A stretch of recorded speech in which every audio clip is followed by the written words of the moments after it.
The European Cricket League is proudly brought to you by Dream 11, HCL Software, Rado, La Junta de Andalucía, and Victorinox. Another 3 days has gone past. Another group completed Group C final last night, and we saw Skanderborg of Denmark qualify for the first time in Championship Week. Now, Group D here, we've got a really interesting mix of teams, including a set of previous champions. Get ready, get set. I'm Mr. Maximo. This is the European Cricket League Group D, and it starts right now.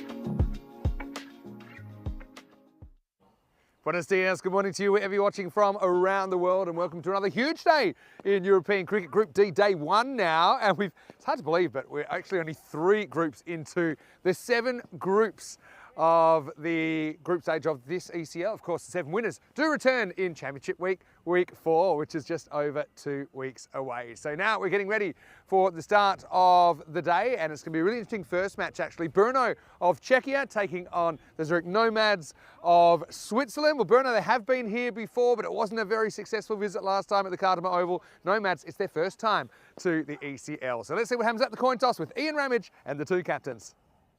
Brno, you're the home team, you'll toss the coin. Nomads as the away team, you'll call. Thanks, Ian. Dream 11. It's been called Dream 11. It's come down Dream 11, you've won the toss. We'll bowl first. Okay, toss won by Nomads, who will bowl first.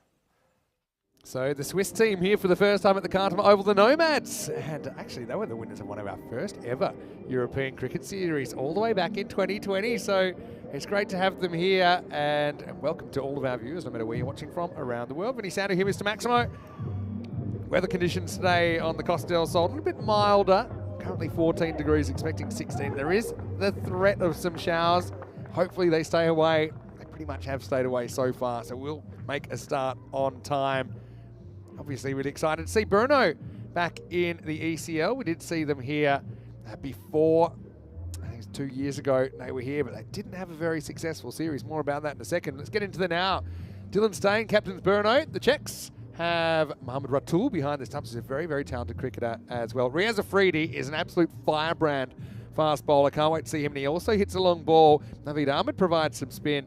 And yeah, Brno, they'll certainly want to get off on the right foot. For Zurich Nomads, though, watch out for Fahim Nazir at the top of the order, along with Osama Mahmood and Hassan Ahmed. It's a very strong top 3. Hassan, we have seen him here before. Played for Ginebrescia last year, and he's also played for Italy and Switzerland in international cricket. Azim Nazir is a very experienced campaigner. He will be captaining the side. And as you saw there at the toss, the Nomads have won the toss and sent in Brno. There's Suleiman Saeed and Shu Navjot Singh Anand walking onto the ground. Nomads looking fantastic in blue, and Brno will be wearing their traditional red.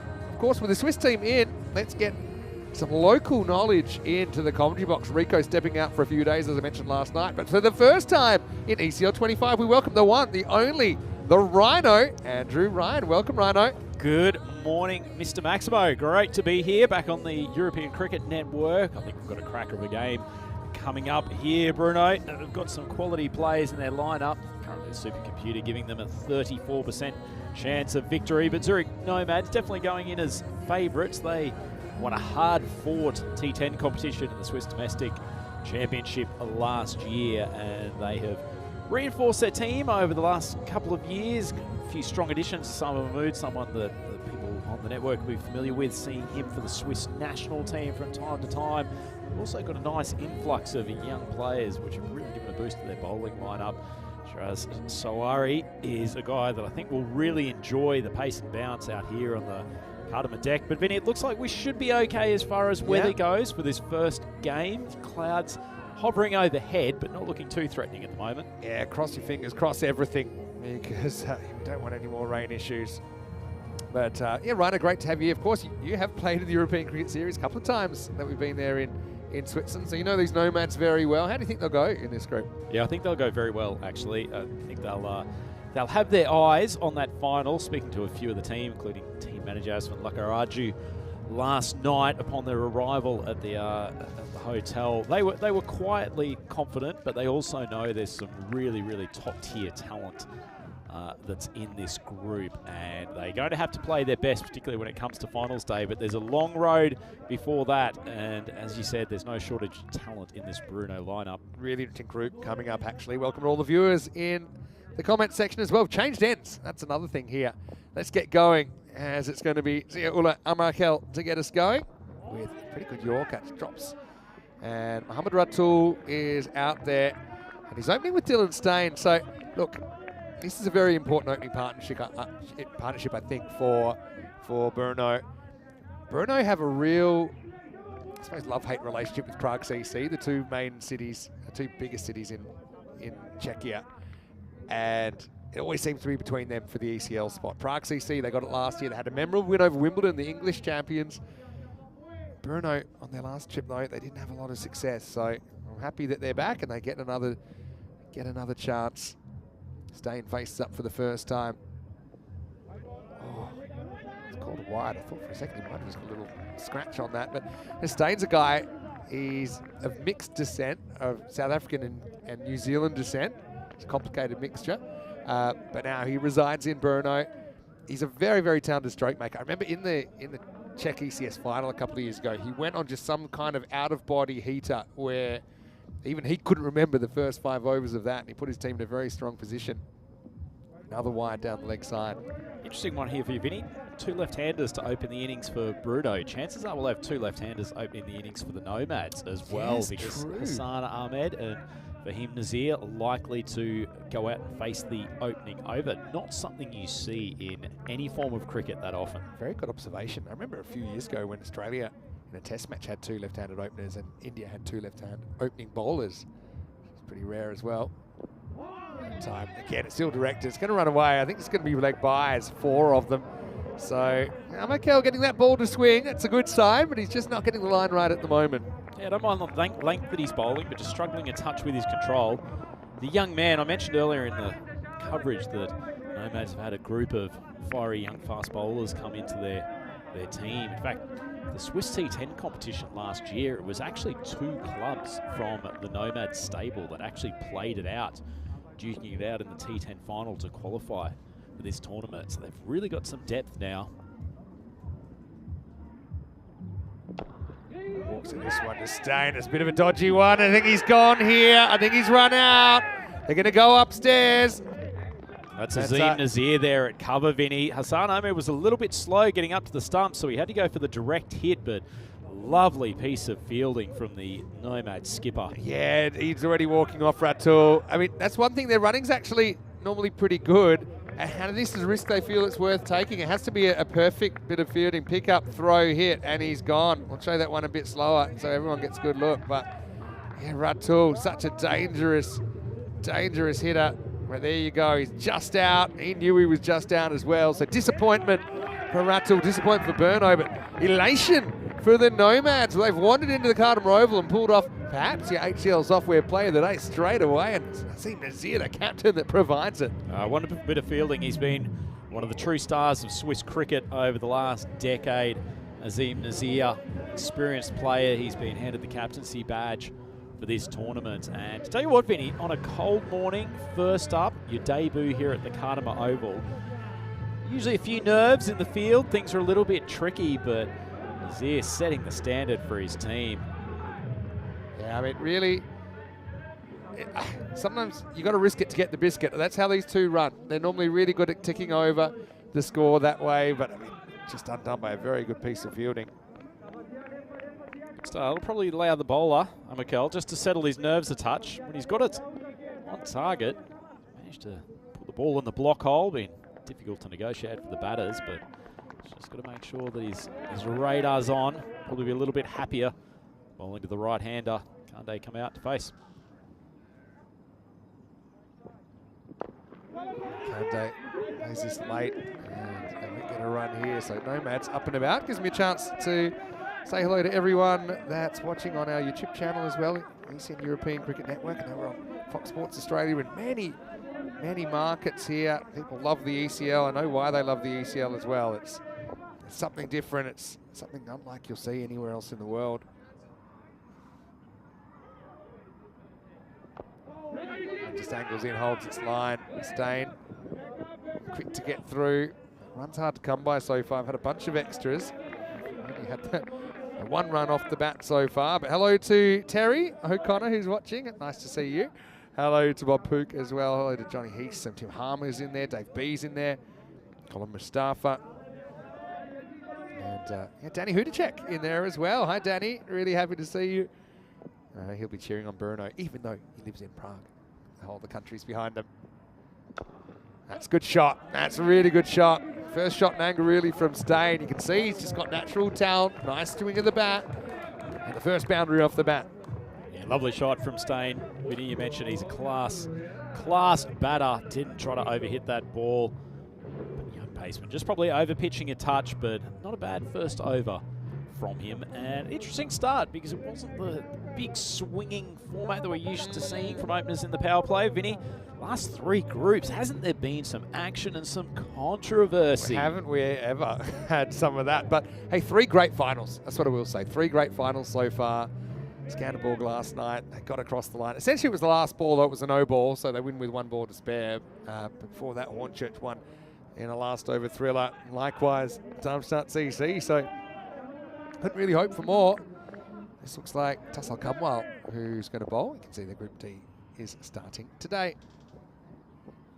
And yeah, still hard to believe that we've got 4 more groups to go. And I know you're going to be here, I think, for the next 3 groups. Isn't that right, Rhino? So excited, Vinny. Can't tell you how happy I am to be back here at the Carter Oval. It's been a great tournament already. Looks like it's going to be a close finals week. Wide and adjust, remember. It's the first ECL where we've had the adjusted wide interpretation, which says that when the ball passes the popping crease, for it to be wide, it has to be wholly outside that tram line. It's about time some love was given to the bowlers. Yeah, so you get the line now, although the line is set, so the batters can get a bit funky if they like and still get the wide if it's outside the line. There's another one, which is a swing just outside the line. Generates some easy pace though, Cumwell. Fluid action, a little bit of late swing. Good flex in the arm. Yeah, 133 average batting first. Pretty even split. 15-16 wins batting first versus second. Still think we'll see a high chase at some point, something 160s or better. It's a good rock, isn't it? He's certainly fiery. Kumwal, that one angle in, just nip away. Yeah, enough bounce. He's going to enjoy this Carter Oval deck. Does have some poppy parts on a good length. See, he stays nice and high in the action. The seam in a good position. Moves off the deck and in safely into the gigantic gloves of Hassan Ahmed. That's up in the air, not really timed, and it's dropped. Oh, well, they're going to come back for 2. Lucky moment there for Kande. Tell you what, if I was the Nomads and the one man I'd want tracking back for a 50-50 chance, it's Fahim Nazir. He's normally a sensational fielder. Be very disappointed in himself.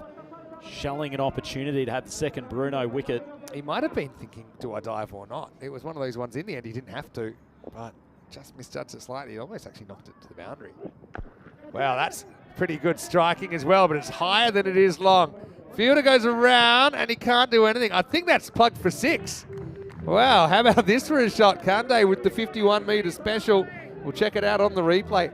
Yeah, just a nice little 3-inch putt to pick up the par. There went a mile in the air. It really did. Fielder thought he probably had an opportunity, took the hat off. But unfortunately, as you say, just about a foot over the boundary. And much needed Maximo for Bruno. 51 was generous. Kumwal with a comeback. It's a tough one. Think about sneaking an extra run, but they won't. It's good keeping there. Got Hassan Ahmed behind the stumps. You know that he's a pretty good outfielder as well, but Hassan also pretty comfortable with the gloves. Tremendous athlete, Vinny. Dives across to his left, parries the ball. It's amazing how often that happens, though, isn't it? Kumwal probably feels he should have had a wicket on either of the previous 2 balls. Bit of frustration, drags to the leg. Just a wide. That's very close. Remember, the other principle is that the umpires will call wides if they're not sure. They'll give the benefit to the batter. So does this get a little bit of the line or not? Very close, but the umpire says, no, I'm going to call that one a wide. So still only halfway through this over. Cumwell needs to rein in his extras. Edged, and that'll be 4. So Kunde living pretty dangerously, but you make your own luck, as they say in the classics. That was a genuine top edge that flew over Hassan Ahmed. Even with his height, he couldn't get there. And the result's 4 runs. Yeah, probably just a touch too short there, Cumwell. That's almost inevitable when you're getting it up to shoulder height. Not great control of it by the batter, but absolutely no fielding protection over the top of Ahmed's head. You can just see a few words going into the young paceman. He's a little bit frustrated. 28 for 1. Despite there being not a huge amount of fireworks off the willow. Actually in a reasonable position here. 2 balls left in the second. That one's hit up and over the top. Maximo! That's more like it for Kunde. They really have invested a bit of trust in him in that number 3 position. That's a classical cover drive elevated. Yeah, it wasn't actually a bad ball. The young paceman got a little bit of bounce off the deck, but held his shape well enough, hit it wide of long off. And that's actually a really good cricket shot, Vinny. Yeah, just very well balanced there, wasn't he? Well, Kunde. Brno is a bit of a hub of cricket now in Czechia. Multiple teams. All right, well, that's straight up in the air. Or is it? It's flying, maybe with a wind that's going all the way. Maximo. The wind's a weird kind of day. It's kind of going everywhere all at once. But Kunde, he's just going skywards and it's working. It turns out being a magical over there. And so 28 coming off, and it's 40 for 1 after 2. Yeah, tremendous over for Bruno.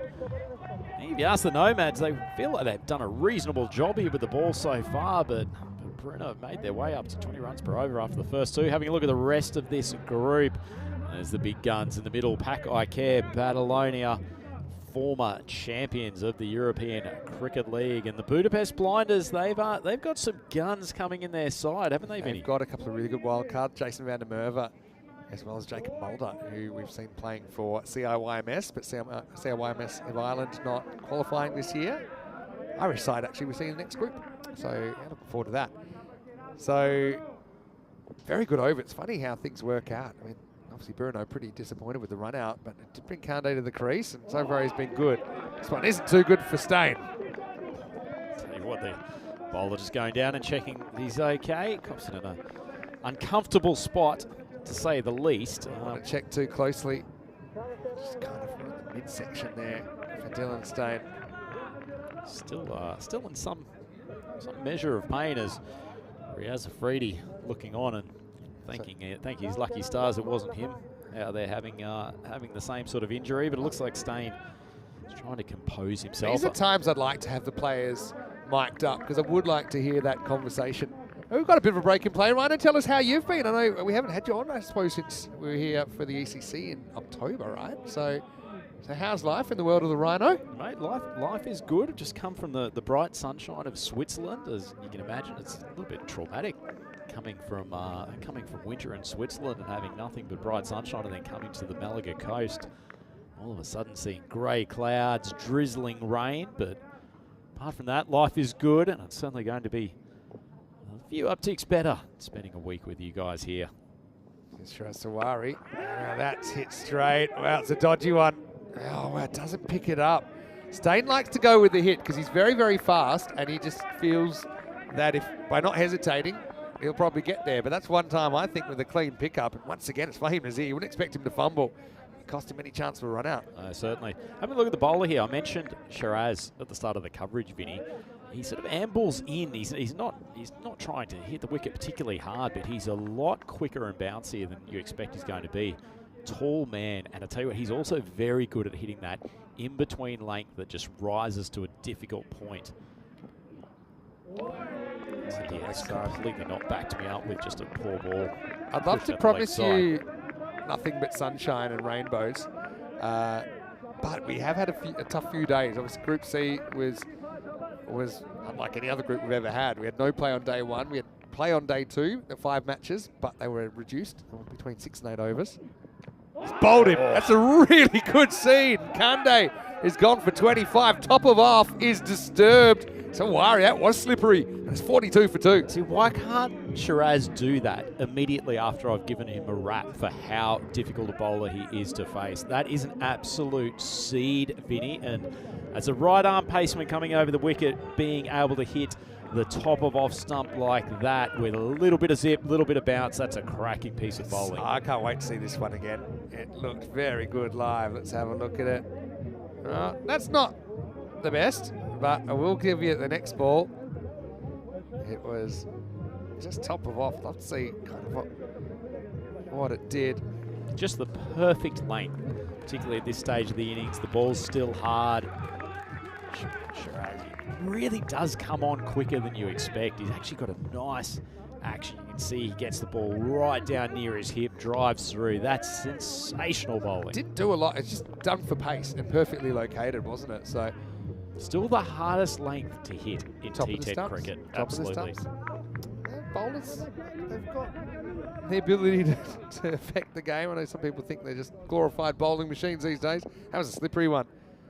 Okay, new batter comes out, Mahtab Khan. It's going down, it's only just going down. Get through for a leg bite. Khan pushing across to trying to open up the leg side. We're down here at fine legs, so it'll only take a light tickle to knock it for 4. Not missing by a huge amount, but I think good call on first impression by the umpire. Probably right. But just watch that front pad, has to play around it. May have tickled the outside leg stump, but I think, oh, we got a broken bail. There we go.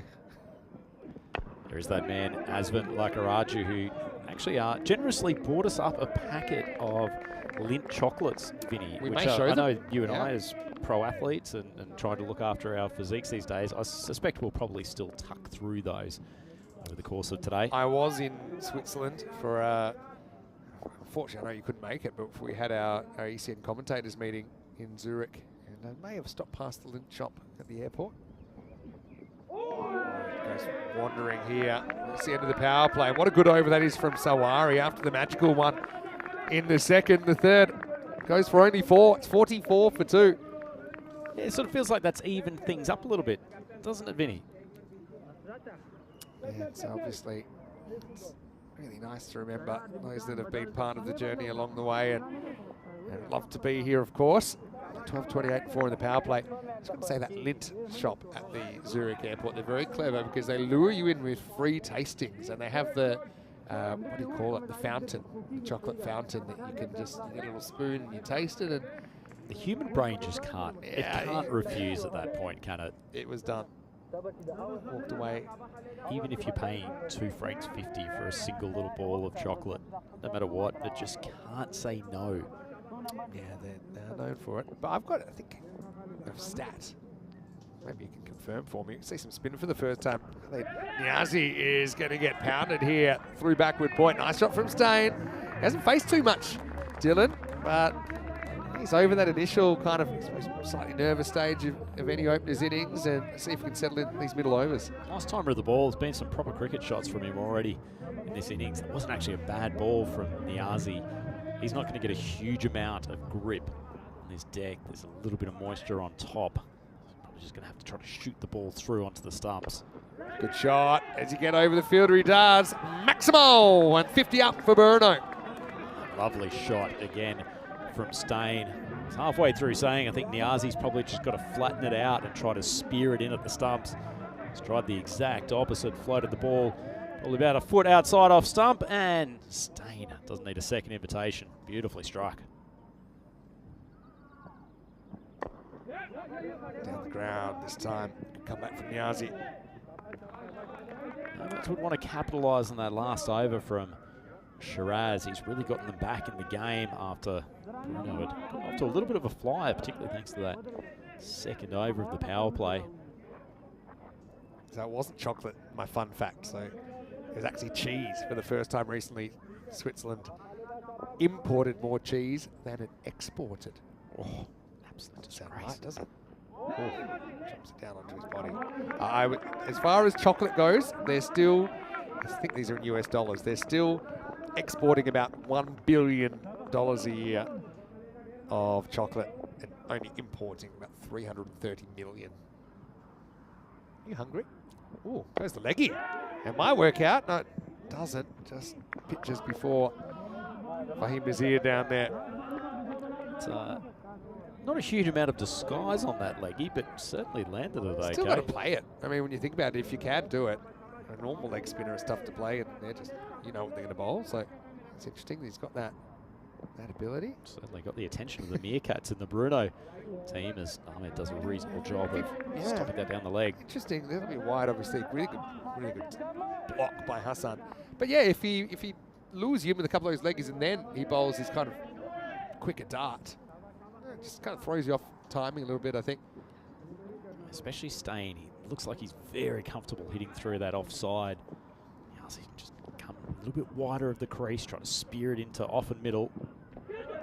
Slowed down a little bit there. It's a pretty clever over from Niazi. It goes for 13, and at the end of the fourth, it's 57 for 2. Yeah, he recovered really well after going for boundaries early on. Young player, a lot of talent. Another one of these young tyros that are making up the Nomads bowling attack, and we'll go to the other end of the spectrum here with Thuran coming on to bowl his left arm almost inevitably around the wicket. Bruno, 57 for 2. Vinny, I suspect they'd be pretty happy at this stage. Yeah, I think they would. Obviously, playing a Nomad side, we'd have seen them score a lot of runs before. Remember, they hit the magical 200 in Switzerland when we were there for ECS cricket back in 2023. I think they're still repairing the solar panels on that roof. Well, that's a shocker first up, though, from Tarini Taran, and that's out of the ground. Maximal, 7 up. Other brands of lemonade are available. That was probably lemonade with a side of meat pies. Tell you what, if you are Khan and you were sitting at 1 of 4 at that time, you could not ask for a better delivery to receive a full bunger at chest height. Already there, and he's usually renowned for exceptional line and length control, but he's lost that completely. Giving it a good rub in his jumper, which I think is a signal to the captain of the ball was just a bit slippery. Yeah, it certainly was after they retrieved it from the jungle. Free hit then. Gets this more online, but it's still going to go. So the unlucky 13 of Tanabala Singham's first ball. Well, he corrected his length on that occasion, still drifted onto the leg side, and Khan has dispatched it. Probably didn't get a great piece of it, but 50-metre boundaries here at Cardimer Oval. If you get the right elevation, you are going to clear them, and that's brought a smile to the big man's face. It's been the first few overs of fits and starts, hasn't it, for these two teams. Let's see if we can get it right now. Okay, another great. You probably wanted 13 or less off the over. You've had it off a ball. Keep dancing. They're not sure whether they're going or not. In the end, they make the decision to go back. Just want to say quickly hello to Skippy Mark Smart watching from Burno. And actually, I didn't realise this, but the Burno ground, which we have actually had at ECS there, looks like they're not going to be able to use it anymore. So I'm sure they'll try and find an alternative, but that's sad news. It's a nice ground down there. In the air, and 6. Maximal. Oh, maybe that full bunger has got him going because he's pounded that one over past the giant tent. Yeah, well, they haven't allowed Thorny Thurin to just drop into his length here. That's the sort of ball that he's probably used to people just playing a touch conservatively, but Khan is going full throttle, big backlift, strikes very cleanly. Lovely shot over long off. He walks again. It's really good batting. Opening up the offside. Maximal, 6 more. This one has gone magical 25, and there's still 2 balls to go in this over. Yeah, this is a huge one. The Nomads would have been looking to Thorny Thurin to be someone who could keep things tight in the middle overs. Probably hasn't been helped by this deck just being a touch moist, probably not getting too much of a hold of his orthodox spinners. And Khan is taking to the cleaners. He was 1 off 4. He's now 25 off 9. And he's gone. He'll probably take the trade-off, though. It says, well bowled. He genuinely means that as well. He just went for 1 shot too many, but I think you'll take the trade-off, like I said. So 25 off the over, and now a wicket, and it's still not finished. It's 82 for 3. Well, he's got 1 more ball of pain to go, but he'll be happy to have seen the back of the right-hand thrasher. Khan. Nice little innings from him after a slightly sluggish start. Good piece of bowling, though, from Thorny Thurin. Just once again, even as a left-arm orthodox spinner hitting the top of the stumps, pretty good place to bowl as Khan tries to swing him over. Mid-wicket, no contact. The arms go out in celebration from Hassan, and it's third wicket down, 82 on the board. Yeah, so good to see the coach just giving him a little bit of instruction. it's Jan Hoffman there. Jan's actually a very interesting character. He's also coached the Czech national team. He's one of the more popular figures around Czech cricket as well. Never short of a word. Full toss started it. Full toss will finish the over. So that will be the end of 5, and the score is 83 for 3. Hey, let's welcome you into the commentary box. Great to have you with us wherever you're watching from around the world. Vinny Sander here, Mr. Maximo, Andrew Ryan with me. Rhino, welcome. Good to have you in. Always great fun when you're here, and it's kind of good timing because you, of course, live in Switzerland. You have for quite a while, and you've got the Swiss club involved here, the Nomads. Yeah, I think as far as the world of cricket commentary goes, having a niche ability in the Swiss world is probably a handy thing to keep getting the invite out here to Malaga. And speaking of Swiss delicacies, you know, if I could, and you know what, I'm going to try and do the right thing because Share the Meal's our official charity partner, and I think for every chocolate that I take out of this package, and thanks to the Swiss team, I think I'll donate a meal using the app. It's very easy. Why don't you do the same? If I did that, I'm already down about $25. But anyway, we'll see. We'll see. That's the way it goes. Very generous of Asvin and the Nomads team. Probably feed about 30 people for that. So yeah, big thank you to the United Nations World Food Programme as well. But yeah, Bruno as well. I mean, making a strong showing here. Last time they were here, they did not have a happy time in 2023, and they didn't progress. But they're a very good team. I just remember they just kind of had a couple of days where everything seemed to go wrong for them. I get the feeling that's almost been the case with the Czech national team when they've been here for ECC, with the teams we've had for ECL the last couple of years. Just maybe one player short. There's certainly some talent in this lineup. Yeah, definitely. And obviously they've got the approach, and we've been there, I think, every year for European Cricket Series since 2020. Here we go, Fahim Nazir. He's going to come on. He gets the block hole first up. Just going back to when Bruno played here in 2023. They were in a pretty tough group as well, but they had to play Dreux, and they went down 113 to 64. They had to play Vienna CC. Knock away for one here, Solanki. He is in now for Bruno, and they went down 119 to 73. Then they probably had a good shot, I thought, against the Helsinki Titans, but they only managed 76 runs in Finland, and then Helsinki Titans chased it within 6 overs, and then they only managed 61 with a bat versus Forfarshire of Scotland, and got chased in 4.3. So a couple of thrashings kind of on day 2 last time. Goes up, goes down. Be able to get a single here, but trying to put everything into that. I wouldn't say it's particularly slippery around there, but of course it is artificial. I think it's more of an overbalance than a slip. Yeah, I don't think he's slipped. Very, very odd to see. I mean, when it comes to cricket and aesthetics, Fahim Nazir is at the top of the spectrum. Generally makes everything look so incredibly easy. See, beautifully balanced run up. Same at the batting crease as well. Big appeal. Like this. What a good look. Irrespective, good length ball, just shooting over the top of the stumps. Probably a little bit quicker than he looks too, because he mixes it up with some good off-speed balls that are hard to pick out of the hand, and he generates just enough pace that put the batter on the back foot with a couple of short of a length balls. This will only be a single, so Nazir, this guy, I can never believe he's quite as old as he's listed as, because he's very youthful. Perpetually 28, I think, Vinny. He's always just in absolute tip-top condition, and just a glorious cricketer to watch. One of those players, when you're in the field, when he's batting, sometimes you just get a bit mesmerised by his range of shots and his balance at the crease. He's just so fluent. He's 41 years old. Don't think so. Pitching outside the leg stump. I'm going to say umpires have been pretty good in this series. It's a pretty good over from Nazir. And that will be just 2 and maybe a couple of leg byes off the over. So 6 overs down, Bruno 87 for 3. Now, what do you do here, Vinny? They've had 2 really good overs from Shiraz and Fahim.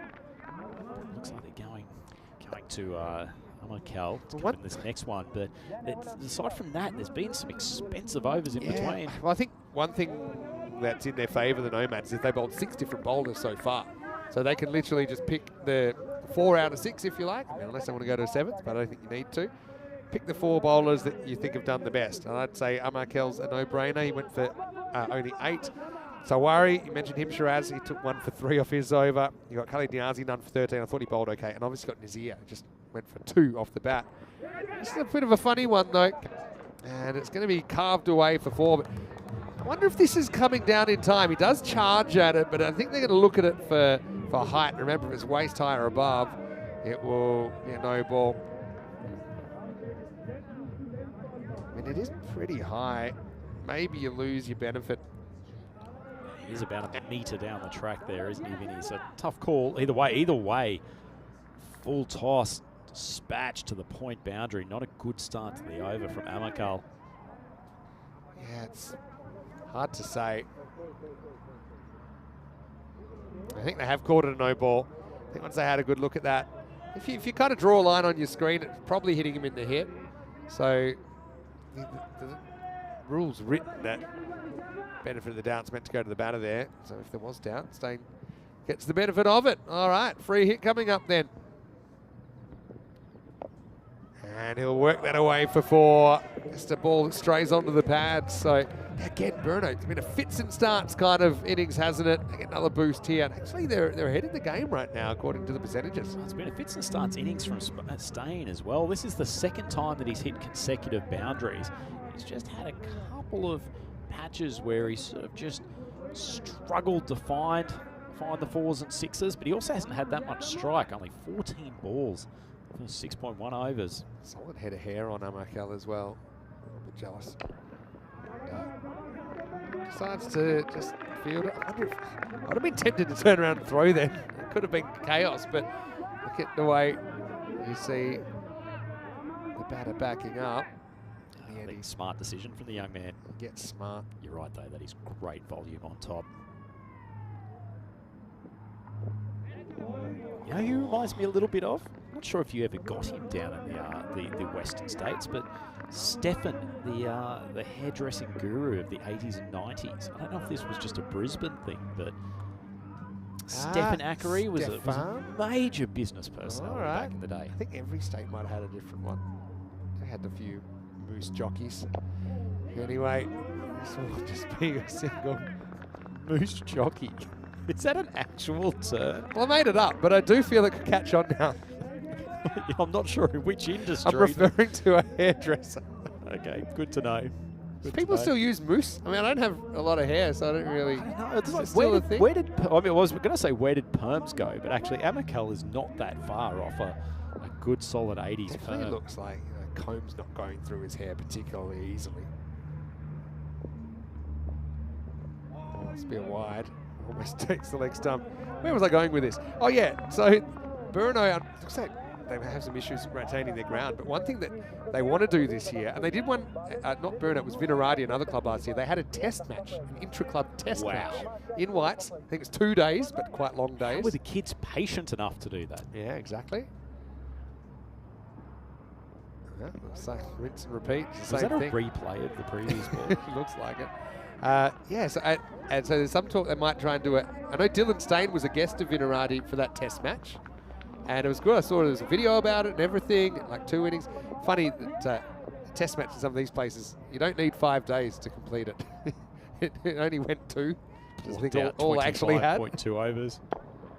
Well bowled this time. Gets the line right. 100's come up as well for Bruno. Still plenty of time to go. So I'd love to call it the closest I might ever get to calling a test match, you know. Also, Lithium says, next time I should try some Ragusa chocolate instead of Lindt chocolate. In his opinion, it's a bit better when I'm in Zurich. Thanks for the tip. Appreciate it. How do you spell that one, Vinny? Ragusa. R-A-G-U-S-A. Ragusa, okay. Ragusa. Big favourite at the Geneva airport as well. Of course, that's where you reside. How long have you lived in Switzerland now? About 9 years now, so it's a fair while, yeah. I always thought that I spent a big time of my life in London because I was there for 10 years and then almost bringing up the decade. Switzerland, there's even a threat of being able to get a passport Oh, is that right? in the not too distant future. Still a young man. Maybe we could see you turning out for the national team at some point. It's a travesty that it hasn't happened to date. Gets that length right, doesn't he? Occasionally gets the line wrong, but I think all things considered, you'll take none for 24 in this format. That's what Amakel goes for. 7 overs down. It's 103 for 3. Quick look at the groups. You can see this group, of course. We've got these two teams playing right now, but you've also got Pakokea Badalona, the previous champions of Europe in 2022. You've got the Zagreb Assassins and the Budapest Blinders who are going to do battle in match 2. Is Assassins the most violent team name we have had? Yeah, it's ECL so pretty far? up there. I mean, I think maybe once the Malaga Murderers get the license, maybe they could give it a challenge. That would be that. Malaga Matadors, though. I like that. Short and 6. Really good shot from Solanke. He has kind of struggled to get going here. When the pace comes back on, Fahim Nazir coming back, but he disappears into the jungle. Yeah, well, we sent someone to spend about 15 minutes trying to look for that ball, which has gone a long way. Big shout out to Ufus on the chat, who really enjoyed the Stefan callback. He's from Queensland, I think. Well, I suspect so. And without labouring this point, the great thing about Stefan, he used to have like a 15-minute morning show. So if you're ever sick from school, you could watch this and watch women talking about their perm, and it had the best little theme song you could imagine. Oh, backwards accidental shot, but it'll be 4 more. So, okay, I need to find out more about this. And tell us your favourite moose jockey in the chat. We'd love to get your thoughts. Just be careful, people. Be ECN very European careful. Cricket Network. Anyway, a man who is definitely not a moose jockey, but does have a good head of hair still, Fahim Nazir. Just dropped a touch short on those last 2 balls. Just trying to push that last one wide of off stump because he knows that Solanke's looking for leg. Slow ball coming up here, I think. There you go. There you go. Nice piece of bowling. You can pick it, but can you hit it? Me personally, probably not at the moment. Stefan's still going around, I think, after 45 years, it seems. Discover yourself. That's Stefan. It's absolutely amazing, the corporate empire he built. I'm sold. Very niche conversation going on at the moment. I'm sure we have some viewers that would appreciate it. Meanwhile, Bruno heading for something in the 140s if the win predictor or the expected score computer is to be believed. Interesting, Nazir just holding his lower back there. He did that after he came tumbling to the ground in the previous over. I'm not sure if he's got a little bit of an injury.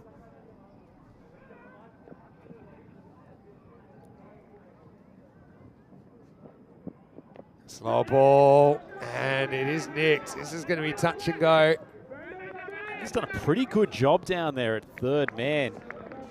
That's actually an exceptional bit of fielding from Zabiola down there, Vinny. Yeah, I actually thought Ball's winning this race, but we'll try and show it to you on the replay. Does he have this ball leave his fingertips before he touches the rope? We'll get a really good look at it here, or not. That's about the most unfortunate blockage, isn't it? Big man's come up with a great piece of fielding. Yeah. He's gotten the thumbs up from Vinny Sandu. It was such a dangerous piece of fielding. We couldn't actually show it to you again. Anyway, this one's going to be a full toss. Yeah, it's going to be tapped away again. It goes on the walk there to Stain. It's been a funny old innings from Stain. He hasn't really done a lot wrong, but hasn't really had any fluency in it either. It's another one that probably that one for me is coming down enough. That's why it'll be the end of the over. Kind of the old running bunt for all our baseball fans out there. Copped a few full tosses when he's charged down the wicket. Yeah, I don't know if he needs to charge. If he stands his crease, that's still a full toss, and he can probably just slam it. So maybe less dancing, more hitting. End of the 8th over. It's 117 for 3. What's your feeling in terms of targets here over the first 3 groups? Vinny, do you feel like bowlers are regaining a little bit more control? The conditions are giving them a tiny bit of help? I think when it gets wet, the scores seem to go up. Because I just think less catches are taken, bowlers don't get it right. Batters seem pretty happy.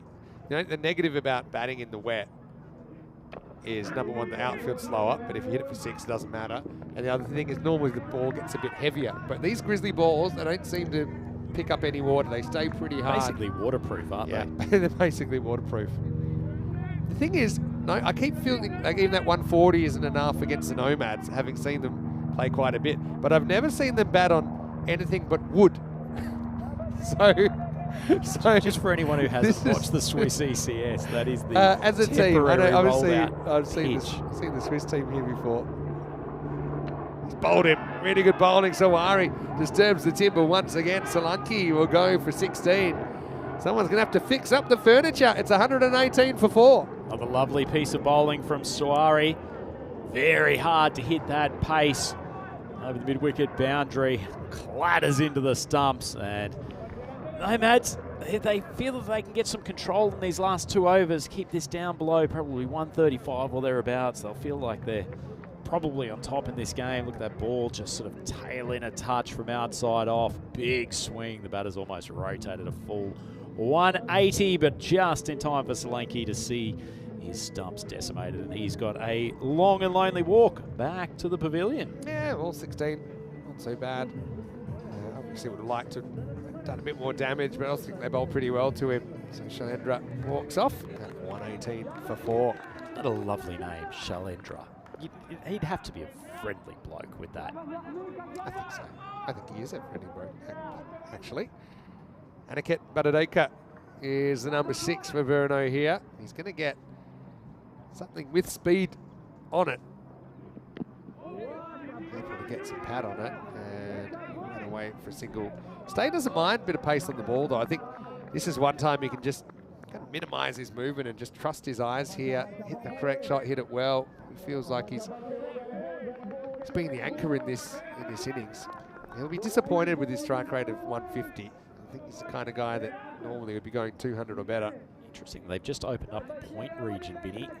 Anything outside off stump, he's carving it over backward point. Yep. You better believe it. That's a good shot, though. You can see he's very quick to get his hands through the ball. Just stay at home, Dylan. Stay at home there in the crease and let your hands do the talking.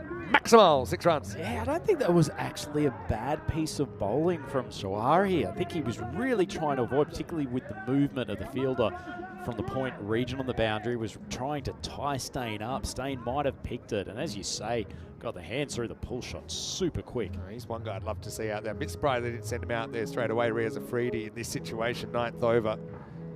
He's a fan favourite here at Cardamar. But that was about belly button high. But you see how he got in such great position, had such quick hands to get through the ball. So, no body language expert, but I don't think Sawari was too impressed with getting pulled out of the ground. I think he's putting a bit extra on this one. I don't think he's thinking slow ball. No, I don't think he is either. God, I wonder whether he's going to try to get upstairs into the chest region. And Stain's not a tall man. Get ready for a top edge if that's the case. Yeah, he tries to go faster. Misses down the leg side. Probably something that a few too many extras for me. That's, I think, now 12 wides, 2 no balls. 8 leg buys, which, okay, they happen, but you got 22 runs in extras now, so.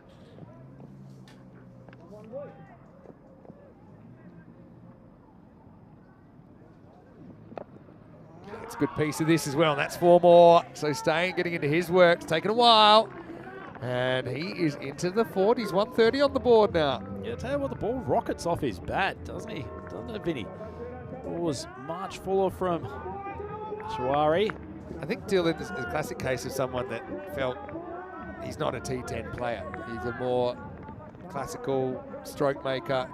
He's aggressive in his own way, but he's more selective. But I think the more he's played, the better he's got. I think he realises it's actually not that much of a difference. Just bat. These boundaries, it's very dangerous. Now he's going to carve this away, get 1. Probably think it's 2 here. Don't know if it was on, to be honest, and they'll get there. I just think that was a bit tactically wrong because Dylan probably is the guy I wanted on strike, but he hustles back for 2 because he's a hard worker. It's the end of the 9th over, 132 for 4. He's pretty nippy between the wickets, but that was a nice piece of outfielding from Carmwell. He took the 2nd over and actually should have been a run out. Unfortunately, Ahmed can't glove it and almost even able to fumble it onto the stumps, but Stain makes his way back. He's a good athlete. Quick look at the Nomads bowling card. Sawari has probably been the pick of them. 2 wickets, only 17 runs. Got hit for a couple of boundaries there, but also Fahim Nazir providing a bit of control in those middle overs. And it looks like Carmwell taking the ball for the 10th. I suppose, yeah, it did go for 28, but that was early. Interesting, they didn't want to go back to Khalid Niazi and his spin. All right. Still, I've got to say, still nothing against Badadeka. Obviously, they trust him in this situation. I just think with Riaz Afridi's played this role to perfection for the Czech national team on occasion as well. Just come out and really try and whack some late runs. But let's see what happens here. Cumwell, 20 out of his first over. He's going to bowl the 10th. Wide. You've got to be looking to run there, I think. Hassan had a lot to do. But we'll take the run, they'll get the extra ball. No, but you're completely right, Vinny. Staines, the established batter. Cumwell, that's exactly what he did at the start of his first over as well. For someone that likes to run, I'm very surprised Dylan doesn't go there. Maybe just wasn't expecting it and kind of froze up. But that's a run. You'll probably make it. And if you don't, you'll be safe and you're back on strike. Or maybe that's why, because that's pinned up. It's straight up in the air. Anyone getting there? No. It's going to plug in the infield about 25 metres from the bat. Given that was in the air for 5 seconds, it's incredible that no one got within 10 metres of it. Just perfectly placed. Yeah, well, that would have been a terrible result for Bruno, wouldn't it?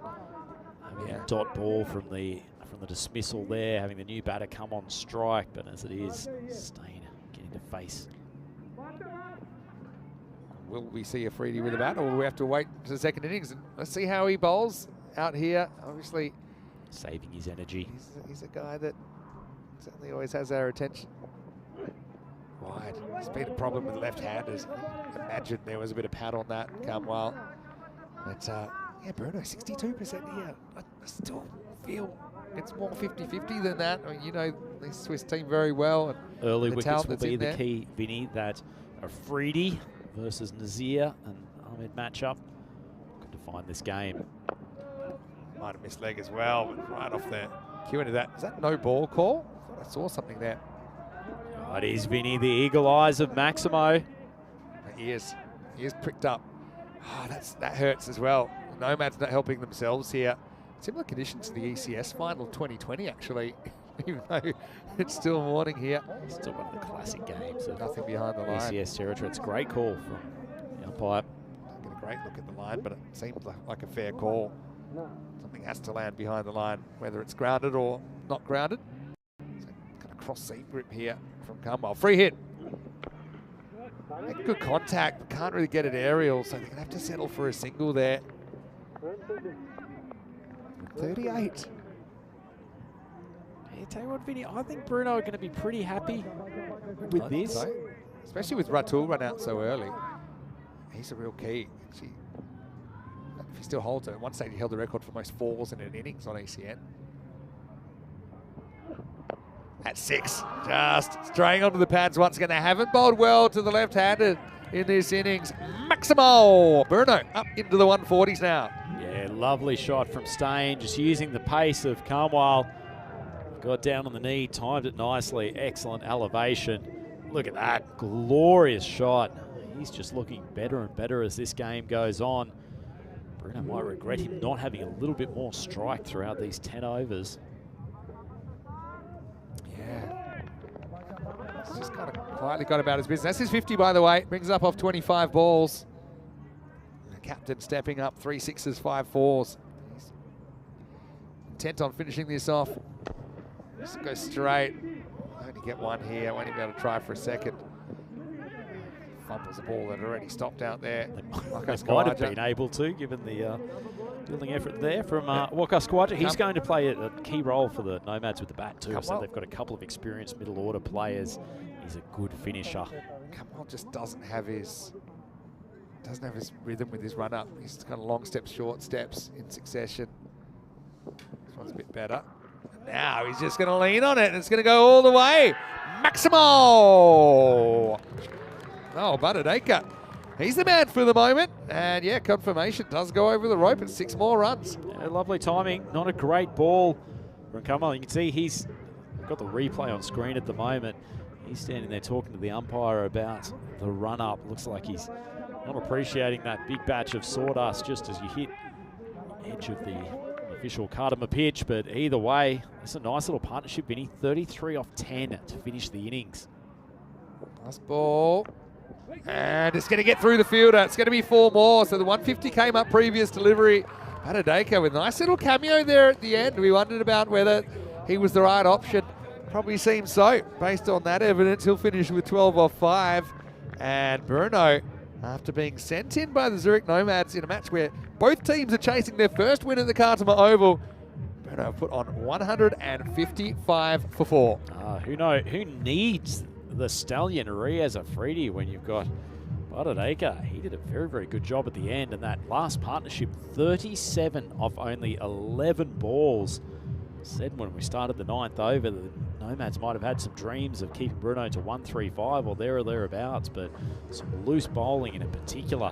Tough time at the crease for Tassal Kamwal with his 2 overs. And say Bruno will be the happier of the teams going into the midpoint of this game. Quick hello to Vlasti Volfova, who we've seen playing with the Czech women's national team. She's in the chat right now, supporting Bruno, no doubt. And hello to everyone else that had something to say. James Stewart in there. And question about where are this Brno team from? Well, they're from Brno. It's the second biggest city in Czechia. And 2 pretty big fish there together early on, but then 2 became 1. Not the way that the Spice Girls song went, but it's the way that Ratul, when he was run out by a very, very good direct hit from Azim Nazir. Yeah, certainly. It felt like the Nomads both let themselves down in the field. It also had a couple of chances just not go to hand. We saw a drop catch from Azim Nazir early on, which would have loved to have put a little bit more scoreboard pressure on. But Matab Khan played a little blinder in the middle of the innings. The bulky right-hander really, really got that Bruno total motoring. And it was a time when Stain just couldn't get on strike. Yeah, and it's strange because it's kind of a succession of cameos at the other end. We saw Kande get to 25. He got castled by that peach. There was that speed from Shiraz Sawari. He's out for 25. Matab Khan also made 25 before he was bowled, but he was bowled in an over where he'd already taken it magical. So it didn't really slow things down at all. This is when he went, but already there was damage on the scoreboard. Then Solanki came out. He was able to hit 16. Badadeka, 12 at the other end. But yeah, Dylan Stain, he had 5 different partners. But he just kind of went up a gear when his team needed him as well. Ended up bringing up the half century late in the piece. And yeah, I think ultimately the Brno team will be the happier of the 2. Having said that, you know, you've got a Zurich Nomads team. They're probably familiar with the conditions. It reminds me of some of the weather we had in St. Gallen when we were there a couple of years ago. But yeah, I think you called it. If Brno can get some of those key wickets early, maybe we're looking at a successful defence. Yeah, I certainly think that the Czech boys will be the happier team going in after the first innings here. The Zurich Nomads have plenty of work to do with the bat, but as Vinny said, they do have some absolute guns in that batting lineup. Likely to see Fahim Nazir and Hassan Ahmed go out and open up for them, but they've still got the other left-hander, Osama Mahmood, Azim Nazir, Waka Squad. There's plenty of talent in that group, so they have more than enough depth to be able to chase this down, but certainly a heftier total than they might have been looking for at one stage. And full credit to the Bruno team, and in particular that man Dylan Stain, 51 off only 26 balls. The skipper playing as much as you can play a sheet anchor role in T10 cricket. Kande and Khan both giving them some acceleration in the middle overs as well. Kande 25 off 9 before he was bowled. In fact, all of the wickets were either bowled or run out, not before each of the batters managed to do some damage. Pick of the bowlers for Zurich Nomads. Shiraz Shawari, 2 for 17 off his 2 particularly good first over. And Fahim Nazir giving them some control in the middle overs. No wickets of him, but only 16 off his 2. Unfortunately, a few runs leaking from the others. So, middle of this game, Bruno 155 for 4 off their 10 overs. Staying the main man, 51 off 26 unbeaten. So that leaves Zurich Nomads needing 156 off their 10 overs. It's quite a challenge, but they've got the batting power to do it. Let's hope we have a cracking second innings here. We're at the Khartoum Oval. It's Andrew Ryan and Vinny Sandhu for the European Cricket Network. Please join us back here in a couple of minutes for the chase.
The European Cricket League is proudly brought to you by Dream 11, HCL Software, Rado, La Junta de Andalucía, and Victorinox.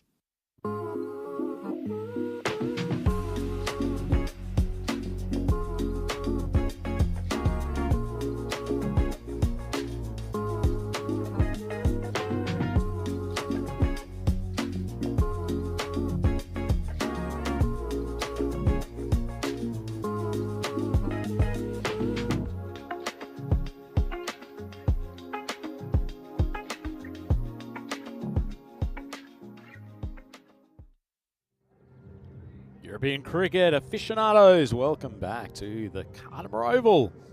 Glorious surrounds here just outside the Malaga coast up in the mountains, and it is also the site of what should be a tremendous opening to this Group D clash. It is the Zurich Nomads, who have quite a hefty chase in front of them. Bruno, the Czech representative, scored 155 for 4 off their 10 overs. Quick look at the bonus point equation. Batting team need to chase this down in 7 overs. That's a tough ask. Whereas the Bruno team, if they can keep the Nomads to 108 or less, they will earn themselves a bonus point. Team's just getting ready to re-enter the cauldron here. Conditions, I wouldn't say they're glorious for cricket by any stretch, but certainly the players comfortable enough. The field's holding up pretty well after no shortage of rain over the last couple of days. And the man who has been here to see all of the action over the first 3 groups of ECL 2025, it is Mr. Maximo. Yeah, thanks, Rhino. Great to be back. Great to have you here, of course, your first morning. I suppose you've got a bit of a cameo, 3-group cameo through the middle of this ECL. Just a few shout-outs that I noticed in the comment section. Matt Hetherington, hello to you. Great to have you with us. Thomas Martinez is watching from Madrid. And also Ruturaj Magari, Czech national team player, saying great work by Bruno. Well done to Dylan. Unlucky Ratul getting run out, but I think you see even that run out shows you the urgency they had in the innings. It's kind of urgency without being too crazy. And Stain ends up batting through the innings for 51, but then there's over 100 other runs that happen while he's out in the crease. So isn't it one of the nice aspects of ECL that teams from other players around the country will get behind their national representative? I've been engrossed in the Cosnay chat this morning with plenty of the guys back home in Switzerland watching the Nomads go about their work this morning, giving a fair cheer on to their Swiss friends. You're always competitors on the field, but a lot of support for the national representatives offered. Yeah, you've got to put it aside, I think, for the ECL.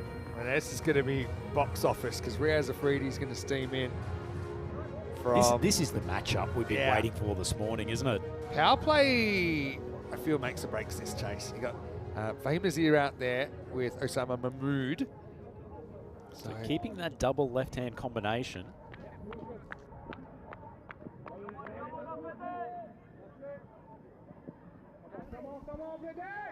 All right, shake, rattle and roll. 1-5-6, quite the mountain to climb, but here we go with the second innings. First one is pacey, but it's dismissively flicked away by Nazir to the boundary. Oh, 1 ball. He's already oozing class. Vinny using the pace of Afridi.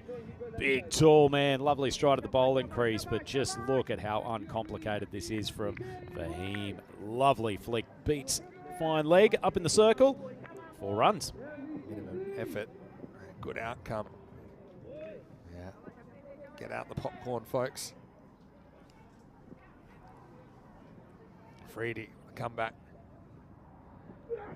He goes extra pace and almost breaks his keeper's thumb, almost results in a run out, and that'll be 2 wides. He really went kind of pace on there. Got a bit of swing there, Afridi, took down the leg side and surprised Ratul, who's a pretty good keeper. Yeah, it'd be interesting to see if Riaz changes up his line and really tries to push it to sort of 5th stump, whether he's able to tail that ball back into the left-handers. Sama Mahmood doing a good job reacting at the non-striker's end to push through for the 1. He's a very good batter in his own right.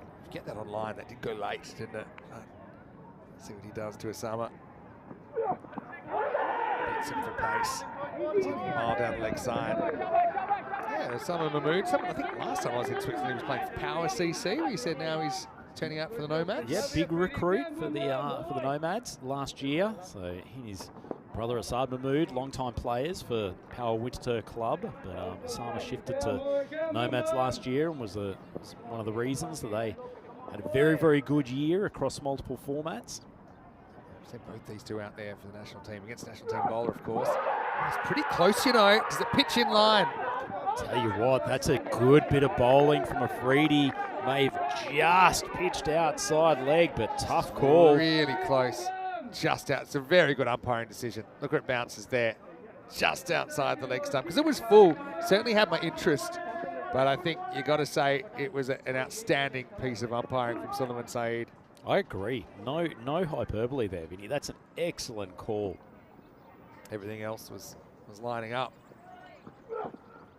This one hits him as well. But get away. It's fiery. Love it, though. For these two teams, especially with only 4 matches in the group phase, and also there's a bit of a question mark with the weather. So this is a huge, that's match 1, but it's huge. It sets the tone for the whole thing. Who knows, if you have washed out matches, you can't catch up points from a game like this if you lose it. Completely right, Vinny. Some nerves in that Zurich Nomads dressing room. Tell you what, show how quick Afridi's bowling. Look how far back the keeper is. Oh, well, that's come off the bat, though, and it's come pretty fast. Maximo Mahmood off the mark with a bang. That is quintessential Osama Mahmood, ladies and gentlemen. The big strike. Looks like he's trying to hit down the ground, but the wrist just turned at the last moment. Gets some good elevation, backward of square. It's a pretty nicely struck shot. And using the pace of Afridi. Hasn't really asked the right questions yet, has he? To both the left-handers, he's been in towards the pads and occasionally down the leg side. Have to see him kind of get one across. But pace in, pace out at the moment. Last ball, the over. Again, lose it down leg side. It will be called wide. Just that extra effort, the extra deliveries he has to bowl as well. We'll say Riaz Afridi's in fighting fit condition. Typically is. He's an interesting guy. He's a well-educated guy. Speaks fluent Italian as well as fluent English. Of course, his native language as well. Another man with exceptional hair too. He's certainly he's quite a followed European cricketer. All right, up in the air, but again with pace, that's flying out of the ground. Maximo! Not the worst over I've ever seen. But the contest ends up in favour of the Nomads, and the Swiss club are 21 without loss after 1.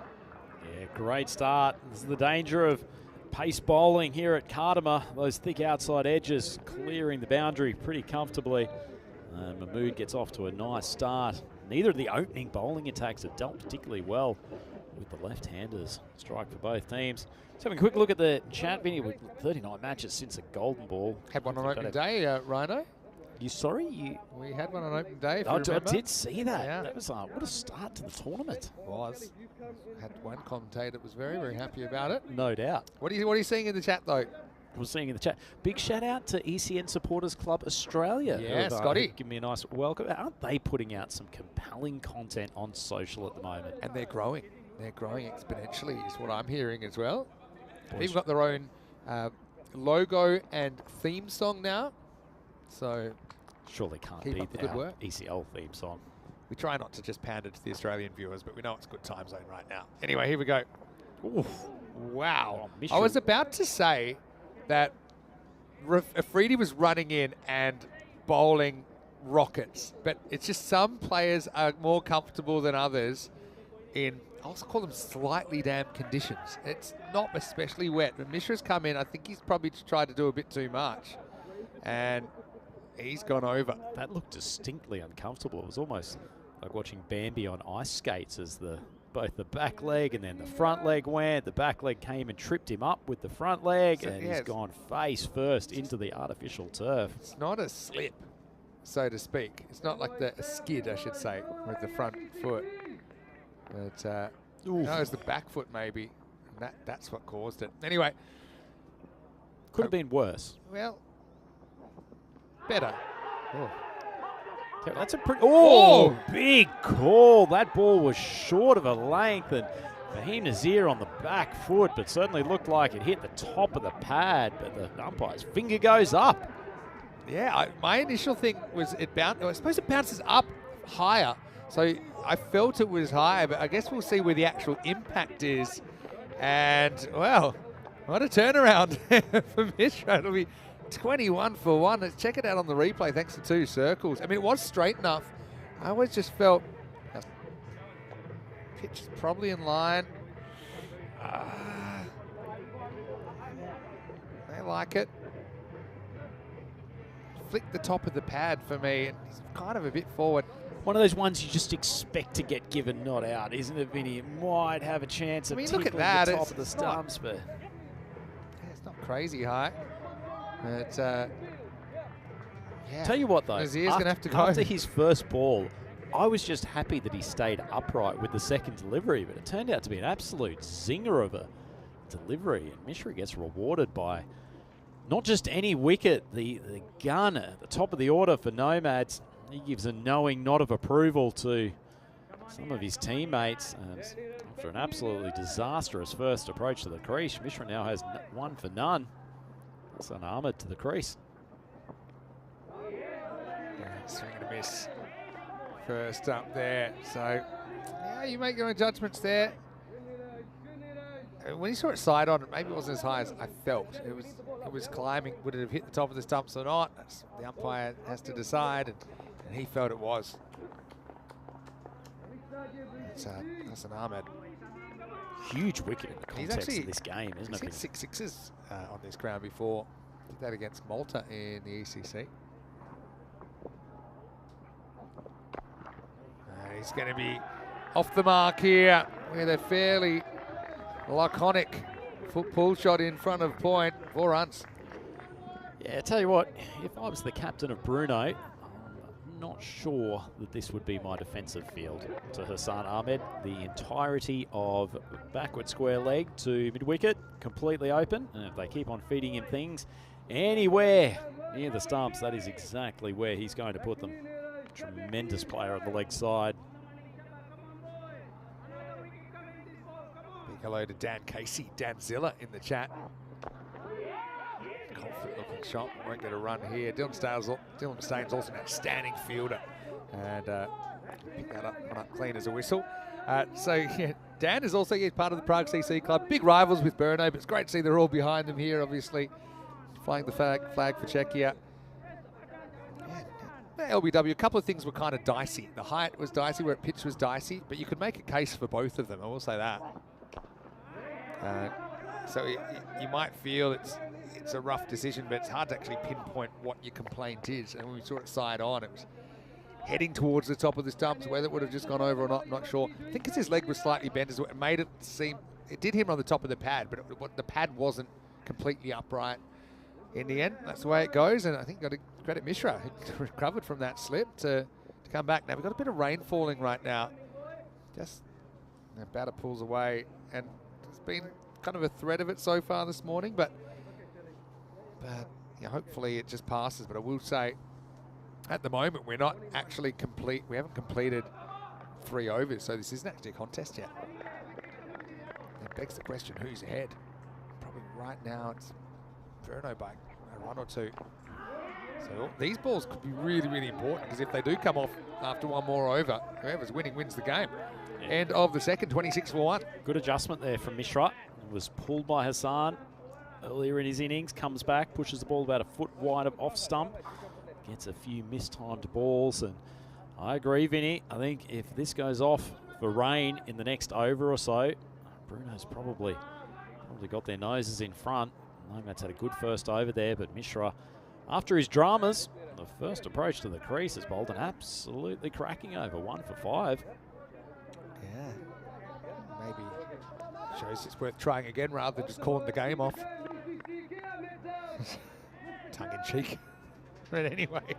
Controversy corner here in the commentary box. There's actually a message I got sent. Let's just say it didn't come out of my mouth. Anyway, Madhav Khan is going to bowl over number 3.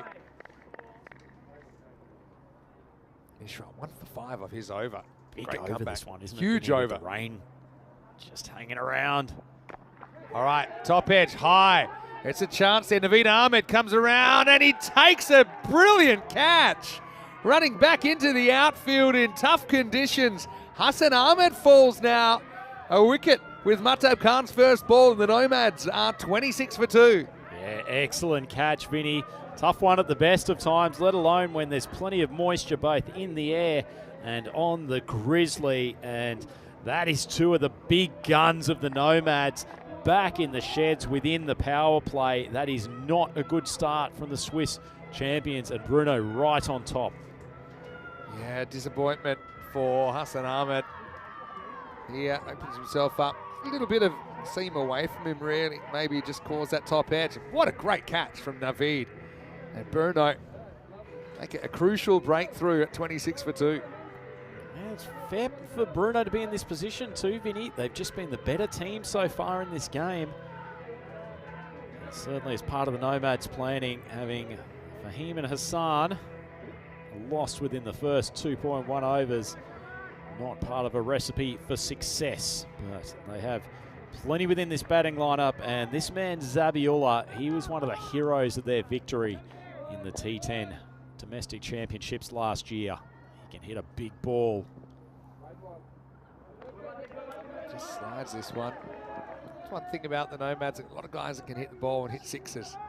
But I will say, I've only really seen domestic cricket in Switzerland on the one pitch, which I know there's more than one pitch in Switzerland, but on the wooded pitch, which really doesn't have a lot of bounce in it at all. A bit of a bowler's graveyard there. But for some bowlers, Vinny. Tell me about more of the pitches that these guys would play on in the Swiss domestic competition. Yeah, actually, the pitch that the Nomads play on at home in their ground at Embrach is probably not that different to the deck here at Kardimer. It's a very, very solid underfoot. You get some good response from short of a length bowling. So I don't think that's going to be a huge adjustment. In fact, that rolled out pitch is probably in the minority these days. Most of the pitches are relatively hard and fast. You've still got a couple of teams like Alton, who we've seen out here at Kardimer multiple times in the last few years, will still use one of the rolled out pitches, and one of the more uniquely shaped grounds, I think it's fair to say, in the country. But no, the Nomads will have no problems adjusting to this. But they certainly have some question marks, questions being asked of them by this Bruno lineup. Tell you what, Vinny, with the rain hanging round, would you have been tempted to bring Riaz back on for this second over? I know he went for a few. His first. Question. Probably looking at the alternative. He was fast, but he also went for big runs. And let's say Hassan played the same shot to Riaz, probably going for 6 behind him. So I think it's worked out well. I probably would have. But also, I like that you keep him up your sleeve a little bit, because let's say you do break through to the middle lower order, and Riaz's going to be a really uncomfortable guy for some of those hitters to face. 3 balls away from this being a legal match. Just over the top, that's 4 runs. 4 carreras. I have to pull out my old trusty friend Duckworth Lewis. I mean, we don't know what's going to happen here, but I feel that a stoppage is probably more likely than not at some point during this innings. I mean, we might get lucky. If it stays like this, we probably play it out. But tell you what, that ball just escaped the hands of Rahat Ali. And they're at mid-off, weighed down by the extra triple number that he's got on his back, Mr. 777. The slot machine. There's some energy out there from Bruno, sure isn't there? Sure is. No shortage of chat. They feel like they're right on top in this contest. And you can see the urgency of the infielders. They are on it. It's like taking their prey every time that Grizzly comes near them. Wide, so Bruno here. Just want to get through this ball, and then change of over. Who knows? Rain gets heavier. I think they're ahead. I have to tell you exactly. Up to 3 overs. What are we? 1 down. 1 down. The pass scores 45. It's actually not that at the moment. And that's up in the air, and that's going to travel. Maximo. 6 carreras. Rain getting heavier. How are you reading this, Rhino? Do you think they're going to stay? That's a big question. Well, 2 umpires just coming together for a little bit of a chin wag. Probably a few concerns out there. In the Nomads, you're desperate for this to continue, and Zabiola just already shown some of his undoubted power at the batting crease as the Nomads rise as one in the team shed. So it does look like we're going to have the fourth, and I think, can he move here? Niraj Mishra coming on for his second over. His control was very good in his first. I think this is a smart piece of captaincy from Dylan Stain.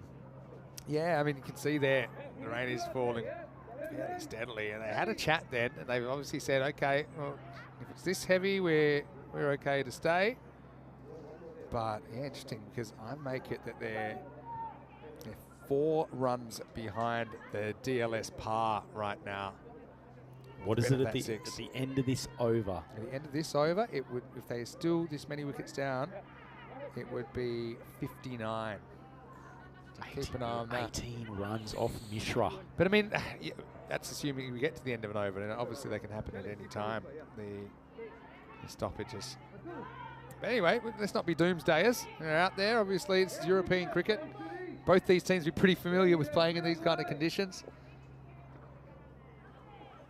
Here we go. Bowled him.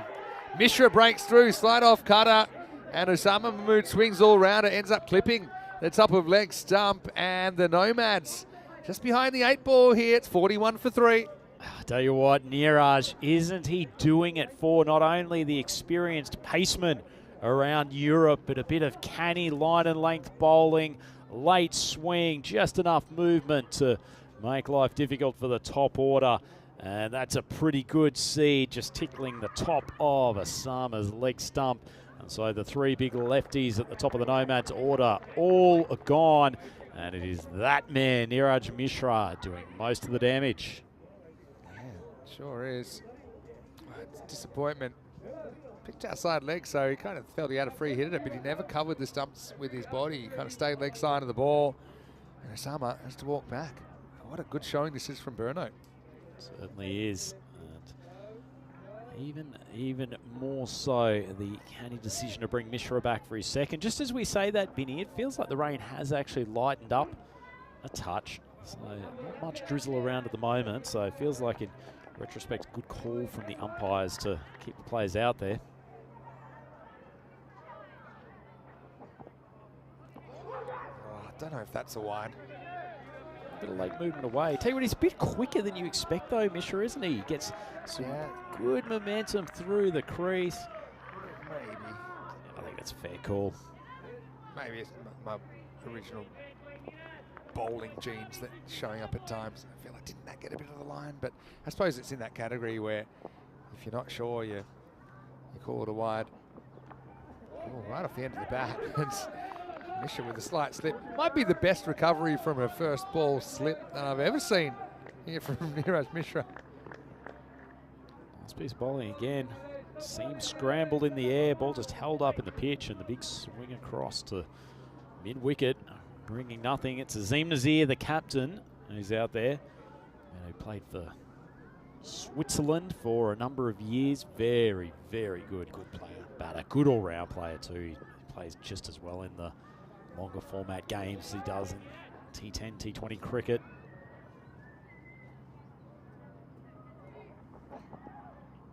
Loses his line here. I know it's his back foot actually it's causing him the problems. That's why, you know, he almost slipped. It's because he didn't have the confidence to put all that weight on his back foot. So now with 3 wickets down, obviously the Duckworth-Lewis par climbs a little bit. So and the Duckworth-Lewis par right now is 55. So they're 12 runs behind. And this is in the air. Oh, he's got it. What a good catch that is by Shailendra Solanki. He came in, he judged it perfectly, and that's a 4th wicket down. Mishra's on fire here at the Khartoum Oval. He's got 3, and the Nomads are 43 for 4. Stunning spell of bowling from Mishra, and as you said, Vinny, an excellent catch from Solanki. Had to make some quick ground coming out there from a squarish mid-wicket position, but has taken the catch cleanly, and Bruno have been very good in the field to complement some excellent bowling in the first 4 overs.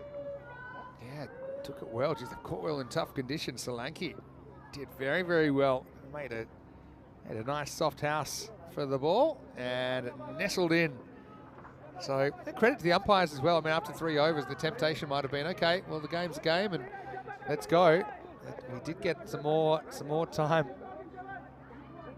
Obviously that we're on. Having said that, as I'm talking, the rain's getting heavier, and also the batter's got to get out there in 60 seconds. I think they were querying that. Suleiman Said was just kind of informing the batter. Generally, they'll tell them, 20 seconds, 10 seconds. So it is policed. We know that. We've seen it happen once or twice in the series. Mishra, bad hair day, but good bowling day. Kamwal, the new batter. Here we go. Here comes the chat. Here comes the chat. Let's have a look and see what they say. And yeah, I think they're calling it. So there we go. 43 for 4. Obviously, that wicket didn't help things Duckworth-Lewis. And I'll give you the Duckworth-Lewis right now. The par is 61. So if this game was to be called off, and by the way, them going off doesn't mean the game's over. They could always come back. There's a window to complete the game. It might be reduced. But right now, they're 18 runs behind on Duckworth-Lewis, so Bruno would have the win. Remember, whoever wins this game, Rhino, it's their first ever win at the Carter Oval. Yeah, it'd be a huge win too, wouldn't it be? As you say, we might have some interruptions from the rain, potentially may have some problems with certain games getting played over the next couple of days, and just getting a first up win in this group is so crucial. So I wouldn't say Bruno have locked their way into a finals day spot here if they end up as victors, whether from the game being abandoned at this point or coming back, but either way, put themselves in a very good position with this excellent performance. One thing about this is you let the umpires and the officials handle the situation. And Mishra, okay, it wasn't very comfortable bowling conditions, but he kept giving it all he could. He got 3 wickets. I'd hate to see what he'd do if he was fully comfortable with his run-up. But this is the thing. The umpires are in control of the situation, and then if they deemed it got heavier and it was time to stop play. Having said that, I think that they might come straight back on, because since they've made that determination, the rain's pretty much stopped. So that probably doesn't give a great impression, because that's obviously rain we've already had. But they're going to come out here. We won't have any lost overs or anything like that. So the Nomads, obviously, in this situation, they know they're behind. You don't need the sheet to know you're losing the match. So they want to come out there and see if they can turn things around. And yeah, credit, again, to Bruno. You could have, in some other teams might have the feeling, a bit of gamesmanship, and they're carrying on. They know they're ahead, trying to get off the field. But some other teams? Or? Not mentioning anyone, but I just, let the umpires umpire, you play, and that's it. The purest form of the game. Oh, he almost has a 4th there, Mishra. Kamwal. We sent it straight back to him. Other thing is, for Bruno, they might feel they're a chance for the 4 points here to defend 109. If they can do that, then obviously it's a huge boost for them. And as soon as the game becomes less than 10 overs, they can't do that. They have to settle for 3. So Mishra. Some kind of spell here, isn't he, for the Czechs? Absolutely sensational stuff, Vinny. 3 for 7, 1 ball left to go. Kamwal has absolutely no idea what's coming at him. To be honest, given the man at the other end of the crease, Zabiola, his biggest job is really to try to get him back on strike, but it's the final ball of the over, so not the area to hit that. A free swing. Just get some bat on this, and wow, he hits it very well. Afridi can't get off his feet. That'll run away for 4. So signs of life, but a long way back. That's if Mother Nature allows for the Zurich Nomads. It's 47 for 4. It is a long, long walk, Vinny, irrespective of what's happening with the weather. Kamwal pretty happy to finally get bat on ball. Takes on Afridi down there at long on, ends up victorious, but Zurich Nomads almost just under 12 runs and over. They need a lot more than that, and probably even bigger for them. 4 wickets back in the sheds already. And I said this man, Zabiola, he had some heroics in the domestic T10 tournament last season. Boy, do they need him to step up in game 1 of ECL. So now we're going to see Shailendra Solanki with the ball. First one hit straight, hit pretty well. Bounces just inside. Cuatro carreras. That last fielding effort from Afridi. I haven't played much recently, but the last tournament I played, I was captain, and said to my players that try not to use your foot when you're fielding, and I actually had a designated spot called Kicker's Corner and it was the short third and the backward point position. And I said that was the only quarter that you're allowed to kick the ball. So if you're too old or you're too immobile to get down to the ground, and you had to go to kicker's corner. And I think I would be banishing Riaz Afridi to kicker's corner. As that is up in the air. Is it going? It is going all the way. Maximo says Carreras. Zabiola gets one out of the ground. Yeah, 10 runs off the last 2 balls. He holds every set of keys here for the Zurich Nomads. Just curious, actually, Vinny, which of those categories did Riaz fall into? The too old or can't bend down far enough? It's not even a. It's not even a. It doesn't have to be for those reasons. It's anyone that chooses to kick the ball. Self-preservation. They wouldn't from be sticking Riaz. around long on in my team. Riaz knows that. He was part of the team. Anyway. Not a good ball. Oh, doesn't really get it. That's out of jail free, really, for the bowler. Short down the leg side and only a single conceded. Zabiel is no understatement. He'll be disgusted with himself not putting that ball. It was a free hit. It was half a foot past leg stump, so it would have been a wide if he's left it. Fine legs inside the circle. Should have been dispatched for Maximo. Oh, that's hit pretty well, and that's going over the top. Maximo splash down on the top of the cube as the Nomads feel they've got a path back to competitiveness here. He got battered in his 2 overs with the ball, so Cromwell's got some making up to do here with the bat. It's a somewhat unorthodox technique, but he's got some driving power through those hips. Yeah, check that ball, because it landed on top of the cube that's retaining a bit of the rain that's come down. Slanky coming around the wicket. All right, well, this is up in the air. Someone's reaching this, and it's dropped. First real blooper in the field. Suresh Ramarao there. And it's put it down, really. Would have been a handy one at this stage. This is a steadier for Burno. Disappointment from Solanke too. He's copped a bit of tap in this over. Really deserved that wicket. It was actually quite a nice piece of bowling, floating the ball wide of off stump. No full toss this time. Should just be a single, so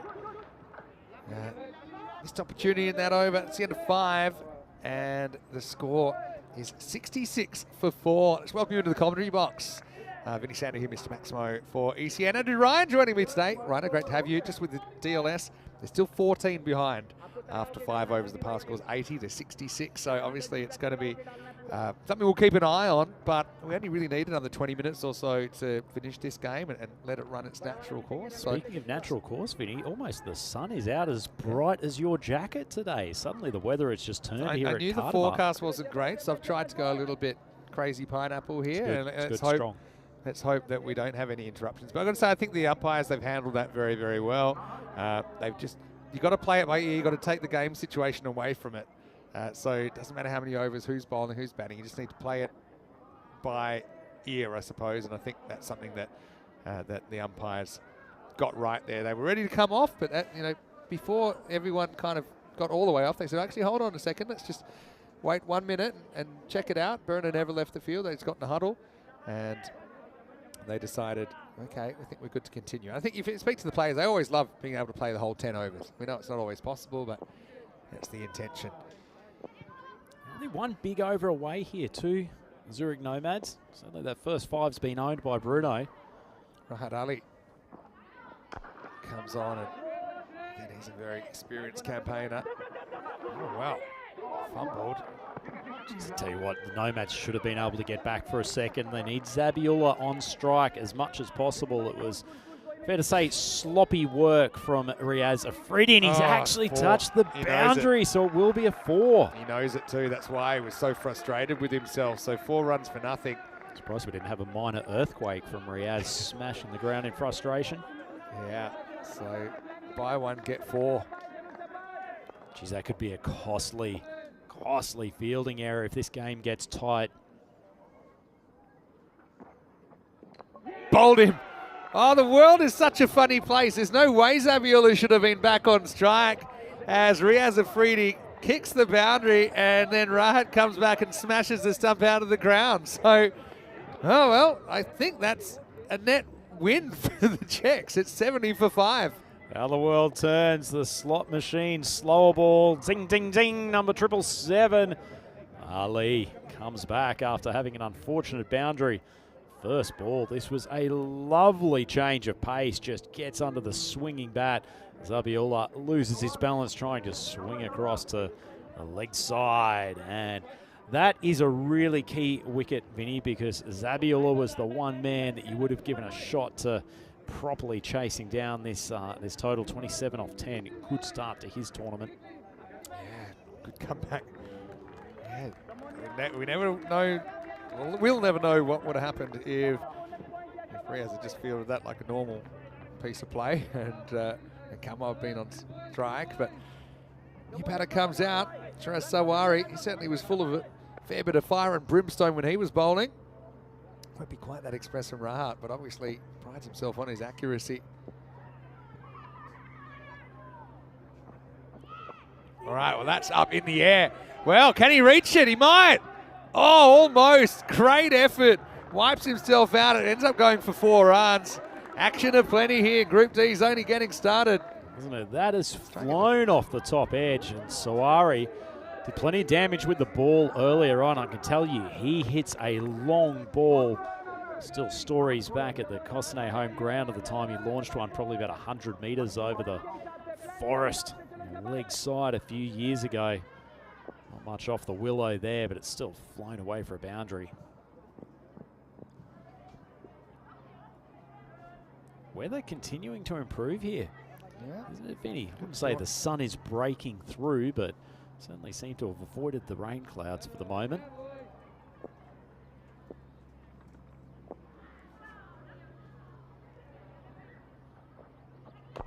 Wow, that's well hit. He's just loaded up there, right in his zone, Sawari. He goes maximal, 6 carreras. He's a beast, Vinny. Tell you what, when he gets hold of the ball, as I said, it does go a long way.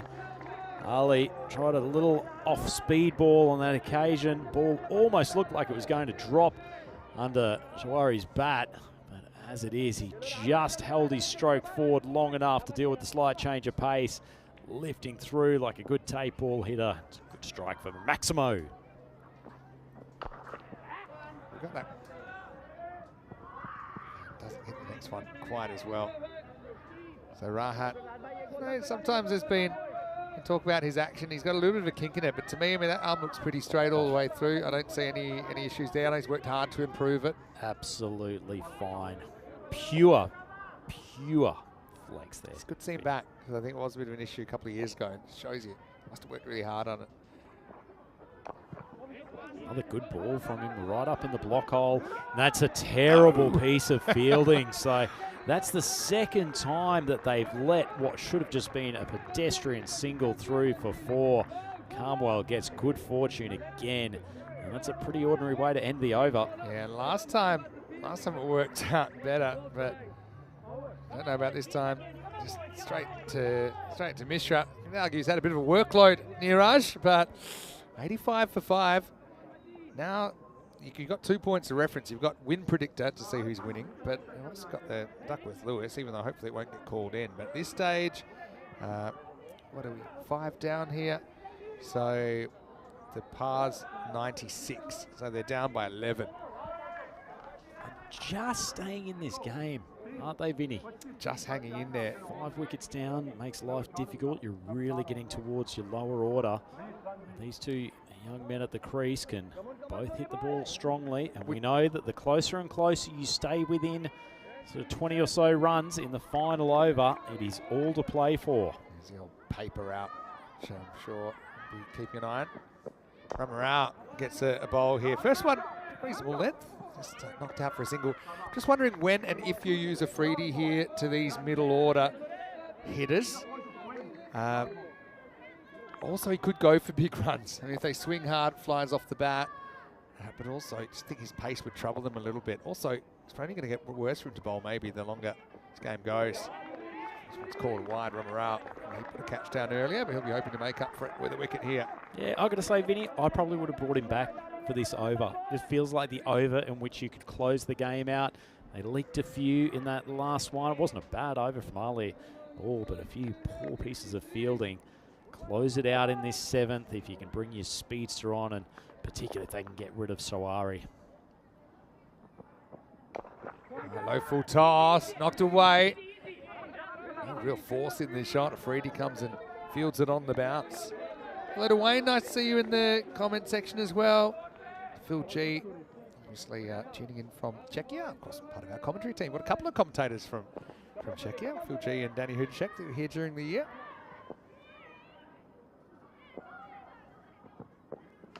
Wow, that's absolutely smashed. Going, and miles away. Maximo, that was a bomb from Sawari. Jeez, I hope that Grizzly's carrying a visa, Vinny, because that has crossed the border. That is a massive, massive strike from Sawari. And the Zurich Nomads are keeping themselves in the game here. Couple of Maximos per over, and they will start to make things very nervous for the Bruno outfit. And look at the smiles in the Zurich Nomads dressing room. Fantastic footage from our friends at Two Circles. All right, this is hit very hard as well. And oh, well done to at least stop it there. It's Rahat. And now we might have a run out here. He slipped over, he's run out. Oh, that's a disaster. Camwell, he's just hit that, and got to give it to the fielder first up. He was able to make the stop, but then a total mix-up between the two batters. 1 and out, 96 for 6. Yeah, I mean, that's Sawari who's going back to the dressing room. That is a terrible loss of the man who could have bombed them to victory here today.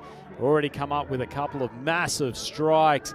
Probably could have been caught out there, but it was actually a wonderful piece of work. It was as acrobatic. Ali coming through, Fires recovers. It in, doesn't even get up, and then he's not even close here. But I want to see how this run out happened.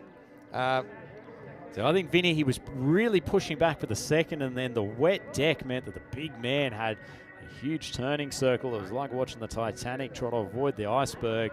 He couldn't get back in time, and that's a big, big wicket.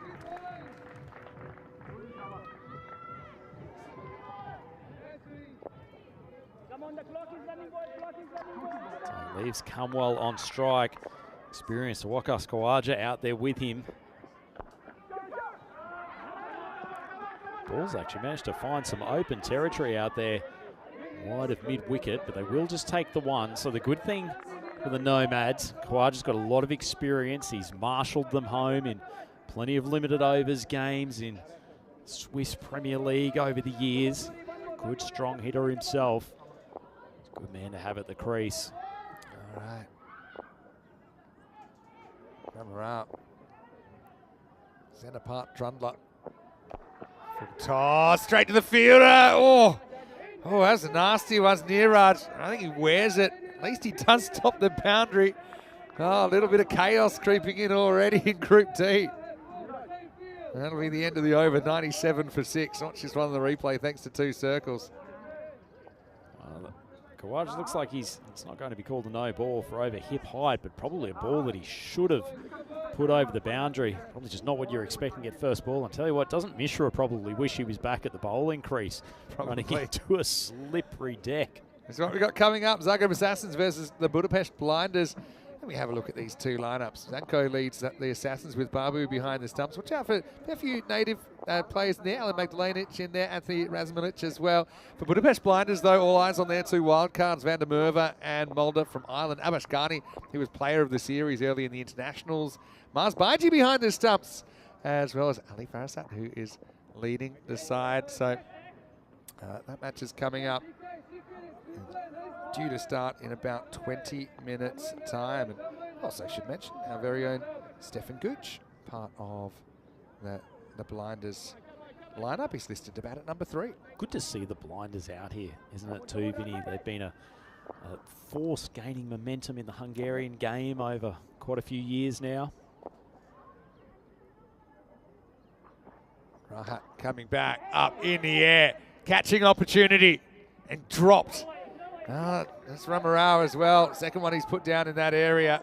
Probably didn't quite have the technique right that time. I know it's difficult conditions. It's also keeping a little eye on that 109. Now they should get there, the Nomads, but if you were able to pick up a couple of wickets very quickly, if you're Burno, maybe you can still sneak that 4-pointer in. Certainly can. Waka's living a charmed life at the moment, 2 off 2, and he's been fumbled both deliveries. Steps across, straight over the line though, so it won't be a wide. Batter wants it, but doesn't have too much of a leg to stand on. Doesn't give you much pace to work with, Radali, does he? Ball just almost dies in the deck, tails away a touch. It's actually quite hard to go and swing that to the leg side.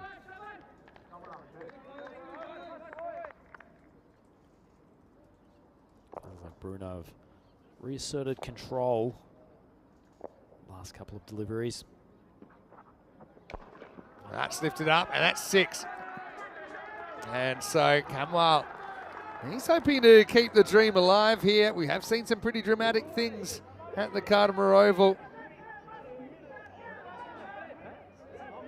But surely Nomads don't have a path into this. Lovely clean strike though, wasn't it, Vinny? Another one of those balls just dying slightly. Outside off stump from Ali, but he stepped a long way across. Got it into his power zone. Lovely strike from Kamwal. 51 off 15 required. So while we're waiting for the ball, Vinny, a lot of people in the chat getting excited about the return of Pakai Care Badalona to Cardimer Oval later on today. Definitely. Can't wait for that.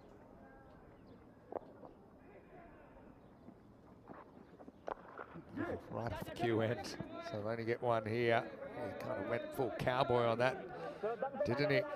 Yeah, looking forward to seeing the champions of 2022. I know that they're missing one very big key player and a couple of others as well. ECN unavailable due to personal commitments and a family situation at the moment. So, yeah, Pakai Care. They'll be relying a lot, obviously, the big man, Mohamed Babar. Saw him last night. Asked him the right question, 1 hand or 2 this year. I think he'll be keeping both hands on the bat. He's an absolute enigma, Babar, isn't he, Vinny? He's a fun character of European cricket, that's for sure. One of the most naturally talented cricketers I think I've come across. He is an absolute sight to watch. Well, it steps across and puts it up and out of the ground. Maximo keeping the dream alive. The Nomads need 43 off the last 2 overs. That blow secures them a point as well. It's 113 for 6. Keeping them in this, Kamwal. There's times in which he's played a few strokes that have looked a little bit awkward and unbalanced at the crease, but when he's made contact with the middle of the willow, he's sent the grizzly ball flying. Left themselves a lot of work to do in the last 2 overs, Vinny, but we all know 20 or thereabouts off a pair of overs, if you've still got some hitters at the crease, there is every chance that they can do that. And a big over coming up now as the rogue superstar Riaz Afridi steps up for the 9th. Well, yeah, I think it's a good move, but obviously the ball can fly off the bat as well with Riaz.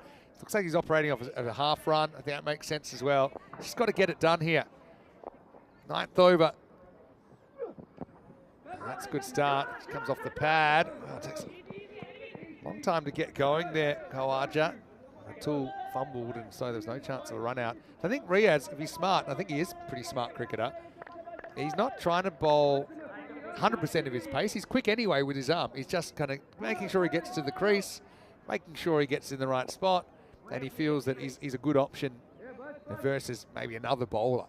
Tell you what, with fine leg and 3rd man back, I'd be telling him to spear it in here, Vinny. Again, so far he's done his job pretty well because he can put the game to bed here.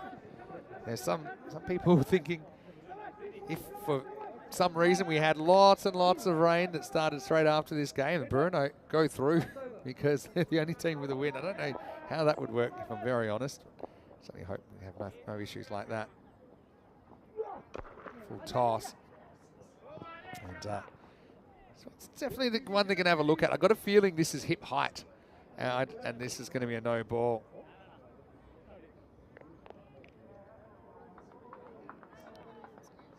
Slanky probably not standing in the most helpful position, though. Tell you what, whichever way this gets called, I'm not sure I'd prefer Snowball. see Riazza Freddy's pace coming at my waistline. Snowball for me. It's pace on.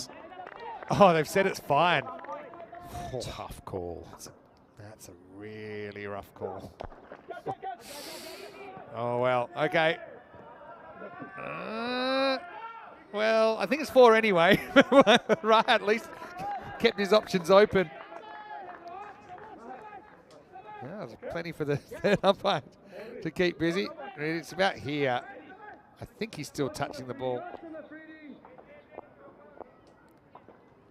I think that's certainly made contact with his arm, and it is signalled for Vinny. Not a bad effort from Rad Ali out in the boundary, but good shot from Camwell too. Just went with the line of the ball, got his hands through nice and quickly. He's still in contact with the ball when he's touching the boundary. That's why it's given 4. So they do get that one right. Anyway, back to live action. And this one's not going so far. It could be a run out here. I think it will be a run out if he had the ball, which we're about to find out. Somewhat ungainly dive at the stumps, but the wicket keeper, who hasn't had to do too much work in this innings so far, it's probably affected the run out. We'll hopefully get a replay from a slightly clearer angle. Only issue is the ball ends up out of his hand, which begs the question, when did he let go of it? I imagine it's good. Looks like a fairly clean effort from keeper. Does a pretty good job actually of picking up the ball with his left hand, full facial dive, and the ball's come out after he's made contact. So fairly easy decision for the team with the video umpire spot, and Kawaja. Bit of a torturous stay for Waikas there, 4 off 5. Tough time to come out and bat when you've got that sort of run rate to catch up to, but it's been a good over from Afridi so far, Vinny. Trying to close out this game for Bruno.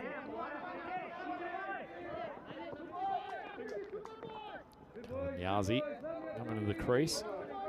It's just a squeeze of one at first ball, and that is the end of the 9th. So Freddie, none for 26, but coming back after an expensive first over. The Zurich Nomads 121 for 7. And they have not an impossible task, but not far from it in this last over.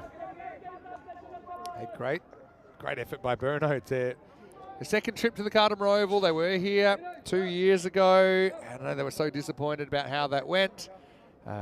They've worked hard, obviously, to get back here in the first place, but this will be their first win, assuming that they defend 35 here, their first win in the ECL. So, yeah, it's a great story for them. And now looks like they're going to finish off with Matab Khan. And credit to all the players here. I know it's not the easiest conditions to play, but this is European cricket. They've been out there and they've just followed the umpire's instructions. Here we go, 10th over. Wow. Well, this game's still alive, thanks to Niazi, who comes out there, clips a 6. Maximo!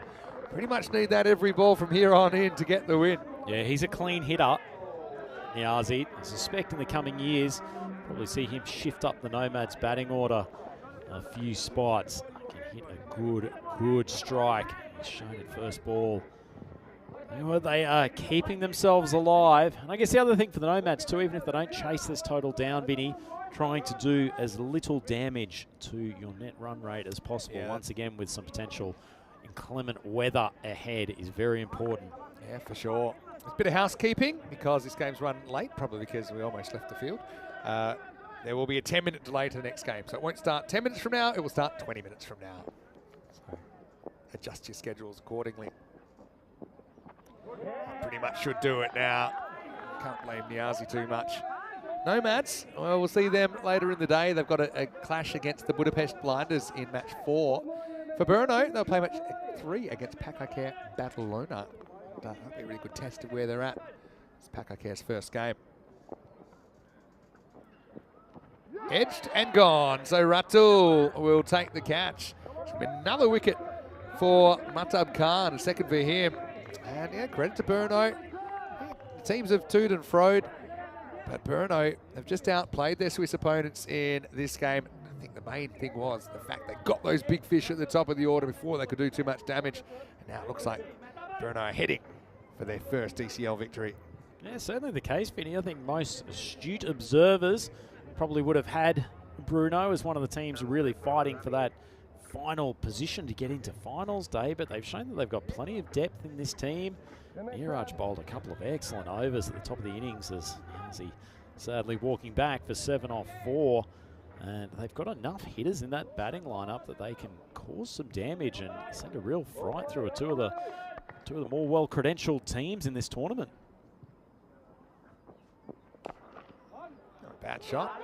This is Ziaullah Amahel coming out, somehow manoeuvring his hair into that helmet.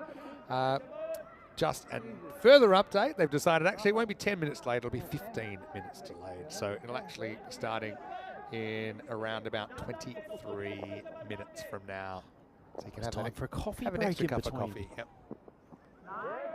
But this is going to be a really proud moment for the Bruno club. They've grown and grown and grown. At one stage, they had multiple teams, I think up to 3 teams, maybe even 4 teams worth of players, and operating at different levels of the Czech competition, where there's 3 tiers of competition. But they're about to make their mark on the European stage here. And it'll finish with a wicket, another edge. And so Matab will end up with 3. And well done to Bruno Cricket Club, their first ever win at the European Cricket League. And it comes 2 years after we first saw them here at the Cartama Oval. So long time between drinks, but they get off to a fantastic start, taking 3 points out of this first match. After their first visit here was certainly Bruno a couple of years ago. It's finally Brewer, yes, with a tremendous victory over the Swiss champions, Zurich Nomads. And I have to fairly say they've not comprehensively outplayed the Swiss champions, but they've certainly outplayed them in every department. A few wobbles from the Czech boys in the middle overs there with a succession of dropped catches, but ultimately they were by far the better team here in the first game of Group D, and that allows us a good chance to look ahead to match 2, where the gently named Zagreb Assassins from Croatia join us to take on the Hungarian superstars, the Budapest Blinders. That should be a cracking contest, but in the meantime, time to celebrate for the Czech champions. Yeah, and so,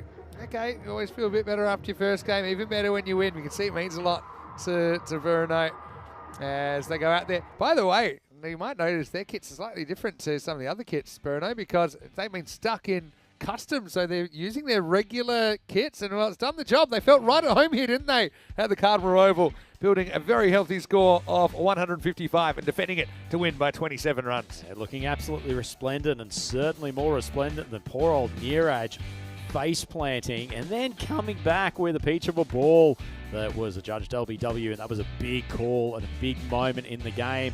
But they made their own luck though. Naveed Ahmed taking an excellent catch to a skied ball, and that caused the heads to go down. And the Zurich Nomads were just always behind the 8 ball in this contest.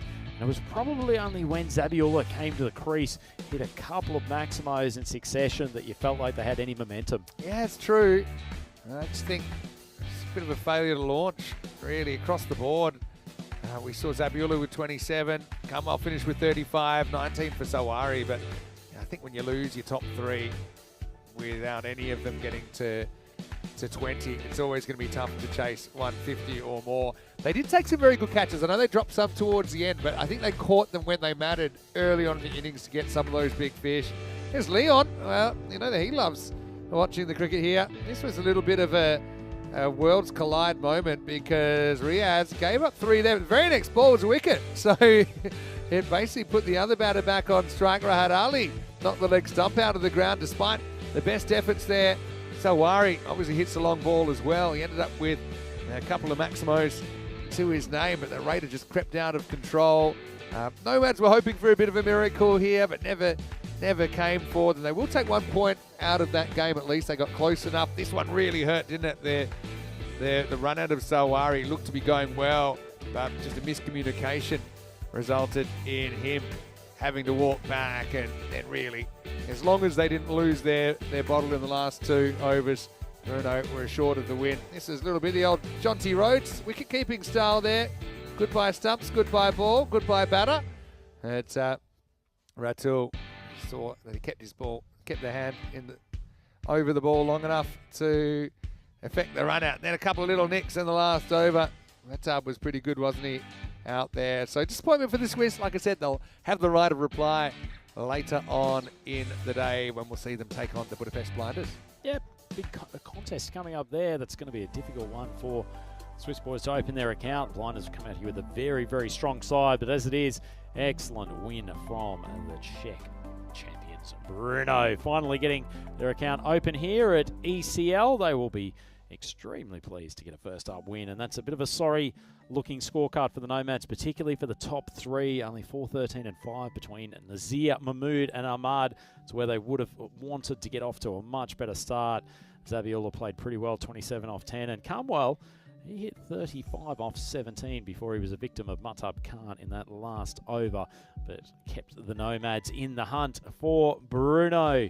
3 wickets for 22 from Matab, who bowled an excellent last over, but really the pick of them, and the man who broke the back of the Nomads batting lineup, Niraj Mishra. 3 for 11, and including some big, big wickets in his first over. So a tremendous victory for Bruno.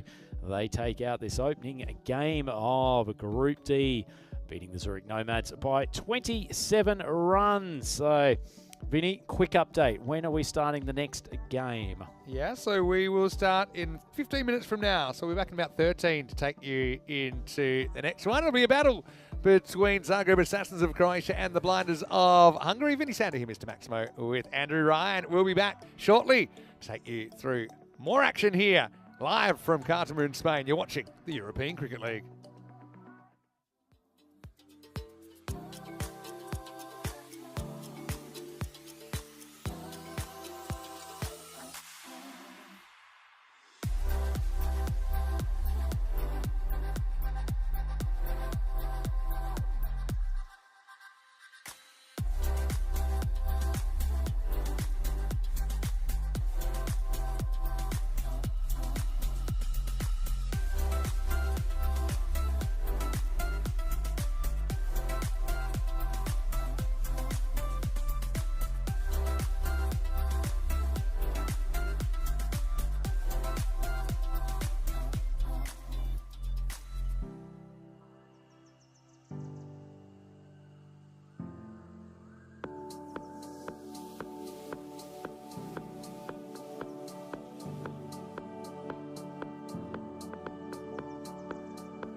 The European Cricket League is proudly brought to you by Dream 11, HCL Software, Rado, La Junta de Andalucía, and Victorinox.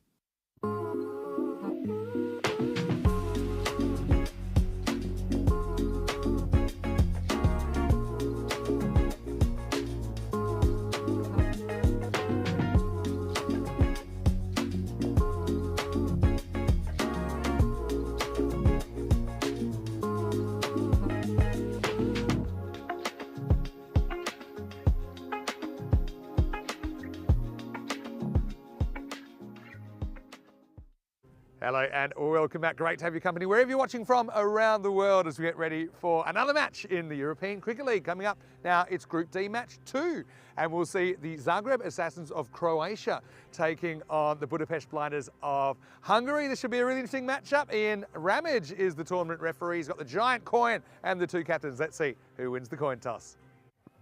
Here you go. Good luck, mate. Good luck. Thank you. Thank you very much. Assassins, you're the home team. You'll toss the coin. Blinders is the away team. You're going to call. I'll take that from you if you want. Rado. It's been called Rado. It's come down European Cricket, so you've won the toss. Okay, toss won by Assassins, who will bat first. So the Zagreb Assassins have won the toss and Vedran Zanko says we will have a bat. Good confident move. I think in these blustery conditions, I think getting the runs on the board can be a pretty useful thing.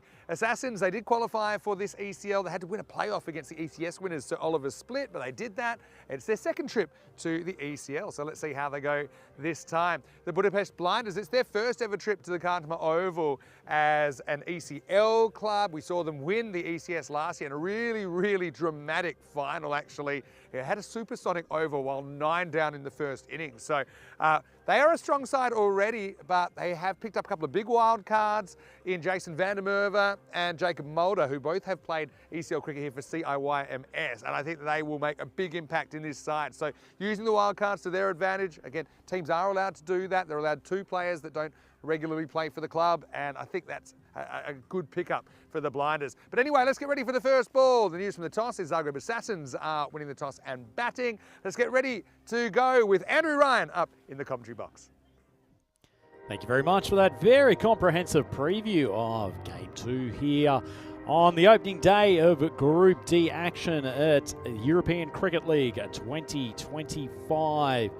We had an excellent first up contest with a win for Bruno against Zurich Nomads. We turn our attention now to the Zagreb Assassins representing Croatia up against the Budapest Blinders, the stars of Hungarian cricket, and this should be a tremendous contest. The Blinders come in with a star-studded lineup helped by the addition of the Irish guns Jason van der Merwe and Jacob Mulder.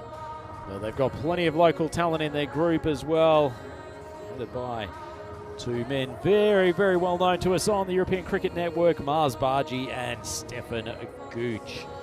But as it is, we'll see the Blinders come out to bowl in the opening stages. The Zagreb Assassins won the toss and elected to go and bat first. And they'll be looking to get their tournament off to a good start. Tough first up assignment from them. Blinders coming here with a pretty solid all-round team. We've got some big hitters in that group. It's a variety with the ball.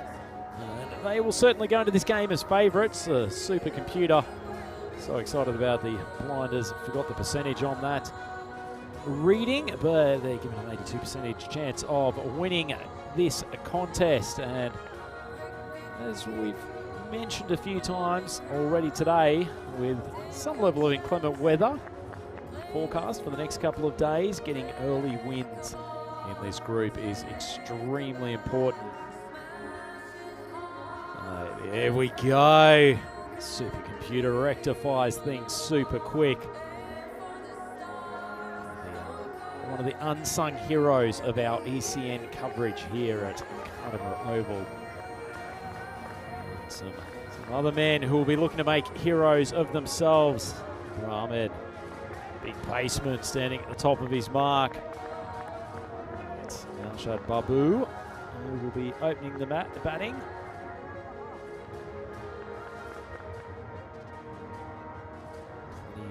riding on the shoulders of this opening partnership for Zagreb. Yogesh Balaj is at the non-striker's end.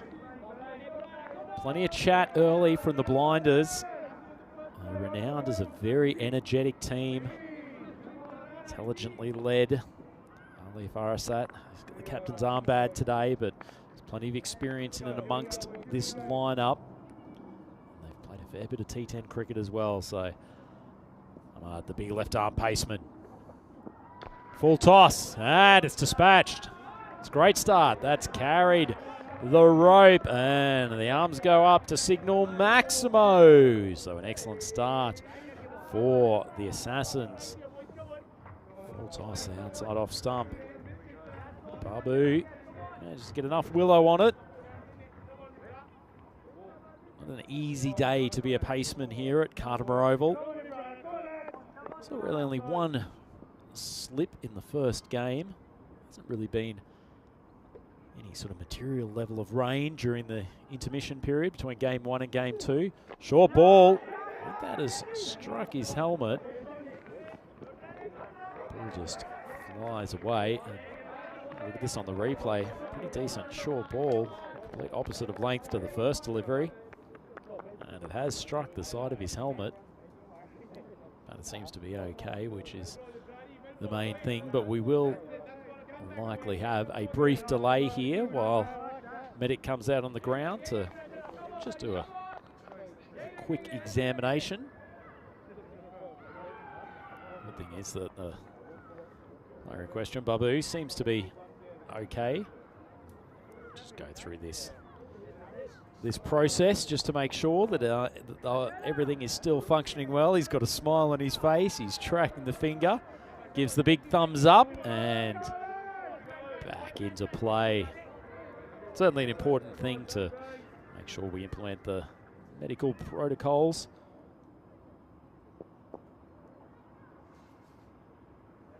Ahmad, he's come up with a full toss first ball. Big short ball second delivery. That's a better length. Much better length. Big left arm paceman. That's where the majority of balls should be going. Looks like his rhythm looked a lot better. Hit the crease well. Still plenty of energy in the field from the blinders. You can hear many, many voices in that stump microphone. Love an early scalp here.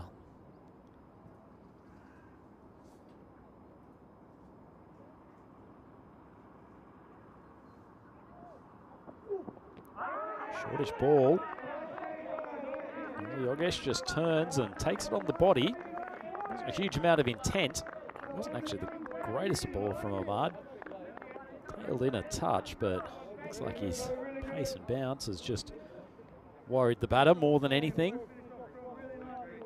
Took a step out to the leg side and spent a lot more effort trying to evade the delivery rather than playing a shot. So 2 balls left in this first over. 7 for none.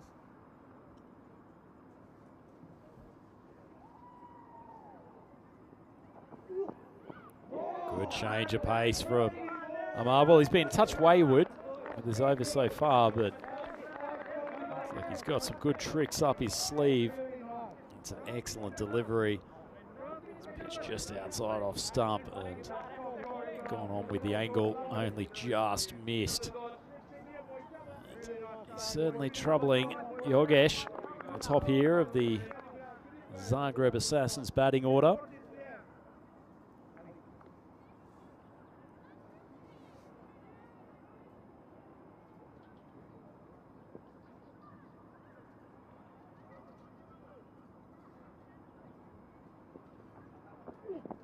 Another short ball. Hit the seam, took off. That's a good finish from Ahmad. He'll certainly be happy to get his first over out of the way. High fives all round from the Budapest Blinders, and that's the end of the first over. Zagreb Assassins 7 for none. Gives us a good chance to take a trip down memory lane and see what's happened in the European Cricket League in the previous editions, the inaugural tournament There's VOC Rotterdam, featuring our own Corey Rutgers for the commentary box. Then Pack I Care Badalona, won't they? An absolute stormer in ECL 2022.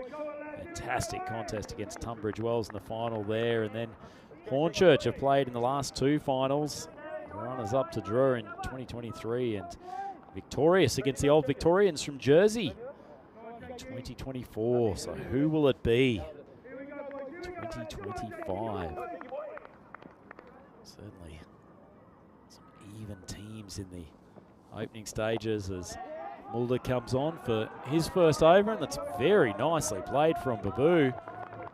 Rocks on gently onto the back foot against the wrist spinner. Cuts it and cuts it very cleanly.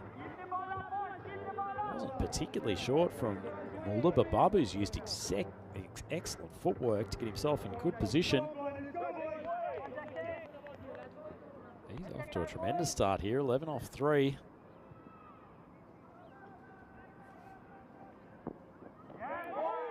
Much more air on that ball, but Drift taking it down leg side. He's probably not going to get much grip and turn this Cardamom deck today. Very well credentialed leg spin up.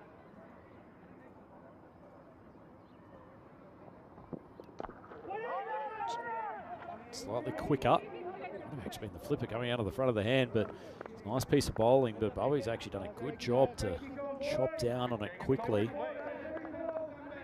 Look at the Assassins. Bought some of their own kit. Already talked about it, them having one of the more intimidating names in European cricket. That's a lovely piece of bowling from Mulder.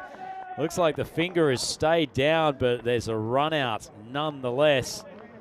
And that is a comedy of errors, unfortunately, as Yogesh Balaj has gone down to the striker's end. He's an absolute mile out of his crease.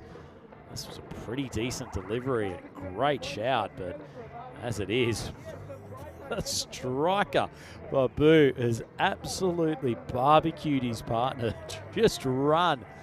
To take an old Maximoism, someone's hit the wrong button on the controller, and Yogesh has been sacrificed in no uncertain terms. Mars Baji, quick with the gloves, didn't really need to be particularly speedy in the first wicket down, 12 for 1.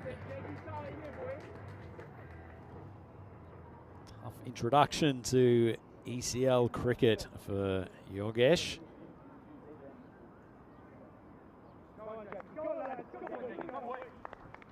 Blinders will be happy to get the first wicket on the board. Lovely wrong end. No one did grip the pitch a touch, and Pawar certainly didn't pick it out of the hand or off the deck. It's just extraordinary stuff on that last ball.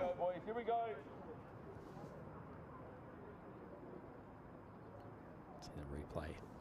Lovely delivery from Mulder as an inside edge goes flying past fine leg. Well, I was going to say they'll only take the single, but given some of the running we saw a few balls ago, couldn't be too sure. Interesting couple of overs here from the Blinders. Been hit for a 6 and a 4. The first delivery of both overs, but thereafter, Bowlers really got on top. The Assassins batters. Beautifully flighted legs, the wrist spinner again. Ball just chopping back into Pawar once again, playing all around it, but quite understandable when you've got leg spin of that quality on. So Mulder finishes over, goes none for 6, but there was the run out, and Zagreb Assassins, they are now 14 for 1 after 2. So a good start for the Hungarian champions. So they come here with good variety in their bowling lineup. Looks like Sandeep Mahandas is going to take the pill for the third over. Look at that table, excellent win for Bruno. In game 1, nice little boost to their net run rate too. Solid victory over Swiss champions, Zurich Nomads. Nomads will be fairly disappointed with their first up performance. With the ball, never felt like they gained the ascendancy or any level of control in either bowling or the batting innings for them. And well-deserved winners there, Bruno, to get off to a great start in ECL 2025.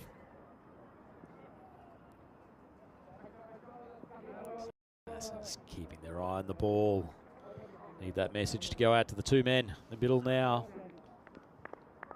Babu back on strike. Need him to face as many balls as possible as Artis drags one wide of off stump.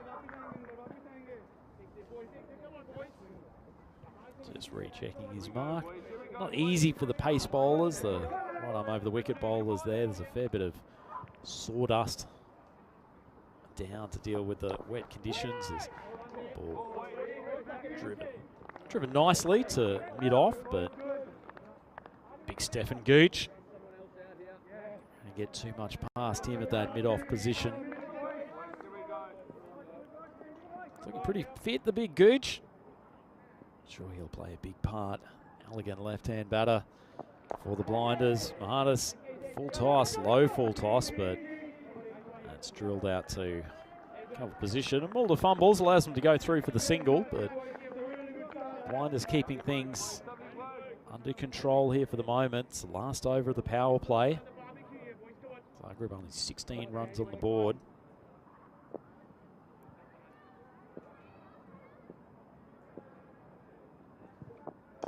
Swinger from Mahatis, nicely driven from Boar, but Gooch gets down well. Keeps it to a single. Nice soft carpet underfoot here at Cartama Oval. Grass is probably a little bit longer than we'd tend to expect it, but it has had a lot of rain various times over the last week.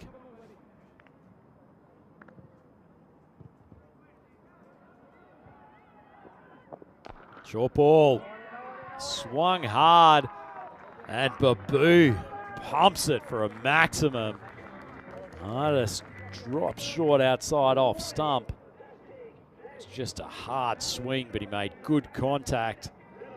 Flying high into the Cartama sky, and that cleared the boundary easily. First signs of life in the Zagreb Assassins 10. Do with a couple of more of those maximums before the power play is over. Babu looking pretty comfortable out there though.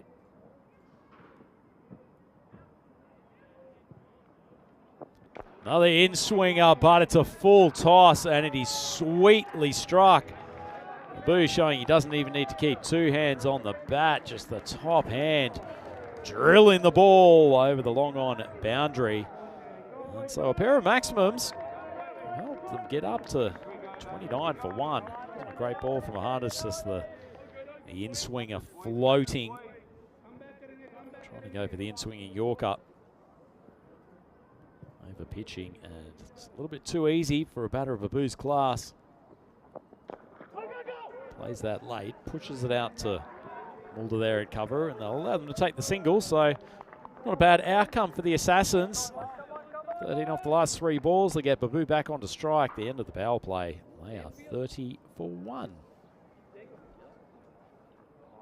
So a nice start for Babu so far, scoring the majority of the runs for the Assassins, and certainly helped by a pair of Maximos in that last over. 16 from Mahandis. So just getting the innings back on track. Babu back on strike, courtesy of that single off the final ball.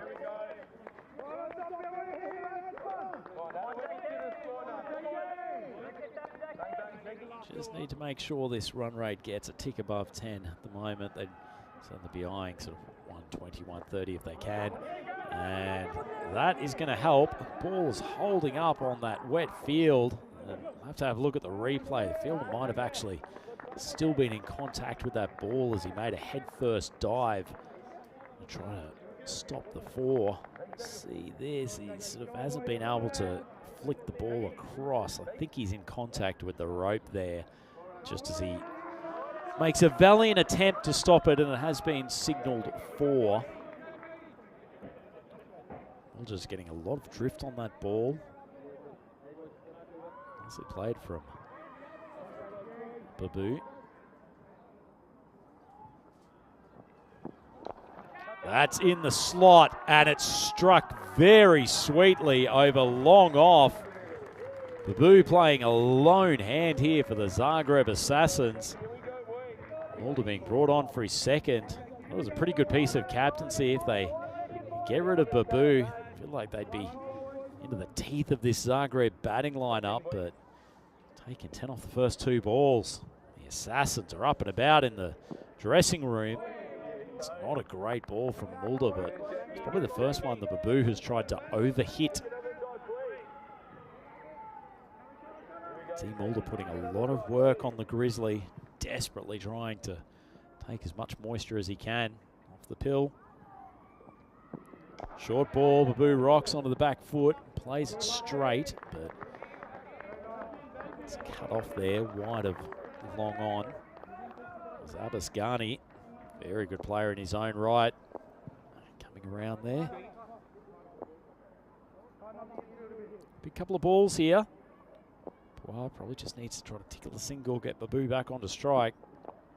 Cuts late, and he manages to cut sweetly. And despite the ball slowing up in that slightly damp outfield, Ahmad, the big paceman, can't stop it. And this has been a pretty good over for the Assassins. After a little bit of a shaky start, they are really getting themselves back into this contest.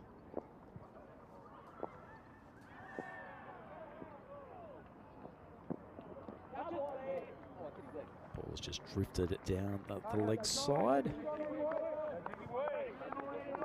Not the tidiest over from Mulder so far.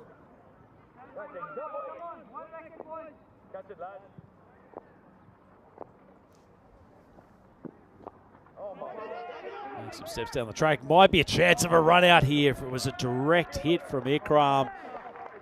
There at short fine leg just on the 30. And Baboo could have been in trouble as it was.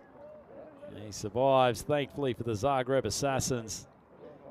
Shy at the stumps, there was some uncertainty. It looks like Baboo might have actually made his way home regardless, but hearts were in the mouths for a moment from the Zagreb group. That is the end of the 4th over. Done well to get themselves back in this contest. Croatian champions. Power will be happy to get himself off the mark as Ghani coming in for his first. Ball was in the slot, but Power had already started to take steps down the track. They drive it down to Gooch long off for the single.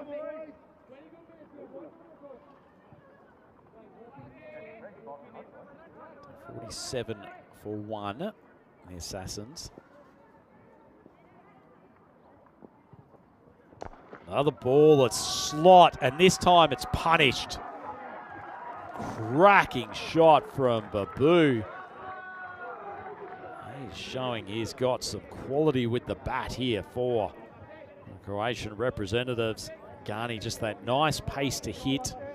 Not a tall man, so he's not getting a huge amount of jump off the Karma deck. Baboo on fire.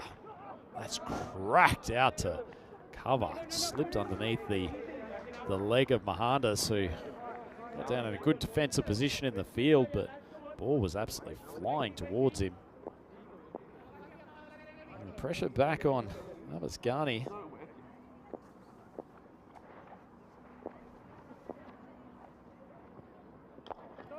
Lovely flick off the legs.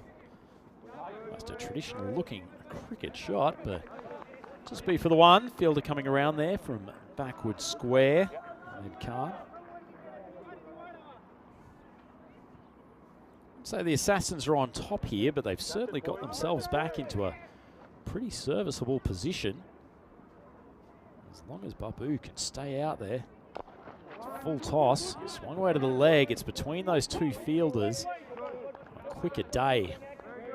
Might have made it to the boundary, but these damp conditions, it will only be one. And tell you what, with one ball left to go in this 5th over, the game at a precipice. What a time to bring Maximo back to the commentary box. Great to be back. Interesting few overs.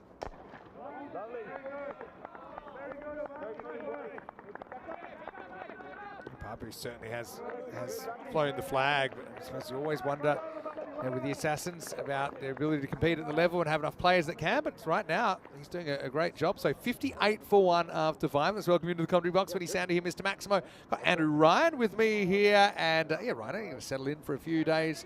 I think you've got 3 groups in your stint before you have to leave us. Always love having you here. We've got so many great memories together at the ECL and the ECC for that matter, but we remember probably some of my favourites involved Nabi and the group final a couple of years ago when Drew won it, but also the record chase, the Netherlands 11 against Spain as well. And so far we've been making more memories, and we're glad that you can be part of it. I suspect there'll be more to come too, Maximo. This feels like probably the closest ECL on record. It feels like actually it's compressed that space between the top teams and I guess the teams that are probably still in a lower tier developing their cricket. Even seen it here today of Zagreb Assassins actually looking pretty good in the opening stages of this game against the Blinders. Yeah, no doubt. That's going to be 4 runs. So look, Assassins, they had to work very hard to be here. I've got to say, I love. If there was a ECL for just team logos, I think you're watching the finalists here. Have a look at the Blinders logo involving the emoji with the sunglasses. Who would you give the edge to? Maybe the Blinders is just so creative. The sunglasses on the Blinders just does it for me. It's that comedy the Assassins element. is very good, but it's like there have been similar. But anyway, tell us who you like. Rain's coming down a bit heavier now, though, isn't it? It's been a constant threat. But, let's have a look. I think the Rutgers bus might have just arrived as well, just in time. Sprayed. It was quite wide, but the arms have stayed down. Tough when you've got a left arm paceman with the angle pushing across. I think you just have to make the adjustment. It was certainly pretty close, wasn't it? Well, though, I don't think it's bad tactics here from Ahmed. Pawar looks so much more comfortable flicking off his pads than he does playing the ball wide of off stump.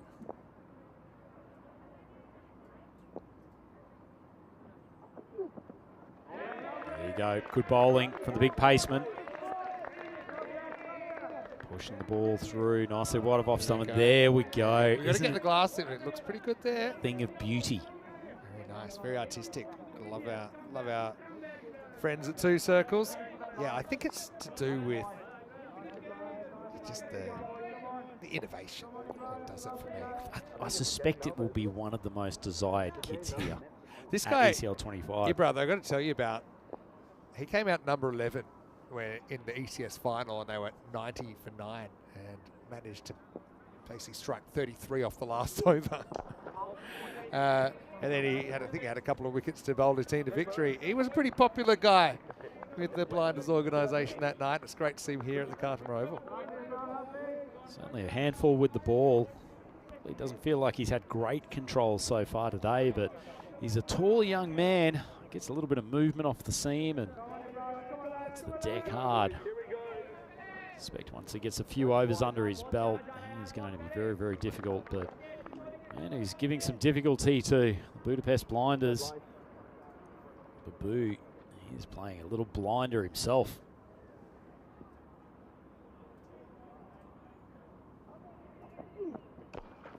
Wow, that one has gone very high. Remarkably, it's going to carry the boundary by 2 metres at first instance.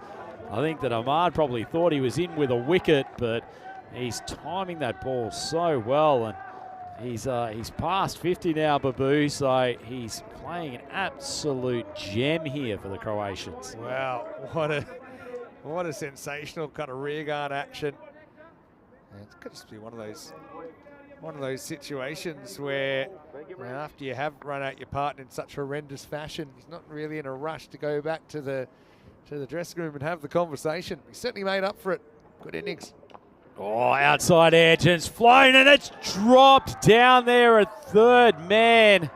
Tough catch in the wet conditions, but Daniel Akbar made himself in a pretty good position, and it's just slipped through the digits, flown at speed off the left arm paceman, and It's a little bit of the luck that the Assassins need. What a finish to the over. Yeah, it's a tough one. It's definitely not an easy catch in these conditions, but yeah, you just hope that you can hold it. And unfortunately, Danny Akbar couldn't. It's the end of the sixth, and the score 75-1.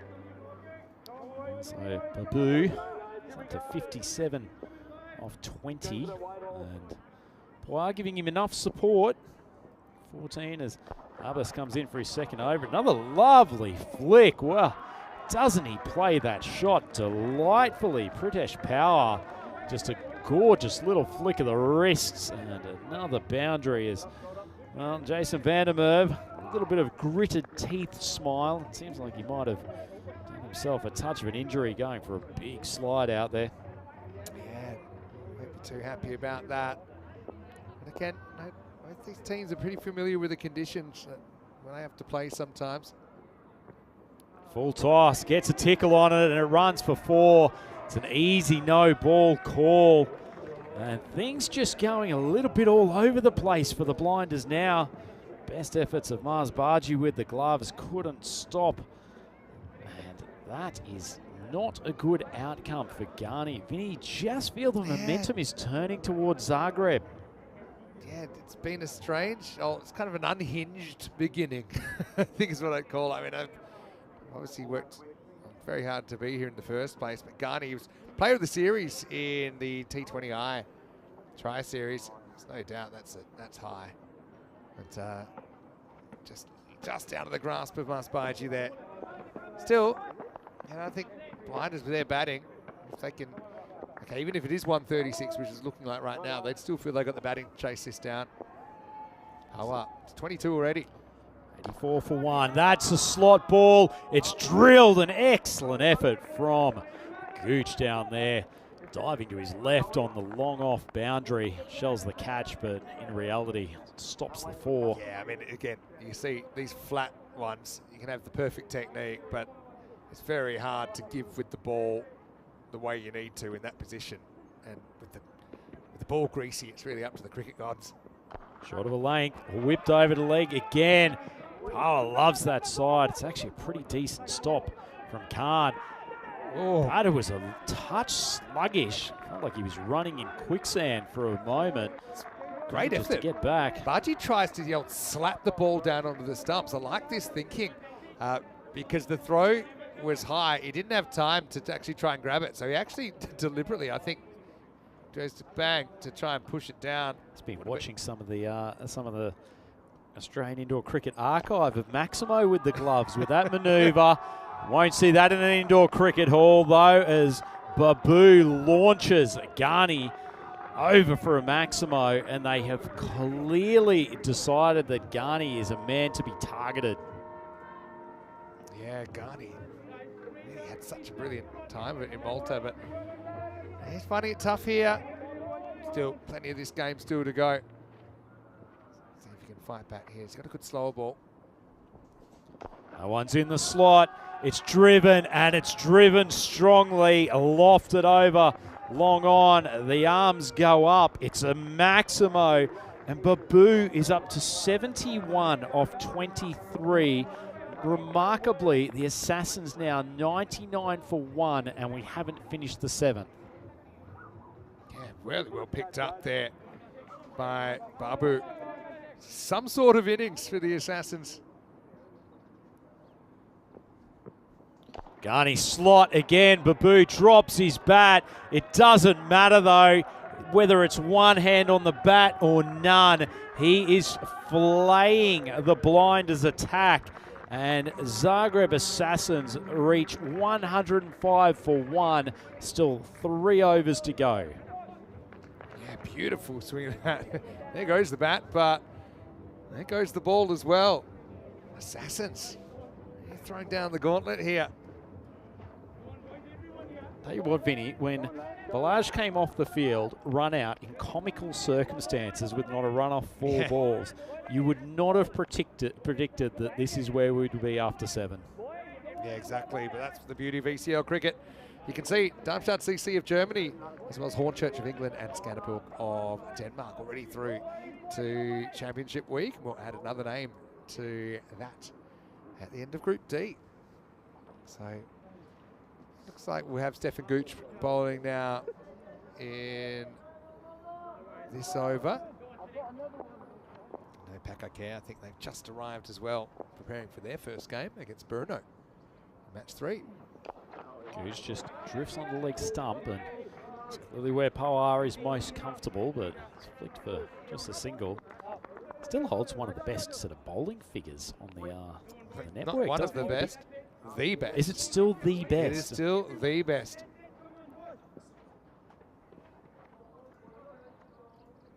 Stay tuned. Beautifully played from Babu. That ball was easily wide down the leg side. Somehow he's kept his balance, manipulated his wrist, and played a stunning shot. Yeah, just wasn't well directed. Maybe hoping for a bit of swing there, Gooch, but never came, and it was well flicked away. Well played. Babu, he's on his way to a ton here. Jinx activated. Well, might be this ball. It's gone high. 2 fielders going back. It's actually a pretty nifty bit of work, keeping the ball in as Akbar throws it back into the keeper. Right in the mouth of Babu for a moment, but would have been a difficult catch under current circumstances in particular. Yeah, just luck of the green there. We were trying to say it's a bit wet or something. Maybe trying to want to change his gloves and play, hey, you're on 85. You don't want to go anywhere. Short ball. It's got into an awkward spot. Popped up. Van der Merwe coming in. Takes an excellent catch. And that will be a relief for the blinders because Babu was pumping them to all areas of the ground. He finally falls for a very well-made 85 off 27. And the Zagreb Assassins 114 for 2. Yeah, just got a bit high on the bat here, didn't it? But still, it's a brilliant, brilliant innings as he'll depart for 85. And he'll leave his team in reasonably good shape. Zagreb Assassins of Croatia, 114 for 2. Nice catch up there as well by JVDM, Jason Van der Merwe. Well, the change to bring Gooch on with the ball has worked for the blinders. Picks up a very, very crucial wicket, just trying to impose his will in this contest. And have a look at that Hall of Fame, the best bowling figures of all time. The big man, 6 for 2. Ball swatted to, oh, another remarkable run out. What has happened to the Zagreb Assassins? They've batted so well, but 2 of the most ridiculous run-outs you'll see on the ECN this year. Oh, well, that is a little bit comical. I want to see if the striker kind of, to be honest, it's kind of on power. You have no obligation to wait till the ball got past Gooch. He waits, but he waits from a position that he knows that there's no chance he's going to ever be able to get back. Gooch, one of the easiest direct hits he's ever come up with. He'll basically go 2 in 2. So that's both the set batters got in consecutive deliveries, and just like that, it's 114 for 3. Yeah, remarkable stuff. You won't be wanting to watch those in the highlights. Too often a shame to lose power just after they'd lost. Babu in quick succession. Ball from Gooch just straight pulled down the ground for the 1. So Das and Singh out there for the Croatians. It's the end of a pretty good over for the blinders. Just put the brakes on the Assassins for a touch. 115 for 3. 2 overs to go. Yeah, so it's big 2 overs coming up. If they can just keep this going, the Assassins with these 2 new batters, maybe they can get up at 145, 150, but there's also a real chance that the new batters don't get going, and then you start around about the 130 mark. It's a big difference. Big job in the hands of these 2. Oh, man with a big job, Ahmed Khan, has been throwing the ball for the 9th over. There's one thing we do know, on the historical basis of ECN cricket, it does all happen in the 9th. Short, wide, not a very good start from Khan. So the Blinders having to dig a little bit deeper into their bowling stocks than they might have planned at the start of this game.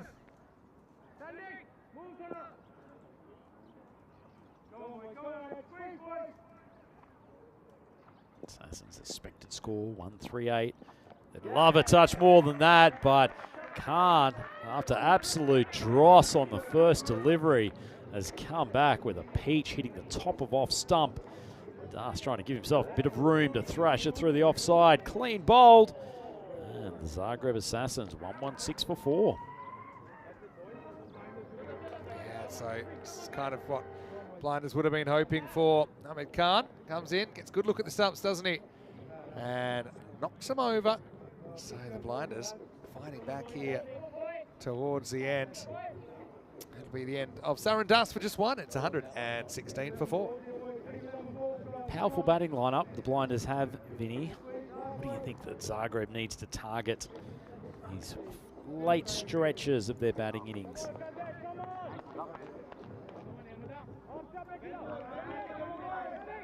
Expected score now down to 134 as Arena comes to the crease.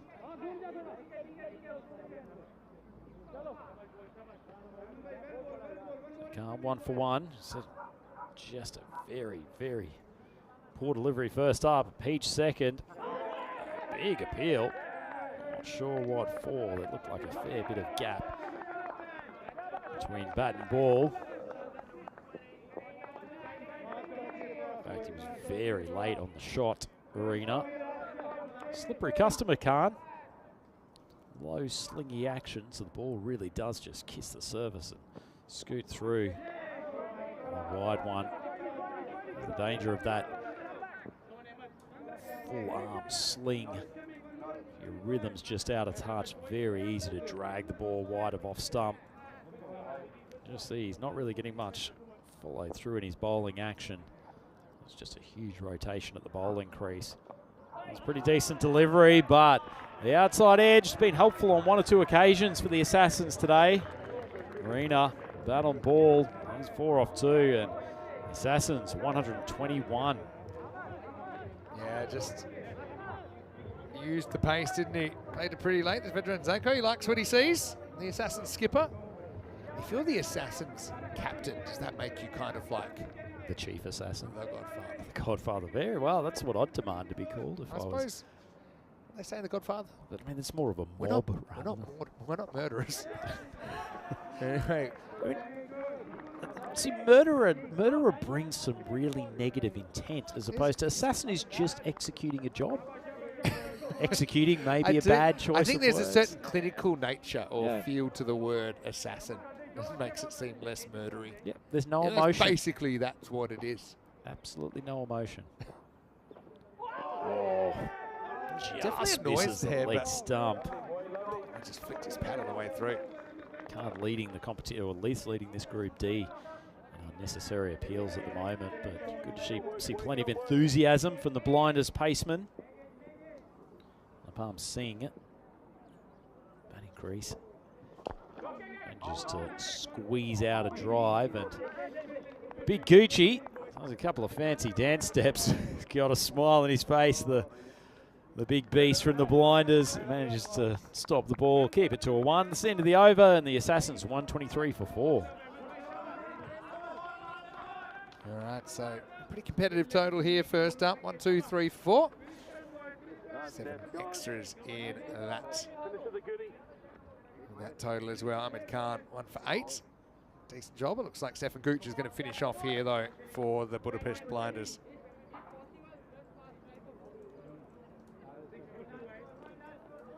Pretty handy to have this all-round talent within the squad. Ball goes flying up the outside edge, but Akbar does a good job screaming in from third man, keeps it to 1.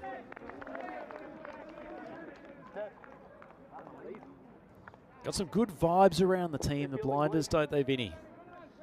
Happy bunch. Feels like they go about their cricket in the right way. Supportive of each other. Good, strong personalities. That's a bit more slot. Swung down the ground. Oh, and it's dropped. And Ghani a man of his ability, you would have expected better. Gooch should have had a second wicket, but it goes for a Maximo. Madre mia. Just wouldn't expect that even in these conditions. Just need to have strong hands behind it. Slight mischarge. Salt into the wound, it goes for 6. Good ball from Gooch, just angling in. And as they've done a few occasions, the Assassins, it is drop and run. Yeah, it's It's a scowling face from the Gooch at the moment. He's not happy about that drop. thrilled. I mean, 2 for 12 looks like a lot better than 1 for 18, but still he's doing a good job here for the Blinders. Bit of bounce outside off stump. Dot balls crucial in these late stages. So 2 balls to go. The Assassins, I think, you'd asked them after the first couple of overs, getting up to 131 would be beyond their wildest dreams. But Yeah, it looked like it could have gone very differently. it's cut, and he will beat third man. That's actually a pretty good shot from Singh. Zagreb up to 135, 1 ball remaining. Gooch just probably dropping a little bit too short with some width. Didn't get much bounce off the deck on that occasion. Basically just challenged the top edge of the bat there and hoped he could get it over the top and then get another play and miss. But that time there was bat on it. Flew away to the boundary. So yeah, very entertaining first half of this game. Let's see how we go. Last ball coming up. Short ball, just fended off to the offside. And Gooch is going to have a full dive. No, we almost had a magic collision. Not sure the batter would have come off best if bodies had have met on that occasion. Boy. This is like the asteroid that was predicted to hit Earth in 2031. So basically Steph has calculated he could outrun the batter here. And I don't doubt there would have been a moment in Steph's life where he probably could have.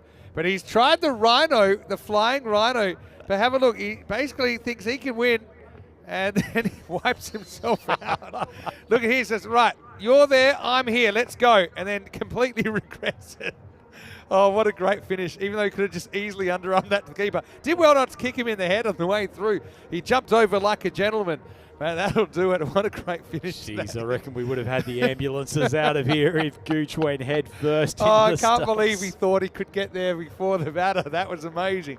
Anyway, poor Mars Baji's just sitting there completely lonely at the keeper's end waiting for the throw to come in. But anyway, look, it's a bit of fun. It'll cost him 1 run, but in the end it'll be 137 for 4. And the Blinders will need 138 to win their first ever game here at the Cartama Oval. Yeah, I think they'll be pretty excited about getting that total on the board. The Assassins, as we said, was a real struggle to start. Lajay at the top of the order, he couldn't get going after the 4 balls that he faced, and then Babu just got ready to launch. So have a look at the highlights. There'll be no shortage of them. There's always highlights when Mars Baji's around, even when he's just doing a little gentle hip warm-up. But there was plenty of action in the first over as Ibra Ahmed, the big left-arm paceman, managed to crack the grill of Babu, but it certainly just sent him into action. That was a great shout from Mulder. I got to feel for him. Ridiculous, He right? just took off because he's a bit worried about some sort of LBW appeal. And unfortunately, it didn't end too well for Yogesh, who was caught 4 or 5 meters short of his crease, and that was after putting in the big effort. But hey, what about Babu? He really set up a contest here, didn't he, with this 85. 11 Maximos in that innings, Vinny, and his striking was so clean.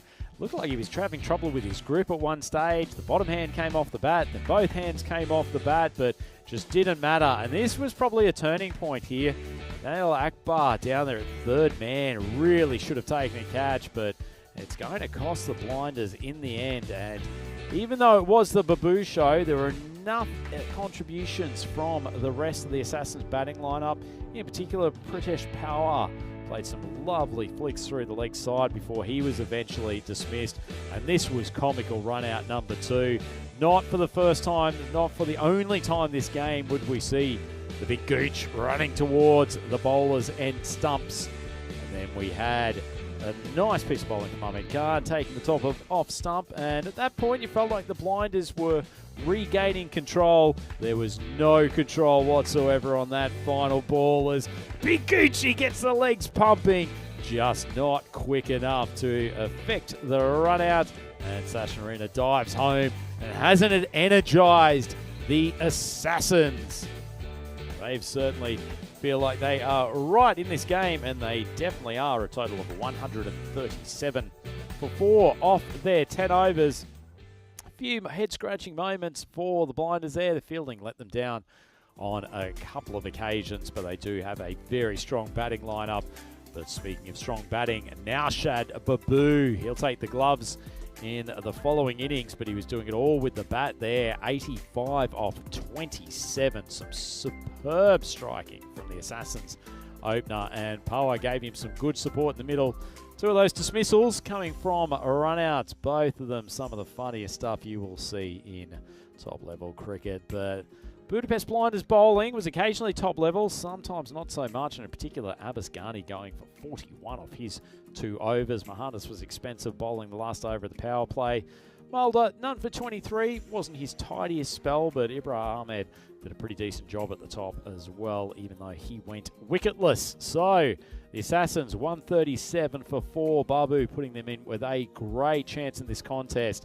And the Blinders will need to bat very well to chase 138 off their 10 overs. It's Ed Ryan here for the European Cricket Network with Vinny Mr. Maximo Sandhu. Please join us in a couple of minutes' time for the chase of Match 2 here in Group D.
The European Cricket League is proudly brought to you by Dream 11, HCL Software, Rado, La Junta de Andalucía, and Victorinox.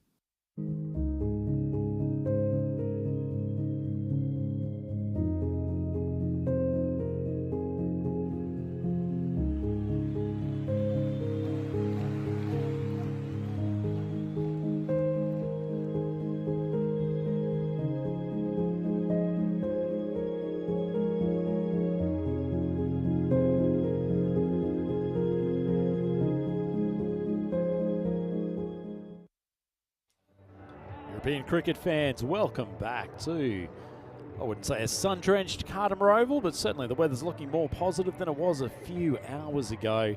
It's Andrew Ryan here for the ECN with Vinny, Mr. Maximo Sandu, and we have a precariously placed contest here for Game 2 of Group D. The Budapest Blinders, the Hungarian champions, they are chasing 137 victory here. Quick look at the bonus point equation. Probably both in play. Blinders, if they can get off to a flyer, may have a chance of chasing down this in 7, but at the same time, the Assassins can pick up some early wickets, get into the teeth of that Blinders lineup. Maybe in with a play for the bonus point on with the ball. As it is, I think we've got a very, very good contest coming up here in the second innings. Before we do, quick hello to everyone who's in the YouTube chat. Julian Dawson and Dave B, Simon Walsh in there, Thomas Martinez, Crooms chimed in a couple of times. Great to have you all. It's one of the best parts of the European cricket coverage, the interactive component. So however you're watching, whether it's on YouTube, whether it's on Fox Sports in Australia, whether it's on our many, many other broadcast partners across the world, jump onto YouTube, join in the chat. You might even have the likes of Lithium Wayne or John Gray engage in a bit of playful banter while you're watching what is a cracking collection of games here from Group D. Blinders bats striding out to the wicket. No surprise to see the big man Jason van der Merwe coming out. He is a powerful striker of a cricket ball. And Abbas Ghani, who didn't have the happiest day with the ball or in the field today, but he is a super striker. This is one strong opening combination for the Hungarians. And with the gloves, Shad Babu announced himself in the international stage here at ECL 2025 with a sensational innings. Probably deserved a century, but perished in the later stages. A lot of chat on the YouTube chat about how difficult the Blinders are going to find it to chase here in still slightly damp and heavy conditions. It's good that the rain does seem to have disappeared for the moment, but big power play going to be needed for the Blinders to get themselves in a position to successfully make this chase. Man who's seen it all before on the European Cricket Network. Mr. Maximo coming in to join me. First ball, power, short, wide, thrashed for a Maximo. Not the start that the Croatians would have been looking for. Yeah, Ghani probably wasn't quite at his best with the ball, but with the bat, he's been in really good form. It's kind of an uppercut, wasn't it, to get going. Jason van der Merwe, of course, he's a destructive player. He looks pretty good in black. Hey, Jason, he looks a bit like an assassin. Gets the Assassins here. Oh, short of a length, and that's just pulled across mid-wicket. Takes the catch, a huge start. Well, Pawar gets thrashed for a Maximo first ball. That ball looked like it jumped off the seam, and Ghani looking down at his bat, didn't get a good piece of it. Good catch, and the Blinders 6 for 1. Yeah, and it's Anthony Razmilic that takes the catch. So that's a great moment for Anthony as well. We've seen him here before. Actually has represented the national team. He's been here at the Carter Oval, and you can see there just wasn't really timed. He actually kind of froze for a second there, Razmilic. Then he realised he had to come forward. He did, and he protected that ball. So a very good piece of fielding. And the immediate reply from Pritesh Pawar. 6 and out for Ghani. It's 6 for 1. Didn't get in great position with that pull shot, did he, Vinny? Ball just got big on him. Didn't hit the middle of the bat. And tough start for Abbas Ghani for ECL 2025. Man who's had a much better start to his tournament. A couple of good overs. Some delightful pieces of work in the field, including a run out. Stefan Gooch. Yeah, and another run out that he almost did, but not quite, because he Disappointed. basically went for a race that he didn't win. But hey, let's not forget he's also a member of the 150 club on ECN, and he's scored 100 here at the Carntama Oval as well. Just going to work the first one away.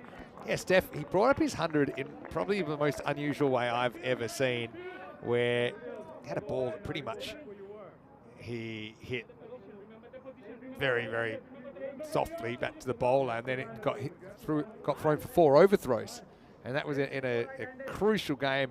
He ended up winning off the last ball against Isle of Man. There's Mina as well, who's the team manager for the Budapest Blinders. Good to see her back. Of course, she's had a long career with European cricket, and now she's working Cricket Estonia, actually. Nice piece of bowling from Puano. Great to see her smiling face back around Carntama Oval. See what the facial reaction's like if the Budapest Blinders lose a few more wickets. Quite a nice ball from Puano. Just going back to the big Gooch's attempted run out, I quite liked John Gray's reference in the comments that it was looking like Fred Flintstone trying to start his car. He was stuck in quicksand for a moment as that is thrashed over the cover boundary. Lovely shot from Van der Merwe. Fair bit of power out there at the moment for the Budapest Blinders. And that's the thing, they'll back themselves all the way down the order. They've got Sandeep Mohandas listed at 11. And he's a guy that we actually saw bring up the winning runs for Hungary in a T20 International not too long ago. And he can certainly bat. So I actually think they've got a really long batting lineup just looking at it. They listed Mulder at 9. Good ball from Puar right in that top of off stump. Unfortunately, fumbled. And Zanko is not going to be best pleased with his effort there, the skipper. Yeah, that'll be a frustrating one. Vedran, he's a fantastic ambassador for cricket in Croatia, actually. But he just misjudged that one slightly. He's actually the coach of the women's national team, Vedran Zanko, and he's played a fair bit for the men's national team. But I bet he'd love that one back because it cost him another boundary, and it takes us to the end of the first over. 17 for 1. No shortage of action in that first over, Maximo. Let's see if we get the action of a golden ball at the end of this contest. It feels like the score is in the range of golden ball-esque territory. Yeah, it's in the 130s, which I think is golden ball territory. It's more or less a par score, but I just feel like this Blinders batting line is probably a bit higher than par, and the Assassins bowling probably is a bit lower than par if you have to grade them on the curve. Not to say they're not capable, just saying it's going to be a tough score to defend. Gooch faces up to Wadeka. Outside edge. Oh, Wadeka be disappointed but encouraged as he tries to swing yet another fielder out to that offside. Not sure anything could have been done there. The ball flies away for a boundary. Yeah, I don't think it was an edge really. I thought it was deliberately cut, and he got it fine enough to get it past the fielder. So I'm going to give him the benefit of the doubt there. That's reasonable call from the Maximo. May have been a bit too hasty in suggesting a lack of control. Soft touch the big man.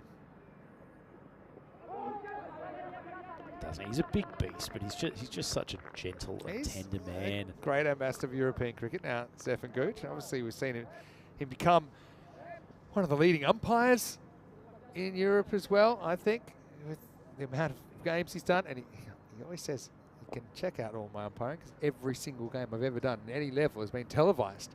Good ball, right on the button, Wadeka, and sensibly played from Gooch. He's a man who he knows he can catch up with boundaries later in the innings. He's a very patient T10 cricketer. Going further back, Steph did play first grade cricket in Western Australia back when he was living there. He's an Estonian citizen, so now plays for the Estonian national cricket team as well. I think and a founding member of the Blinders back in the day. Exactly, and that's why he's here. And even though he's no longer residing in Hungary, he still obviously heavily invested with the Blinders organisation he helped set up. But I think my feeling would be against this bowling attack is you're not going to get 6 balls and over that are unhittable or unboundaryable. So just kind of wait for one that you can, and that's a good example of a ball that really isn't. It's really not a bad ball, but fairly low risk push. Gooch finds the gap and finds the boundary. That's an exceptional shot, Vinny. Full credit to Gooch on that occasion. Played the ball late, knew where the gap was. It's not a particularly big one on that offside, but he's found it, and despite the outfield being a touch slower than normal, runs away for a 4. So a good start for the Blinders left-hander. Ball right on the button again. Gooch, soft hands, drops it for the single. Yeah, so I just think that's the play here. You don't necessarily have to go after everything. If you're playing a team, say Western Shield or something, where you know it's very unlikely they're going to miss by a lot, then maybe you have to start going after some of these deliveries. There's the logo we're talking about. I mentioned 2 of my favourite logos in European cricket. Is that logo, is that the cricket ball manifestation of Gooch himself? I can imagine him cruising the streets cool of cat. Budapest in a pair of sunglasses, his own little heat flame coming out. Great logos of European cricket. Big swing from Van der Merwe. Not the most stylish looking shot of his career. And just having a little bit of a word from the umpire about crossing over in front of his eye line. Well handled. Umpire can't do his job if the bowler's in the way, and then the umpire ends up looking stupid. So he's going to bowl around the wicket, that's fine, but he's got to get off the right-hand side of the pitch. I had a question about the change of ends today. I can't tell you it was pre-planned. It wasn't in response to balls being hit into the commentary box, but I did like that comment. It's one of the big controversies of yesterday, wasn't it, Vinny? Whether or not that was a legitimate catch from Corey Rutgers. Giving me underarm vibes, circa 1981, actually, for the way Corey claimed that catch 2 different ways. Neither were true. Couldn't believe that there was a replay. It kind of blew his story out of the water. Oh, that's actually not a bad ball. Held up in the pitch. Fielder coming in from long on. Yogesh Balaja, he's had a tough day at the office. And no catch opportunity. And that's the end of the second over. This one's really tight, Vinny. 30 for 1 after 2.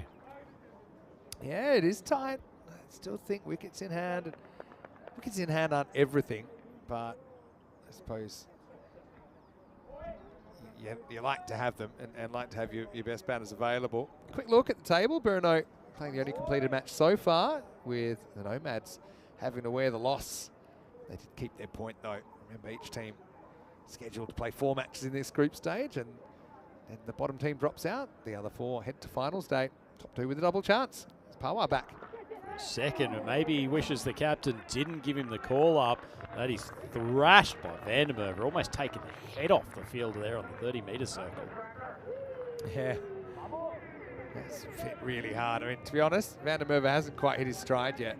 I remember I've seen him bat here many times, and I've seen him just completely destroy attacks and destroy grizzly balls. So if we get anything like that, slightly unorthodox parts of the ground, doesn't he? Can do, but mostly just keeps his body weight in the shot. Time though. Drilled down the ground for the 1. It's just another thriller waiting to happen. I was a bit worried, I suppose, with Van der Merwe out there and Ghani, that maybe the Blinders put on like a 60-run power play and look to have kind of blown this apart. But really, they're going at the rate, no more, really. Despite bowling 1 for 22 so far, he hasn't done a bad job with the ball. I would love to pick up a second wicket. Beautifully driven by Gooch, but well fielded, and keep it to 1. Excellent fielding. Sachin Reena out there in the covers. We saw one leak through earlier, but these are the kind of ones, if you're defending more or less what's an average score here in ECL cricket, you need to make sure those don't get past you and you don't give those easy boundaries. Van der Merwe, just feel he's getting itchy here. There's only 3 balls left in the power play. I think he's looking up and over mid-off, if I'm honest. Oh, big swing. Maximo has picked that he was going to go for the launch, just drags it around to Deep mid-wicket and hands over the mouths in disbelief. Yeah, I think I like the idea of playing with a straight bat, but when it came in and angled in towards the stumps, he felt, right, I can hoik this, and he does, and goes a long way, doesn't it? Maximo for JVDM. Very strong man up top, isn't he, Vinny? In fact, there's two absolute beasts at the wicket here. Almost trying to bully this Zagreb Assassins attack into submission.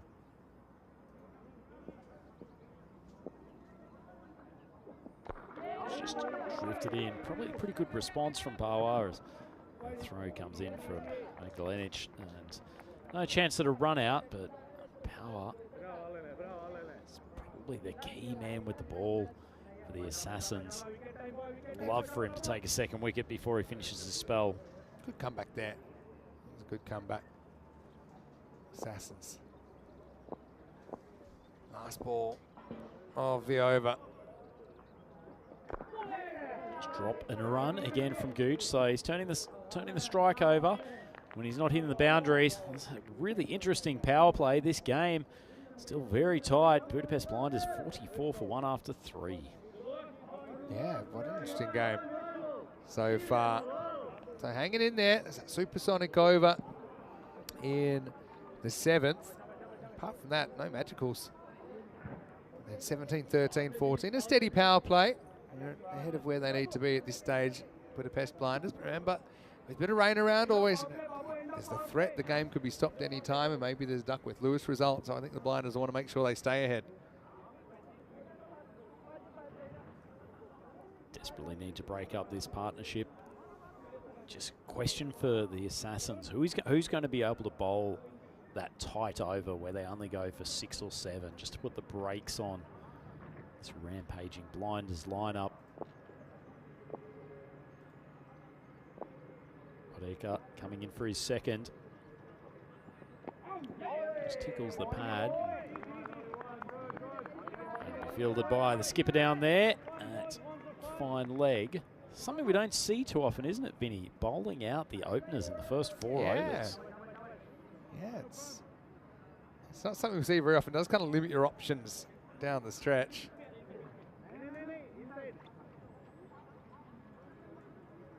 But they feel okay. They're hanging in the game. They think, let's keep it going.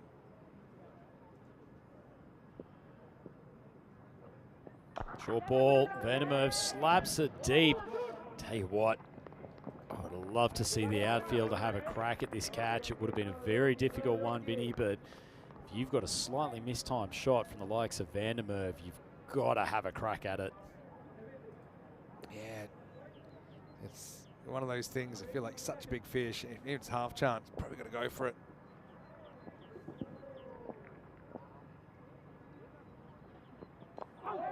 Gooch just tickles it to fine leg, shy at the stumps, but Vandermeer's home. Yeah, I was just going to say that Assassins might actually notice for the eagle-eyed viewers, they're actually wearing their ECL 24 kit. Because, yeah, just like the Burno side, their uniforms got stuck. Of course, it's a big thing to come here, you get presented with your special ECL shirt and all this extra equipment. Of course, you know, it's not usual to have cricket equipment readily available in Europe. Oh, beautifully timed from Vandermeer. Launches it over mid-wicket for another Maximo. Doesn't matter what jersey this man is wearing, he can do some damage with the bat. Yeah, puts it up and over the top, the large one. And the longer he bats, the better he'll get, Jason Vandermeer. And the Assassins, a bit like Burno when they were here the year before, they weren't able to get a win in their games. They had to take on Ginebrescia of Italy, they had to take on Heritage CC of Luxembourg, Skanderborg, who we just saw last night winning their way through the Championship Week, and the Cobras of Hungary. So actually, it's a coincidence that we have the Hungarian and the Croatian team in the same group again. I think the biggest issue was they never were able to make 100 with the bat, the Assassins. So this is already their highest score in the ECL, making 137 today. They did keep their points in 2 of those games. In fact, against the Cobras of Hungary, they were actually able to almost defend 94 in the end. The Cobras passed it with just 2 balls left in hand. Drilled again by Van der Merwe. Pretty decent effort down there at long off. Can't keep the ball in play though, so the big beast from Ireland is in a mood today. He's starting to find the middle of the bat, and this is danger signs for the Croatians. He's already stepping on the rope, kind of pushed him back, almost like a force field around that shot. Van der Merwe, it's funny, he said it wasn't quite in the greatest touch, but he's 34 off 12. Drop down the leg side, and He big likes appeal. Big, Well, you big probably appeal. run here if you wanted. I don't think they will. But yeah, he was very confident there. Nashad Babu behind the stumps. Gotta admit, I didn't pick up anything on the stump, Mike. Did he catch up with it? I mean, they're very hard to. I mean, maybe. It's about the worst call as an umpire, isn't it? Yeah, well, it's either wide or out. Slower ball, swung away to the leg side, and actually he's found the gap. Pretty good shot off balance from Van der Merwe, and finishes the over very nicely. The Budapest Blinders now 62 for 1.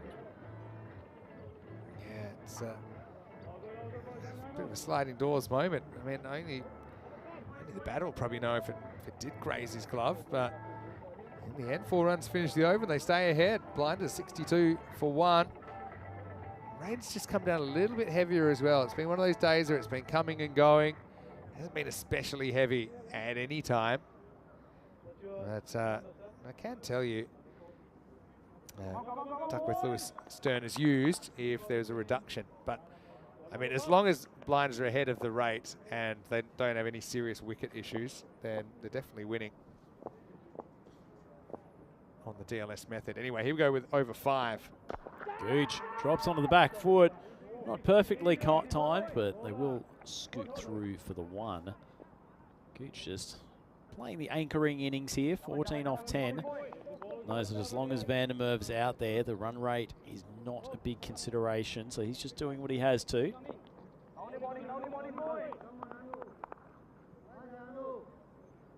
Be quite an imposing batter to bowl to, wouldn't he, Vinny? He just Van der Merwe, is. he's got long arms. As you say, he just stays stable at the crease, and that bat swing has some power. Big swing across the line. Hasn't gone particularly high. Only goes for a 4, but it's still nicely struck. And Palm Singh getting the full Van der Merwe treatment, the first ball that he bowls to him. Yeah, I mean, this maybe is a bit lucky for Jason as well because it goes into the gap. If it was out of fielder, it's an opportunity. Not easy catching conditions right now, but you can see at 138, almost halfway there. It's funny that you feel like the Blinders are in control. It's still 71 off 34 balls, but said Van der Merwe, well, he is there. He's 42 off 14 at the moment. He's a good decision maker, Jason Van der Merwe, former Irish under-19 player. I still think he's got potential at a high level, Ireland A, and maybe pushing for Ireland selection if he plays well domestically. We saw him getting an opportunity with the Ireland 11 side in the ECC last year. He's a good decision maker at the crease generally. Oh, that's beautifully timed. No fielder there. The arms go up to signal Maximo. And Van der Merwe racing along. He's too short of a half ton. Yeah, just a clip again. He felt comfortable. Just working this one away behind square. He's very good at that, isn't he? Taking balls to the leg side that come in towards the stumps. Of course, he can stand tall and pump down the ground. He's very good over cover as well.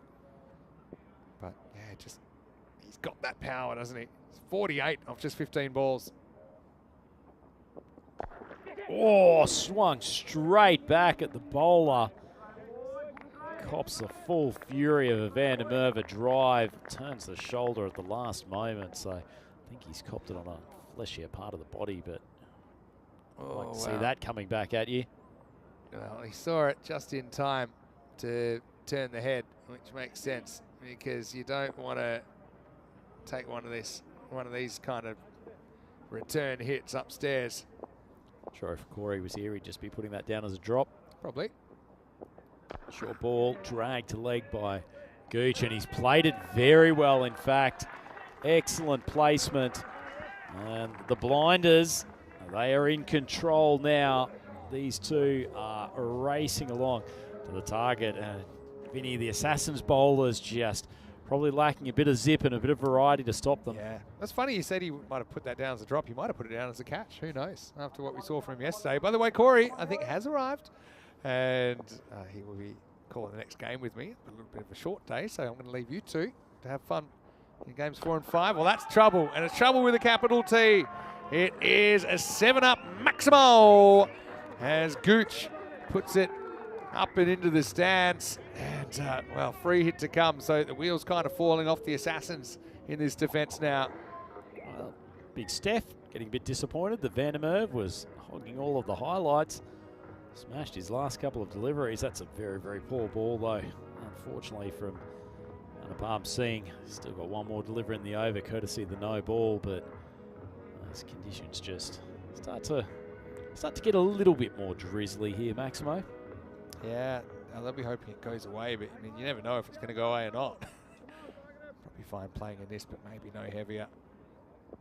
Nice ball, the 5th over. Gooch strides down the ground. Another good bit of desperate fielding. Serena coming over there from just wide of the mid-off position. Keeps that to a dot ball to finish the 5th over. Yeah, 86 for 1 after 5. Gives us a chance to welcome you into the commentary box. Great to have you with us wherever you're watching from around the world. Vinny Sander here, Mr. Maximo. Got Andrew Ryan with me. I know Corey Ruckers isn't too far away. I'm trying to brighten things up with my jacket, but I will say it's a pretty gloomy day.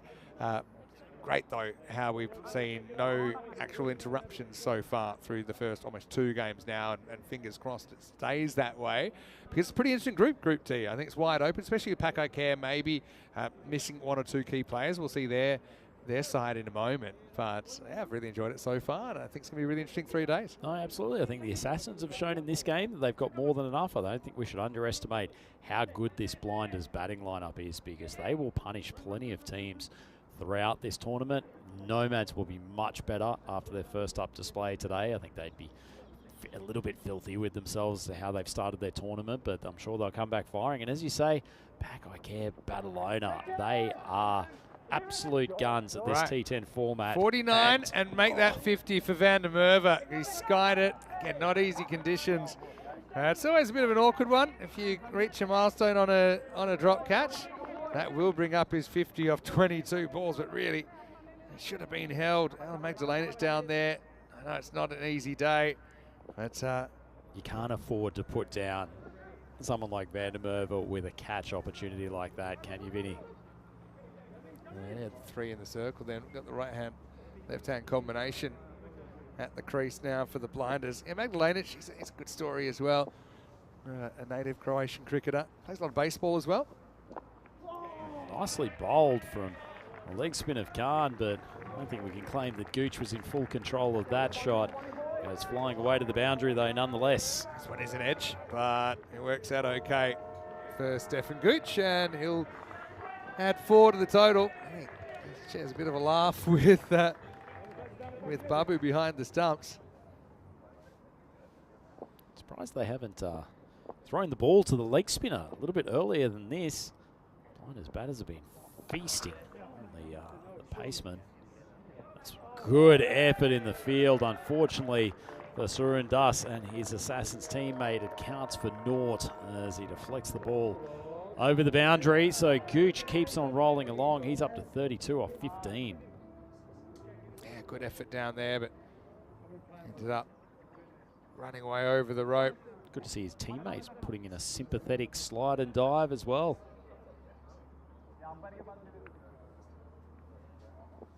Bowler just feverishly trying to dry that ball. Yeah, the judge that one would have just dropped. Gooch hits it straight down the ground. Another catching opportunity. It wasn't a great ball by any stretch by Khan, but that's 2 dropped catches. Both batters getting a reprieve this over. Well, to be honest, Gooch is probably feel that's the universe looking after him, because he had one dropped off his bowling that went for 6. And then this one, he gets dropped for 6. Swung from wide outside off stump. Oh, And oh my God. The This has Zoota. gone down the drain for the Assassins. You can just see the pressure valve has been relaxed with those couple of drops, but that was a fairly ordinary effort down there at long on by Wadaka. Yes and no. It did take a zoot. You're being very generous, It actually Maximo. might have taken a double zoot. Anyway, yeah, you would hope to have stopped. He didn't. Poor bowler. So gee, just worn it. 19 off the over. Half tracker. I was going to say he gets away with it, but actually Gooch has played that more powerfully than I thought it had come off his bat, and it runs away for 4. And you feel like the energy has just been pulled out of this game. The blind is now racing along with 109 on the board, 6 overs gone. Just had to drag that away to the leg side. Not a huge amount of fielding protection there. Gooch 4 short of the half ton. He's caught up nicely because Vandermeer was flying ahead of him at one stage. The outside chance of the bonus point here, they'd have to get 29 off this over. So probably no harm in going for it. They probably feel like there's no way they're losing this game. So with someone like Vandermeer there, this is just the sort of thing he'd probably relish. 100 partnership up as well. Just 35 balls. All right. Saren Dust to bowl. Oh, Vandermeer's yo. dropped the bat. The ball's gone flying as well. The skipper comes through trying to take the catch. Oh, hopefully he's all right. His okay because he's fallen Zanko's awkwardly. gone down and he looks like he's hurt. It's a great effort. It's a fantastic effort from Vedran Zanko. I think maybe he's just knocked some wind out of himself. Wow, that had a bit going on that ball. Didn't it? That was so much happening. Vandermeer tries to swing it towards the leg side. You see his bat's just slipped out of his hands. Fortunately, it hasn't cracked into the keeper. I was going to say another good reason to wear a helmet as a keeper. But look at that. Really put everything on the line there, Zanko. He's going to stay out there. There goes the bat. There goes the fielder. There goes the ball. Wow. I think you're right, Vinny. I think it's just a bit of winding. Seems to be okay. As, the team feverishly trying to get a fresh pair of gloves out to Vandermeer. There's Meta. Never stops working. Just Meta. misfix it, really. Nothing she can't Never do. stops working. Gun player in the Estonian women's program now as well.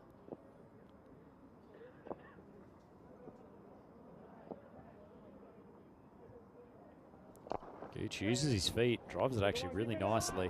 Oh my goodness, it was another almost comedy bit of fielding from Wadaka, but fortunately manages to get his entire person behind the ball, keeps it to 1. Probably a good time to change the gloves. I think because he did let go of the bat, he said, look, we'll make an exception. Normally you don't change your gloves during over, but question here for you, Vinny, just while we've got a mild break. Given it's the start of the tournament, if you're the blinders here, as we see a lovely bit of flex on that delivery, would you be inclined to make a tactical retirement, get 1 or 2 of your other batters out there and get them to face some balls early in a game that you're likely to win now?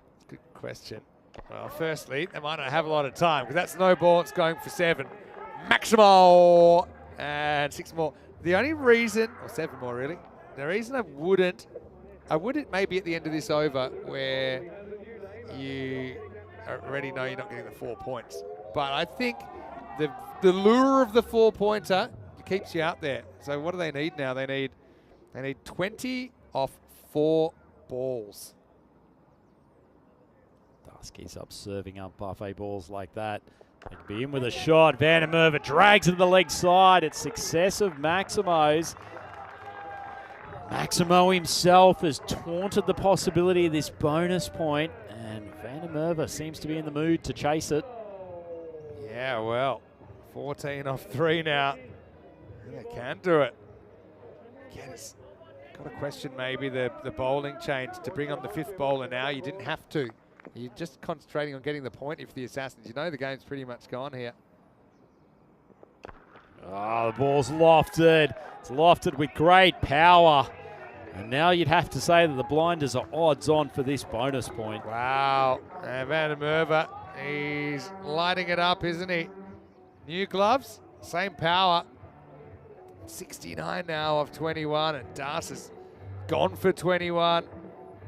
Again, I think just tactically they might have missed a trick there. The blinders liking what they're seeing. It's a happier looking dressing room than it was a little while ago. Imagine the first win you have at the Carlton Oval being a 4-pointer. Could be 8 off 2. We need at least 2 here to keep it alive. Oh, Van der Merwe will do more than that. Swings it handsomely over the leg side for another Maximo. And all of a sudden, the blinders only requiring 2 off the last ball of this over for a bonus point. And Das is being ripped to shreds. Got to feel for the bowler a bit here, but it's probably one of the more ordinary overs we've seen. And now we got a golden ball for a BP, basically. Got to go for 2 here to get the 4 points. Let's roll. Oh, it's going to take Van der Merwe off strike, but they do get it. That'll be it. The wide plus the extra 1, and the bonus point is secured. Well, Assassins certainly had their moments when they were competitive in that game. I think they're realizing now the game's over. They needed 2. There was 1 for the wide, 1 for the run. They ran. And just like that, blinders off to a blinding start. They will win with 19 balls to spare, and they take all 4 points out of this contest. Tell you what, for a man who's brought up a century with overthrows, that seems like a very apt way for Stefan Gooch to claim victory for the blinders in their first up appearance at the ECL. What a tremendous day for the Hungarian club. But 52 runs off the last 10 balls of this contest. That's where it went from kind of slight advantage blinders to a 4-pointer. And the Assassins, again, tactically, I think when you get to this situation, especially when we had 23 runs come off the 6, I don't think you're going to the 5th bowler yet. I think you're trying to go back to one of your bowlers that you think is one of your frontline bowlers. Having said that, I mean, the bowlers they had available, Anupam Singh had gone for 24 and Sajid had gone for 23. So I also can understand they try something. 29 come off the 5 balls that Dust bowls. Coming up next, we have Pakai Care versus Bruno. Mohamed Atif, well, another chance to get a look at him. And you might notice the keeper there for Pakai Care Badalona, Zayn Nakfi, the Italian national. So he's been brought in as a wild card, but you might notice they are missing Mohamed Isan. So they brought him in as cover for that. Mohamed Kamran also will return after taking some time out of the game. So get ready for the hitman when we return. That should be a really, really good game with Pakai Care winning the toss and electing to bowl. But yeah, the blinders are off and racing. 4 points puts them to the top of the table, and the Assassins, I mean, after that, it's a long way back for them.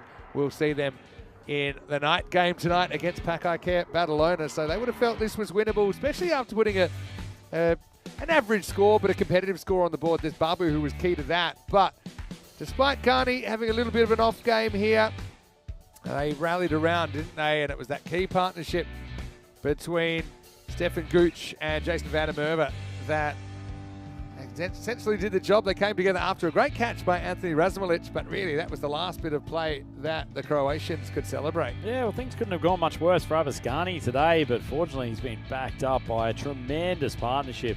Van der Merwe showed us how much power he's got, particularly when hitting to that mid-wicket area, and as soon as he went on a rampage, really felt like the Assassins' bowling attack could do no more to blunt him, aside from just get their body in the way of a few tracer bullets. He was a little bit out of control there, and it was a brave effort for a catch from Vedran Zanku, who was throwing himself all around for the Assassins, but unfortunately in the end for the Croatian champions, it just wasn't enough against the class of this Budapest Blinders batting lineup, in particular Van der Merwe through the early stages, and Stefan Gooch really caught up to him in the end, taking apart a couple of the medium paces and spinners to fall just short of his half century.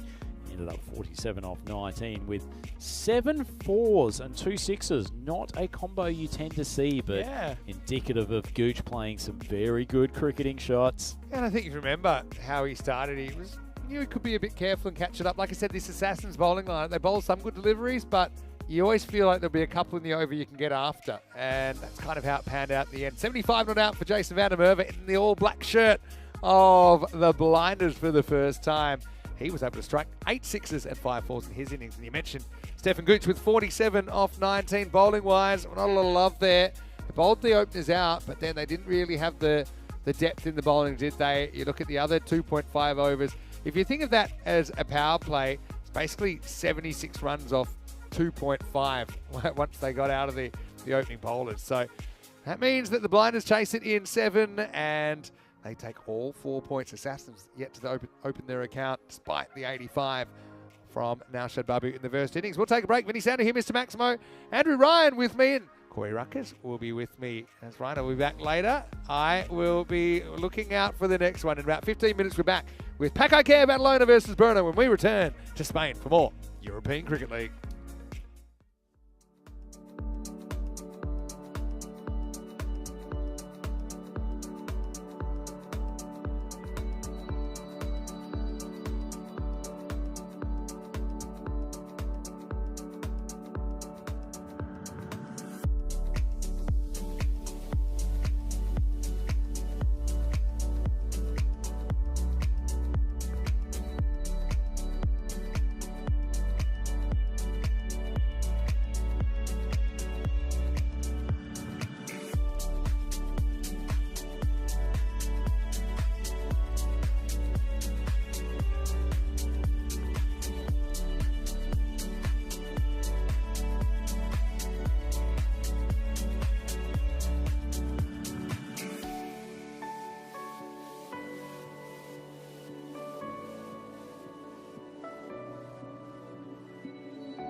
The European Cricket League is proudly brought to you by Dream 11, HCL Software, Rado, La Junta de Andalucía, and Victorinox.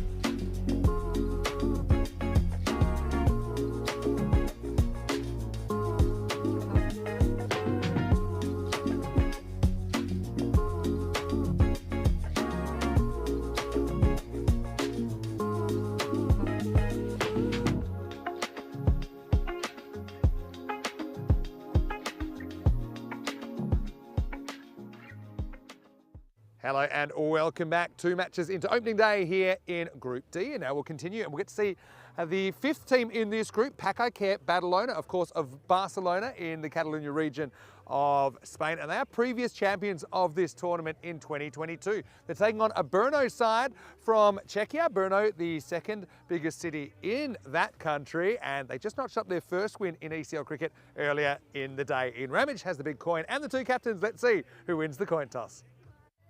Pack-I-Care, you're the home team, you'll toss the coin. Brno is the away team, you'll be calling.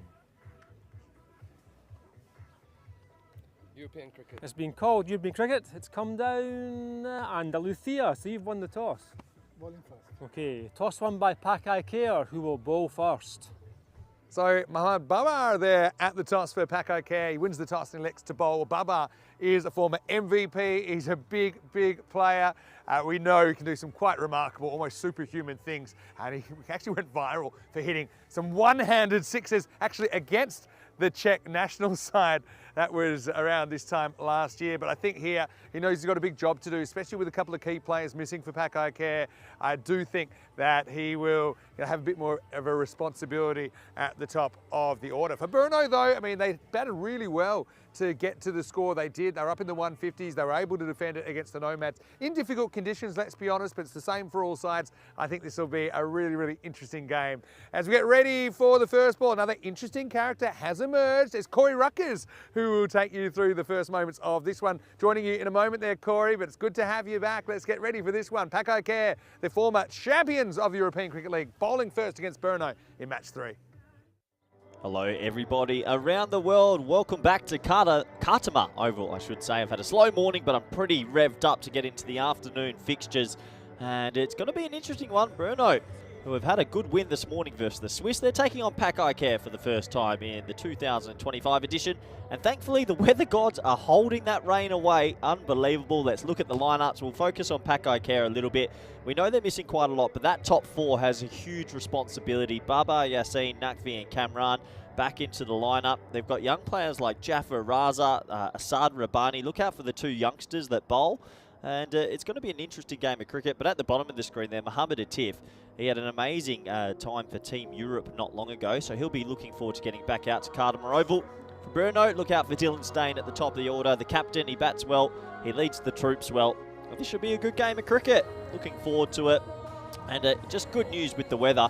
It is pouring in other parts of Malaga and down at Sunset Beach Club, but the Khartoum Dome is in full effect because it looks like we're going to get into all 10 overs of this one. As you can see, Pack-I-Care a bit younger than what you're used to usually seeing, and they'll be excited to get out there. As I welcome back Vinny Sandhu for this one. Yeah, can't wait. This should be a really good, interesting opening as well with Ratul. Unfortunately got run out earlier on. Opening up with Dylan Stain. They like to be busy early to Brno. They won't mind batting first, but they're going to have a challenge ahead of them as they are 21% underdogs here.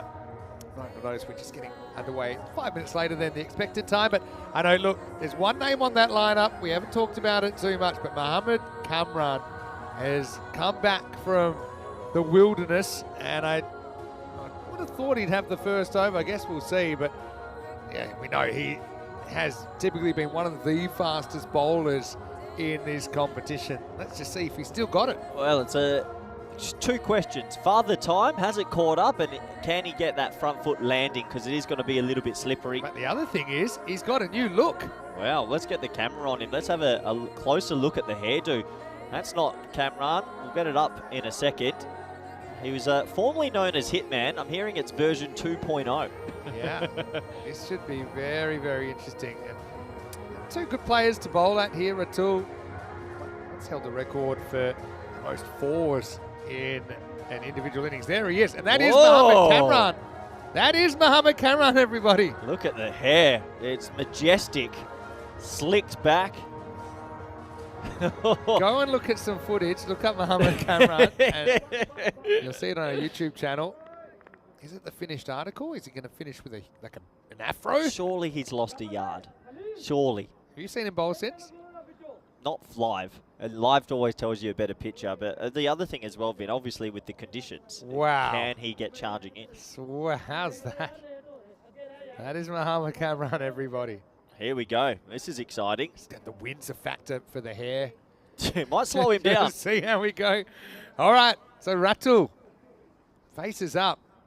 He's got a very good record taking wickets for the first ball of matches. Mohamed Kamran in, start match 3. Oh, he's still got it. Oh, that was quick. He's still got it, Vin. Just kind of ambles in. The thing about Cammy, and a lot of batters who've faced him in the past, he just ambles in. It's not the quickest runner, but he's so explosive at the crease, and he's got this hyperextension with his elbow the opposite way. So good to have him back. Let's see how he goes in this tournament. That's quick. Mentioning though with Ratul, he actually still does hold the record jointly for most fours in an innings, 17 in the ECS in Prague in 2023. Oh, that's pretty close. Oh, Wonder if there was a bit of bat in there. Whoa, we got a proper wipeout there. Bikram come herring in. And forgot how to stop. Was there any bat in this? Otherwise it nips back. oh, I tell you what, that is close, isn't it? Back leg, and it sort of skidded on. It didn't really climb. It's worth a big shout. Anyway. What do you thought? I like Hitman 2.0, but do we have to change the nickname now? No. Still Hitman? Hitman in disguise. Yeah, in Hitman, the game Hitman, you do put disguises on often, so he's upgraded his suit. Oh, good wheels. Something about genuinely fast bowling obviously gets everyone quite excited, especially in an era where, let's be honest, a lot of players have similar skill sets, but he's just got this magical kind of rhythm and wrist release that gets that extra yard. Look at it hit the keeper's gloves here, smacks into him, so he got a little bit of shape that time. Keeper Zane Nakvi. Yeah, good to see The stumps. Zane here. All right, it's come off there. There's definitely some helmet in it. I have no idea what's happened there. Well, I think let's have a look. I think it's bat, helmet, and then maybe 4. Let's have a closer look. Yeah, well, I don't know. It doesn't look like he hit the helmet there. I think the fact is, see here, second time it touches him, he's in the rope there, but his hand's over the rope, so it is 4 runs. It was a really strange one. Well, the questions were, Vin, does he still have the pace? And you can see by that shot, deep third and deep fine leg, the 2 boundary riders, I think he's still got it. Yeah, I think so. They're both pretty fine. Shot. Very good shot. And Ratul is not going to take a backward step. In fact, I think that's gone all the way. It has. Maximo! Expect the last one to be even faster. That's a really nice shot from Ratul. Just stayed deep in the crease. He got a low full toss, uncharacteristic from Cammy. He's probably looking forward to getting back into his rhythm. He's going at the stumps there. I mean, Cameron's obviously got a reputation, even with his couple of years out of the game. So you can understand Czech's being a little bit careful. Last ball, the first over. Oh, that is so high. Oh. Where's it going? It's going to go for 6. Well, that's pace for you, Ratul, with the Maximo, not standard. Well, Kamran will have steam coming out of the ears as he strokes that luscious head of hair. It's the end of the first over. It's 16 without loss. That went so high. It's actually not a bad way to play him. Back in the box, and just if you get bat and it goes up, it's going to fly. Look at poor Khalil Ahmed down there on the boundary. Just kind of had to watch it disappear. Anyway, let's have a look at what's coming up. And of course, we have more cricket to come. We'll be in Portugal after this, then Madrid for the first time. Bologna, back in Bologna for the first time in a while as well. France, Malta, Jersey, Sweden, Estonia, Romania. And we will have a big year. Thanks so much for your support. And hey, if you want to join us outside these marquee tournaments, you can. Same commentary team. And, and you can have a 2-way conversation with us. Just join our YouTube channel, ECN European Cricket Network. Yeah, it's great to have the fun. such a big calendar, Vinny. Look all the way up to December 1st, and then you end with the ECCW, which is a fantastic event as well for the women. Really is for everybody. Anyway, here's Bubba bowling over 2. First one, a little bit of a warm-up ball, and Dylan's all over it. Goes all the way. Maximo sees Carreras. Yeah, lovely shot from Stain, Dylan Stain. Any relation? They're soul brothers. I don't know if they're actual brothers, Dale Stain and Dylan Stain, but Dylan he enjoys his cricket. That's what I love most about him. Yeah. That he actually enjoys the opportunity to play, and we've seen him actually playing a fair bit of national team cricket as well. But yeah, he's a pretty good athlete. He's good in the field. Hits the ball nicely. Slightly fuller this time from Bubba. Beats the bat.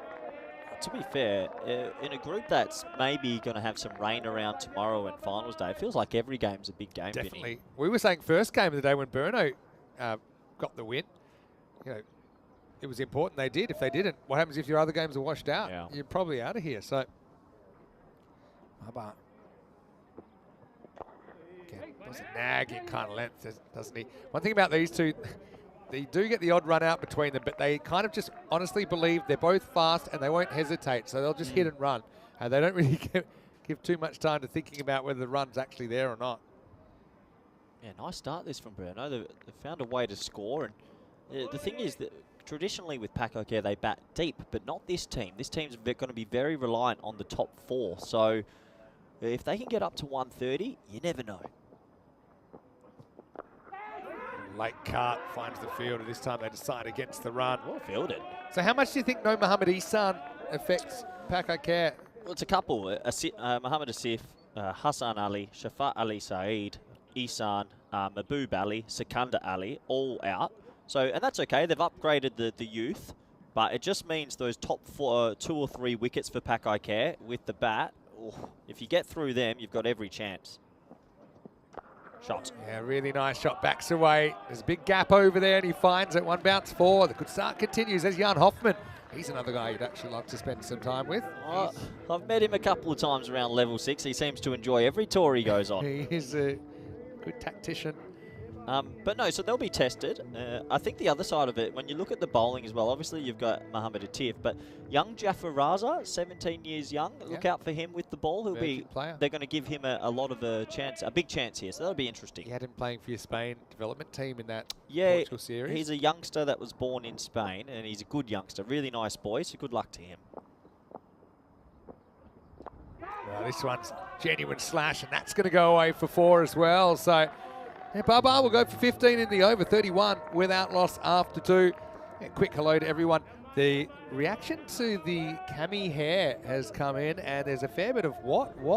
Is that Mohammed Kamran? This is serious. Well, have you ever played the game Hitman on PlayStation? I know of it. So in Hitman, the game, it's an assassin, but also he changes his disguise nearly in every few minutes. So I feel like the Hitman nickname has to stay. Bob Pook saying that hairdo might be more aerodynamic. Maybe it's helping him with his pace. And Yogesh thinks you got to take the Hitman name away after he's got hair. No, I think you keep it. Or maybe version 2.0. I love a good nickname when it sticks. Well, he's going to come back now. And it is real hair. It's not a situation where the wind's just going to blow it completely off or anything like that. Good pace, isn't it? But this is one of those situations. You know that's not quite the Paco Care team that we have seen before, though. You're still going to have to get, probably got 2 overs from Rabani, you got 2 overs from Atif to come. Jafar Raza, I imagine, might get a bit of a bowl. If Bikramjit Singh's been bowling in ECS cricket. Yeah, they're going to have a look at who's going to be in rhythm and who they can get to bowl, because I see 5 bowlers, but who could be their 6th and 7th will be interesting. Yeah. Stain. Hurried up here. Well, there was questions whether he'd still have that zip, and you can see that's hitting the bat quite hard. Yeah, no doubt about that. Had a question from John Gray in France, wondering who's on deck in Dreux in the ECS. Tell you, Rico is on that one, and I'll actually be off because it's my birthday that week. I've already apologised to everybody there. Happy birthday. It's not for another month and a bit. That's going to be up and over the top, and it's going to be 1 bounce 4. So staying again. One thing about Cammy, you don't have to try and hit him hard. You just can. If you hit him, the ball's probably going to fly. Yeah, it's good batting, and that's all you have to really worry about. If you can just get some bat on it, any little bit of bat on it, it'll zip away. So that's handy. Good batting from the two left-handers at the top, Vinny. Yeah, they'll be very, very happy to get through this power play without losing a wicket. Even if they won't score another run here, then you can maybe attack some others. But Cameron, I feel like this is going to be short. Quick. Yeah, it was short. It's going to be a wide. Wide for height, wide for line, probably. +1. Dylan Stain gets to the other end and leaves Ratul in charge. Well, the good thing about these two at the moment at the top of the order, anything that's been over pitched, they've actually got the bat on it. It's when it's been a heavy length they've struggled. So it's a good start from Bruno. And like we said, there's a couple of overs coming. Rabani and a Tiff in the middle. If they can get and handle those, they could get a good score. I mean, he's got to find 2 more overs. I think Jaffarazzo, he's good enough to bowl this level. He's probably my go-to, but you got other backup options. Come back to you in a minute, John, because I didn't quite finish answering your question, but here's Cameron. And again, he pins the ears backs high in the air. Fielder stands and catches. Perfectly positioned there. It's Khalil Ahmed that takes it. Ratul, well, he got runs with that stroke before, but this time he's caught. Cameron has his first wicket of 2025, and all his teammates quick to congratulate him. Bruno, 37 for 1. Tell you what, as a batsman, you wish you just got a little bit more bat on that and it would have flown for 6. As that one hit high up on the bat, but didn't get the 50 metres required, and that is the first wicket. Down, we'll have a closer look. It's the perfect sort of height. So you want to get it under that armpit, especially because he'd already bowled 1 for the over. So it's a high-risk ball, but if you get it right, you can still pick up the wicket. Yeah. Bit unlucky actually, doesn't go for 6 again. I'll tell you why that's a big wicket, Vin, because the Tiff's going to come in next, and then he might be bowling to a right-hander. Now, against a right-hander, he's a lot more effective than against a left-hander. Good point. Not a bad little cameo there from Ratul, though. Goes for 24, 37 for 1. Now you've got a new batter. Behind Golden Duck watch. I mean, it did bat really well earlier, but Cameron's got such a good record against batters that are facing their first ball. I think he's gambling this ball and going as full and straight as he can. Middle stump. You just got to be ready for it. Ready then it'll ever be. Here we go. He goes heavy. Hurries up Kando, keeps it out. Well, Credit to the batter. You know Big Irfan, obviously what he does. Cammy's his senior. So Irfan went and visited Cammy in Barcelona, and Cammy used to teach Irfan, and those two are quite close from the same area. So I ran into Irfan, he was saying they're quite close. Irfan brought him some spikes back from Australia for Cammy's turf season, and it's good to see 2 genuine fast bowlers in the comp. Dying breed, aren't they? There's something about a fast bowler, it's always fun to watch. Because you can't really teach it. That's a wide. It's a huge wide. No ball, sorry. No ball for the second of the over. But yeah, that's the one thing. You can kind of coach and develop anything else, but kind of raw pace is something that generally players have or don't have. And so when you see it, you kind of appreciate it. Go back to John Gray. Rico will be on that one in France, and Danny Hudacek will actually be doing that one. And of course, he does have French. Oh, we see the slide there, so he might shorten his run up for the last, I reckon.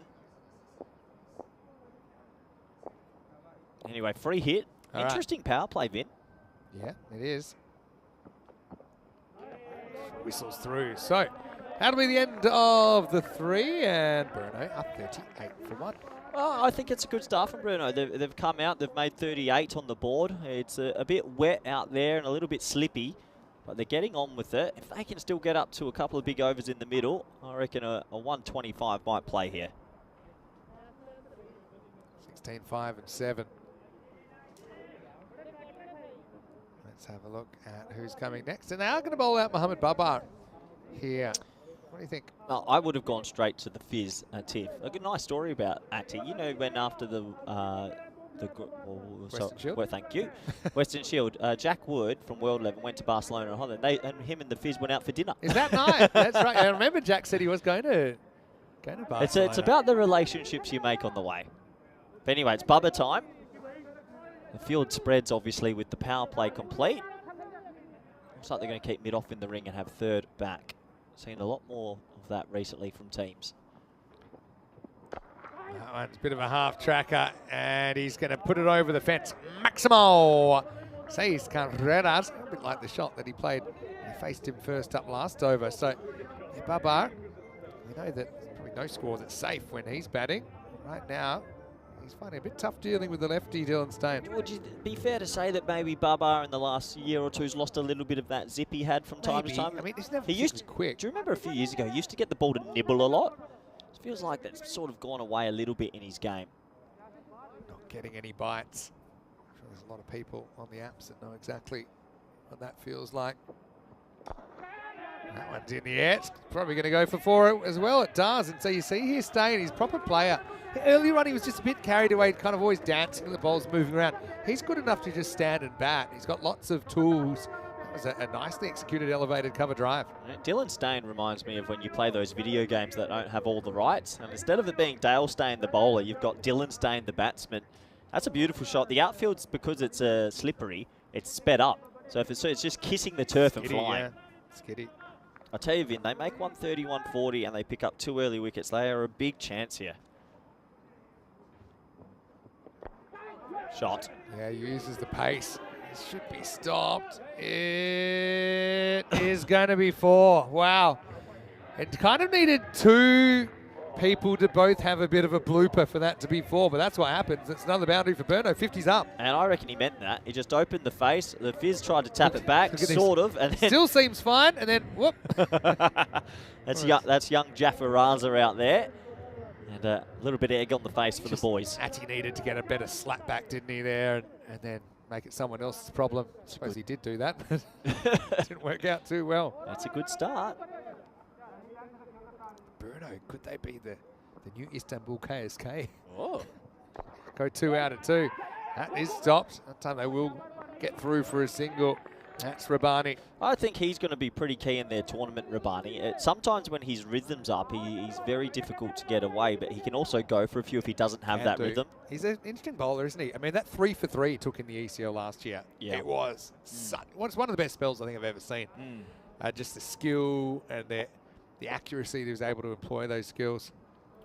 A bit of Power Rangers about the Paco kit this year. Yorker dug out. What?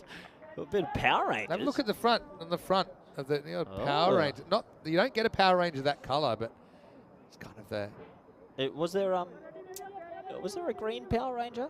I wasn't a Power Rangers kid. I think there was a green, but I'll come back to you. What was the main premise of Power Rangers? I have no idea. Wearing the suit, going around zapping things. Seems like he went over that ball. But it will be a dot ball to finish. A couple of dot balls to finish. Let's have a look at this one. Yeah, I think it just hits the ground. Don't think he edges it. It's the end of the 4th over, and the score's 53 for 1. Yeah, 53 for 1. They've gone through the opening bowlers now. I think you'll see a Tiffin Rabani and maybe young Jaffa Raza get their opportunities. Look at the green Power Ranger, and then you'll see what I'm talking about with look that up. But yeah, what was the point of Power Rangers? If you know, let us know in the comment section. ECN European Cricket Network. Yeah, I never. They had like a common enemy. That wasn't. It wasn't my show. I mean, I can recognise the outfits. Anyway, Mohammed Atif at the top of his mark. Good game of cricket on our hands here. Thankfully, the weather is still avoiding this ground. Honestly, Vinny, I was at Sunset Beach Club this morning. It is pouring rain everywhere. On the bus ride, it rained for the 40-minute drive until the last 2 minutes when we pulled into the ground. Someone looking after us. So they've just... it's like a big umbrella around the ground. Anyway, here's the Fizz. Mohammed Atif. And probably not his best effort first up. Good footwork by Dane. This is going to test the bowlers with longer run-ups today, and it'll be, can they get through and find rhythm? You need to have an option that isn't your long run, and we saw Riaz Afridi do it earlier. Did very well. I think if you bowl 2 and you feel like you're starting to slip a bit, you're just better off coming off a short run straight away. Atif, first we've seen him since he was playing for Europe in the Western Shield. And this one is up just away from the field. It was pretty fine there at 3rd. And Stain will get another boundary. He's coming off 51 not out in the first game, and he started well here. He's actually started better this time. He's probably a bit more careful, a bit slower, and then kind of came good overs 8, 9, 10. But It's a promising start. He's a nice batter to watch on the eye, isn't he? That was just an uppercut, and they actually had a third man in place, but very fine. More for the edge than the genuine cut shot. Good batting. What's the Teeth go to here? I know it's a left-hander, but because of his Drag slot, of fingers. I think he tries to cut one. Yeah. I think Stain looks good against the pace on, to be fair. He does try and do that. Turns out full toss. You see here with Stain how he's willing to just hit and run here. A lot of batters wouldn't run there, but I think he has a good understanding with those around him. And we saw it happen in the first game. Okay, ran out Ratul. It was just a good pick-up, direct hit from side on, and they're willing to accept that in the interest of advancing the score. Was it a close game versus the Swiss this morning, Vid? I think, what was the final margin? It was around about 20 runs or so in the end. It was 27 runs, 155 to 128. They made a good score first up, Bruno. This is a full toss on middle stump, and it's clipped away nicely by Kande, who actually was 0 off 5. It'll feel a lot better after that. Batted pretty well this morning, I thought, actually. You don't want to miss these, because you're going to be LBW, but if you hit him, no problem. And what's more, he gets the placement. Yeah, just feel like that Bruno just putting away the loose balls at the moment, and Pakai Care maybe going through the motions a bit. They just can't find rhythm with the ball. Bruno were here 2 years ago, and it was a bit of a horror show when they were in ECL 23. Didn't win a game, had all kinds of issues, couldn't perform, but they've already got a win under their belt. They're looking good here so far. And then one thing I love about this competition is you see that these clubs, they're winning clubs. So they have a winning attitude, even though I know they're running into teams maybe from countries that are higher ranked or have more cricket infrastructure. Yeah. But they're not scared. You know, they come out here. It's a kind of the form of the game where anyone can beat anyone. You feel like the team knows it. The teams know this. Yeah, in 10 overs, Vin. It just takes one good performance from a player, and your team's going to get very close to always winning. Sure, Push Parajan do that in Group C. Oh, good shot. Or is it? It is gone. Well, looked good for me off the bat, but just missed time slightly. Mohammed Kamran takes the catch.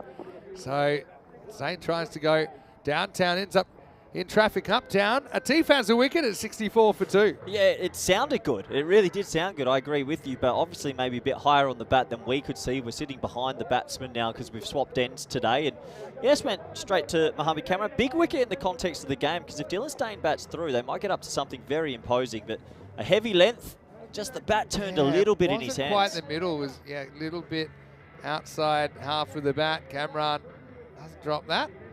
And so Dylan out for the first time in the series, out for 31. And Bruno, 64 for 2. Quick hello. And probably then to all of our Czech viewers who are out there. And one thing that's nice, Bruno, they have a big rivalry with Prague CC. Brno's the second city in Czechia. But all the Prague CC and Prague-based players, they're all behind Brno here. It's nice to see. Yep. Support your fellow countrymen. And that will take us to the end of the over. Pretty good one by Atif. Recovers well. 64 for 2 after 5. Hey, let's welcome you into the commentary box. Vinny Sander here, Mr. Maximo. I've got Coy Ruckers with me for the first time today. The big question is, how's the hand?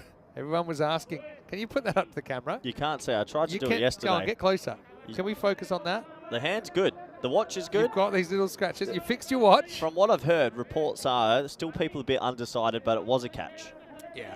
With one hand, if two hands, two bounces off surfaces was a catch. Hey, but you know what? It's all part of the show. You've taken some amazing catches. The viral one in Malta. Vinny. It's all part of the show. You did once drop 9 consecutive crowd catches in a row, and then you took the 10th one. Hey, good to have you back anyway. It's good to be back. And also, thanks for covering. I'm going to have a bit of an early finish. I'll be done after this game. But you and Rhino. Oh, that's a dangerous combination. But I'm leaving you with the keys to the car and the R&R show.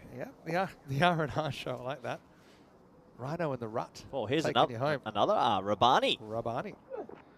Wow, puts the pace on. Is this covering the fielder? It is. Maximo bounces into the fan zone. Rabani got that dangerous slower ball. The question is when and how to use it, but That time puts the pace on, Kande puts him away. Rabani, for me, is one of those cricketers still trying to figure out his craft. But to be honest, if he has 12 deliveries, I think I'd be telling him to bowl maybe 9 back-of-the-hand slower balls because he gets so much dip on it. So he's gone pace on, pace on. Would he go to the slower ball this one, Vin? I think it's the slow ball, especially because no one's really seen it yet. Nope. He puts the pace on. Wonder if they would have talked about that, Bruno, if they would have done... I mean, there's so much footage on Paco Care. Actually, all these teams, but Paco Care obviously having been previous champions. And, you know, you got to talk about Rabani and say, look, he's got this slow ball, rather than just go out there and have to work it out for yourself. Yeah, it'll be interesting to see how often they employ the slow ball if they feel like because the wicket's a bit skiddy, they just want to keep it pace on. Slow ball. Nope. I don't know if he's under bowling or just bowling it less than I would. It's working for him at the moment. Well, you look at the first over from a Tiff, he picks up a wicket, but I reckon he only try to bowl 1 cutter. And sometimes when these guys go back to their club teams, they go back into their, I want to bowl pace for mode. But their slower balls are good, don't forget it. So it's a wicket-taking ball as well. Yeah, true. There it is. There it is. Well bowled. That's a seriously good slower ball from the young man. He's got natural talent. He's a little athlete. Got married last month. Okay, let's have a look how he bowls this slower ball. Talk through it. It's very good. Right out the back. He keeps the seam up a little bit, and he gets a purchase. He usually gets it just to go a bit. Yeah. But because he showed the quick ones, that batsman's through it The more very that you early. get, the more quick ones you bowl, the more effective the slow ball becomes, right? Last ball, the over. Tries it again Well and bowled. gets a big swing. Excellent over from Rabani. And at the end of 6, 70 for 2. Brilliant bowling from Rabani. He went 4 pace on, and then he goes, I've got something to show you. And he went slower ball, and they were missed by a mile. He gave it the in case you missed it for the last ball, the over. So it looks like Paco Care will go with the method of Baba and Cami at the top, and then you've got a Tiff and Rabani. But there is going to be a lot of pressure on the 5th bowl. Young Jafar Raza, whenever they use him, he's got some big shoes to fill. They're missing Hassan Ali and Shafat, which are 2 genuine seamers. I think they back him to bowl overs 8 and 10 here. Yeah? I think that's what their plan would be. So, okay, we're getting a Tiff in the 7th, so he's going to bowl out. So I think they'll go Jafar Raza 8, and then I think they'll go Rabani 9. It's 3 balls in a row now. Tiff cuts that one away. Yeah, so that's 3 slower balls in a row as well, and just starting to apply the brakes a bit, Paco Care. Got some breaking news. Firstly, hello to Egan Stephen Dantis. Egan's in the chat. But the Power Rangers had to stop Rita Repulsa from taking over the world, who would send monsters from her planet. Rita Repulsa. Thank you very much, Tim Harmer. I'm taking you at your word there. Gee, this innings is ground to a halt, hasn't it now? It's 4 off-speed deliveries in a row, and this is what a Tiff did so well during the Western Shield and made a little bit of a name for himself. He's got this sort of big cut across the ball on a heavy length, and I think now he might go quick. And sometimes when he bowls his quicker one, he gets his bouncer at the perfect spot. So it's a quick look at how he bowls his cutter. Thumb comes off the ball, bang. Beautiful shots there. There's the bouncer. Yeah. So that's what he likes to sort of do. He'll go slower ball, then he'll either go head or toes. So it's very hard because it's not a real obvious slower ball either to work out what's coming at you. Then, of course, you have to play it. So, yeah, Tiff is a star for Europe in the Western Shield. Didn't he win a bit of prize money for being leading wicket taker? He got an extra little bit of pocket change for the young man. Wonder how he spent it, or if he spent it. Slower ball Shot. again, but nicely played. Kande breaks the shackles. He's still just struggling to move the game forward, but Maximal, 6 runs. Well, what Bruno have done well, if they have missed their length or line, this one is a slow ball, but it's the wrong line. They've still put it away. So he goes the cutter, but it's way too straight. Good batting. Yeah, excellent batting. Yeah, Rhino's good. Rico's off for a few days. Rico's got a little bit of a mini break. He's doing his first aid certificate tomorrow. Yep. So he's been studying up for that, and then he'll be back. I think Rico's got 2 groups off, or almost, because he'll do the Group E finals day. And you've got a little bit of a mini break coming up, don't you? Yeah, I do. You deserve it. Oh, what a chop into the ground. It was into the ground, hence it wasn't out. Zain Nakvi, familiar face, of course. Plays for Fresh Tropical in Italy.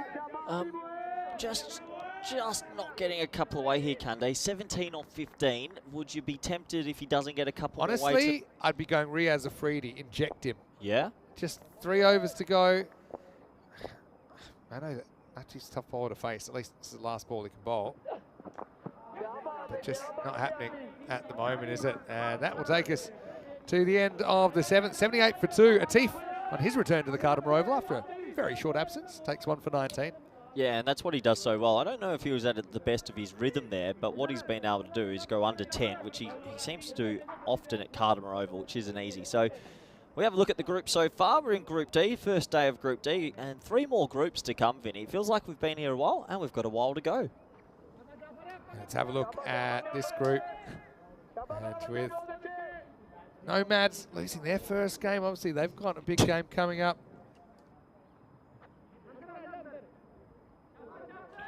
Just keeping an eye on the chat. Sorry, might have missed what came my way. Well, here we go. Young Jafar Raza. Yep. So young left armour, born in Spain, learnt his cricket in Spain, and Here he is. he's got a nice little action. Can he get going? Good start for him. Slips down the footing. First one's always the hardest one. I believe he just turned 17. We had him come on a development tour with a lot of our youngsters not long ago, and he's a great young man, and he loves the game. But in this tournament for Pack I Care, he'll get a lot of bowling. In the past, he maybe got an over here and there, but I think they're sort of earmarking him to be the 5th bowler for the whole group. Yeah, I think so. He's a good young player.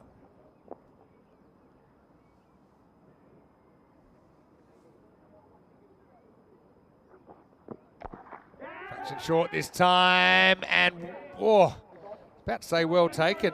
Rabani looked like he had most of it, just slipped out of his fingers. Oh, that's a big lifeline, isn't it? Rabani's disappointed. That would have been big for young Raza just to give him some confidence at the start of his tour. Should have been caught, opportunity missed. Yeah, no. Almost caught it between his legs. I thought he had it. Yeah, I thought he still had it. Anyway, back to live action. Jaffa could have had a wicket. Now flicked away, that one gets through a teeth, and it's going to run away for 4. Really probably should have done better there, but the ball wins the race and gets away from him. That's not good enough, really. 2 fielders should be catching that and stopping that, and for a young fast bowler who just wants confidence to start his trip, he could have had 1 for 1. In the end, it's a bonus 4. It might have skidded off the turf, but you got to stop that. Looks like he's going cross seam. Cross seamer. Mahtab Khan. It's a good Yorker here. Squeezed out. Oh, it gets under a teeth again. Well, I don't know what he was doing out with Jack Wood, but unfortunately for Atif, he's missed a couple that he should have stopped. And Bruno, they need the charity at the moment. 4 more. Tell you what, Jaffa Raza, the young fella's thinking, what's this? You've trusted me as the 5th bowler. Tried to do everything right, tried to get the body down behind it, then just didn't skid as much as he thought. I tell you right, big Mohammed Babar, he's not afraid to voice his opinion if he doesn't see good fielding, and I think young Atif's been given a bit of a spray. Moved further away from Babar, but now he's at square leg, so watch the ball follow him now. Well, maybe not, because that one is cracked, and it's out of the ground. Maximo! Bruno had that flat spot, didn't they? But they're kicking towards the end. Yeah, they did have a flat spot, but then all of a sudden, a little bit of luck with the fielding, and then they cash in with the 6. Good batting. See, the thing is, that's the first kind of genuine hit off Jaffa. So even though he's gone for 15, if the plan was to bowl him 2, I still think I'm bowling him a 2nd. Well, absolutely. You just hope that they've spotted that. It's not the worst over, even though statistically it doesn't look great. What a beard for a 17-year-old. Well, what's going on there? That one's a powerful strike, and bang. Almost takes out the camera. Maximo to finish. It does go magical in the end. Back-to-back bombs from Mahtab Khan, and the score is 99 for 2 after 8. Lovely shot. Really lovely shot. He goes a little bit fuller this time, and he crunches it straight. And, well, the camera crew up there are okay, thankfully. If I'm honest, I would probably, Kande's 19 off 18. And we saw he struggled with that slow ball last over, as both batters did. But yeah, I don't know. I just think with Riaz Afridi on the bench, twice I thought maybe we should have seen him strategically inserted. But we won't. 99, 2 overs to go. So Rabani will bowl out now, starting the 9th. Little flick away here. Ati. Looked pretty jumpy there, but he's able to get that one. Yeah, I think you're right now. I think Kunde's faced 19 balls for 20. I think Riaz Afridi sitting there calmly. Nothing to lose, really. Make the switch, and if Afridi clicks, he could make to 15 or 5 or something. There you go. I always think it's crazy for the keeper to try and do up shoelaces. They're already wearing Oh, inners. the keeper said, I can't do it. Yeah. Someone else come in. Can offer. Say, I'd love to help you, but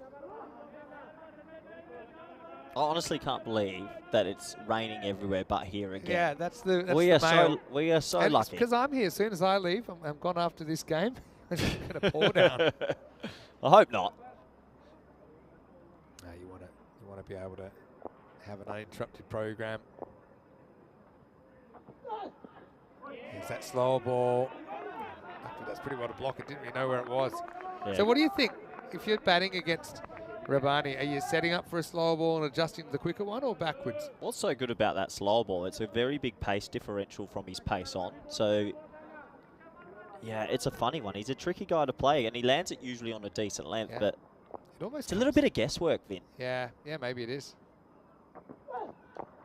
Puts pace back on this time, and that would have been an amazing run out if he pulled it off. Need to flick it at the stumps. Well, good fielding from young Rabbani. We've already seen a race today. Stefan Gooch came second in that one towards the end, or it was the last ball, the first innings of match 2. Rabbani stopping the bleeding here. So obviously he's gone pace on there and chopped it down. Good bit of fielding. Direct hit was definitely out. It would have been comfortably.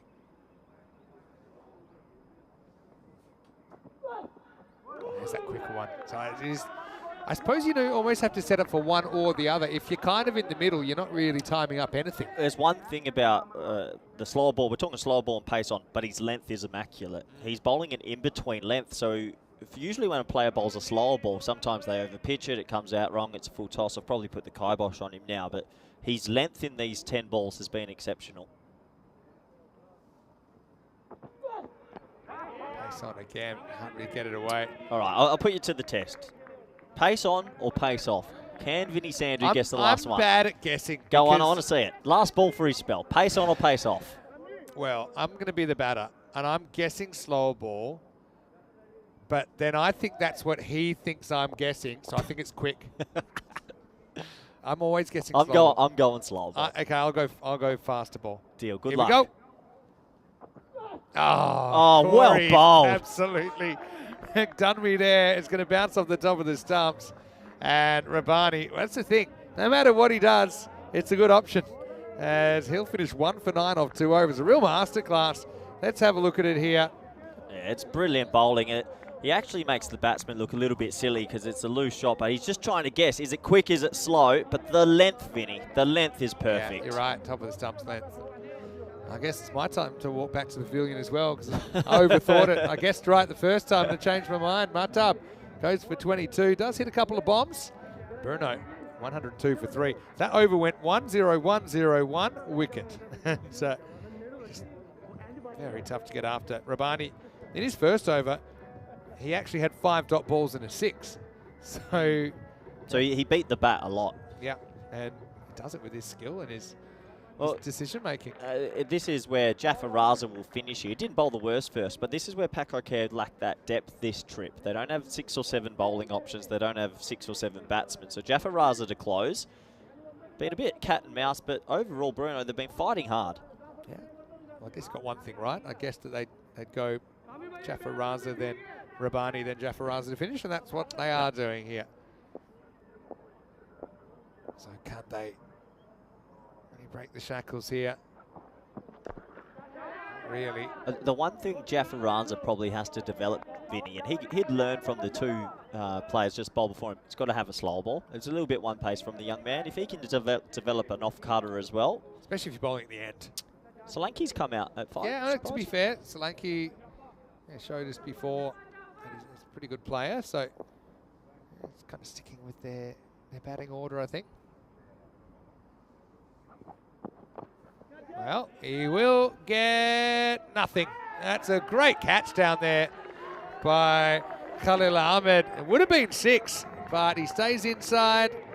And that's going to be a first wicket here in ECL 25 for Jaffa Raza. Slunky out for a golden duck. Yeah, brilliant catch. He was on the rope. He only had about half a foot to work with, and the young fella finally gets some support from his fielders. Catches it pretty calmly, looks at the rope and says, yeah, that's out. Yeah, then he stands there. In local cricket, they'll often stand there and then someone will come and look at the boundary and they're not allowed to move. So that's something that you see sometimes, but it's a good catch. Solanke on another day, maybe you get 6 for that, but not today. He's out, and it's 103 for 4. Yeah, 103 for 4 now. They've just been able to hold them back from maybe a 140, 150 score. Good question from Kushal Mendon, who's watching from Czechia, asking, is Rabani the most talented T10 bowler at the moment on ECN? Oh, that's a pretty big call. I reckon he's up there, but you're right, consistency is the issue.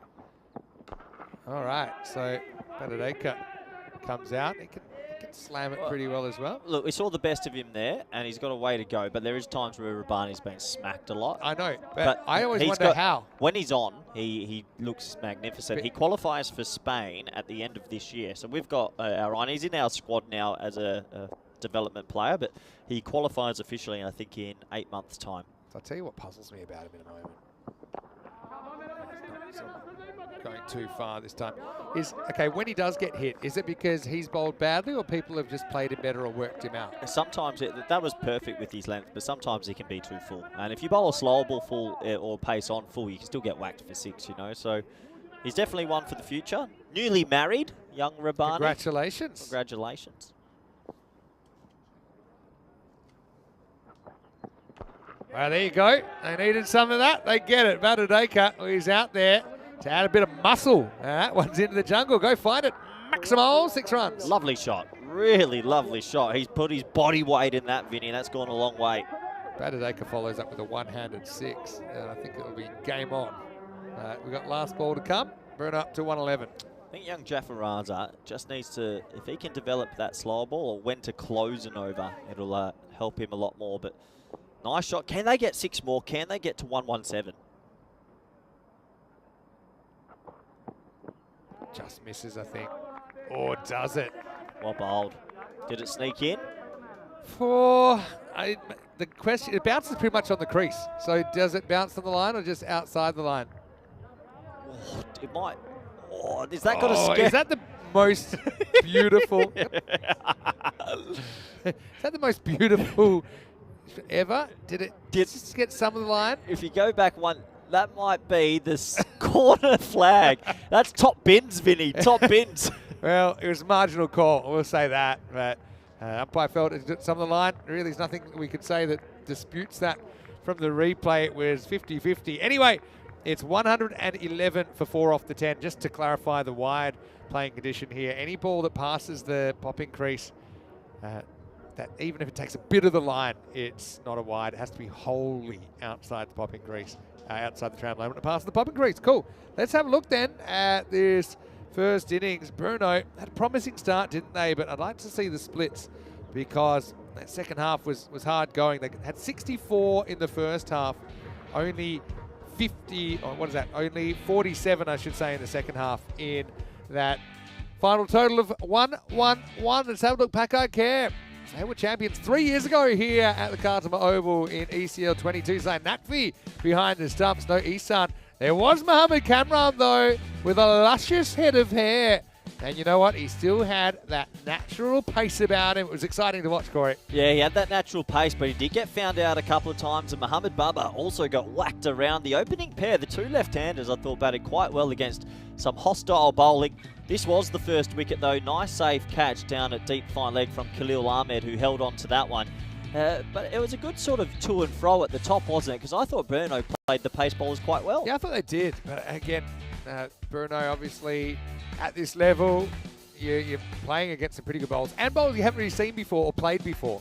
Or they've got a couple of players that would have played for Czechia in that lineup. But there's a lot of talent out there. I like the way they went about it. I think when the scoring slowed, it was less to do about the batters not having intent. It was just more to do they were beaten, I think, by some of the skill and the guile of the bowlers. So, look, 111 doesn't seem like enough, but you just never know with Paco Care. I mean, I remember I've seen Paco Care bowled out for 41.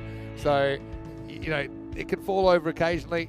Rabani, he upset he put that down actually think, a couple of times as well, we think some of the misfields that kind of resulted in boundaries. Late in the piece, Jaffaraza did cop a little bit in his first over. To be fair, his last over only went for 9. So I think in the end, it wasn't too bad of a job at all. But for Bruno, they've got the task ahead of them to try and defend 111 against the former ECL champions. Yeah, that was an important catch right on the rope there from Ahmed. Save 6, actually. Takes the wicket, but save 6. And in the end, Jaffaraza did bowl a very good last over, only going for 9. He did collect it once. That was a lovely shot in the wheelhouse. Pumped it for a large Maximo. But yeah, overall, Pakai Care, I think, will be happy with what they've been able to do with the ball. Bruno maybe feel like they could have been a bit more adventurous with their batting lineup, maybe retired a batsman out, but they decided not to. And that brings us to an end of the very first innings. Let's have a look at the scorecard, shall we? And well, a lot of starts up there, 24 for Ratul and 31 for Dylan Stain. They'll be disappointed that neither of them went on for a 50. Martab Khan came out, hit 22 off 11.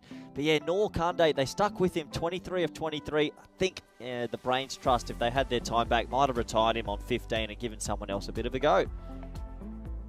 Let's have a quick look at the bowling scorecard, shall we? And Pakai Care, they've got 5 bowlers this trip, so expect them to bowl 2 every game. 3 left armers in there as well. Mohamed Kamran back, 1 for 23. Baba got tapped a bit, none for 30. And all the other bowlers picked up 1. I think Asad Rabbani's spell stood out though. 1 for 9, and there was a 6 in there. That slower ball looking very good indeed.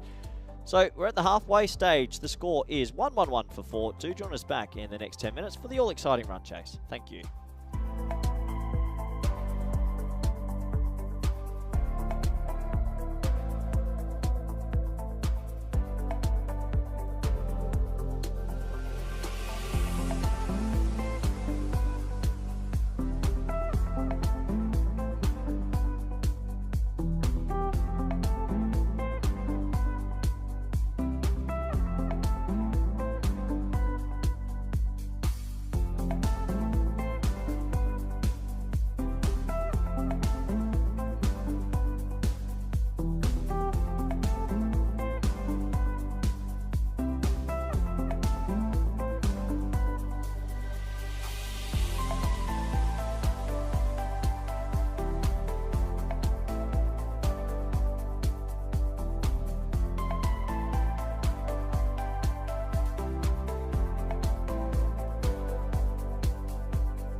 The European Cricket League is proudly brought to you by Dream 11, HCL Software, Rado, La Junta de Andalucía, and Victorinox.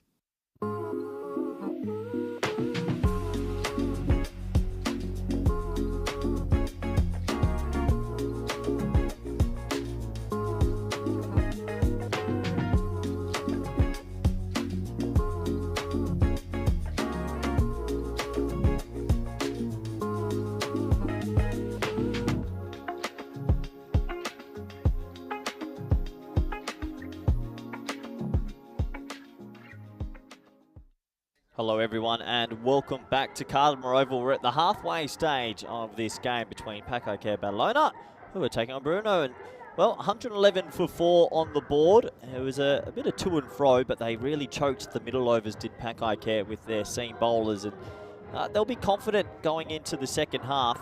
However, there is still a bit of misty rain around, and as we know, they are a little bit more thin with the batting lineup than we've seen in previous years. This is the bonus point equations. If they get restricted to 77 or less, that would be a shock, but they would lose all the points. And if they chase it down in 7, they would take it all. I think Mohamed Baba is the only player in that top order. If he really gets going, they'll do it in 7. He usually goes at an incredible strike rate, but sometimes also can be dismissed early. So we'll have to wait and see as these two teams will slowly enter the field of play, just waiting for them to come on now. Looks like they're finally entering, as I'll bring back Vinny Sandru nice and early. Vinny, 111, couple early wickets and game on. I still think Paco Care will be big favourites here, but you never know. Well, Mocham's listed at 6. That sure tells you the tale. 2 early wickets, Vin. Game changes. Not a bad player though. I think I suppose you don't know until you test it. That's what I will say. Asad Abba scored 100 in ECS cricket last year. He's batting 7. Well, Jeff Arans is listed at 8. So for me, I'm worried. No, but even, Khalil Ahmed could bat in the top 6 as well. I think they've just kind of mixed and matched. And a T10 11. He's got an ECN 50 as well. That's ECL cricket. I know you're looking at your Western Shield. You know you're a big shot. I don't think your ECS club cricket matters when you get to the ECL. The level goes up a bit. True, but also we know that Barcelona is very strong region. Yeah. So, you know, Bruno are part of a competition that does have some very good players as well. We'll say there's 3 tiers of Czech cricket. Yeah. And they've had a real rivalry the last couple of years with Prague CC. Tell us a little bit about Riaz Afridi, who's going to open the bowling. Actually, I've never seen him bowl live. Is that right? Yeah, but I've heard the stories. He gets it through. He's got some genuine pace about him. Keeps himself in incredibly good condition. Yeah. He's got a bit of a tape ball background. If you saw him bat, you'd know that kind of style. How much pace are we talking? Yeah. Genuine pace. I've never seen him, but I've heard the whispers that he can get it through. I also think he's known for being a bit inconsistent. Sometimes he can be wild. And we saw earlier, after the first couple of balls, he kind of bowled off half the run when he came back later. But anyway, Baba and Yassine to open the batting for Paco Care. 112 required for victory. Here's Riaz Afridi. First one clipped away, they won't get a run. But he's got a real he's got a big delivery stride, a kind of load up, and then it goes. Yeah. But I mean, again, these are conditions that it's difficult for the big fast men to really run in and give it everything. Yeah, so 2 sort of well-known players going up against each other, Afridi versus Baba. Baba won't hold back. This is fire versus fire. Really good contest here. Good cut shot there, and that's going to whistle to the boundary. The orthodox shot there from Baba, but effective, and he's got 4 runs. That's one thing about Baba, that he's a funny guy to watch bat, and he's got this crazy whip and he's got this crazy power, but every now and then he'll also show you a bit of touch. That's a really good shot. Hey, this top opening pair have a lot of work this week. You've got Kamran at 4 and Nakvi at 3, but this pair, they're crucial for Paco Care's hopes. In the air, but fielder bat will field it on the bounce. Until keeper there to back up the throw. It bounced off the stump. Thought for a second it might bounce away for overthrows. He hit that hard, but he hit it straight to deep cover. You can see Afridi, on his day, it's one of those things, a few things have to go right for him to really hit top gear. So So Yassine on strike. Yassine's a different type player. Yassine's a touch player, but also I think we saw he got into a bit of fire at ECC a few years ago where he really was batting beautifully, but he's a bit more conventional. Left-hander, always good to have a lefty-righty at the top. Freedy gets a crack at Mohamed Yassine.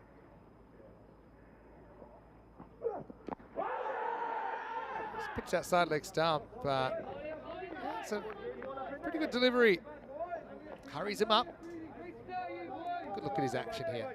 Yeah, he's got nice action. Yeah, definitely pitching outside leg and cramping him for a bit of room. I just there's going to be some twists this week in the next few days for this group, I think, Vinny. It's been a great experience for both these sides, particularly Burno after missing out for a couple of years. Again, gets all tied up. An optimistic LBW appeal. Well, he seems to do more fielding than batting at the moment. But, that's a decent start. I suppose the big question will be as well for Bruno. Do they have the depth? You know, we talked about the depth of Pakakare, but they're bowling earlier. And some bowlers more effective than others. If they can get a couple early wickets, we could be in for a really good game.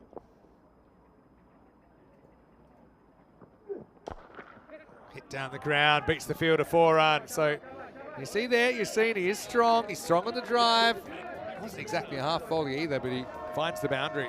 Yeah, confidence building shot for him as he punches a 4 straight. So the first over is complete. Not a bad start for Burno. 9 for none. 41 games, Vin, since our magical golden ball. You remember that one very well, don't you? Yeah, cha-ching, Vinny, Oh, cha-ching. Day 1. But, yeah, Burno, they do have a golden ball in their past. Don't remember Pakakare having a golden ball. I have to go to the archives. How many golden balls have we had on the network, do you think? 71. Okay. Out of how many games? About 6,000 something. It's about 1 in 90 games. Okay. 1 in 92, give or take. Mishra coming on to bowl over number 2. He was incredibly good. First ball he came in and he slipped over and he didn't bowl. And then he started taking wickets. And just got on with it, and he was very, very effective in that first game of the day. Well, here we go. Mishra to Bubba. Beats him first up. Gets away from Ratul. It didn't go to plan, but they'll get through for a bye. I'm glad his teammate that was standing over him just had a little bit of a chuckle there. So they'll just scamper through for a bye, just getting away from the keeper. Still these dark clouds, Vin. It's unbelievable. They're just surrounding us. Yeah, we're golden today. I told you, this is my last game for the day. As soon as I go, hopefully not. Hopefully not. Burno, I remember they had a very interesting golden ball. I'll tell you which one it was. It was back in 2023. Scene doesn't beat the field here. Baba not too interested in running. There's a bit of pressure growing here. So they had a golden ball, Burno versus United, and here's what happened. I was confused. Burno were bowling. Abhimanyu Singh from United hit the ball out to deep mid-wicket, ran 1, started to run 2, stopped, ran back, and I was like, what happened? And he realised he didn't touch his bat correctly. Well, it doesn't help, but that does help. That's a beautiful shot from Yassine. As we mentioned, he's a bit more conventional, likes to drive, and that's a lovely shot for 4. Classy shot there from Yassine again. Just technically very good at that on drive, which is a difficult shot to play. But fairly risk-free, but fairly effective. Yeah, so I was wondering, why are they running? He got run out by 4 or 5 metres, despite the keeper fumbling. So the fact he didn't touch his bat cost him the game, and Burno won that golden ball back in July 2023. That's going to be dragged across the line. That's going to go for 4 as well. So you're seeing getting into his work now. Mishra finding it quite difficult in the 7th. Yeah, just looking at the field, Vin, deep cover and deep third. So I think Yassine's thinking, look, I'm just going to drag anything across, and if it gets through the gap, it's going to go. And the change will come now. Cover comes up, and mid-wicket will go back. Obviously saw Raw Strikers actually doing that quite effectively in their final 6 or even 7 on the offside, hitting their spots, and Skanderborg weren't really taking the bait to go leg side. Only bowled 1 wide as well. Anyway, Mishra, see if he can fight back here. to get called a wide. I know you love good names, and in the Bruno squad, though he's not playing today. We have seen him before in ECS cricket, but Yug Warrior is in the squad. How do you spell Yug? Y-U-G. Good. Yug. Yeah, that's one way you could say it. Yug Warrior is here. Warrior's the last name. Genuine. Warrior. Like it. Another good on drive. That wasn't very far from the fielder, but Suresh Ramarao had no chance, and it's another 4 runs. Well, that's his third on drive for 4. And, Yeah, putting someone back there. Well, maybe. He looks like he's enjoying that shot, and he's hit that one off at decent length, actually. So Yassine's got 4 4s now. None of them are 4 if the field's back. You don't fumble. That was only about 3 metres from the field. He had no chance at all. Went so quickly. It's skidding off this outfield as well. You hit it hard enough, it's flying. Last ball of the second.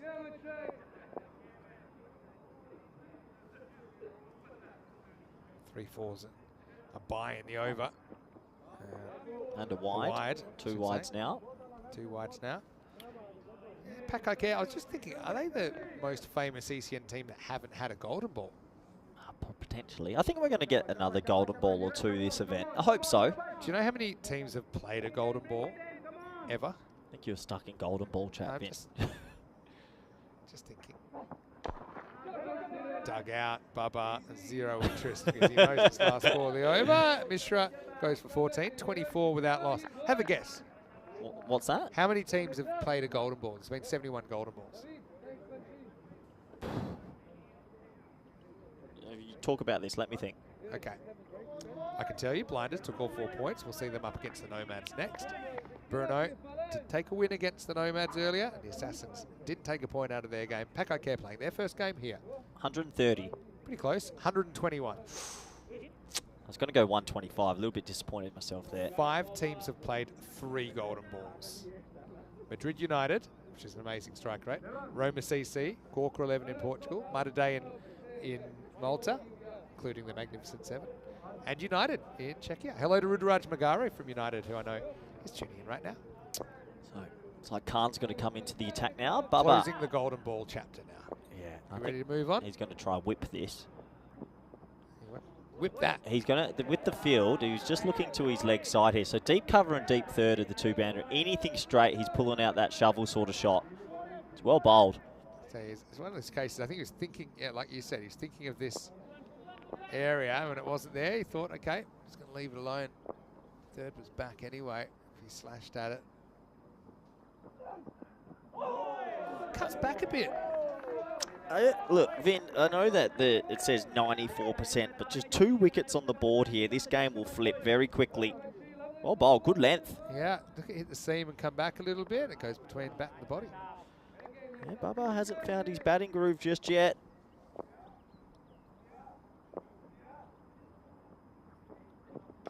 All right, high in the air, catching opportunities. Oh, no way. And he's dropped it for 6. Oh boy, they caught so well when it mattered earlier on. And that was a feature of their play, Bruno.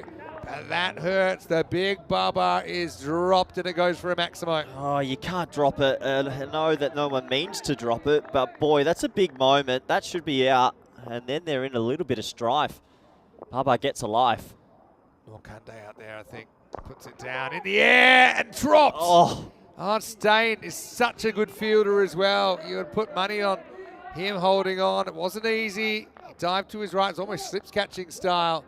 Bubba gets dropped twice in 2 balls. he sort of ran at it. He came in quite hard and he's in the ring there a couple of meters. 2 in 2. Bubba gets 2 lives. Vin, they haven't got the rate flying yet. If they take wickets, they're in this. Goes on to bat for an extended period of time. I think we'll look back at those 2 balls as a real flashpoint in this game.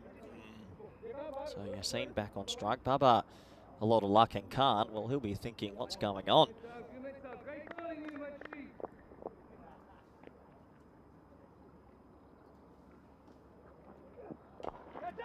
Lifted up in the air. Nobody back on the fence. That will just stop in time. It will not. And it's a bit of an air swing from the boot of Ramarao. It's 4 more, and Bruno not helping themselves. Yeah, Yassine this time gets a little bit of width outside off stump. Just lofts it calmly over cover. Dressing room trying to hide from the cameras, but another one. Yeah, you want your field to be diving down there. I think. Get down, slap it back. I wonder what the bowler's thinking right now. He's bowled a nice little over. Could have easily had a wicket. Yeah. He's had a pretty good day, on top card. Nice ball, the power play coming up. Or not. Gives me a chance to get back on Golden Ball chat to address a question. Vinny. What ground has the highest percentage of golden balls? And Oh, yeah. I can tell you, it's Marsa in Malta. Did you know there's been 10 golden balls at Marsa and also 10 here at the Cardimer Oval?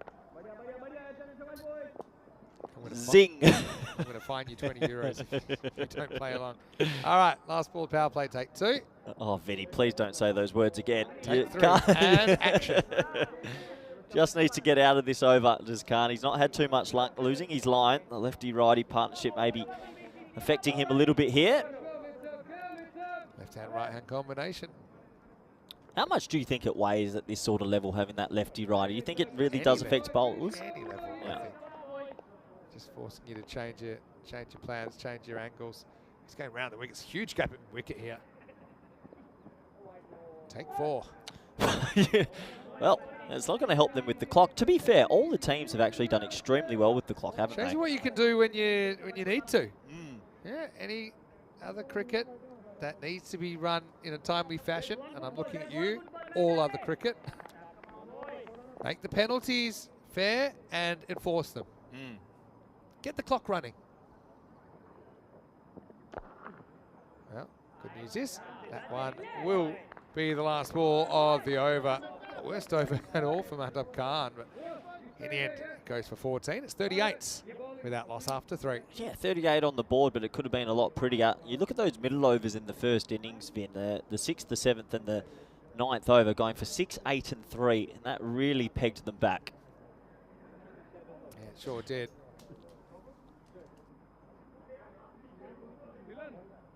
Yeah, what are you going to get up to in your afternoon off, Vin? Catch up on some rest? No, I'm definitely looking forward to keeping abreast of what's happening here.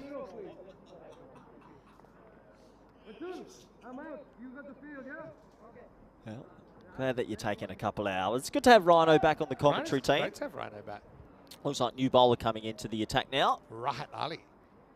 So taking a lot of wickets in Czechia. I've seen him featuring for the national team. Baba. Watches that one go past. It's an interesting kind of release. Comes out a little bit slower than the arm action would suggest, Rahat, but he bowled pretty well earlier today. Yeah, just not getting that one right. So that's 4 wides actually in the last couple of moments of these game. And obviously it's not a massive total. Just have to be careful here not to give away too many freebies.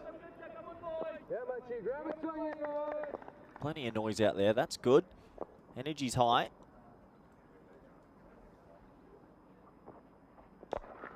This in the air, but it's over the top, and that will be kicked back into play. Rummer out. A lot of noise out there. Well, they're energetic. That's half the battle. They only get 2 there. Why did they only get 1 there? They only got 1 in the end. I think they thought it was going to go for 4 when he hit it, but it didn't really cannon off the bat.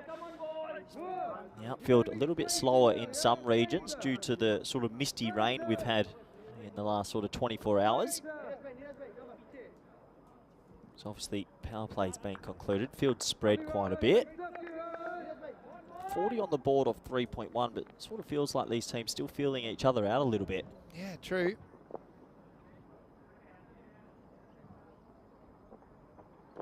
A false shot that time. Right, just bends it slightly into the left-hander. It's a bit very unpack I care, 1-6 so far. And that's probably where they're going to miss Ihsan the most. Because Mohamed Ihsan walks out and usually hits 4 6s straight away. So, 6-hitter, isn't he? he is. And I just think that any wicket puts a bit of pressure on that dugout. Can Bruno get the breakthrough?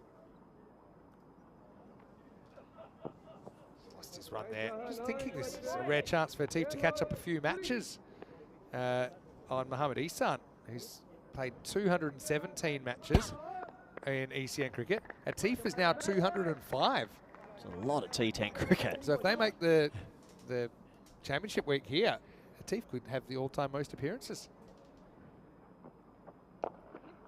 toss, but doesn't really time it at all. What I've heard is if they are able to get through the group, you'll see probably 3 or 4 regulars sort of come back, and Isan might be back for Championship Week if they get through. But I still think this group could easily be wide open. I like what the blinders have. I think they've got a good mix of power and different sort of bowlers. Yeah, they've got confidence. I think Bruno have shown. I think this could be a pretty wide open finals day when they get to it. I just really hope the weather stays away. Yeah, me too. So hopefully it doesn't. Right now it's okay. And this time it's up and it's out of the ground. Maximo, right the slot for Baba. Well, there we go. He gets one away. Finally, I think it was a loopy slower ball, and he pumped it for 6. So Baba finally awakens. Pakai Care, maybe not at their fluent best with the bat, but they're 47 for none. Check it out here on the replay, Baba. Just a little push for him, isn't it? Unnatural power. Yeah. I can't ever imagine what it would be like to hit a 6 with that much strength. Must be fun. I'd love to see him batting when he was 12 years old, to see kind of if he was that size and just slamming the ball over the boundary. Remember that kid that got 1,000 in India? It'll flick away. It's good fielding in the end. It wasn't an easy one for Mishra, but he got something behind it. They will get through for a single though. Yeah, one more to the total. Good fielding, because that easily could have shot away for 4. Interesting. Yeah, they're ahead, but Bruno looking good to keep their point as well. You get another wicket here. Just get your first wicket. Bring out a new batter that might not get flowing straight away. So Nakfi listed at 3. He reaches for this, up in the air. Afridi takes the catch, doesn't have to move. So Rahat Ali chips in again with a big wicket, and Yassine will go for 21. First wicket falls for Pakai Care, 48 for 1. Yeah, so 48 for 1. Yassine tries to up the rate, but doesn't get enough on it. Caught on the rope. Afridi's pretty happy with his work down there at deep mid-off. Has just stayed out there celebrating, which is good to see. That does bring Nakvi to the crease. Just didn't get it out the middle of that blade. And a nice safe catch in the end. Saving his energy. Bowls it back in and says... Yeah, just everybody came in. I think he might have flashed a bit of a thumbs up at the end of that. But Yassine played some really nice shots, particularly threw mid-on, didn't he? But he is the first Pakai wicket to fall. And the score is 48 for 1. So Nakvi comes at 3. You got Kamran at 4, but then that's where it starts to get a little bit more shaky for this team. Yeah, I think maybe because we're used to so much depth, a galaxy of stars necessarily, but yeah, there's going to be some twists and turns in this I think group. maybe the fact that they've paced themselves a bit so far, maybe that's surprised me a bit. But I mean, Yassine's that kind of player. They've respected the good ball so far. You put it that way, haven't gone after everything. Well, if Bruno can get Baba going back now, it's definitely not 95 to 5%. That'll be a big change, I think. Nakvi though, he's a guy that was banging a lot of runs last season on ECN. This one misses the mark. How many extras are we up to already? It feels like they've just lost the radar a little bit also. Nakvi's 23 years old, and he has 4 ECN hundreds. Oh, it's what a shot. If that had gone for 4, it might have been the greatest shot we've ever seen. It's the genuine beamer. He knew what he was doing in that he left his bat up there on purpose. Did he? But then the head was out of there. He's actually extremely unlucky. He picked out fine leg. I don't think he did knew. it on purpose. Nah. He's a master of the trick shot. I'm telling you, he saw that. He just want to make sure it didn't hit him in the head. Well, it's a free hit, Vin. Yeah, Rummer out. Some things to think about. 50's up, free hit.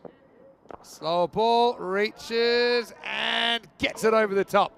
Maximo hits crossbar of the fence. So the chicken's coming back to roost for Ramarao. Yeah, that's 2 slower balls that have been over pitched. He's just sort of shoveled them for 6. Crossbar challenge complete, right on the sort of barriers there.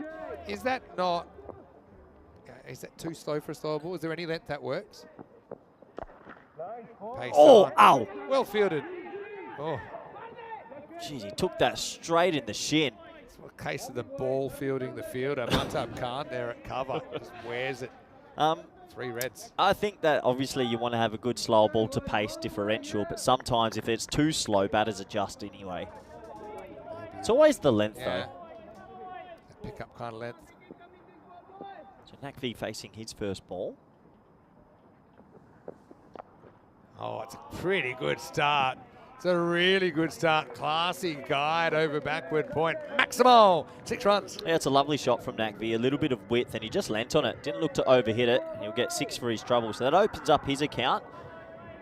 And, yeah, just goes to show, you don't have to try and whack everything. You get it out the middle of the bat, it'll fly here. Yeah, to have that kind of touch first ball. Pretty good start. They don't get much better. Oh, this one is going to fly, but the fielder is going to make the save.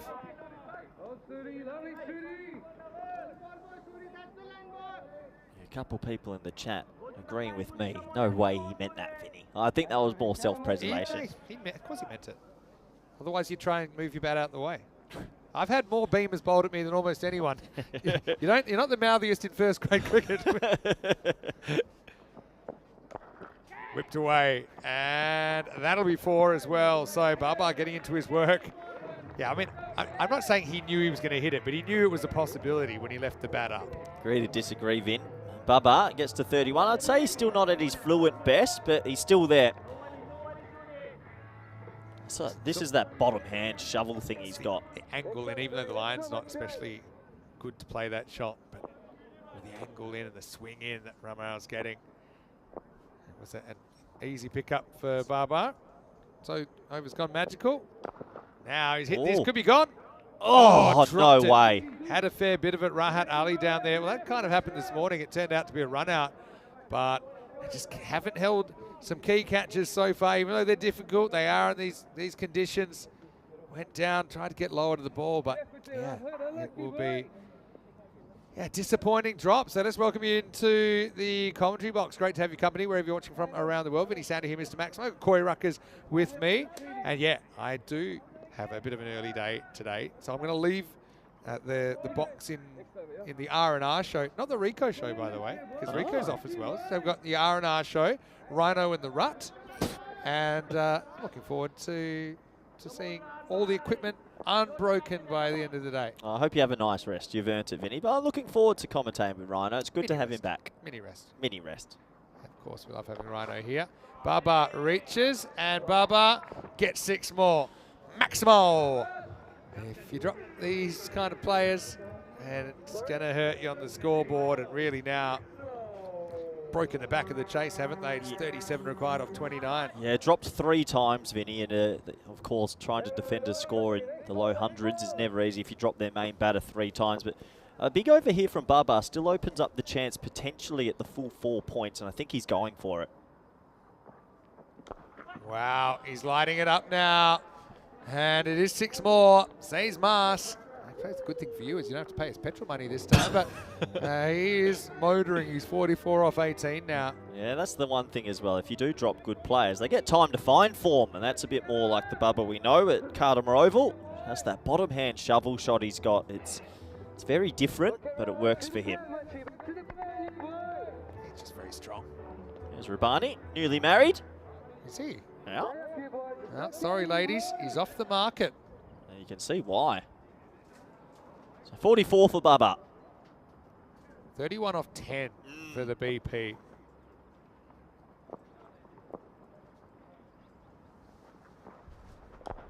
That one's hit pretty hard as well. Freedy. Oh, he does block it. It was you missed what happened before, but earlier he fielded one fine, and as he went to step, his foot slipped onto the rope. And this time he had flashbacks.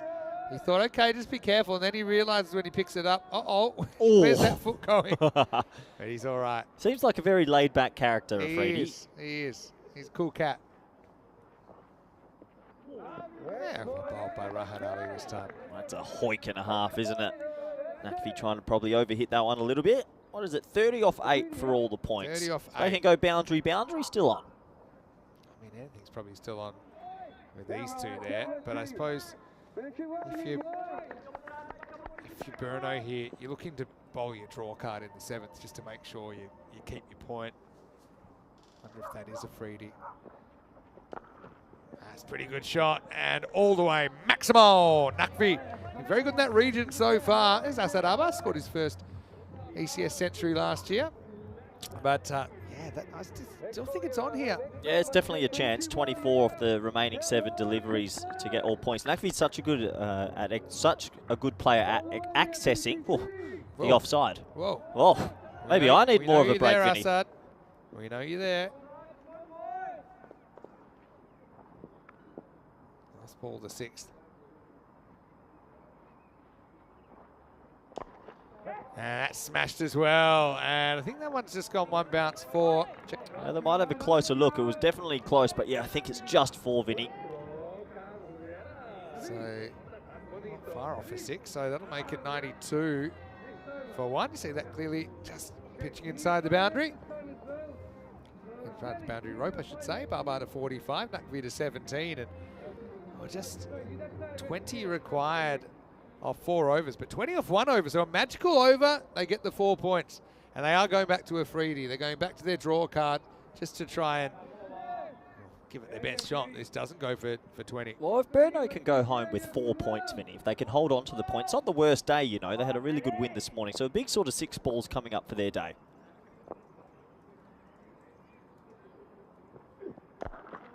Oh! Yeah, nice catch. Baba late on that one. It went back to the bowler, and Afridi takes in the follow through. This time we get a little bit more of a reaction from the big man, and the score is 92 for 2. Well, what a good catch that is. What a fantastic catch as he smacked it back. It's never easy in your follow through, but right there he came running through, caught it well.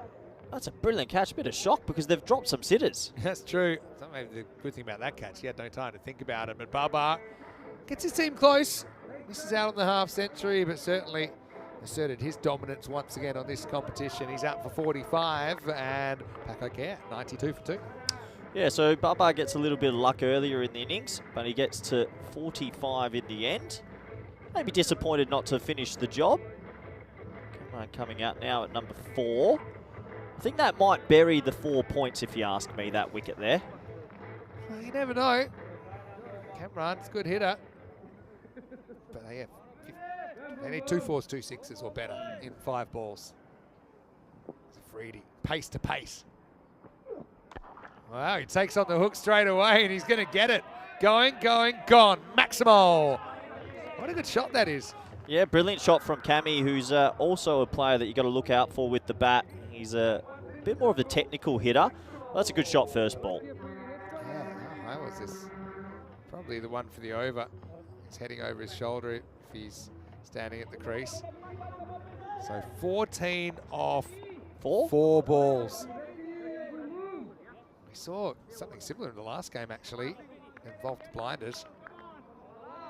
They were able to do it. Afridi tried out the short stuff. Probably goes full now. His heavy length beats him. Okay, so now 14 off 3 required. Come back.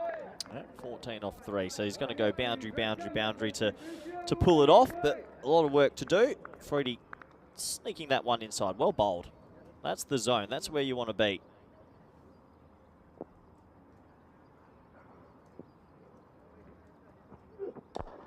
Goes forward this time, attempted Yorker, just a single. So that's a clever move from Dylan Stain to bring back Afridi for this 7th over.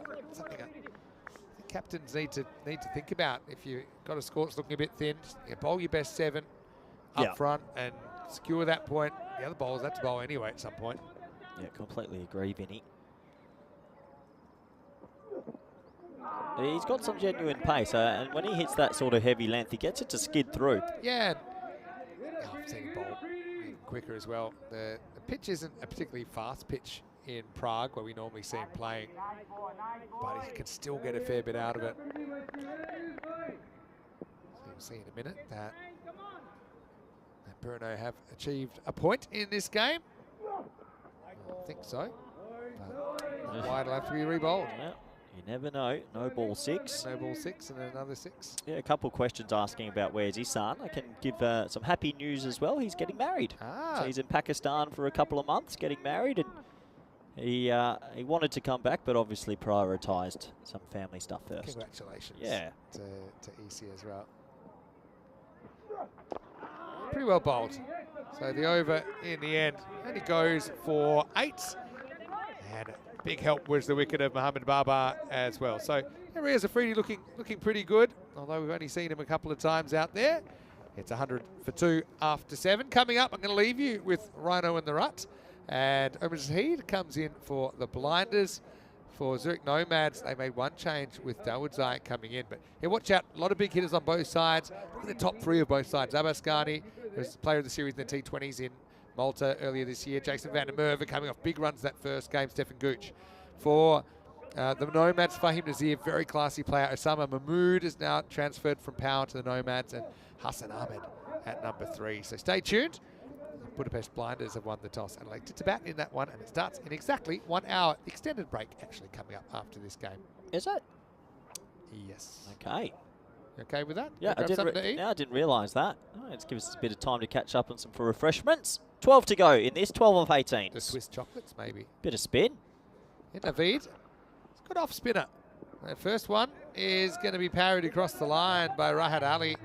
So now it's just a matter of when, isn't it?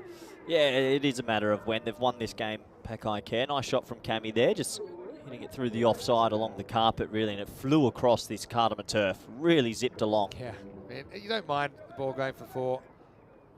Jacket's off, that's serious. Don't mind it going for 4 when that fielder's tried to get along the ground and just giving it a good effort. Naveed. Oh, he likes it here. Well, did he lift his foot? They're going to have a closer look, or did he drag it just a little bit? Got a feeling he's okay. Ratul, he's looking pretty confident though, so let's see if he's got anything grounded behind the line. The keeper's confident. He really is. I've learnt to not trust him though now. Let's have a look on the replay. Oh, I reckon he's in trouble here. I think he's going to be in trouble.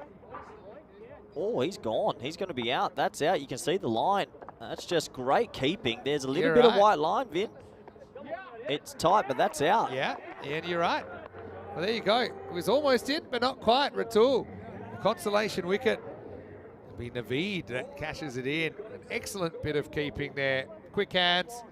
I don't think Cammy realised he was out at all, but he will have to go for 11 on his return to the Cardamom Oval with just 8 required. Pakai Badalona 104 for 3. It's one of those ones, you play a big expansive drive and your foot naturally goes up and goes down in a split second and you feel good. You don't realise, but actually it went up at the wrong time. Yeah, good keeping. That's true. But actually as a keeper, you've got the best view in the house there, because if you can see line, if you can see white line, you know it's out. Cammy, quick to get the helmet off and show us what he's packing. And it's 104 for 3. Well, new batter's got some shades on here, Vinny. I'm a huge fan. This is Bikramjeet Singh. Yeah, Bikram likes to wear him in all conditions. I've personally not seen much of Bikramjeet Singh. Seen a bit of him at the Montjuic ground in Barcelona. Good player. Very versatile. That's what I like about him, actually. He can do a role. He can bat in your top 6. He can actually keep pretty well. And he can actually bowl. So we've seen him bowling as a death bowler in ECS cricket. So he's a bit of a jack of all trades. Okay. Nakvi. 17. He sets himself on this, and that flies. Hits the giant tent, heads towards the Microlino. Maximal 6 runs. This game's almost in the book. Scores tied. Yeah, 1 to go. Lovely shot. He held his shot, actually, because that was a flighted delivery. And another 6 to Nakvi. He's looked good for his little cameo out at number 3. So 1 run to go. It's been a pretty solid performance from Pakai Care in the end. They've been tested at stages, but overall they've come through. Naveed, at least he has a wicket to his name. Any score wins it now for Pakai Care. And that'll do it. Probably not the prettiest ending, but an ending. And they will win with 13 balls to spare. So Bruno, to their credit, they still keep their point there. It looked like it was under attack at one stage of that innings. So they walk away with 4 points of a possible 8 on opening day. For Pakai Care, obviously they'll take 3 away from that, and they'll be on tonight against the Zagreb Assassins. So based on form, they'll probably hope the weather stays good into the night, because obviously they'd be big favourites against the Croatian champs. But yeah, really, Burno, I think they've done Czechia proud the way they've played today. I think they probably have themselves to blame a little bit for some of those missed opportunities, but in the earlier game they were able to hold them. So they were competitive against the ECL 22 champions, but couldn't quite get the result. Yeah, absolutely. So a good game of cricket comes to the end. I think Paco Care still weren't at their full flight. They were tested at times, but they did the job. And Bruno have shown signs today that they're a team that you can't sort of cancel out in Group D. They could cause a few more surprises, I think. Yeah, I think so. But yeah, Paco Care, they've got a fight in their hands in this group. But, they've still got 3 matches to go. They'll play the Assassins tonight, and tomorrow, of course, they've got some big games. First up in the morning against the Nomads of Switzerland, and then, of course, big clash in match 8 against the Budapest Blinders. This is what's coming up next. Blinders taking on Nomads, with the Blinders winning the toss and electing to bat.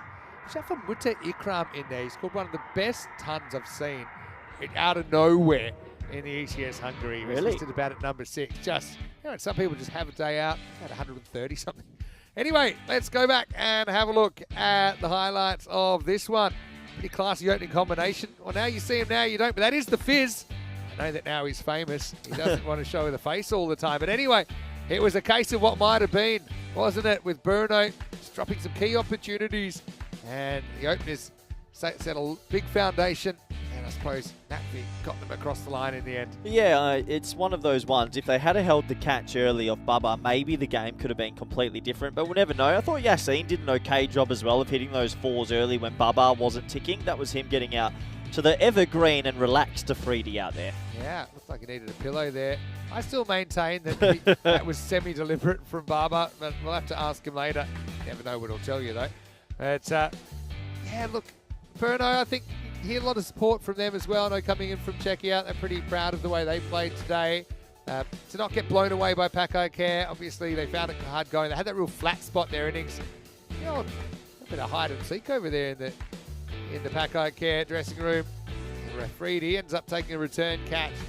Get late on the pool there, Baba, who, by the way, he's not going great. He's tried to dye his beard blonde.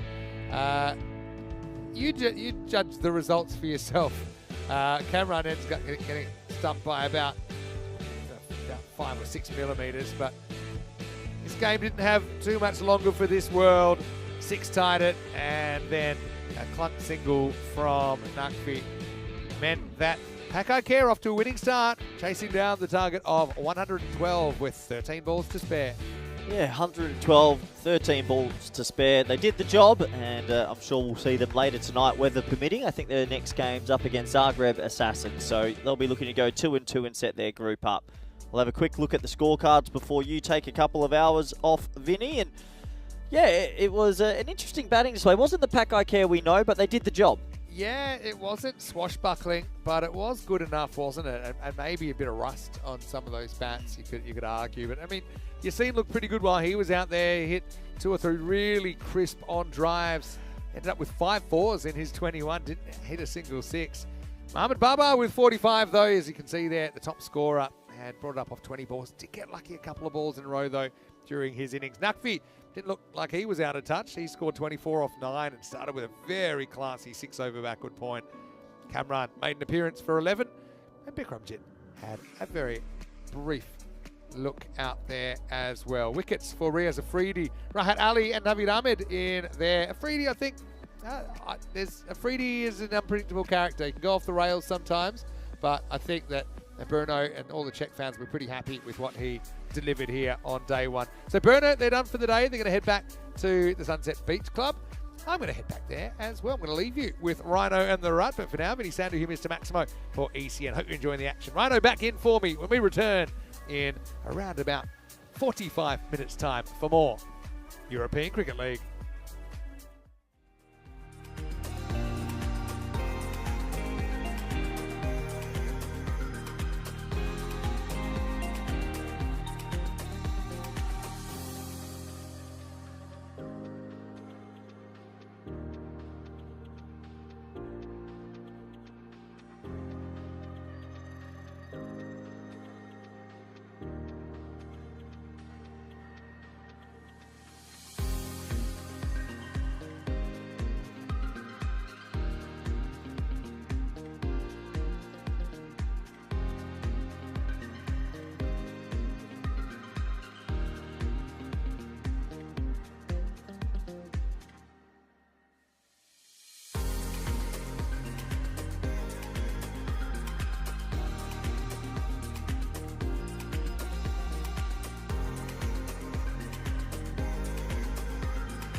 The European Cricket League is proudly brought to you by Dream 11, HCL Software, Rado, La Junta de Andalucía, and Victorinox.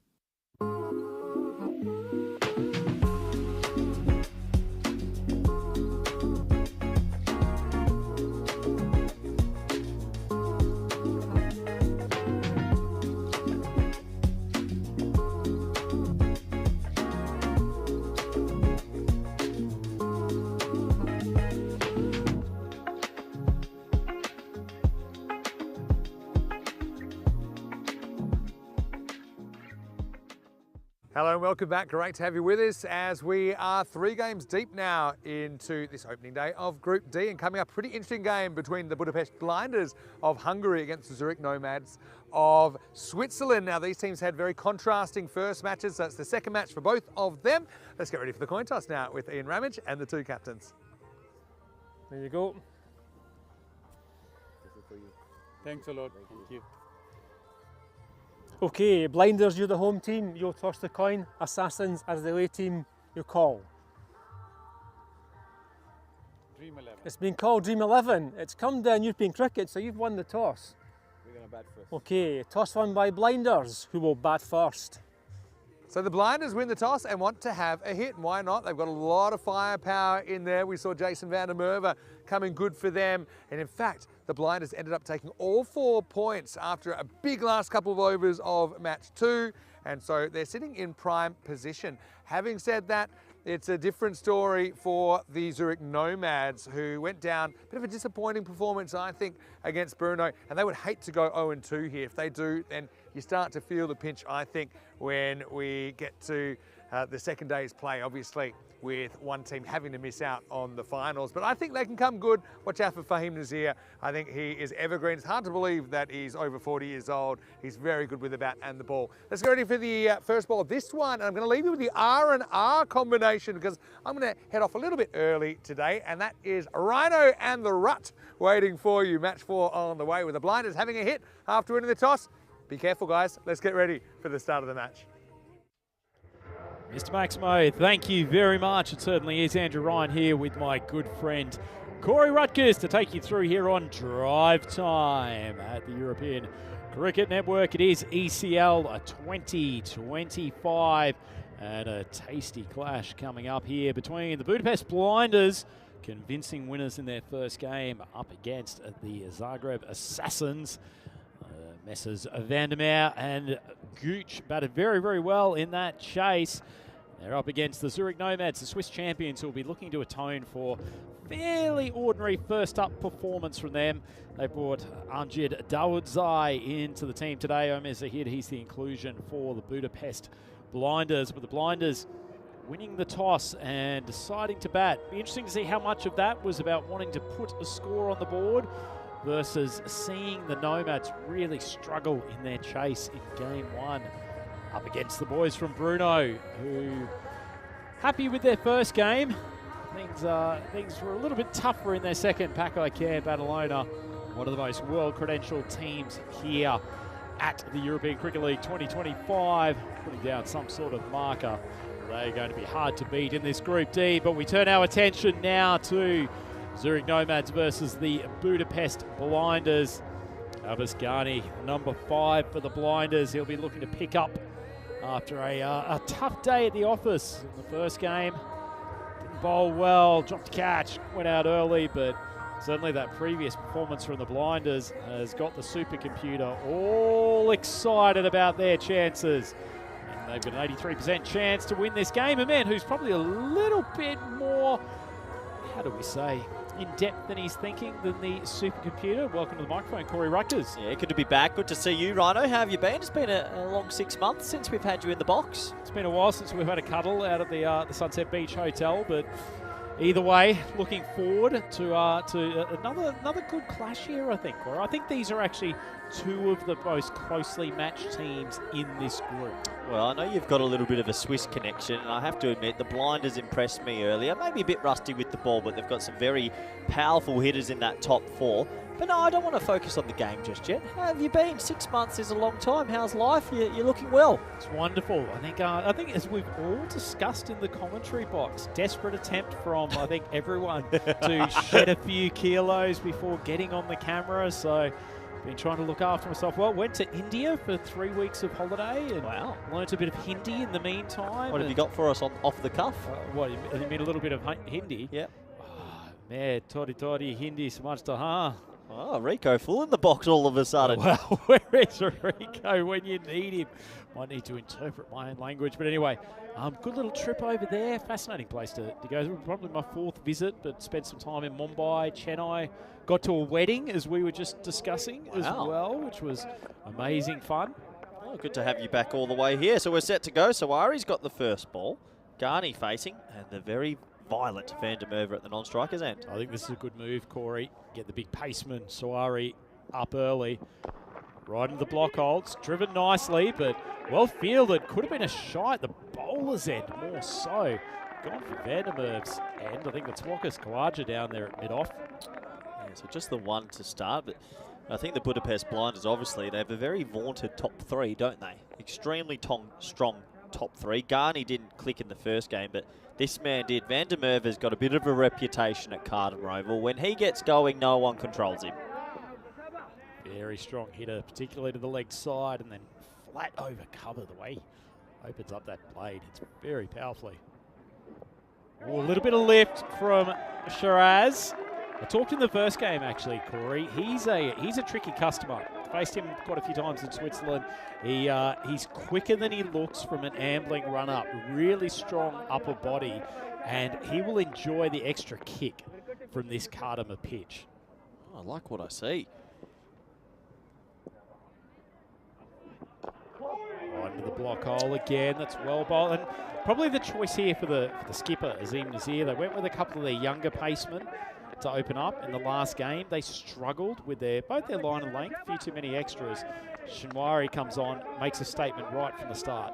Yeah, what was wrong with their first game, you think, with the ball? Just a bit of nerves came in? A few nerves for the youngsters. Bit of stage fright here under the bright lights of Kardimer. Short ball pulled. Doesn't get a full piece of it, and it might pull up just in advance of the boundary, and Carmwell flies it back in. Yeah, no deep mid-wicket in play. It's more a deep square and a fly third at the moment for the edge. Van der Merwe was definitely late on that, so he's got some pace. I think the fielder here for a brief moment thought, oh, almost slid too far, but did a good job. He's got a lovely strong action up top. Shinwari really generates bounce from a decent height. No bounce there, though. Full bunger. And it is dispatched. Great strike from Van der Merwe. Might arguably be the flattest 6 I've ever seen. And that zoomed away off the bat, and it only got about 1.5 meters off the deck. Low full toss, he catches up with it. That is a flat 6. Nice shot. Yeah, you can understand Shinwari trying to look for the Yorker, particularly wide of off stump. His calculation of his length, though. Final ball. Short one. Pulled. Straight to the fielder out there at deep mid. Scoot through for the one. It's a very good first over, 10 for none. And yeah, I like a little bit of Sawari. I like it on a Saturday night, and I like it at Kardimer Oval. He got it through there. So, yeah, big game for these two teams. We have a look at what's coming up, Ryan. I know that you won't be around because you only come in for the big stuff, but I'll be off to Portugal, Madrid, Bologna, France, and Malta. Talk me through, which part of Portugal is that series? That's in Santarém. Oh, what a lovely part of the country. We recently had an event up in Porto, and I can safely say one of the better clubs you'll ever see in Europe. The Porto Cricket Club, phenomenal. Highly recommend for any cricket lovers out there. I think they have had plenty of tours there over the years. The Porto Cricket Club been very, very famous for their hospitality, great ground, beautiful city, Porto as well. Did you get up to any of the port establishments? No, just it was all cricket, my friend. Mikel comes in for over number 2. That's a nice ball from Mikel. Little bit unlucky misjudgment from Zabiola there. That fine leg, though, didn't deserve to get a boundary. But this young man has been really impressive at times in domestic cricket, particularly in the last 12 months, Corey. He looked nervous in that first game. And already from that first ball, looks like the arm's a little bit more relaxed, generating a touch more pace. Do I see a hint of Jasprit Boomerang action with the run-up and the extended arm? Obviously, must look up to him a fair bit. The way he holds the ball there, almost identical. There is quite a bit of Bumrah there. It was a tense Bumrah this morning, though. Outside edge, unlucky. He's bowled 2 pretty good balls to start this over, but both of them have ended up at the 4 boundary. Yeah, it's one of those ones, isn't it? That first ball actually should have been a dot. So in the end, it's misfield. It goes for 4. The next one goes for an edge for 4. And now you feel for the young man because Van der Merwe is due to hit a 6. So you need your fielders to back you up in T10 because it's very difficult to bowl in the power play. Yep, certainly is. Nice little bit of late shape on that ball, though. Give Van der Merwe something to think about. Gunny can't get near the strike at the moment. Short, wide of off stump. Hit high in the air. Summer Mood comes in. Takes the catch and a big, big scalp. Well deserved for Armakal. He's bowled 3 great balls so far. The third one is finally the one that sends the big gun JVDM back to the pavilion. 18 for 1. Well, he does him on the inside edge. He does him on the outside edge. And then he finally gets the mistake. Goes up. Good catch in the end. He let it get a little bit low on him. But it's a massive wicket just in the context of the game because Van der Merwe is a player that can go 80 off 20 and that kills you. I don't recommend catching it that low. But as long as you hold on to it, it's okay. And this game feels like it's spicing up already. Van der Merwe has to go. Caught it in the end to Summer Mahmood, and it's a big wicket. That's looked like Van der Merwe was trying to take that to the leg side. He's so strong, hitting over cover, Corey. Just thought he should have probably opened up the wrists a little bit and slapped it over the offside. So Gooch comes out at 3. Gooch is a more traditional player with his zones and the way he strikes the ball, but he'll look to bat through. And even if he goes at 200 strike rate, that's enough. So an important player comes at 3. Big moments early in this game. A little bit of shape. Armakal had his trials and tribulations against the left-handed openers in the first game against Bruno. So having the umpire give him a little bit of a word about running in front of his vision. Well, not just that. Watch where he goes here. He bowls the ball and he ends up on the other side. That's usually a pretty good indicator that you've gone in the no-man zone. He's gone right in front of Shub there. Shub didn't have a clue what went on. I love that he's almost got no follow-through, but still went for the wander to his left-hand side. That's just dragged down the leg. Fired up at the bowler's end. Tell you what, direct hit might have been mildly interesting. Well, as well, and Garni putting his bat on the ground through the mud. I've seen a lot of jackknifes recently, and you don't want that. So, Armakal, top over. The only 2 boundaries were edges. Has to finish it, though. Gooch has had a look at him now. Decent bit of space on that leg side, but he probably prefers to cut more than stepping across to the off and manipulating onto the leg, Gooch, especially early. Oh, but that one's just too easy. Disappointing finish to the over. Meta, team manager, just a slight wry grin in satisfaction, but excellent shot from Gooch. It's a pretty poor last ball. When a player's looking to get off the mark, you want him to try and drive you over your head, not to get the freebie pull shot. So he'll be disappointed, Armakal, but in the end, another over's complete. 24th one. Don't worry, Ryan. I've been here a few weeks. I'm on it. Here we go. Look at the table. It's all happening early. And to be honest, I'm very happy that these teams are getting go. Because when they all arrived yesterday, I ran into them at the hotel and they kept saying, Corey, are we playing tomorrow? And I said, the Kartama Dome, we might get lucky. We have gotten very lucky to get these games on today. Very lucky. Some would even say there's a microclimate here that's been mentioned sort of once, twice, or 1,000 times. The Daniel Weston drones that he's hired, and he's got them hiding over just below the clouds because we have not had a drop that's really threatened today. Jawari coming on for his second over. That's driven very nicely, actually. It's not a bad ball, but pierced the gap. Garni gets away with a 4. Look, Garni, heard a bit about Garni, and he is high voltage, high time. He doesn't bother around. He's going to try and smack everything. And you can see there, front leg opening up. He's just going to try welly it all. And in Hungary cricket, they've got big raps on him.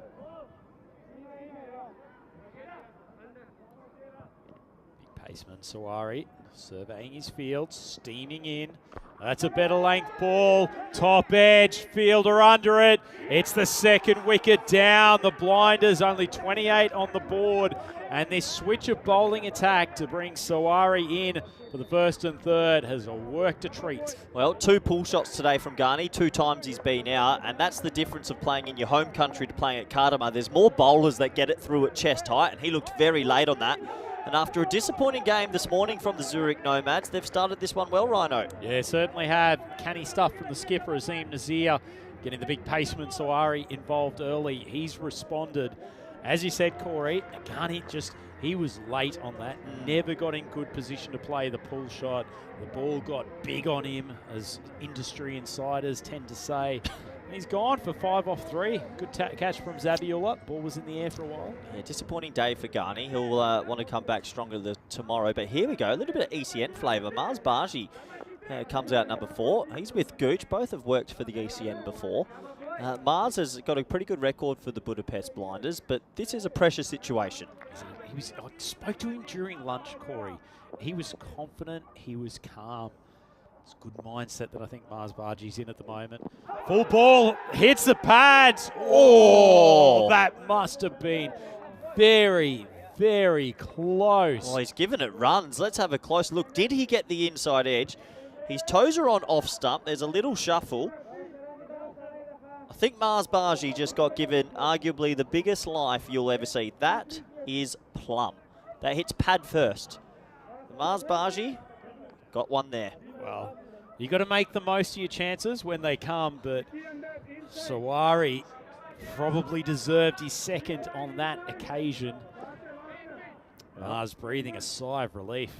Yeah. After we just spent the previous 30 seconds wrapping him up, that would have been an ultimate commentator's curse. Hard for Sawari there. He probably should be on a hat trick right now, so he got a little bit of luck there, did Baji.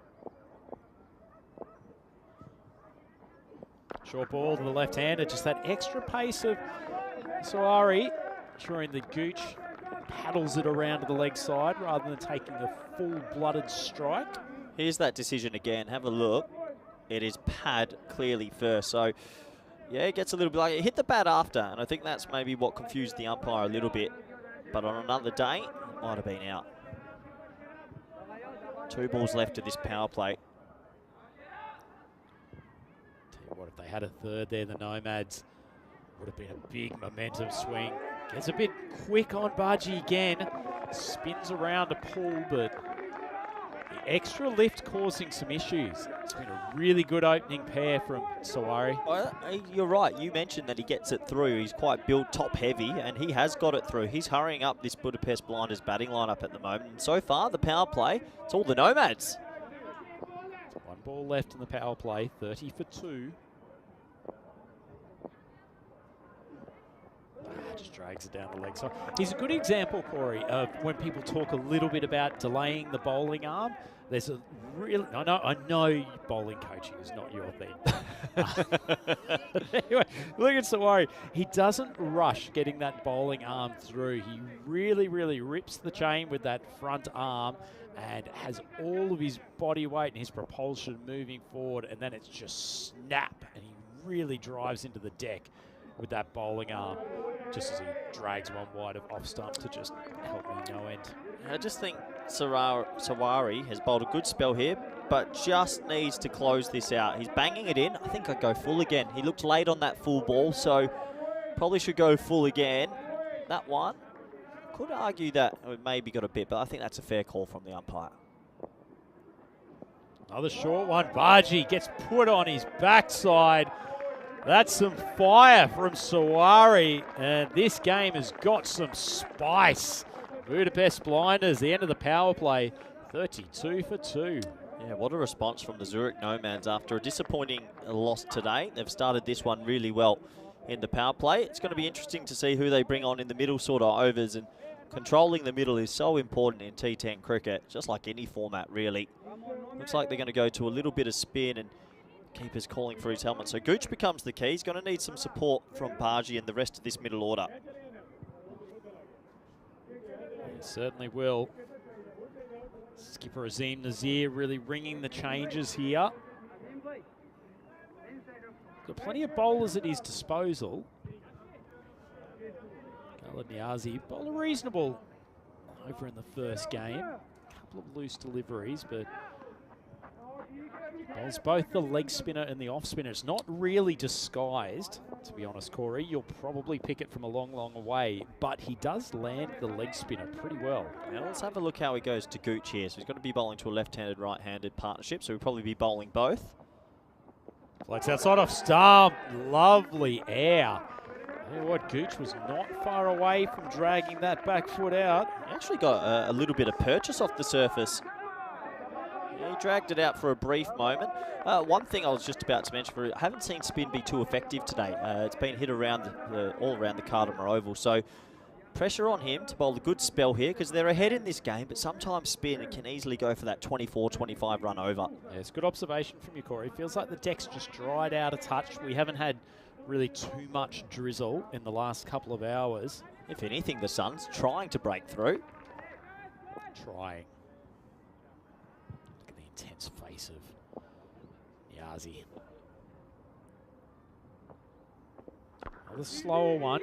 Gooch cuts behind point. Nice bit of fielding. That's Michael, paceman there, just behind point. So will he come on now and bowl leg spin to Baji? I don't think he necessarily bowls the leg spin exclusively to the right-handers, but I think he's far more likely to pull it out for Baji. In fact, I'll take a punt that his first ball to Baji will be a leg spinner. Okay, well, you've put your commentary career on the line. Interesting to see they've gone 5 fielders on the offside, so that would also suggest that he is going to try and bowl leg spinner. He's warming up with an off spinner there, though, Ryan. I'd be nervous if I was you. Let's see, Rutt. Let's see.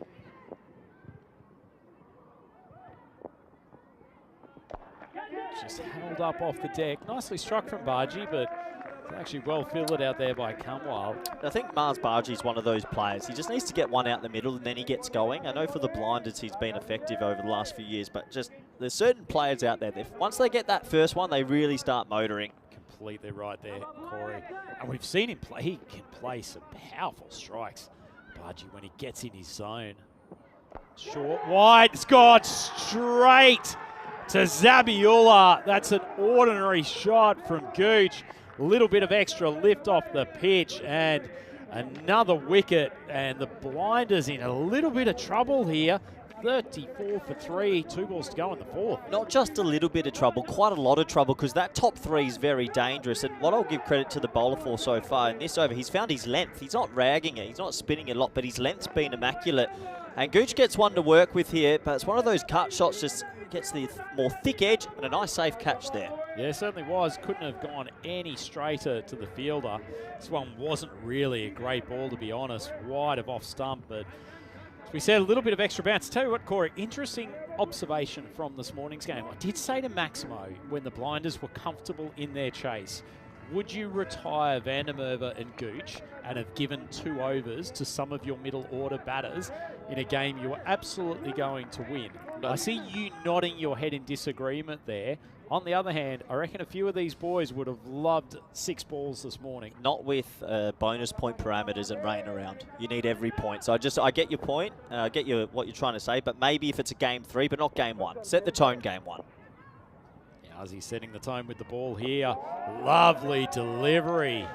Jags back into Farasat, the skipper who's come out. And boy, haven't the Nomads turned it around in these 4 overs. Well, the big thing we're going to find out here is what is that Budapest Blinders team like without their top 3? Because their top 3's been spoken about a lot leading into this. We're going to find out now who can step up in this lineup.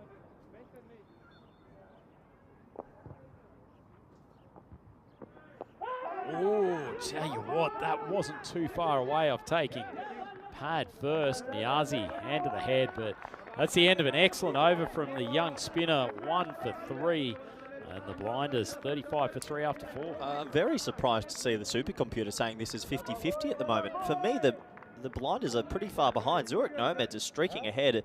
We've seen recently, especially from this end in the past, that scores of 120, 130 usually get chased quite comfortably. So a lot of work to do for the blinders. Certainly is. And their major strikers, back in the pavilion. It's not even like we're in the 7th over and they've got to try to manufacture some runs in the last 3. 4 overs down and all of their key bats already in the pavilion. Well, one thing about T10 cricket, Rhino, and I know you're a T10 fanatic. Savant. Is good word, savant. Is you've got to have depth, and you're not going to always win matches and tournaments with your top 3. I saw yesterday Malta. Royal Strikers were very reliant on Push Parajan. He went 50-50 century, failed in the final, the team loses. You really have to have batting depth. So I know that's not the scenario they want to be in, but maybe it is a blessing in disguise. They're getting volume now into the middle order. Well, steaming in. He bowled some decent deliveries in the first game, actually. He was just very wayward. Another one of those feisty young bowlers who's got a lot of promise, was just maybe a touch overawed with the circumstances earlier this morning. Playing in front of a big crowd, a television audience, having Maximo commentating. It's a tough gig for a young player. Yeah, he can get to you. But they've been very consistent with where they've delivered the ball here. They haven't really offered up too many freebies. Baji swings hard. Ball just drifts down the leg side. Baji be super disappointed he got nothing on that. There's actually no 45, no front leg. They've got the old 6-3 field, 2 backward points and a third. So it's almost like the captain's forgotten about the... In fairness, though, Cumwell, if he bowls as he's supposed to, he does move the ball away late. He's far more likely to drop short outside off stump. Oh. But second ball in a row, that's the one place the captain would have said, do not bowl with the field I've given you. His keeper's done pretty good work not to let it get through again, Hassan Ahmed, and they just need to be calm here, Zurich Nomads. You always see a team that may be searching too much for a wicket. If they just bowl the remaining 30-odd balls outside off stump and stay consistent, they won't be chasing that many. Very true, very true. Hassan Ahmed doing well with the gloves there. But yeah, this athlete going to his left. Very surprised the supercomputer saying 50-50. Just doesn't feel like that at the moment. Well, it's good to see that after a wide down the leg side, it's just gone 1% in Switzerland's favour. Just the 1% in Switzerland's favour. Got a job to do, Camwell. Needs to get it right. That's the better line. That's the tail away that makes him really dangerous because he comes in from quite a sharp angle. And then when that ball just straightens up, you can see Farahat all at sea. A little bit worried about Farahat's techers here, looking a little bit twitchy at the crease. Like you said this morning, Zurich Nomads were nervous about being on the cameras. Maybe it's applying a little bit to Farasat here. Oh, big swing to the leg side. Well, he's taken nerves out of the equation by just launching the Nomads paceman for a Maximo. Well, what a shot out of nowhere. He's a bit twitchy at the crease. He's moving around everywhere, but he gets one to work with. And they needed that, just to steady up. It was full, it was straight, and he clatters it away. Farasat, I think, is just one of these batters that if he gets a ball that he's not comfortable with, he looks absolutely 4th tier. But if something is in his hitting arc, he will smoke it. Just plays another gloriously timed shot from a very awkward batting position, but it's just a single. Camwell just can't get his line right here. He's bowled 4 deliveries, 4 legal deliveries. Only one's been outside the off stump. Everything else has been a bit spray gun, Rhino, and they've got a good start, but these middle overs can very well change quickly, and they've got to be careful here, the Nomads.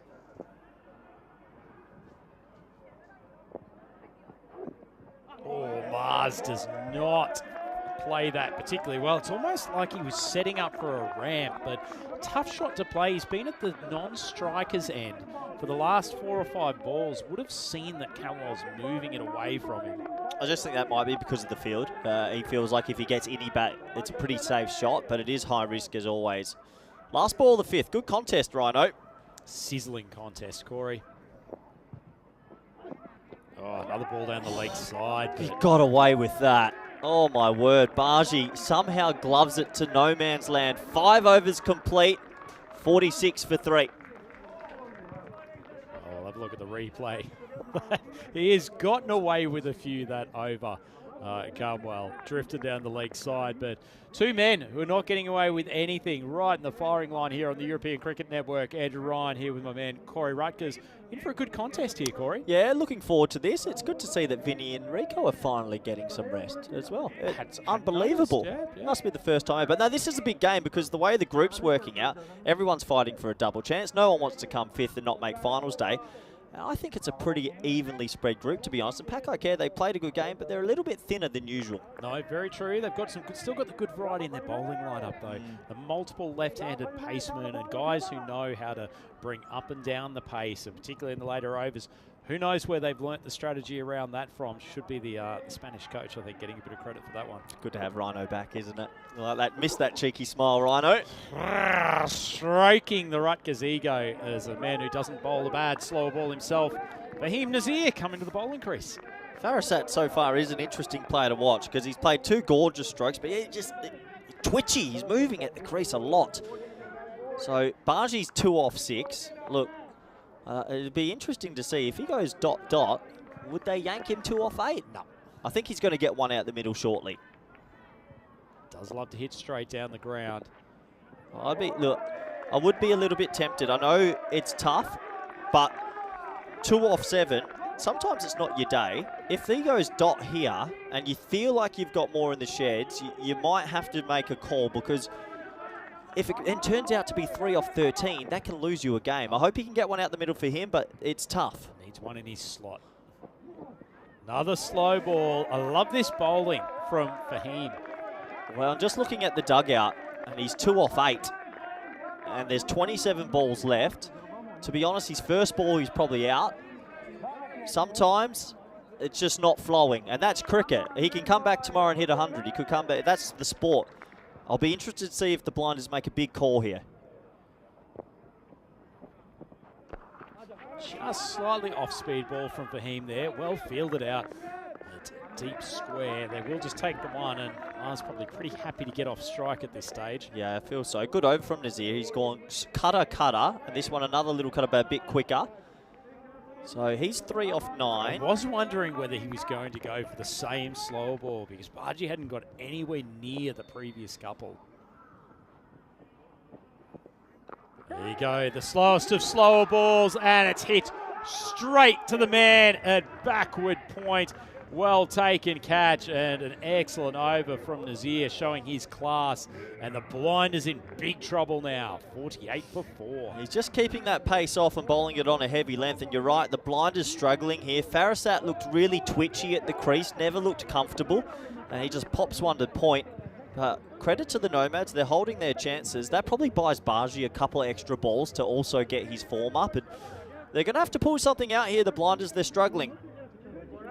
Yeah, it's an interesting looking shot from Farasat. As I said, he looks $1 million on some, probably less elegant on others, but he goes for 10 off 8. Nice catch from Khalid Niazi. But tell you what, I said this morning, the Nomads have got some really good experienced heads in their team, Corey, and they've clearly learnt a lot from that first up game, as disappointing as it was, and they're putting into practice here. Another slower ball. Goes flying out past third man. And they do go through for 1. That's the end of the 6th over. The blinders on a one-way trip down Struggle Street, 49 for 4. Now the supercomputer, I think, is a lot more relevant to where this match is because under 100, it's been a long time since we've seen under 100 defended at this ground. The ball does fly around. And look, it's that very vaunted top 3. Ghani, Vandermeer, Gooch, only facing 18 balls between them. And you get those 3 at the moment, looking a little bit thin, the blinders. Certainly the case, Corey. And I think it's probably a good time for the skipper Nazir to give his young paceman another over. It's a little bit of an up and down previous one from Carmwell, but got into a little bit of rhythm. I don't think so. I think he got away with a lot. I'm not sure if I would have given Carmwell this over.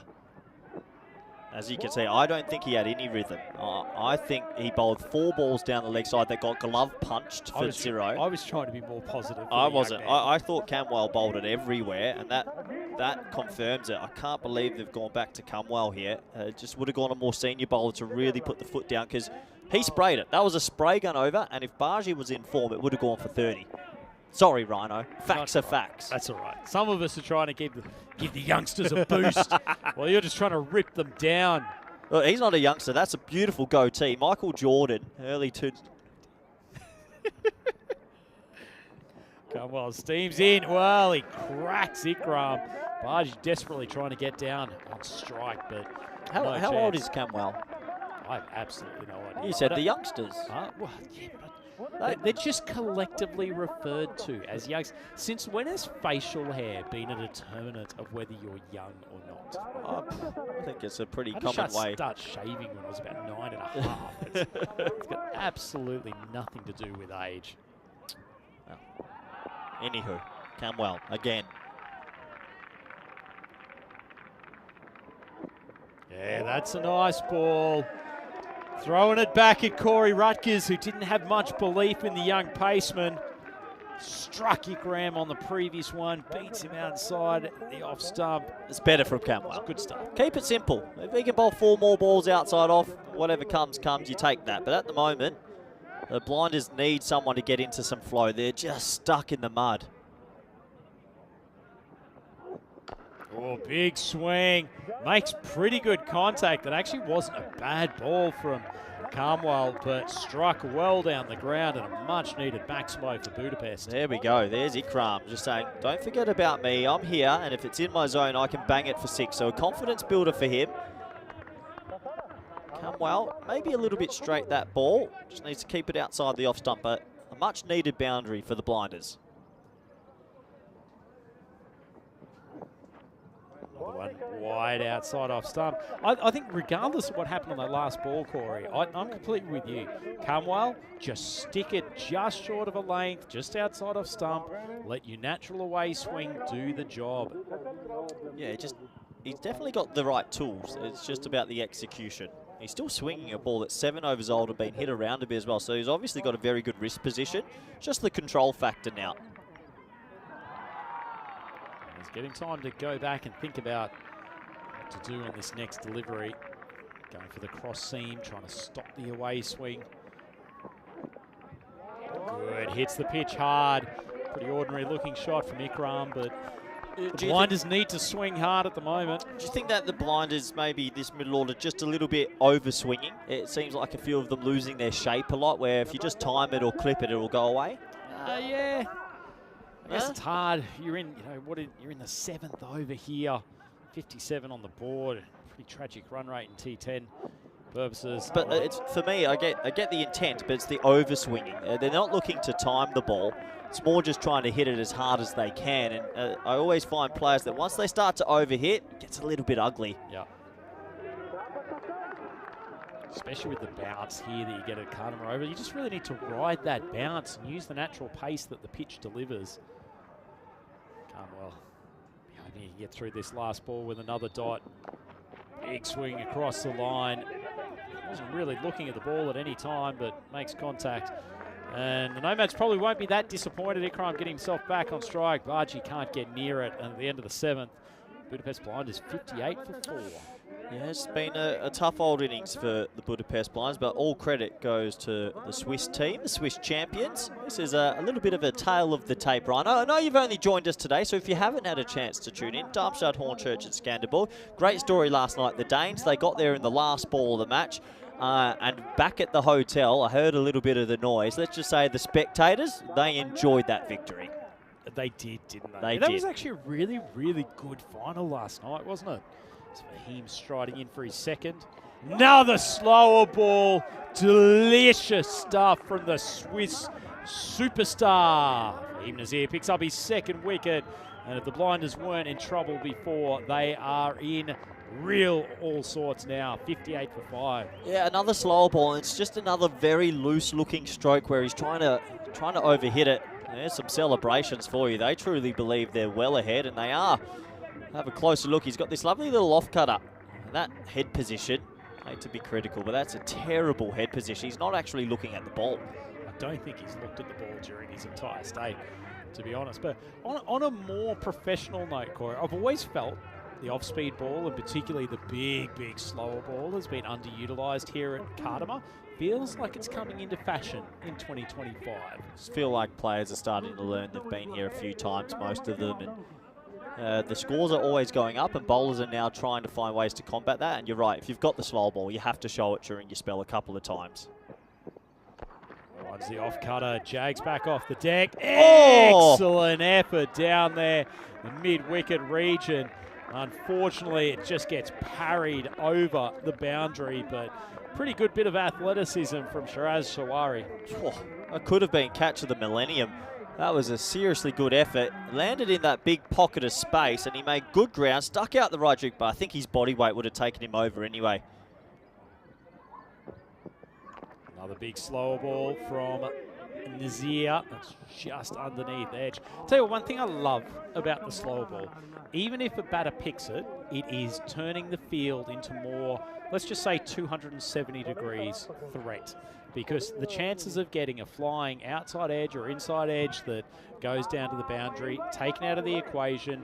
In this fast deck, you're as much as possible making the batters hit using their own power. Bargy digs that Yorker out, just drilled out the cover.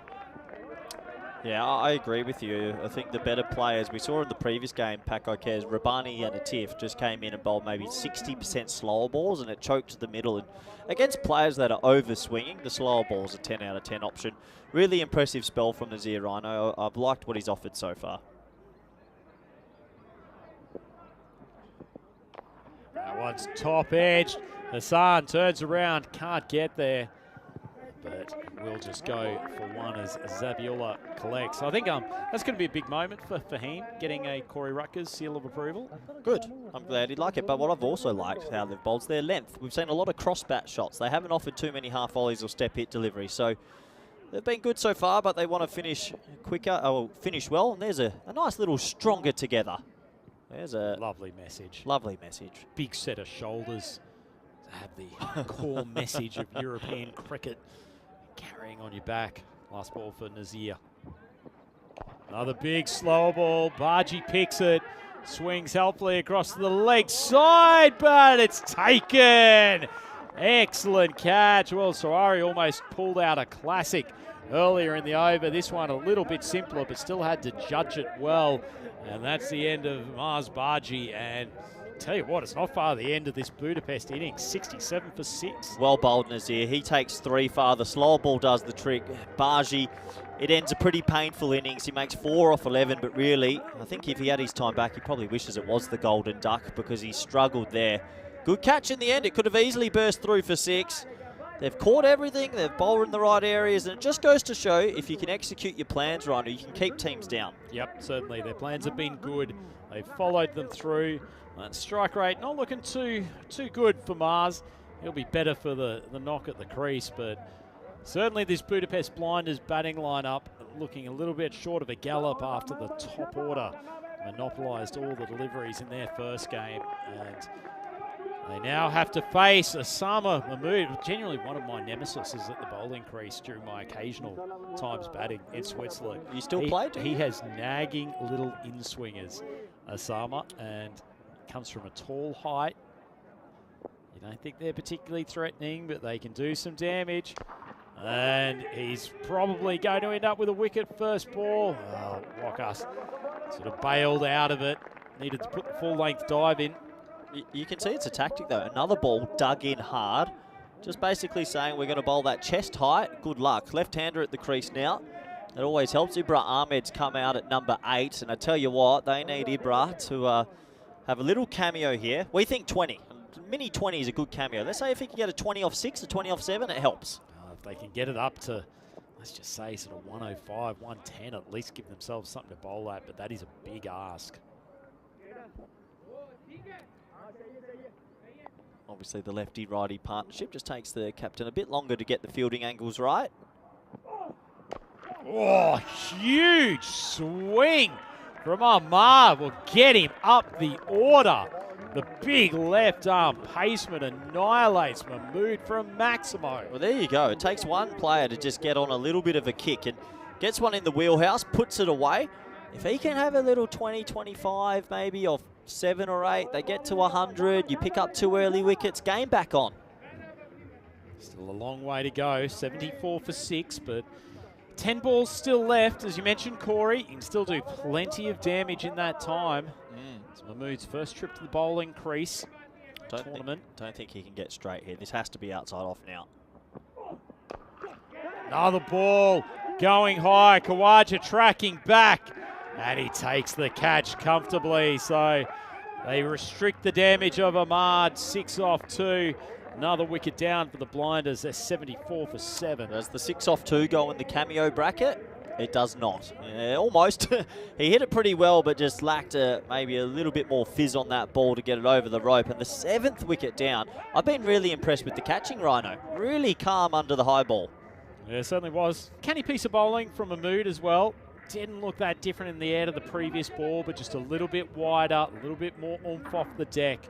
And Ahmad couldn't help but sky it. And big smile of Wakas Kawaja down there at long on. One of the genuine good guys of Swiss cricket. He's been around the scene for a long time, and I'm sure he, along with a number of the senior guys in this Zurich Nomads team, will be very pleased to be out here at Kardama. This is modern day batting fun. 2 balls, 6 runs, I'm done. Thanks for coming. Goes in the better than nothing category, doesn't it? Well, Mulder gets a go, and I haven't seen him bat too much, actually, personally. He's usually playing for some very good teams that don't lose too many wickets.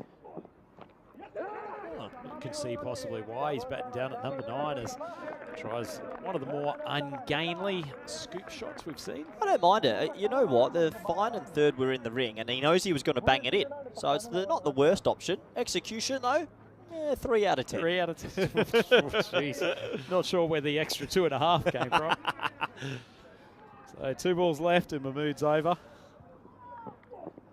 That's another skyer. Bowler's called for it himself, and he takes his second catch of the innings. Neatly done. So Mahmood doing a good job. All happens in the 9th. Well, we've had 2 wickets and a Maximo, and the Blinders plummeting 75 for 8. Another ball back of a length, and it's trying to swat it. It's not really cut. It's not really a pull. They're not going square. They're just trying to play a flat bat baseball line drive. And yeah, it's a poor shot. I know it's the lower order, but Mahmood goes, I want the fantasy points. Caught and bowled, though. It's always helpful. I hope you've got him in your team, Rhino. Always big fan of Osama. As we see the Rado clock ticking down as Budapest chances are somewhat ticking down in this contest. Been an excellent job from Zurich. So 1 ball left in the 9th here. Only 2 wickets left. And Ahmed Khan comes out to the crease. Depth of the Budapest Blinders being sorely tested. Another one back of a length. Well, he actually plays the line and length, and it wasn't the most elegant late cut you'll ever see, but it's 4 runs. Takes the Blinders to 79 for 8 at the end of the night. Just a small thing with teams here is obviously when you get down to the 8, 9, 10, 11, you've got to have third man in. You don't need deep mid-off. If they hit you over mid-off, fair enough, but if you keep that third back, you'll probably save more boundaries than not. Quick look at the bowling figures, impressive. Everyone's been impressive. A lot of variety. The spin worked at a stage. I thought Nazir bowled extremely well for 3 for 12. I thought Sawari's opening spell was exceptional. They've just outperformed them here with the ball, and the Budapest Blinders are going to end up on something under par, but early wickets and you never know. If you're Khalid Niazi, you're feeling a little bit gypped that you haven't got a second over. First over, 1 for 3. They've gone back to the big paceman, Amakal, for his second. No, I'll take it. Well, I walk off and say, I'll take my 1 for 3, protect the stats. You would. Job done. You absolutely would. If someone would. Right, last over.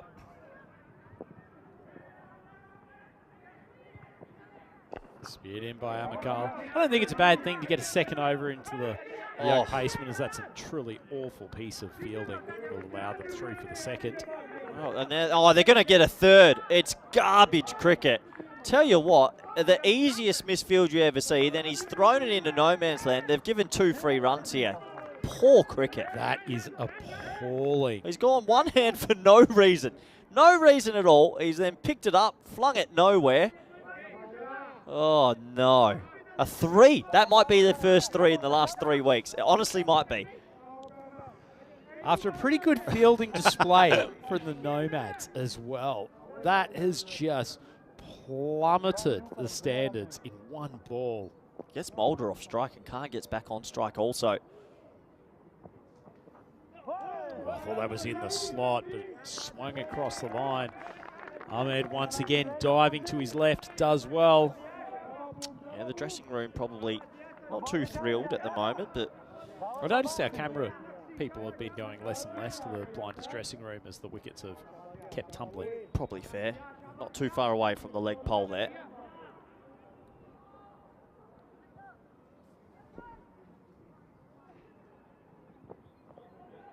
Speed down the leg side, not a good ball. Just outside off stump, you've got the number 9, 10, 11 to bowl to. You don't even have to aim at the stumps, just keep it simple, get off the field, and there's still a little bit of weather around. You don't want this to get washed out. They need to just wrap this up, get out there and chase these runs now. I think looking to the skies would be hopeful for the blinders. Praying for a change of weather. Mikael on the stump, swung and swung pretty well. That's a Maximo for Khan. Lovely strike. Blinders still fighting. Just shows you a half volley's a half volley to anyone in this lineup. And he gets one to work with. That felt like a not a half-hearted ball from him. One of those, a boulder wide. I really just want to get this one on the stumps. Wasn't quite as zippy. Big swing. Sort of back onto that short length that the Nomads have executed really well today, Corey. And as you've said, we haven't seen a huge amount of cultured cut shots or people rocking onto the back foot, playing a thing that's known in the game as a pull shot. Yeah, it just sort of feels that they've been trying to hit everything straight. Look, everyone's coming out of a bit of a winter slumber. These players probably haven't played too much in Switzerland or Hungary of late. Steps away, big swing down the ground, and they've made it. He's not the only trick in his toolbox. Lovely strike, and this decision to bring back Armakal is not paying dividends. I think Armakal's wicket hunting right now, and it's costing his team. He's just owning it at the stumps, and, well, Mulder says, I can bat. That's a 10 out of 10. Last ball time, Rhino. Oh, big top edge. It's going to go flying, and the spin will take it over the boundary. So 10 runs off the last two balls have given the Blinders a bit of a boost. They end up with an even 100 off their allocation for the loss of 8 wickets. And from where they were, Corey, I mean, it's not a great total, but it at least gives them something to play with. Not a great total, but it's a total. And if Mulder can get his flipper right at the start, let's say they pick up 3 wickets in the power play, you've got a shot. I think if you bowled out for 75, 80, it's really pretty much done. But 100 plays, and credit to the 9th wicket stand there to get a couple of extra boundaries. But overall, I think Zurich Nomads, they impressed in the field, they impressed with the ball, and they will go into the sheds the happier of the two sides. Yeah, they certainly will. Probably just let themselves down a touch, not closing out that 10th over, but skipper Azim Nazir will be very happy with how his troops have responded to a fairly mediocre showing first up today, and it was an excellent bowling effort all round. Basically, everyone who came to the crease did their job, their tactics were spot on, and most importantly, they managed to take some early wickets because this Budapest Blinders batting lineup has got some power up top. No more so than that man, Jason van der Merwe, but he was collected through a neat catch by Osama Mahmood early on. Stefan Gooch, he carried on where he left off from game 2 earlier today and looked in good nick. The rest of the batters, Ghani in particular, look at the middle of the bat, hasn't found it too often so far in this competition, and he went early once again, and probably a few worries for the Blinders about his form. This was absolutely plumb, but Mars Baji got a reprieve despite the vociferous appeal from Shawari. Nice bit of fielding on that occasion as the athleticism of the Zurich Nomads group meant that they pocketed just about everything that came their way, even things that went straight to the chest, as the big Gooch, fortunately not able to repeat his heroics from earlier on today. There was the odd Maximo, but they were few and far between for Budapest. And this spell from Fahim Nazir in the middle of the innings, just an array of slower balls and off cutters, really perplexed the Budapest lineup, and they never got on top of him. He was duly rewarded with a couple of wickets, including this lovely slower ball that took out the leg stump. And his 2 overs, 3 for 12, really probably was the pick of the bowlers during this game. That was a nice, neat catch from Shawari. Almost took a stunner earlier in the over as well, but safe pair of hands, big pair of mitts out on the boundary. And despite the big left-handed paceman, Imran launching a few, he was not really able to do anything more to damage. And Wakas Khawaja, big smile, or plenty of smiles from the Nomads almost throughout the entire fielding effort as they caught just about everything that came their way. Even Osama Mahmood got into the wickets with a caught and bowled in the 9th. But tell you what, if the Nomads find this chase a little bit harder than it should have been, that final over from Amakal was really taken to the cleaners by 2 of the lower order batsmen. Mulder managing to find the middle of the bat. And that will just give the Blinders a little bit of a boost going into the defence of this total. But in the end, they've only managed to score an even 100 runs, so 10 and over in modern day T10 cricket. The Khartoum Oval is not really going to do it, so they're going to have to pull out a special performance with the ball. Have a look at what is a relatively sorry batting card. Venom a couple of strikes early on, although got a couple of lucky ones as well, and Amakal well deserved his wicket. 17 off 8. Not too much else in the double figure category. Farasat launched 1 big bomb. Mulder and Khan really did well at the end there though. 14 off 4 and 11 off 4. And if not for their efforts, they would not have reached triple figures. The Zurich Nomads bowling card. Excellent switch to have Suwari open the bowling. He probably bowled better than he's at 1 for 18. Amakal, expensive second over. Khalid Niazi probably could have got a second, but those 2 experienced campaigners down the bottom, Fahim Nazir and Osama Mahmood, 3 wickets and 2 wickets respectively. Good performance all round for the Nomads, and they generally caught very well as well. So having a look at the mid-match summary, the Blinders put 100 for 8 on the board from their 10 overs. Zurich Nomads needing 101 to take a first up victory for them here in Game 4 of Group D here at ECL 2025. It's Andrew Ryan here with Corey Ruckers for the European Cricket Network. Please join us back in a few minutes' time as we have the chase in this match 4.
The European Cricket League is proudly brought to you by Dream 11, HCL Software, Rado, La Junta de Andalucía, and Victorinox.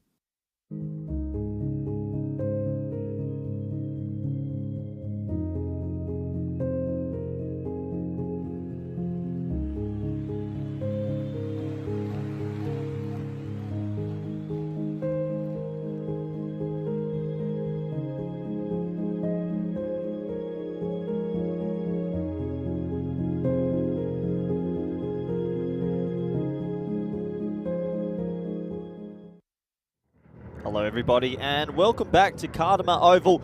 It's been an exciting couple of weeks. We started with the Western Shield. We're at the halfway stage of the ECL for 2025 and thankfully the weather gods have been very kind to us. I think when most people woke up this morning said 80% chance of rain in Kardama today and it has completely avoided us. We're going to get all 5 games in, which is good news for everyone.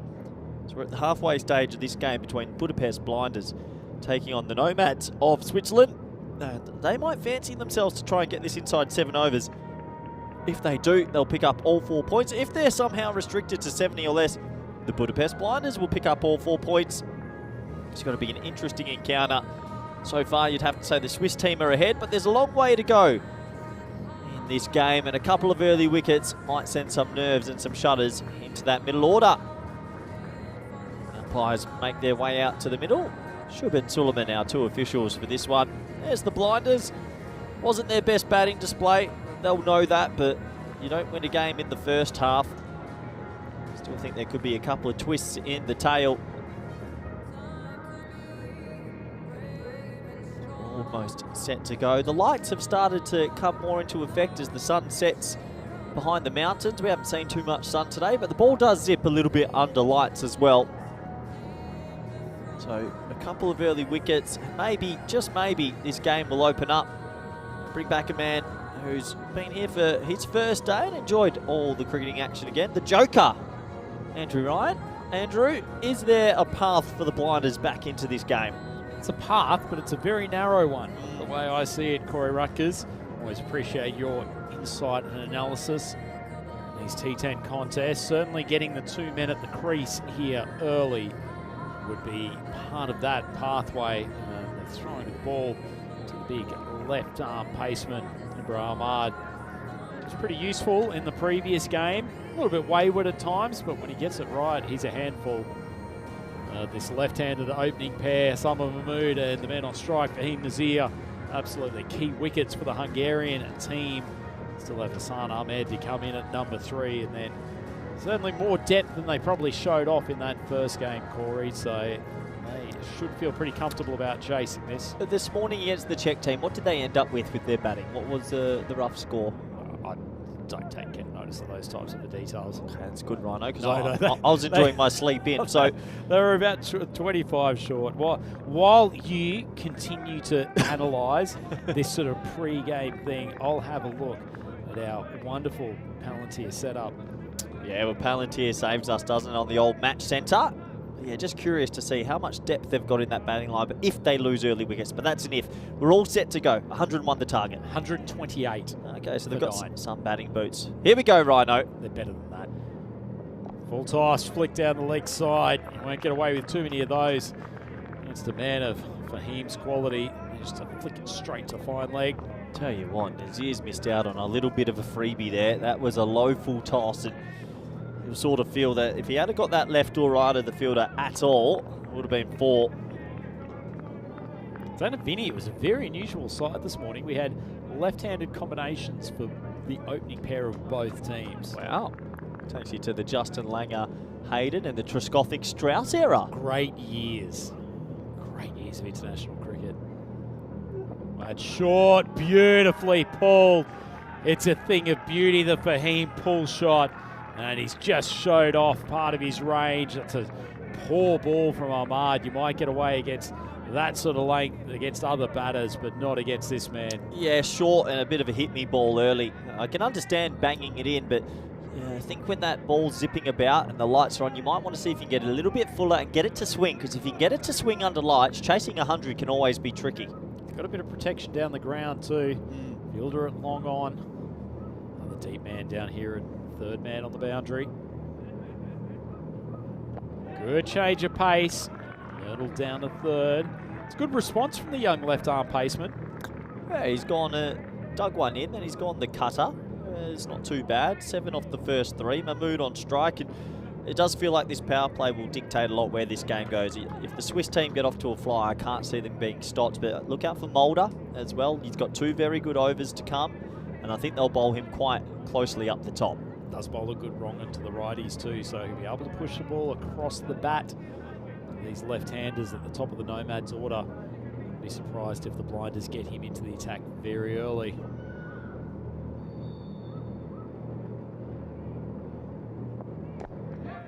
Just defended. Well, that's something you don't see every day in T10 cricket. Well, the other side of the ledger is if they don't want to try and get it inside 7, then you don't actually have to. If it's 120, I still think you're probably trying to hit your first rock for 6, but 100 flat, already a boundary in the over, I can sort of understand it.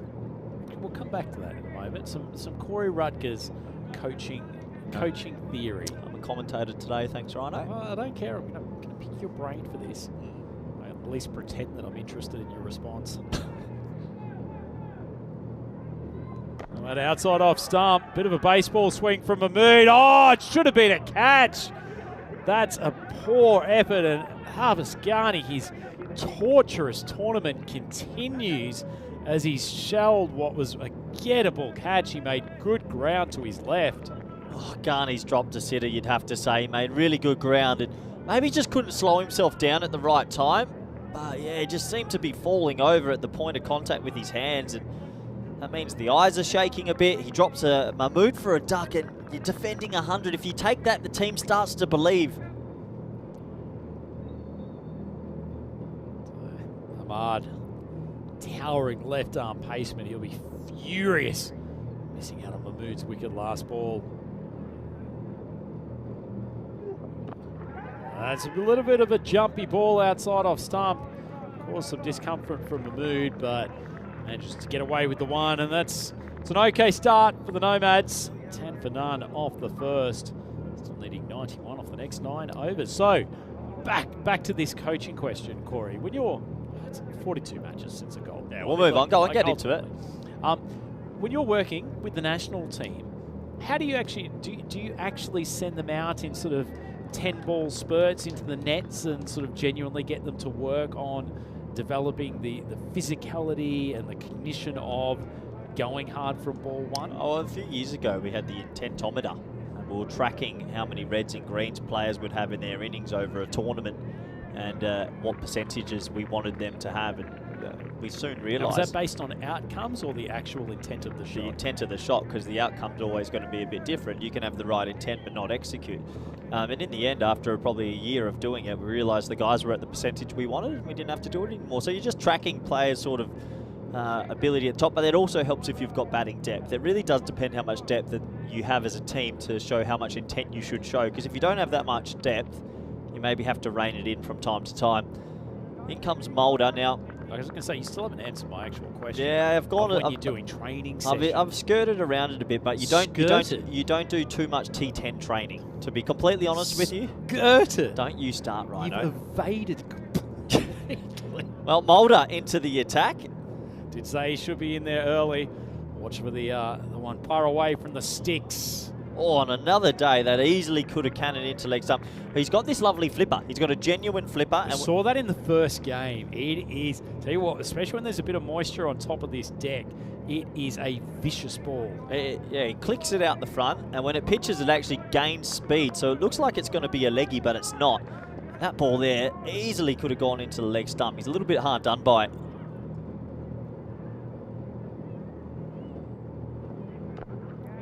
One just quickens off the deck. So that's the one. It looks like it's a leg spinner, but it's not. It really isn't. And he's got one of the best economy rates on the network. Not many players get a hold of him. Tough test this early for the Nomads. Get the man at third man too, so chance of a late cutter more difficult, but that short one, that's what he did this morning. Dropped 1 or 2 way short of a length. And Fahim Nazir is going to punish anything in that area. Yeah, he'd be disappointed he missed his length there. Just a tad too short, and he's able to get into a position to get it away. See Nazir really moving onto the back foot almost before the ball's bowled. Wants to give himself as much chance to play those back foot shots and see what's happening off the deck.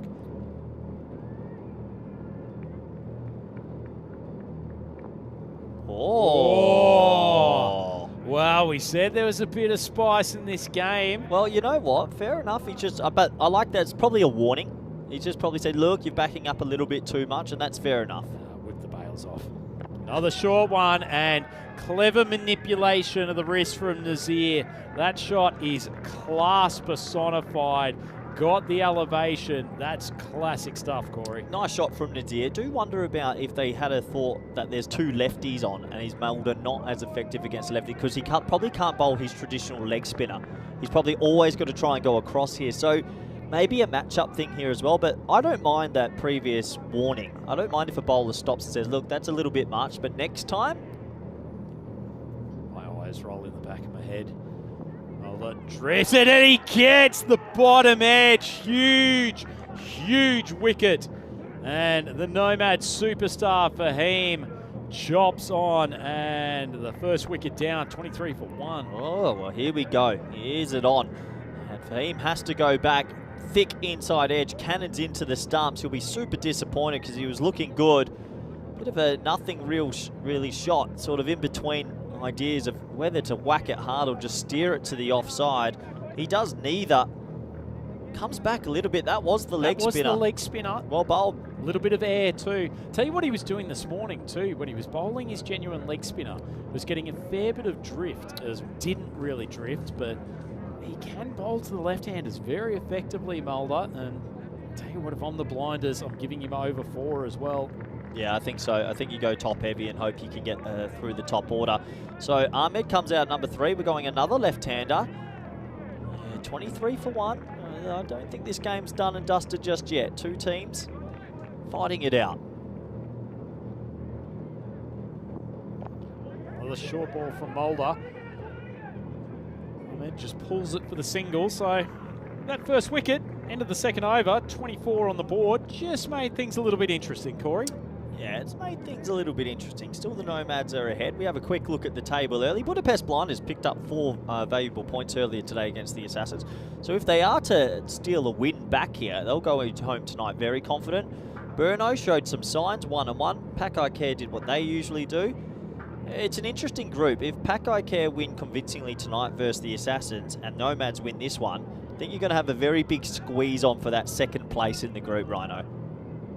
Very crucial second place as well, Corey. You want the double chance. Extra chance, absolutely. If you go to... Well, not only the double chance, but even if there's a little bit of rain around on finals day as well.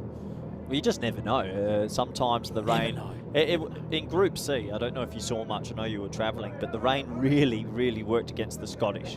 They didn't get it. They played 2 of the stronger teams. Their seamers couldn't run in, and they had a lot of spinners that couldn't grip it. And in the end, they were good sports about, but it worked against them in a big way. So the weather conditions can always play their part.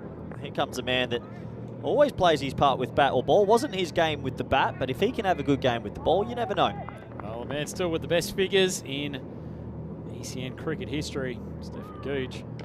Outside off stump and Thrashley offside. Oh, sends him back. Oh, no. That was a half-decent throw. Mahmood is gone. Oh, he was a suicidal run from the non-striker Mahmood. I don't know why he went.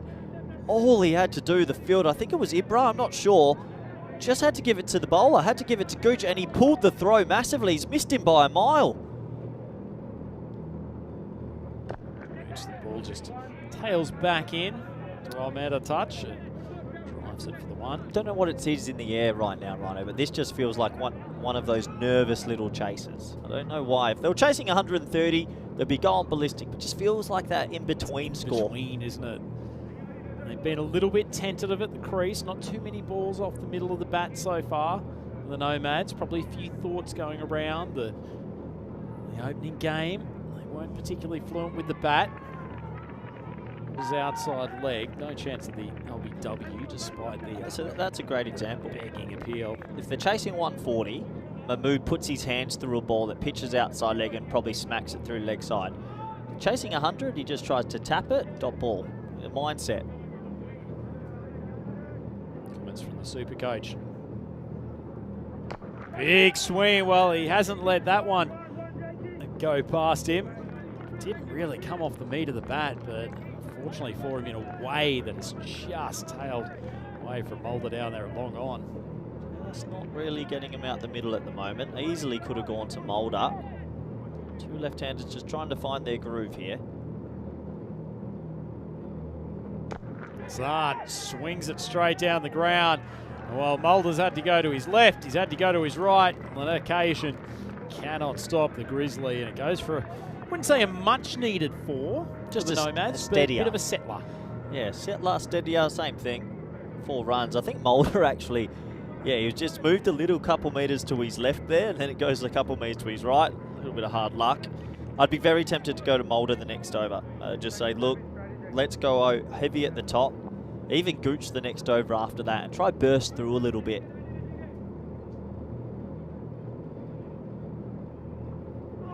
Big swing across the line.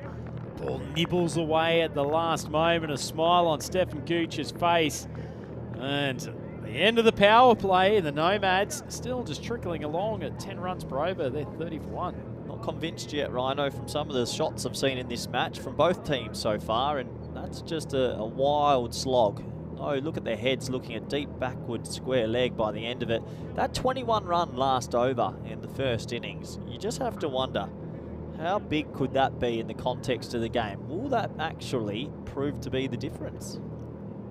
Tell you what, we were mocking the golden ball graphic being put up a couple of overs ago, Corey, but you never know. They are tracking the same run rate that the Budapest Blinders had. And it's certainly not looking easy out there. They haven't gone for Mulder in this over, though, Corey, despite our calls to have his second. Yeah, it looks like Khan will come in and bowl the 4th. Oh, he's got a wicket first ball. Big swing across the line from Osama Mahmood, and he's been castled. And the Nomads, 2 wickets down, 3.1 overs gone, 30 on the board, a few nerves coming in. Tell you what, Mahmood would love his time back, because that's just a wild slog. Some of the batting techniques in this game in particular, leg as he's trying to hit it. So another wicket gifted. Game on, game on. This looks like, and it just feels like a bowling game. Tell you what, though, I think compliment to the Blinders, though. Those last couple of overs have built up the pressure. Good ones from both Mulder and then Gooch. And that is, I'm not saying that Mahmood should not be looking to hit that ball hard, but it's probably a little bit of premeditated, not in his flow. And that's a big wicket all of a sudden. Seeing a little bit of a spring in the step of the Budapest Blinders here. Well, the old BB can be a little bit tricky sometimes, Rhino. Bit of a mouthful. Zabiullah, you know much about Zabiullah? What I do, we saw him a bit last year. He was an absolute gun in the T10s in particular. It was one of the main reasons why the Nomads actually managed to win the domestic T10 competition. They've got huge raps on this young man. He actually batted very, very well first game today. Wickets tumbling around him. Tell you what, that's a pretty good ball to give to a new batsman. Ahmed Khan spearing in the swinging Yorker. They pick up Ahmed here, and all of a sudden this feels like it's back to a genuine 50-50. They haven't had the power play they would have liked. They've lost 2 pretty big fish. Just don't seem like they've found their timing yet. Khan just getting a little bit of attention from the umpire. Maybe the contact lens has fallen out. A bit of a kiss on the forehead, I thought, at one stage. Caring group, our umpires. Stronger together.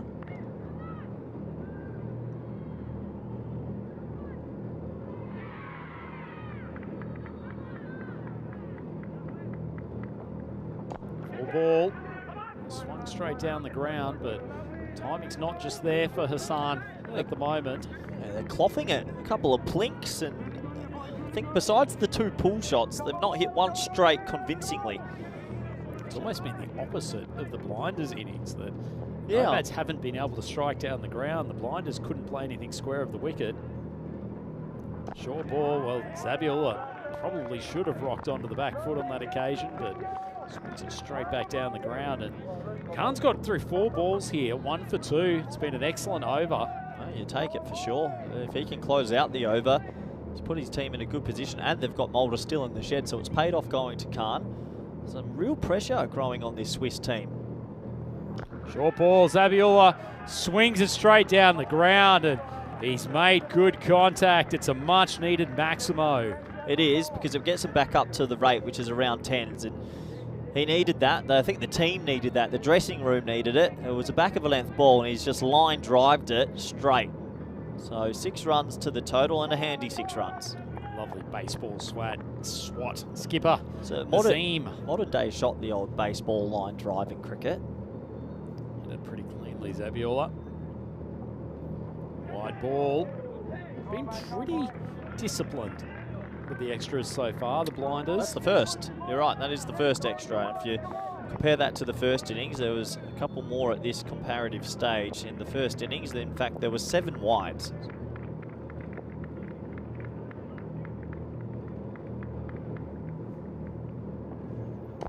Ball just jammed down on it, manages to squeeze the ball for a single, but that's another pretty good over. And the Nomads continuing with this trend of 10-run overs. They're 40 for 2 after 4. It's one of those innings where, as a batting unit, you're just praying you get that 20-run over somewhere. You get that 21-run over, it pretty much kills it. The longer the blinders can hold on and get through some of these overs without using maybe Mulder's second, they'll believe they've got a shot here.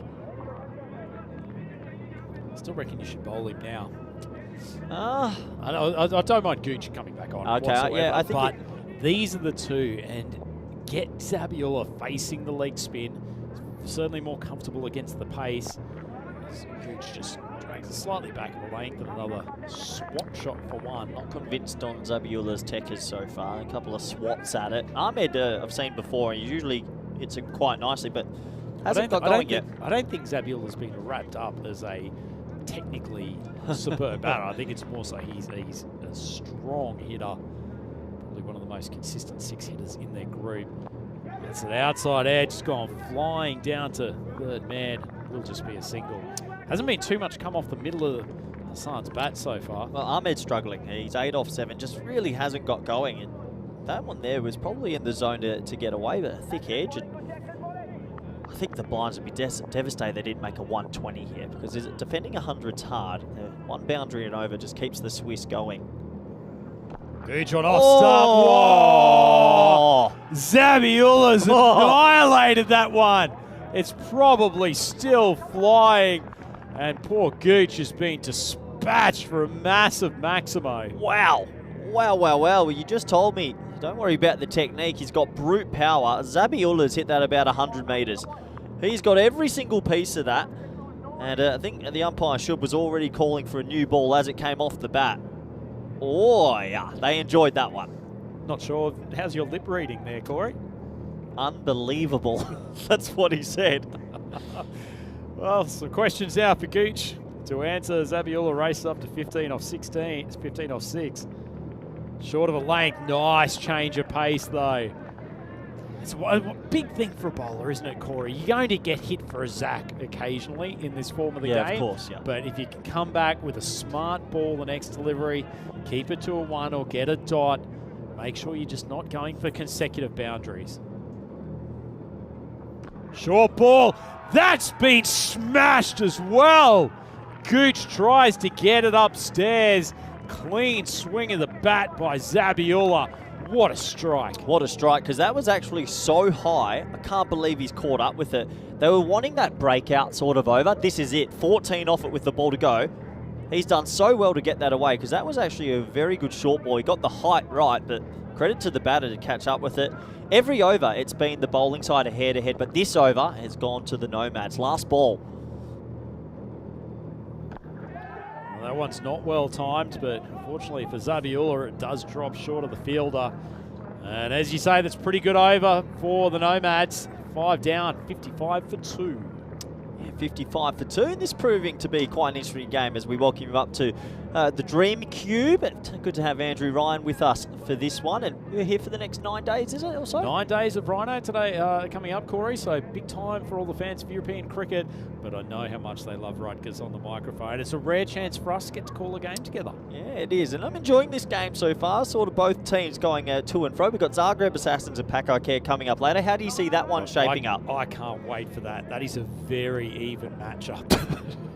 Sorry, no offense. Actually, the Assassins, I thought, actually put in a really good stint earlier today. Their batting's probably actually better than we expected, and particularly Babu played an exceptional innings earlier on. Just the attacks, probably a lot of medium pace. They don't have that one bowler that can really blow away the top order. Yeah, we'll have to wait and see. But hey, look, we have had amazing upsets. A few weeks ago, well, last week actually, Fatah from Cyprus beat Northerns of England. So it happens on the network. Who'd have thunk it? Khan gets brought on for his second.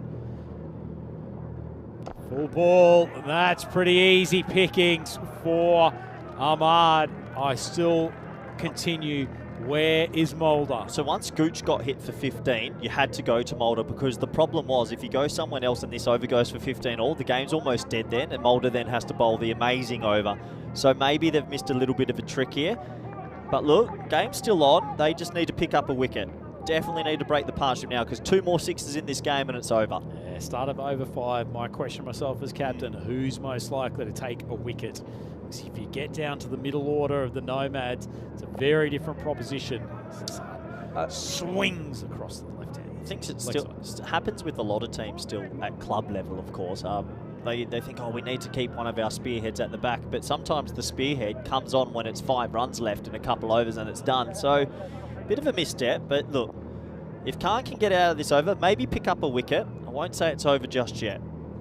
So that'll be all a 23 off 10. And a few question marks from Corey Rutgers early on, but he's answered most of them. Full ball, and actually nicely driven, just out to cover for the 1.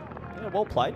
Just nudging that for a single. Zabiula's obviously seeing them quite well and realised that ball there wasn't one to hit away to the boundary. Ahmed's got his first big 6 in this innings. He'd like to hit another one here. Done well. They haven't drifted onto his leg side too much. Certainly his favoured area.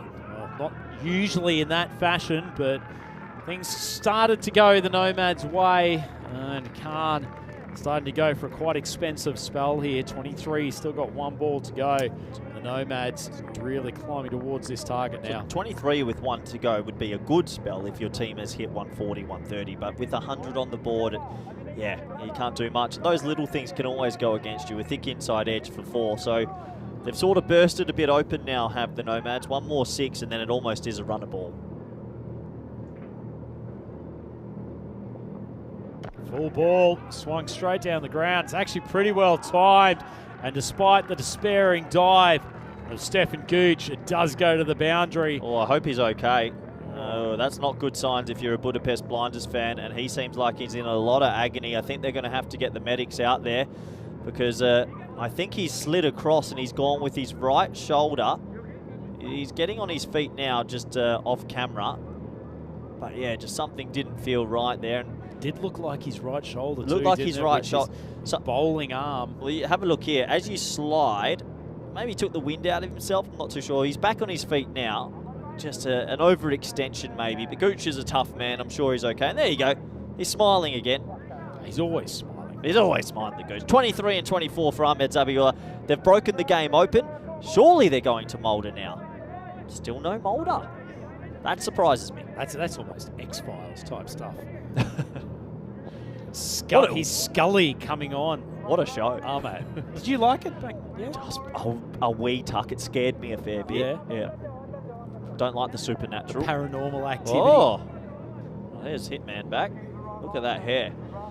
You ever play? Honestly, Hitman's got a different look and the speed's the same. I'm not sure I'm down with the new look. It's a cami with hair. It just doesn't fit my memories of him, to be honest. But anyway, so Ahmed coming on for his second, coming around the wicket. No. My goodness, that's a terrible ball. Well, that almost confirms game, set, match.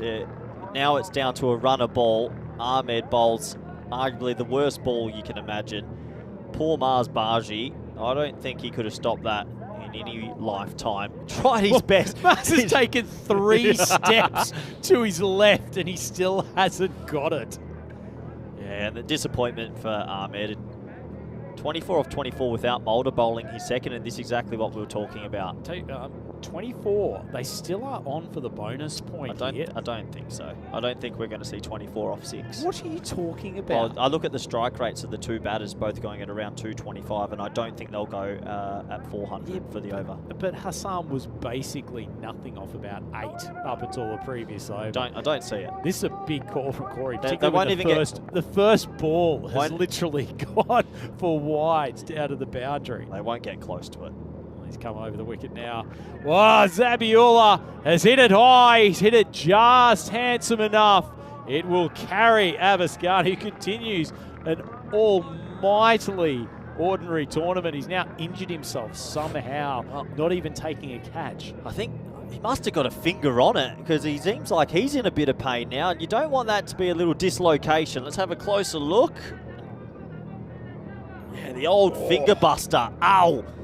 He knew straight away, so he's had a tough old day. Oh, he's tried to tap it back. To tap it in. It's like going against a comet. These grizzly balls are so hard. And he says, don't worry, boys, I'm okay. 18 or 5 for the bonus point. I stand corrected. You could be right, Rhino. The majestic Rhino again. Great chat from Rutgers. Ahmed steaming in. Oh, good slower ball, but they should shoot through for at least one. Absolutely no intention from Zabiola to look through for the second. It's a nice change of pace from Ahmad. Yeah, nice change of pace, but beat Bargi as well. So a bye, 17 off 4. Get this one for 6, maybe. Maybe. That's only 2 balls into the over. Yeah, the 5 wides really hurt. Came at the wrong time, but they've missed a trick. Mulder had to have already bowled You here. made your claim that they No, weren't going to chase it after the 5 wides. No, I don't think so. Yeah, you Not did. inside 7. I stick by it, Rhino. No, that's fine. You can stick by it. I'm just saying there's at least a reasonable chance.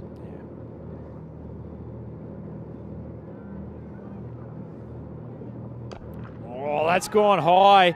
Not perfectly timed, but it will carry the boundary. And boy, oh boy, my prediction is looking better and better by the ball. That's a Maximo. Ah, well. This is why I'm paid the small bucks. 11 off 3. To credit to Ahmed, he had a pretty sedate start for his standard, and he's come good at the right time. That one banged in back of a length, and he got enough on it. I thought he skied it originally, but he gets enough. 11 off 3. You get this one for 6, then you never know. Ahmad suddenly 27 off his 1.5 overs. He always got the feeling he was going to bail out there. He's just sort of ambling into the bowling crease. Looks like he's got potential. Just one of those bowlers that's run ups a little bit stop-start. He has a couple little Flintstone steps in the middle as well. Good head of hair, though. There's some good volume around this Group D. Oh, that's been annihilated. Shot of the game from Ahmad. Oh. That's gone up near the car park. Stunning power from the Nomad's left-hander. Oh, that's bus bound. That is huge. That is up by the bus, the cars, past the porta potties. That is massive, Do we Rhino. still have the toilet attendant up that Yeah, way? we do. Good luck. That is one of the biggest we've seen in quite some time to clear it up, and they are stoked because, look, this group's interesting. Obviously, there's a lot to play for, and there could be rain around tomorrow and whatnot. They're 2 balls away from getting all 4 points. That would be some sort of response, and I apologise, Rhino. Getting all 4 and also not allowing the blinders, who could be their main competition for that spot, True. to take the 1 point from this game. Yeah, great call from you, Rhino. Oh, Here we go. This is a huge couple of balls. Oh, big swing from Ahmed. No contact. And all of a sudden that means that the bonus point requires a Maximo off this final ball. Told you they couldn't do it. Okay, question for you, and I know you don't bowl, but what would you be doing if you're Ahmed? Going for full slower ball here, spear in the wide Yorker? Nah, to the left-hander, wide hole. Land your Yorker wide. Good luck, young man. Bit of pressure. 5-1. I love the bonus I point. reckon it's a full bunger coming here. Oh, jeez.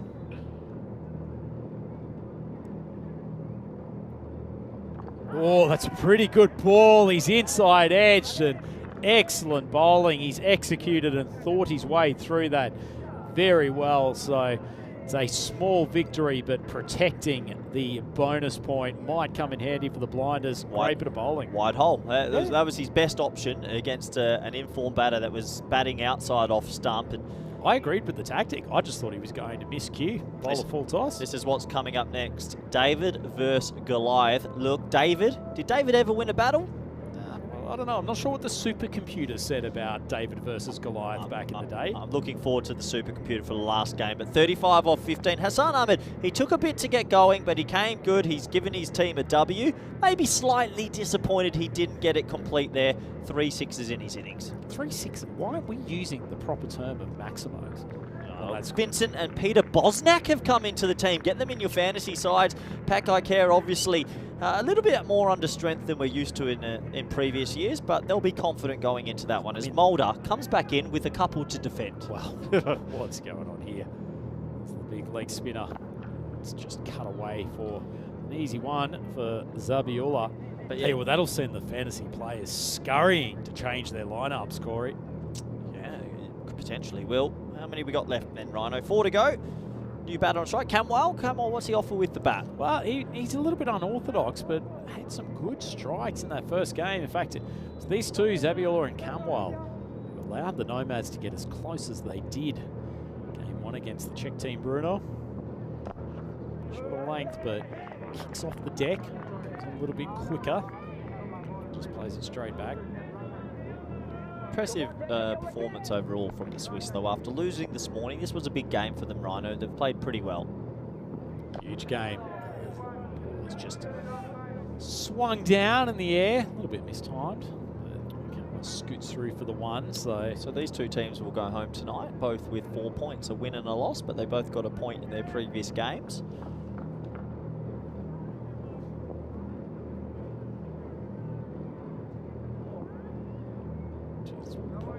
poorer balls that Mulder's pulled out in his career.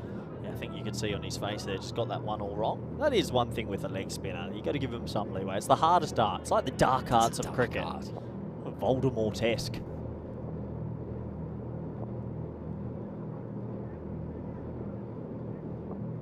A little bit more flight. So it sounds critical, but the fact that he's bowling now with 4 to win at the start of the over is ridiculous. He had to bowl a lot higher. Big misstep from the blinders. It's almost cost them the bonus point too.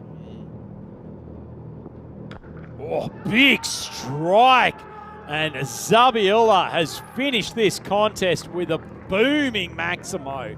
Good innings from him again, showing why he's one of the most highly rated T10 players in Switzerland. 37 not out, and after a poor first up performance, that's an excellent display from the Nomads. Yeah, brilliant comeback from them after losing an early game today. So they'll go home with a win and a loss. So well, the blinders, and they'll both believe they're setting themselves up for an important day 2 tomorrow. An interesting game of cricket. It was cat and mouse for a while, but just those middle overs, a couple of big sixes happened. But I think we've got to look back at the first innings, Rhino. I thought the Nomads executed their back of a length bowling to a T. Yeah, couldn't agree more, Corey. They thought their way through that game really well. Hassan, manager Azwan Lakaraju, I'm sure they got together, had a good look at what the blinders did in that first game, and devised some very intelligent bowling plans. And for the most part, their bowling corps executed it very, very well. Quick look at the fantasy dashboard. As we said, the Zagreb Assassins, a few changes to their team for this game, but they need that man at the top. And now Shad Babu, the wicketkeeper, to fire again, opening the innings. Pakai Care won the toss in this game, and they have elected to bowl, Corey. Big news for the fans out here. Yeah, they've decided to have a bowl first, so that game coming up in a little over 25 minutes. But, well, credit to those men on your screen. They did the job after a loss this morning. They've responded in the most positive of fashions. And I think in this group, it is shaping up. That second spot's going to be very tight indeed. Certainly is, and a good chance to look back at some thrilling highlights from this chase. The Blinders, as they always are, they're a good team unit. There's good vibes around them. Mars Bargy, smile on his face. It's like we see more from him with the bat later in the tournament. But that was a big drop early, and poor Garney is having a horror show here today at Cartama Oval. I'm sure he'll be back day number 2, but the boys from the Nomads, they were off their feet early as Fahim Nazir hit a couple of Maximos, but Mulder got him with a very nice piece of leg spin bowling. Yeah, he got him really good with the one that sort of spun back in, and at this stage, just felt, well, maybe they're opening a door a little bit. This was a real loose shot. That's a wild slog. And at this stage, they weren't looking too confident. 2 wickets were down. The rate was around about 9 and over, and we thought game on. Yeah, we certainly did, but as we mentioned during the commentary, just a bit of a tactical misstep to not get Mulder back into the attack, because for the total that they were defending, it was all about wickets, and ultimately, Zabiola, they needed to get the leg spin against him early. Yeah, they had to get him early. Well, look, it's never easy to defend 100. You need everything to go your way. And it only took an over of 15, I think, off Gooch, and then the next over went for 16, and that was almost curtains. Credit to the Nomads, they held their nerve. If they had lost that, being 0 and 2 would have been a long way back in this group. And it wasn't without trying. The Blinders threw everything they could at them, but a top response from the Nomads. Yeah, and I suspect the Nomads will be very happy to see Hassan Ahmed get a few out of the middle of the bat. He was scratchy again to start that innings, but showed in the later stages that he has got immense power. When he gets the opportunity to free the arms and hit over long on and mid-wicket, he can belt a cricket ball. Yeah, he definitely can. That was a late wicket in the piece, and that was the winning runs, a massive 6. That dressing room absolutely ecstatic, and you can understand why. It's been a long old day. They progress a little bit further in this tournament, because I think if you get a win, it's very, very difficult to finish in 5th place. Very true. So good vibes playing out of that one. Teams enjoyed what was a pretty hard contest, and wouldn't be surprised to see these two teams play each other later in the week. But as it is, the Nomads have gotten on top in this one. It's match 4 of Group D. Zabiola again showing his talent with the bat, 37 off 16. And he was accompanied by Hassan Ahmed for most of that innings, 35 off 15, really accelerated towards the back end. And in the end, have done that chase pretty comfortably, Corey. Maybe the only disappointment, just missing out on the bonus point, which was in reach. Yeah, it ended up being very close. They needed 5 off 2. We have a look at the bowling figures. Only 4 bowlers used in the end. They tried their best, but it was the batting in the first innings that didn't match up to the level they would have liked. So that's game, set, match. I'll be back with Rhino in about 20 odd minutes for the final game of today. Pakai Care of Spain taking on Zagreb Assassins of Croatia. Join us back then for match 5 of Group D. Bye for now.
The European Cricket League is proudly brought to you by Dream 11, HCL Software, Rado, La Junta de Andalucía, and Victorinox.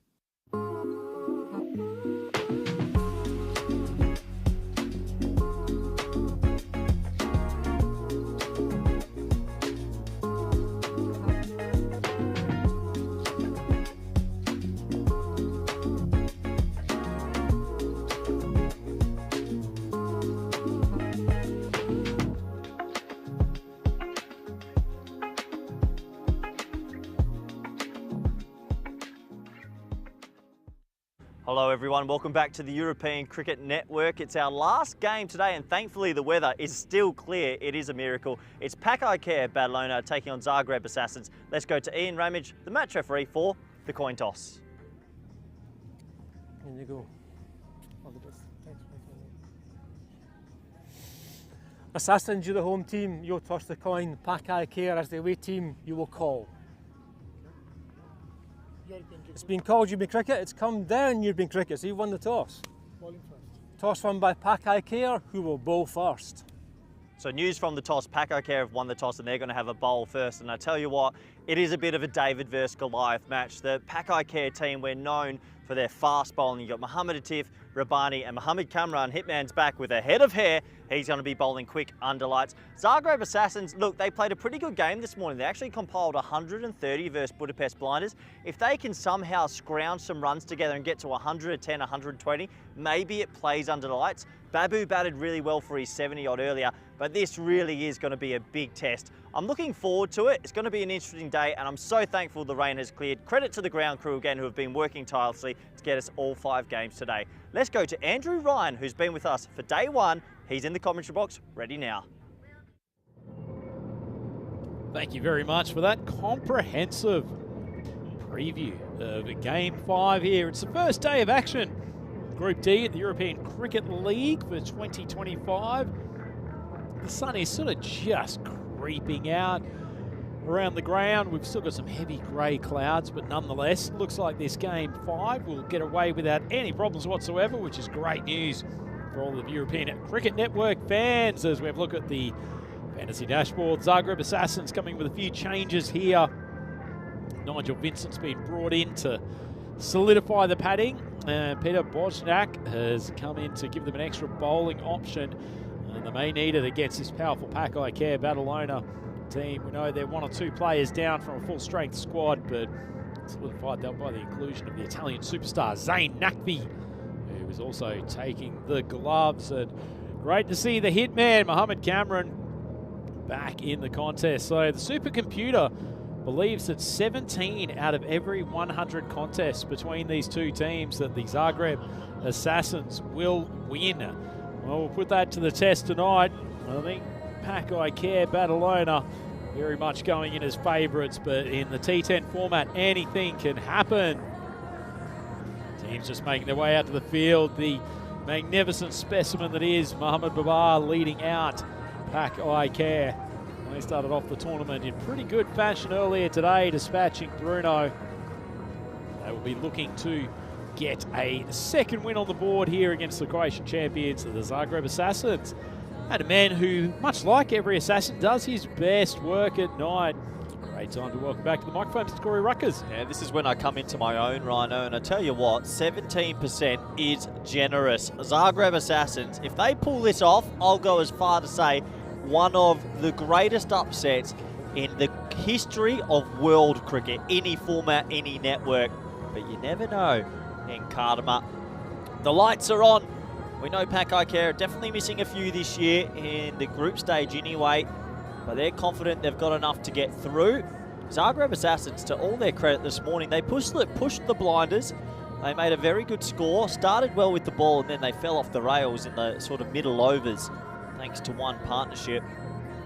If they can somehow, as I mentioned in the pre-match game, sort of get themselves to 115, a little bit of luck, maybe a couple of edges and some nice shots in between, they could potentially cause one of the biggest upsets we've ever had. It's going to be an interesting one. How biggest of big upsets would you classify? This would be up there. This would be up there.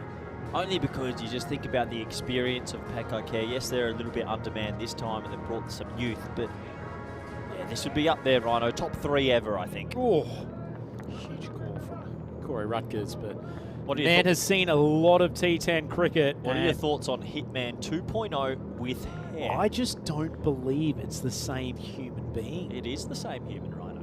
With hair. Well, you've used David versus Goliath. Will this be sort of reverse Samson of having the hair come back? There we go. He slows down. Oh! Full ball, driven nicely. And that is going to roll to the boundary. Well, the upset is on. Zagreb Assassins going. Somehow have actually dropped in supercomputer chances after hitting a ball for 4 first delivery, but a lovely shot from Babu. And they are rocketing along at a 24 runs per over run rate, Corey. This could be bad news. Tell you what, Back I get. what a start from Babu with the check drive through mid-off. He's in form today. And he goes wide outside off stump. Ball doesn't come back as might have expected. Here's some stats, Rhino, from the ECL that you've missed so far. 8,337 runs. We're going at 13.1. Maximo rate 11.7. Wicket rate around 5.6 per innings. It's been an eventful ECL. Stats powered by HCL software, bringing you some incredible insights into the tournament. Cameron gets that ball to just tail in as he traditionally does. They'll scoot through for the single, bringing Power onto strikes. He played very well through the leg side earlier today, Corey, but it gets the strong Budapest bowling lineup. Cammy's looking fit here, and he did do well, Power. Just waiting, when's that short ball going to come? You know he's always going to use it at least once or twice in the over. He hasn't used it yet. New batter on strike. Does he go short, straight up, or does he try hit some timber? Oh, how has that missed the leg pole? Whew. Well left by the opener. My word, that swung late. Quick, still got his pace, and that's actually just done too much, incredibly. That's the way that Ballard just played a little forward defensive stroke immediately afterwards. You know one thing about Cammy, when he is on form, he is swinging the ball. That means his wrist position is perfect. That one went. He looks majestic with that bit of horsehair these days. Ball's just pushed outside of stuff. Far lap. Oh my goodness. With such a bad lie that we... Anyway, Cammy into the final Isn't that what it is? furlong of his over. Isn't that what it is? I don't know. I didn't have the guts to ask whether this was El Natural or whether it's a little bit of artificial assistance, but Either way, it's majestic.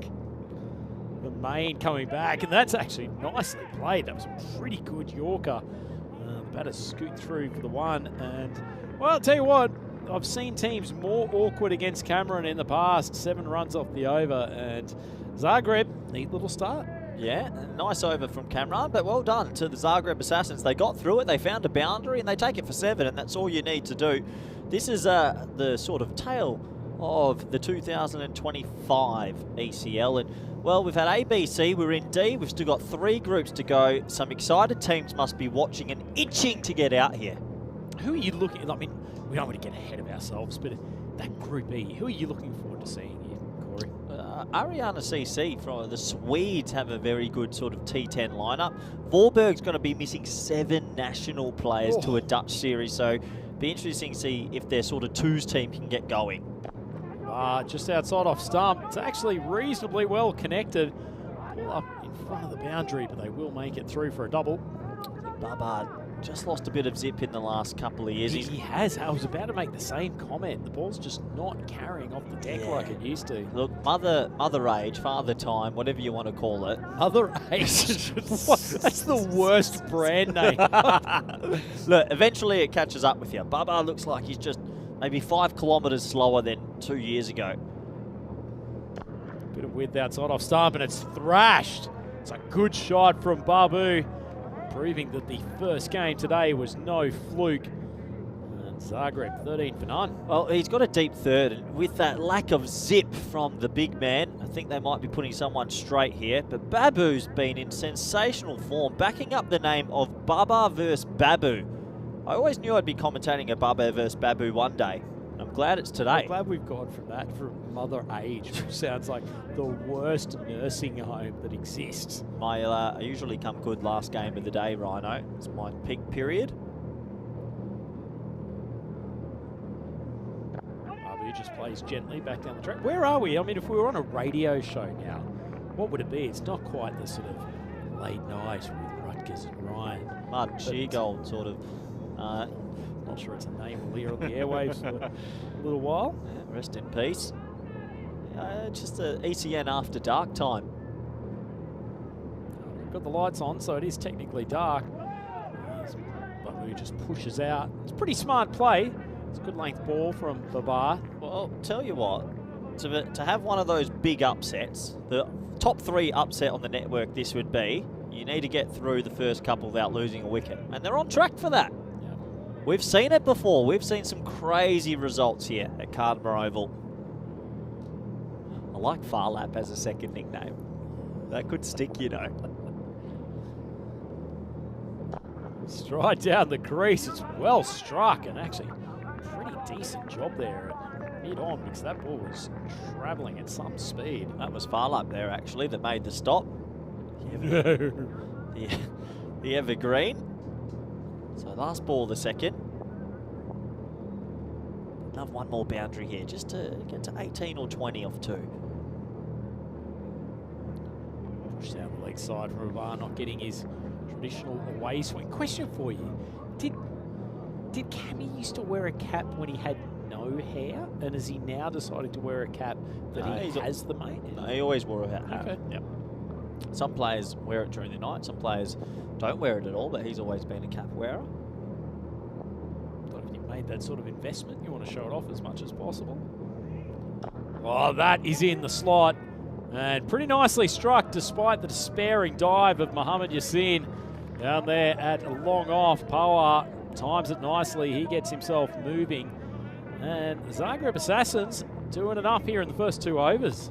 Yeah, nice shot. Dead straight, gets it away for 4. That's Yassin out there with a despairing dive, but couldn't rein it in. It made a cannon noise off the bat. And a very good start from the Zagreb Assassins. Not losing a wicket, a couple of boundaries.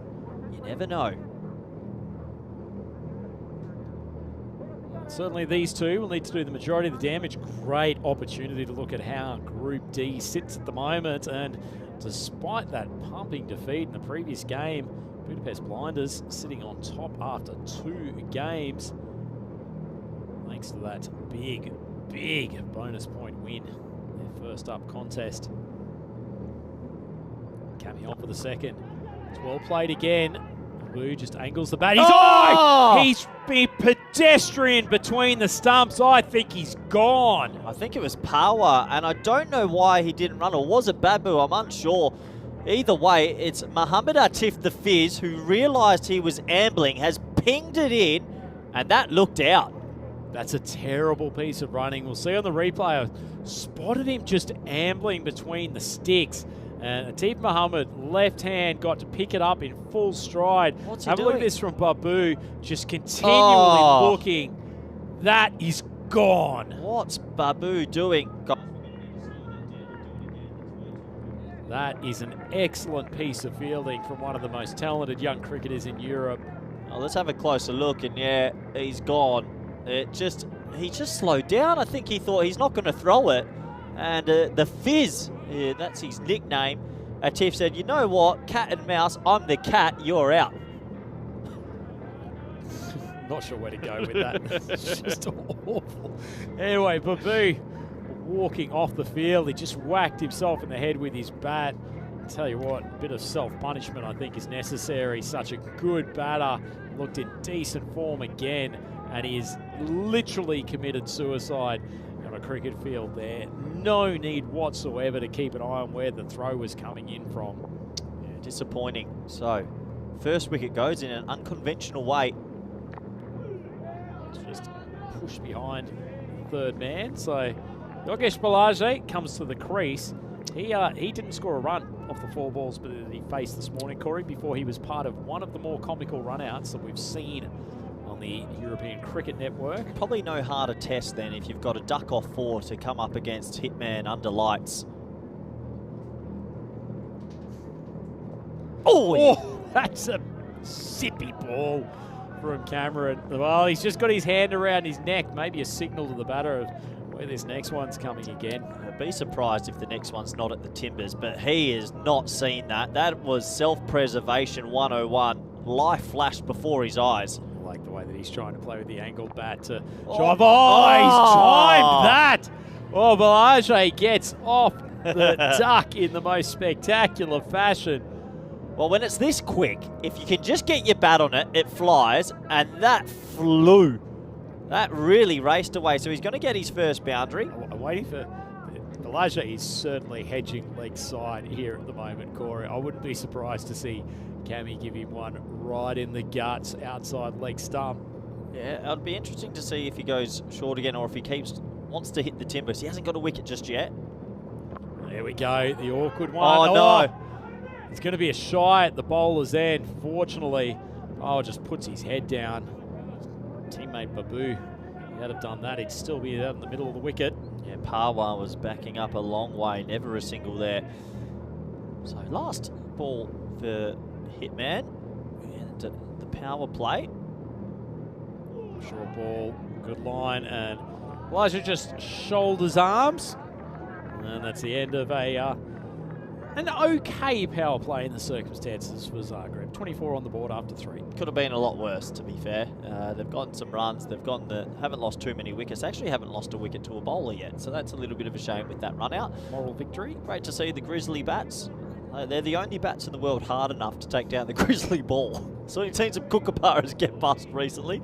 7, 12 and 5 off the power play. Yeah, certainly that second over, 12 runs, was a fairly tidy one. Babar just struggling a bit with his line and length in the early stages. And man, coming on to bowl now, one of my personal favourites on the network, Mohammed Ateef. He's a talented young left-arm. Yeah, Corey. New nickname, the Fizz. Did you give him that? No, Max O'Dowd did. Really? Max O'Dowd, he played his first game, and Max goes, this guy is the Fizz. As in Mustafizur Rahim? Yes, correct. He bowls the same ball across, left armour, and he was probably the story of the Western Shield. A lot of the big bash boys are going back to Australia trying to sign him. Got an agent now. Things happen quickly. The Fizz. Lovely ball. Yeah, things have happened very quickly. It looks like he's a UK club have come in to sign him, a Dutch club, and maybe he's moving to Denmark for a club there.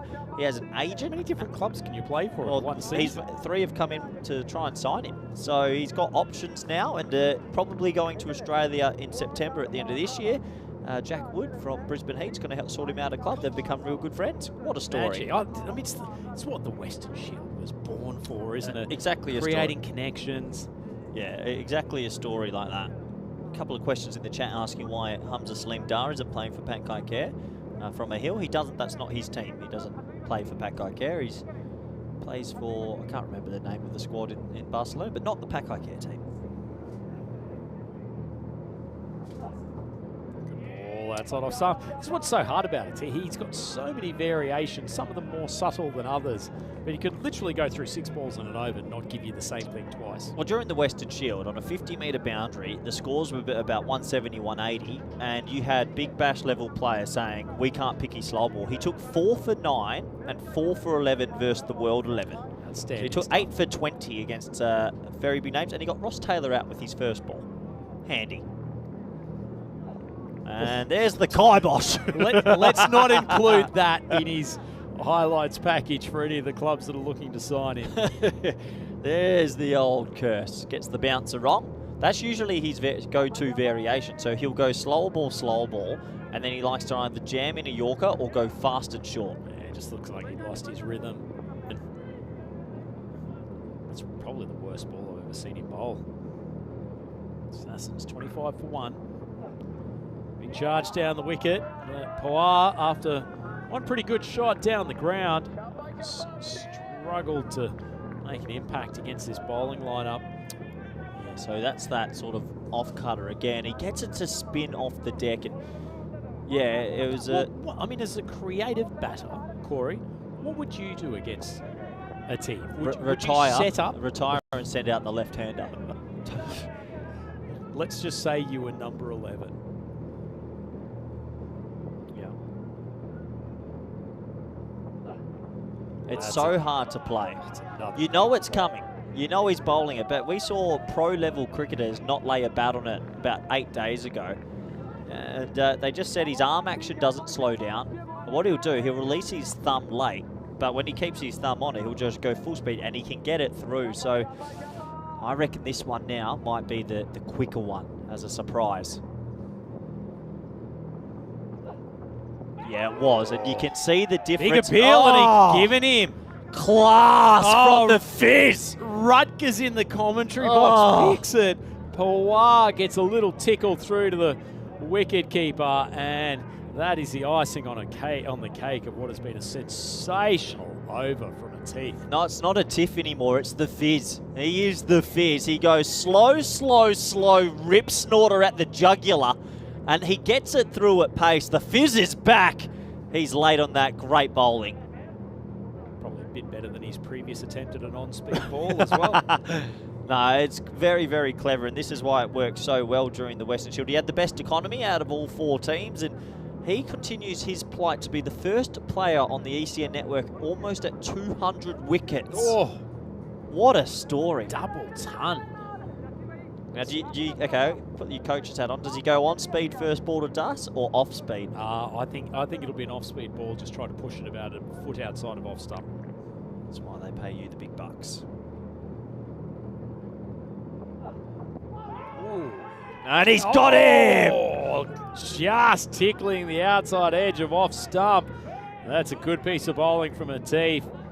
And all of a sudden, the Zagreb Assassins are in big, big trouble. 3rd wicket down, 25 on the board. Oh, the Whiz Fizz is back, and can you believe it? He goes 2 in 2. As it's 25 for 3. They are well on top here. I'll have a close look. He doesn't get too many LBWs, but if that's pitching in line, that's done enough. The batter caught on the crease. Yeah. It's a good shout, actually. Really good shout and good decision, particularly with the batter sort of squaring up a touch. It could have looked like it was going to miss the off stump, but that's a really good call from the umpire. So, golden duck for Saran Dus. Scored 25-3. Mohammed Atif, the Fizz, will be on a hat-trick to start his next over. And that upset looks a little less likely as the players are going to take a little 2-minute break here. Just obviously it's Ramadan, and a lot of them are breaking their fast now. It's something that's not mentioned enough, but these players obviously playing a good level of cricket still throughout this period. Credit to all of them. So I think there's just going to be a little bit of a minute delay while all that goes on. Good to see special arrangements being made. Yes. Be respectful of the players and the teams who are practicing Ramadan. You have to do it as well. So that's why there was just a drinks run onto the field. Just full credit to them, isn't it, to be able to play at the level they are. Is the upside for the teams that are impacted by observing Ramadan. It is cooler conditions here at the moment. It's not baking hot, which is helpful, but nonetheless. Here comes a man that also bowled extremely well this morning, Rabani. Short ball just jabbed away for the single. So you've seen a lot more of him than I have, Corey, but getting to watch him from the sidelines in the first game, hasn't he got a delicious change of pace? He's got one of the better slower balls you'll see as Zanko sets up for his first delivery. Yeah, back of the hand slower ball, and he gets it to dip and actually get a bit of purchase off the surface. So the key to his slower balls, he's on speed ball as well. It's quite a big difference. He can get it through at good pace as well, young Rabani. Zanko outside off stump, so the Croatian skipper, the man leading the Assassins this tournament. Good to see him at the batting crease. Rajay still there, 5 off 5. It's David versus Goliath battle, favouring Goliath big time now. The first few overs were promising, but they're starting to fall away. Short ball, swings hard, just light contact out to the inner cover region. Take the one. Yeah, I think that obviously Pack Eye Care, we've mentioned, are missing a couple of senior players with the bat, but their bowling's still strong and they've got some genuine pace, which is always helpful in the T10 format. Zage back on strike. Speared in, just pushed away, so they're dealing almost exclusively in singles at the moment, Zagreb. Disciplined bowling from Pakai Care. Well, Pakai Care obviously will be sniffing 4 points tonight. They'd like to do that. They'll go home then on 7, top of the table, and with every other team losing a game already, it almost sews up a double chance or early doors in this group. There it is. It's a very, very well disguised off-speed ball. Zanko swatting across the line. So the Zagreb Assassins 28 for 3 with 1 ball left. First half of their innings. It was always going to be tough, Rhino. They got through Mohamed Kamran, but they've struggled against Atif and Rabbani so far. Goes to show the value of the big change of pace bowlers. Oh, another one. It's caught the wide line. Excellent piece of bowling from Rabbani, and that closes the 5th over. Zagreb 28 for 3, and boy, do they need some fireworks in the second half of this innings.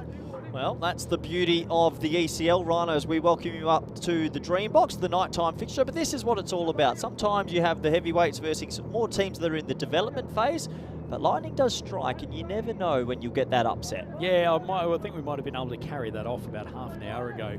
Probably at this stage of the game, though, it feels like Pakai Care is in control, I think, to say the least. And unless this Zagreb Assassins lower order can really pump some runs in the next 5 overs, Corey, should be a good win for Pakai Care. But as you say, anything can happen in this 10-over format. Well, looking over there, it's hat-trick ball, slip in, gully in, hat-trick time. Oh, top edge, wow. It's gone flying over first slip's head. They had such an attacking field in there. Cameron's got a big smile on his face, but probably less so for Atif. And that's some much needed runs for Zagreb Assassins. Well, it was the hat-trick ball. They went aggressive with the gully and the slip, but it ballooned over first slip, so opportunity missed. Handy for Blage makes his way to double figures. He's 10 off 7. A few manoeuvres in the field, going back to a more conventional defensive setup. Big swing across the line. And having to come around for a square leg. It's another direct hit, and Blage had to get his skates on. Pakai Care tonight in the field are looking $1 million. Rhino, direct hits from left, right and centre. Good bit of fielding there from Bikramjeet this time. He was safely home. This is something else that the Fizz has added to his game. He's going to come around the wicket here, and this is something he's been working on a little bit more. I believe he doesn't really bring the ball back into the right-handers, does he? His action doesn't allow it to. Actually, he's going to come back over. Happen. So we're not going to see it, but when he comes around, it's also very effective, that off-cutter that he has. Attempted a little sweepy shot. No contact from Zanko. Didn't quite know how to describe that, to be honest. I am a bit sweepy, thanks, Rhino, as it wasn't really the right option. Credit to Zagreb Assassins. They're giving it their all, but obviously a little bit of a mismatch at this stage. It's a tough job, isn't it? I mean, when you're not facing this level or quality of bowling in domestic cricket, try to step up here in the early weeks of March. Not only just survive, but actually score freely against players of this quality. It's a big ask. Short ball, that's smashed over the top, and Zanko unfortunately will not get the 4, but he will scamper back for a second. Nicely timed. Oh, it's crunched. They've gone up to 2% with that shot. That intent there has just made the supercomputer say, hold your phones, you never know. I like that he's sort of walking at him, just mono sort of stuff. How would that be on the Corey Rutgers intentimeter? Yeah, green. Yeah. Oh, tries the sweep again. That ball's just dropped underneath the horizontal bat, and unfortunately, Zanko can't make contact. I can see what he's trying to do, though. I like the intent. Tell you what, Rhino, is it just me or are some really dark clouds rolling over?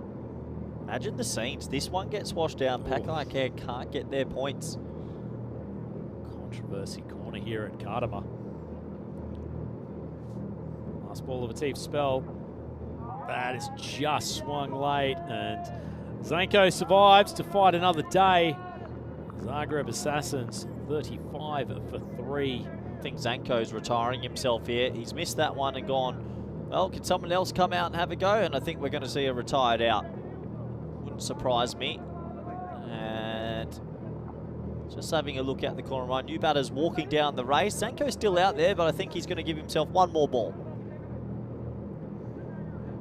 35 for 3. So a Tiff, 2 wickets. Also the run out. Must be a tiny bit of rain around. It's harder to see here as we see Corey Rutgers has picked it as Zanko goes sprinting off the field. And yeah, that's pretty selfless from him. He actually called for it himself. Said, look, it's not my night. I'm not getting on with it. Let's give someone else a crack. And that's fair enough. You never know who could hit fire. Exceptional stuff from the leader of the Zagreb Assassins. Selfless. 4 overs to go here, Corey. What do you think if you're the Assassins? What are you looking for as far as an objective? Well, for me, obviously, I didn't realise relation to Lou Vincent has come out to the middle, so I understand the switch now. And, so this is Nigel. Nigel Vincent.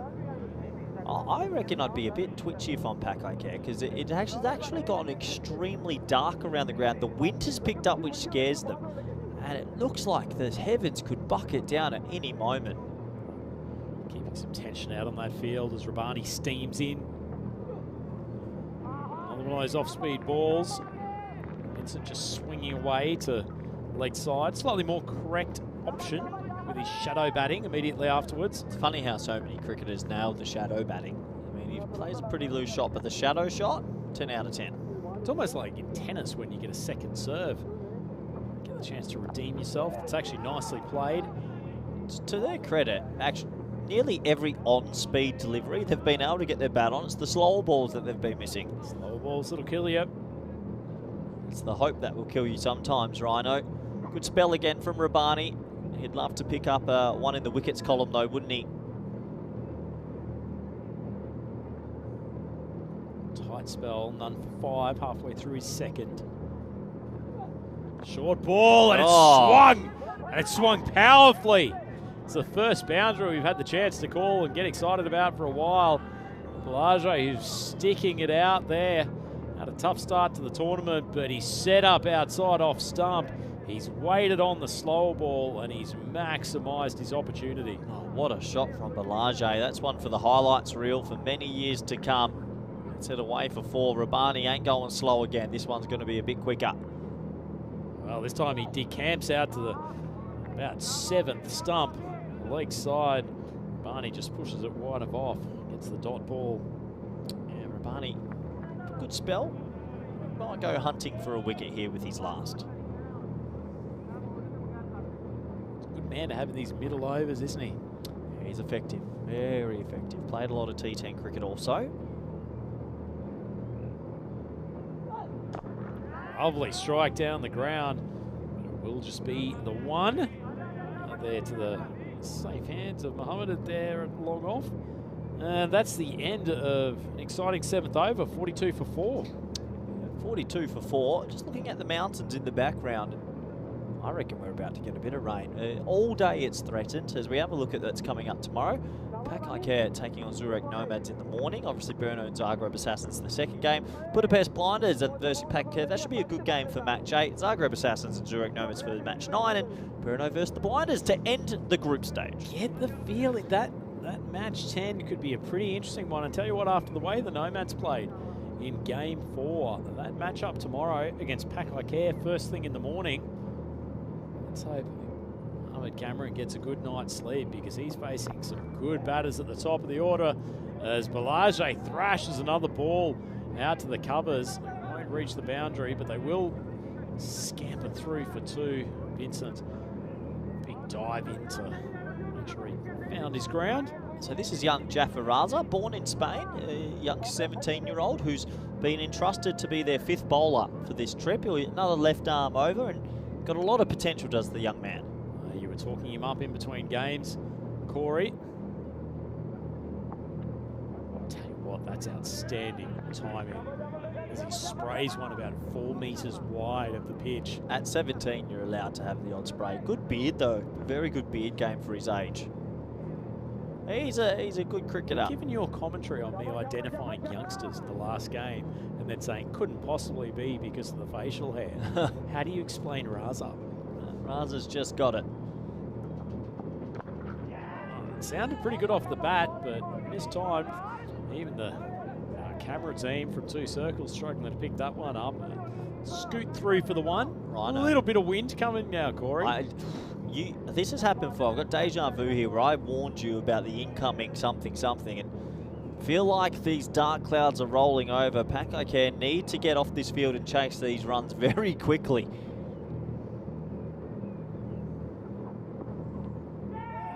Nigel swung that away to the leg side. It's popped off the pitch. Oh, he's almost kicked it. Oh, he's had an absolute shocker. Well, has he saved it? He's gone the kick off a stuck ball in the grass. That's quite comical. Bikramjit Singh has managed to overcomplicate what seemed to be a pretty simple pursuit of the ball here. He's actually given away a boundary. Oh, poor Jaffa Raz has had a few of these today on his bowling. What can you do? Then he goes the tumble afterwards as well. It's extraordinary stuff. It's a good ball, but driven nicely down the ground. Nigel Vincent's pretty comfortable out there in his 4 deliveries so far. Yeah, look, Malaga's made 20 so far. Good on him.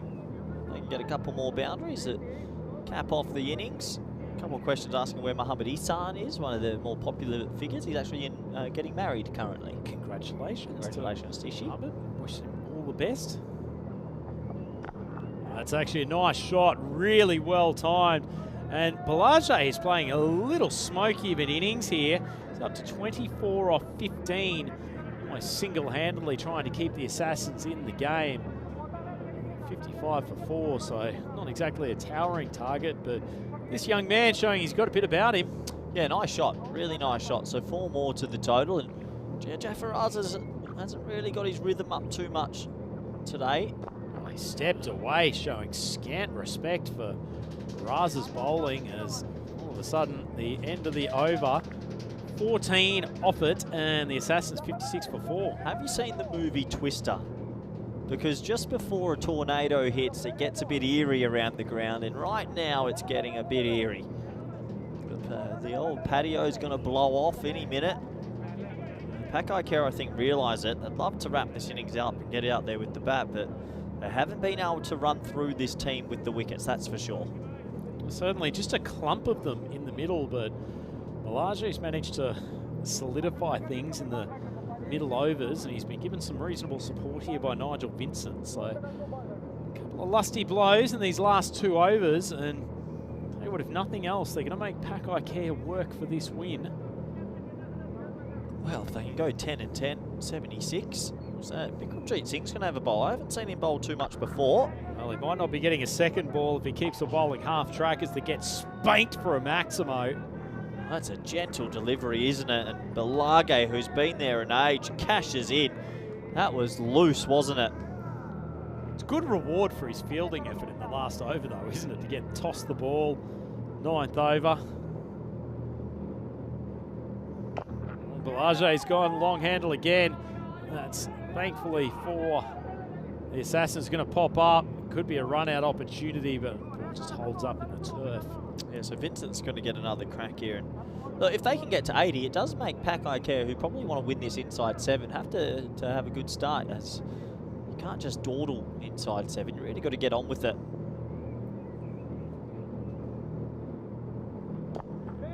A little bit fuller, better length from him, but nicely driven by Vincent.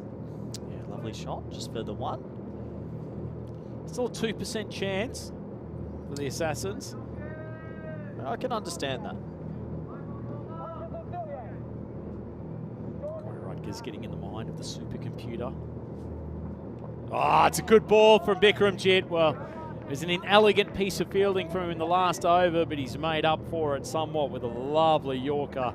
And the danger man, Yogesh Balajee, goes for 32 off 19 balls, and the Zagreb Assassins 64 for 5. Yeah, full straight, you miss, I hit sort of stuff. And Wasn't the prettiest of strokes, but he did well to hang around for as long as he did and make a score in the 20s. In fact, in the 30s. He ended up with 32 off 19, 4 4s and a 6. Just a full straight delivery, and he almost ends up outside the wide line down the leg side. So goes to show. Good chance, I think, Corey, after excellent innings from Bellage. Really held things together well with 32 off 19. Good time to say hello to the folks in the chat. So excellent to see Christopher Ward there throwing out some detail about cricket clubs throughout Europe. Johnny He, Adnan Tanvir, Pavana Shetty. Kroom's still with us, which is great. Stevie Creed and Steve McVeigh. Great to have you all joining us on the coverage of yet another scintillating day of play here at Cartama Oval for European Cricket League 2025. Yeah, there's almost the faithful viewers that will tune in every ball, every day. Vikram Jid.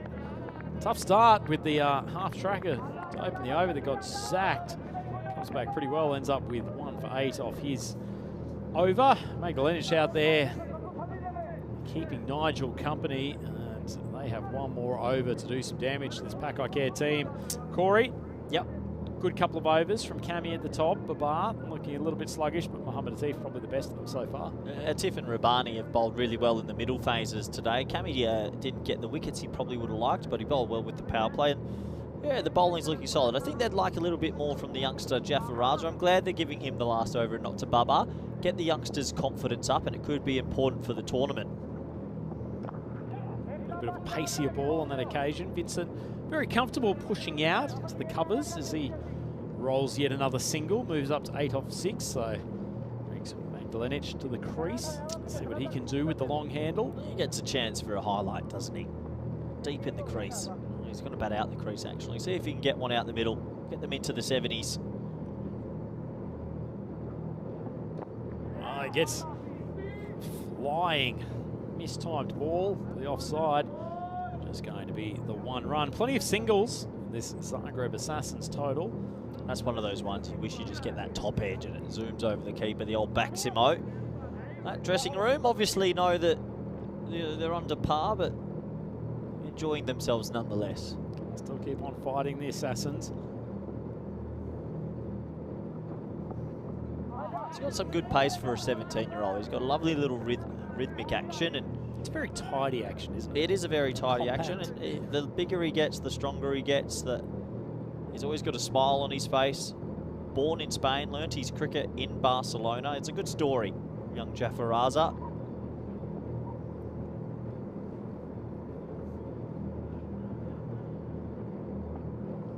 Off stump, Vincent, front leg going out to leg. And for him as well, as they've blown up to 4% shot now on the supercomputer, how good is it for him to have someone like a Mohamed Atif or Kamran, just two other left-armers that he plays with regularly, just to learn off and talk to, so he can learn his art in his club cricket as well.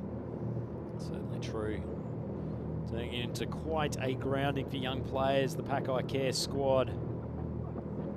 That's another lovely ball. Look, it looks like he's just getting into his rhythm a little bit more in this over. Corey, ball hitting the keeper's gloves nicely. Well, there's not too many 17-year-olds that I've seen around continental Europe so much, with such a nice long action and decent pace. It'll be interesting to see his journey in the next few years and how much he comes on. Last ball of the first innings.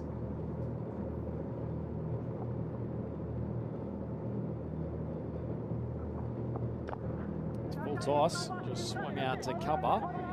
And they'll resist the temptation for a second, and rightly so, as the Zagreb Assassins end up 67 for 5 off their 10 overs. Not sure that's going to be enough to defend, Corey. No, it more than likely won't be, Rhino, but credit to them to not get bowled out there. They actually showed that they were brave enough to take on some pretty fiery bowling, and we know this one's a little bit of a mismatch on paper, but still, you got to respect the competition and what the Assassins bring to it. The champions of Croatia and their development phase as a club and a country, they should be proud of their efforts there in the first 10. Yeah, so there was no shortage of boundaries in those opening 3 overs, but it was just the run out of Babu that really hurt them. He was looking good and comfortable against the pace.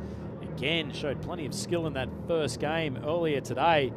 But unfortunately, a little bit of sloppy running between the wicket from him. And from that point on, Balaje really was the only man who looked in full control.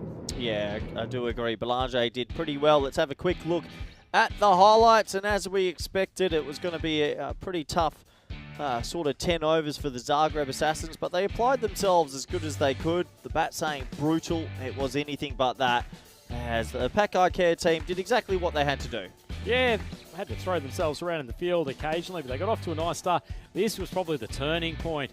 Babu just taking one or two looks at the fielder, and Atif Muhammad fizzes a throw in from covers, and he was caught well short of his ground. Excellent fielding, but diabolical running from a very good cricketer. Yeah, it was a big error from Babu, as he is their main batter. This brought on the Fizz, and the Fizz showed us why his bag of tricks are so effective in any format of cricket. He got 2 in 2. That was dead pudding, and that put him on a hat-trick, Rhino. It certainly did. Couldn't complete the hat-trick, but nonetheless, he was the most impressive of Pakai Care bowlers today, showing why he had so much success against better players in the Western Shield a couple of weeks ago. Captain Zako, he took himself off the field. Mighty good team play there. But Balaje, he stood tall amongst the onslaught of the Pakai Care bowlers. Played really well after a tough start to the tournament earlier this morning. And they never gave up, the Assassins. Even that, Vikramjit Singh dragged a half-tracker down, and it was smashed over the boundary.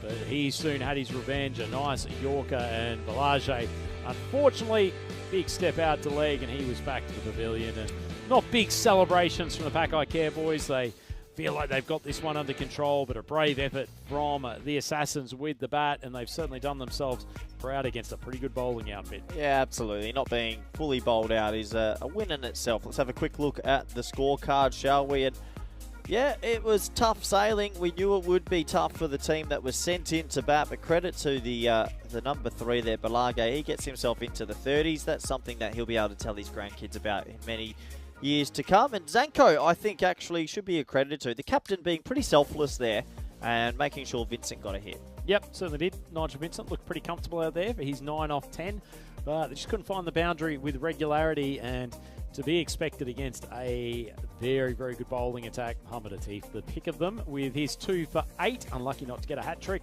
Ball going flying over the keeper and first slip's head. Jafaraza, a couple of good overs from the young paceman.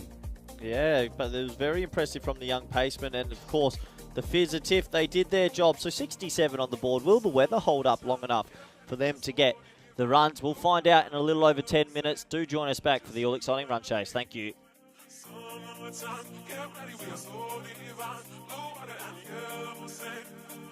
live our dream. Summertime, get ready, we are so divine. Blue water and yellow sand, just you and me. Summertime, get ready, we are so divine. Blue water and yellow sand, let's live our dream. Summertime.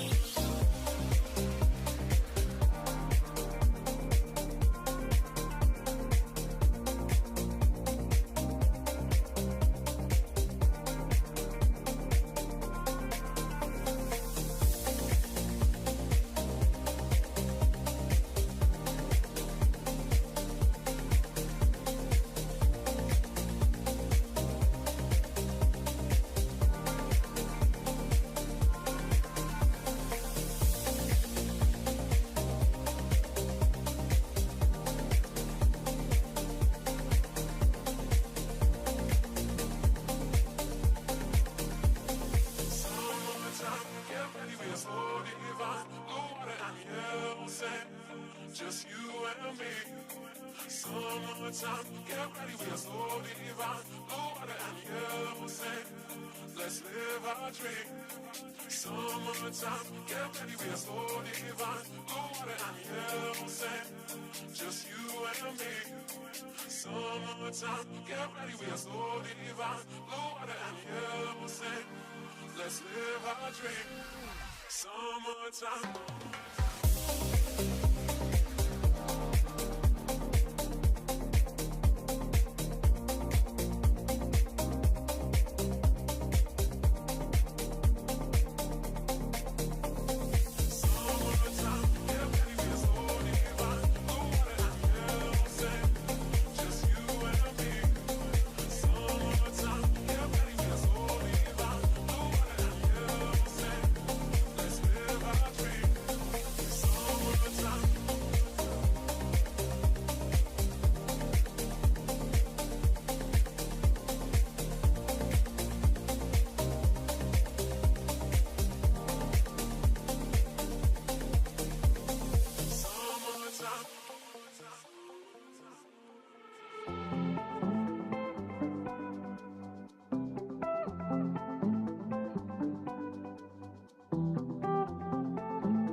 The European Cricket League is proudly brought to you by Dream 11, HCL Software, Rado, La Junta de Andalucía, and Victorinox.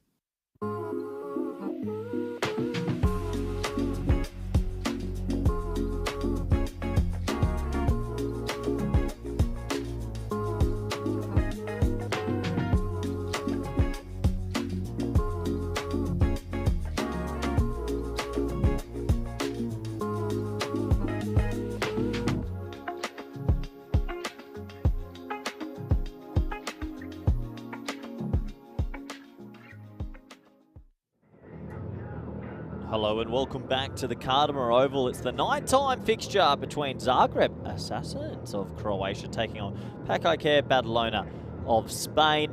At the moment, it's the halfway stage. 67 for 5 was posted from Zagreb Assassins. Obviously, we knew this game would be a bit of a David versus Goliath clash, and it has proved to be that so far. First innings total of 67 means that if Pakaiker can make 68 inside the 7 overs, they'll get all 4 points. And if Zagreb Assassins restrict them to 46 or less, that would be something to talk about for many years to come. We're almost set to go in the second half. Warm welcome back to the viewers, wherever you might be watching from. Been another long day of cricket on the ECN universe. But thankfully, and quite incredibly, we've been able to get 5 full matches in today. I know last night before the head hit the pillow, had a look at today's forecast, and it was an 80% chance of rain in Kartama, and somehow it has missed us completely. We have been able to get every single over in, so a little bit of luck went our way today, and hopefully it stays like that for the next few days to come. As these players make their way out to the middle, it's going to be Mohamed Baba and Mohamed Yassin who will open the batting, and they'll look to do this pretty quickly, you'd imagine, with a little bit of rain around and also the opportunity to get all 4 points. As I welcome back good friend and co-commentator Andrew Ryan. Well, we had an 80% chance of rain today. It didn't happen. We had a 17% chance of the Zagreb Assassins winning this game. Didn't happen. The supercomputer. Don't want to write it off just yet, but they've got a fairly mountainous task in front of them, trying to defend a target of 68 after they ended up 67 for 5 off their 10. They were powered somewhat by Yogesh Bataje with 32 off the 19. Well, I'll give you this, Ryan. I'm just checking my weather app, and I think I need an update, but it's telling me in 5 minutes' time it's 100% chance of rain. 100%. Not 90, not 99. 100% chance of rain in 5 minutes. So, I don't know if meteorologists are paid to be wrong, but I'm expecting some rain any moment now. Is that for the Kartama microclimate? It must be the drones that Daniel Weston has somehow put above the ground to protect us. If I'm Zagreb Assassins, I'm not too sure if I'm bowling the first 3 overs too quickly. Eat the clock up. They haven't got too many guys who come in off an extended run, to be honest. It's a relatively medium pace attack. Oh well, bowled with some zip earlier today. A little bit of movement off the seam. He's directing his field. They've currently got a man out of deep. It's a slightly straightish mid-wicket, more cow corner. Is being brought into the infield and pushing another back out to the deep extra cover position. So we're set to go. Power, first ball to Mohamed Baba.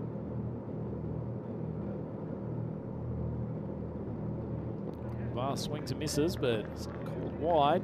Good way to not eat the clock up as well. It's not a legal delivery. 18 balls will determine this game almost. That would be an extraordinary way to not complete 3 overs, wouldn't it? To just bowl extras continuously. Take it as deep as you can. Don't want to give teams any ideas. Oh, hits the pad. That's not a bad shout at all. There was a little inside edge on that. Unsure, but they were confident, the Zagreb Assassins. I think Baba selling the story. It was that high. It wasn't that high. And closer than you think. I tell you what, I reckon that it has definitely close. He was sort of squatting as he played the shot. If not, I think that might have been out as Baba responds with a 4. Interesting one, because it looked like it hit him higher than I thought, but maybe it didn't. Well, he's still rubbing. He's selling the story. Not sure you need to do that, Mohamed, now that you've hit a 4 immediately afterwards as We see the imposing head of Mohamed Cameron. There he goes, one of the true characters of European cricket. So Power, it's been interesting. Well, he's hit the pad again. That time the finger goes up. That's two pretty good shouts against one of the better batters in European cricket, and Pawar has got the Assassins off to a fantastic start. Back I care, 5 for 1. Well, dare to dream, dare to believe, and that was plump. And Pawar gets it on left. Did it look like it stayed a little bit low? Certainly did, Corey. Good observation. Bubba just falling across one, and yeah, that's just out. That is just out. They knew straight away, and Bubba goes. He hasn't looked too fluent with the bat today, and well, the score is 5 for 1. What was it you said earlier today? Mother age catching up. It can happen. It can happen, Rhino. Oh, the poor cousin of Father Time. It's a good early start. Bowled, as I said, bowled well in the first game today for the Assassins. Pawar, he's a talented cricketer, and he started off well again. Gets a little bit of movement off the deck. Certainly be happy to see Babar could have ripped through this target. He got to face 3 overs, and well, the man who's more than capable of tearing apart bowling attacks, Zayn Naqvi, coming to the crease. Oh, beautifully swung over the leg side. Pawar just loses his line of touch. Lovely timing, and that's the first Maximo of the innings. That's how he started it in the first game today. He hit a 6-over point, this time a 6-over square leg, and he's an important player this trip at number 3. We know that they're very, very reliant this tournament on their top 4 pack I care. A lot of batters missing in their lineup, so they've gotten one big fish. If they can go bang, bang, you might be dreaming big. Oh, he's done it! What an absolute seed from Pawar. Brought the big in-swinger, curled past the flashing blade of Zayn Naqvi, and that is a huge dismissal. The Spanish superstars, 11 for 2. Well, he's got that one to come back in. It swung late. Pawar's got it on a string. 11 for 2. What do they need to be on 3 overs with Duckworth-Lewis? All of a sudden, all permutations are on the table. That came back. Jimmy Anderson, eat your heart out.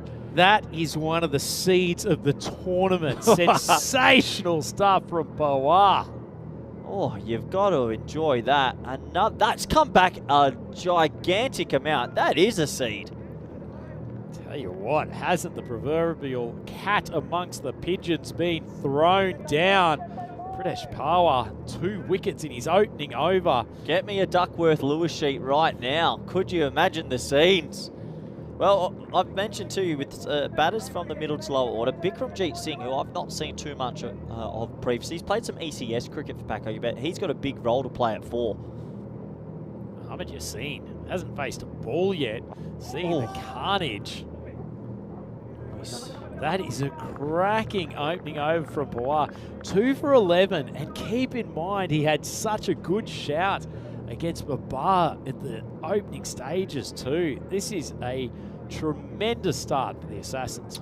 Yeah, 11 for 2 after 1. That ball swung a mile. 43 games since our last goal. The ball would be lovely to get one again. And I tell you what, if it happens in this game, it'll be a golden ball of golden balls, that.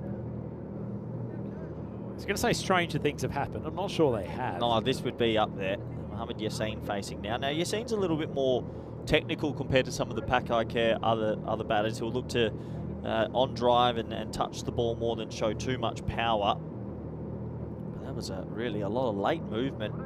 But it's still that misty, cool air. There's a breeze across. The lights in play. Maybe that ball's ready to go around corners. Suraj Wadekar coming on for the second over. He also bowled a couple of nifty overs earlier today as he drags his first delivery down the leg side. Really probably the job now to try to just get Yassine to play a couple of singles, see if they can get Singh, remove him, and then really get into the teeth of that middle order.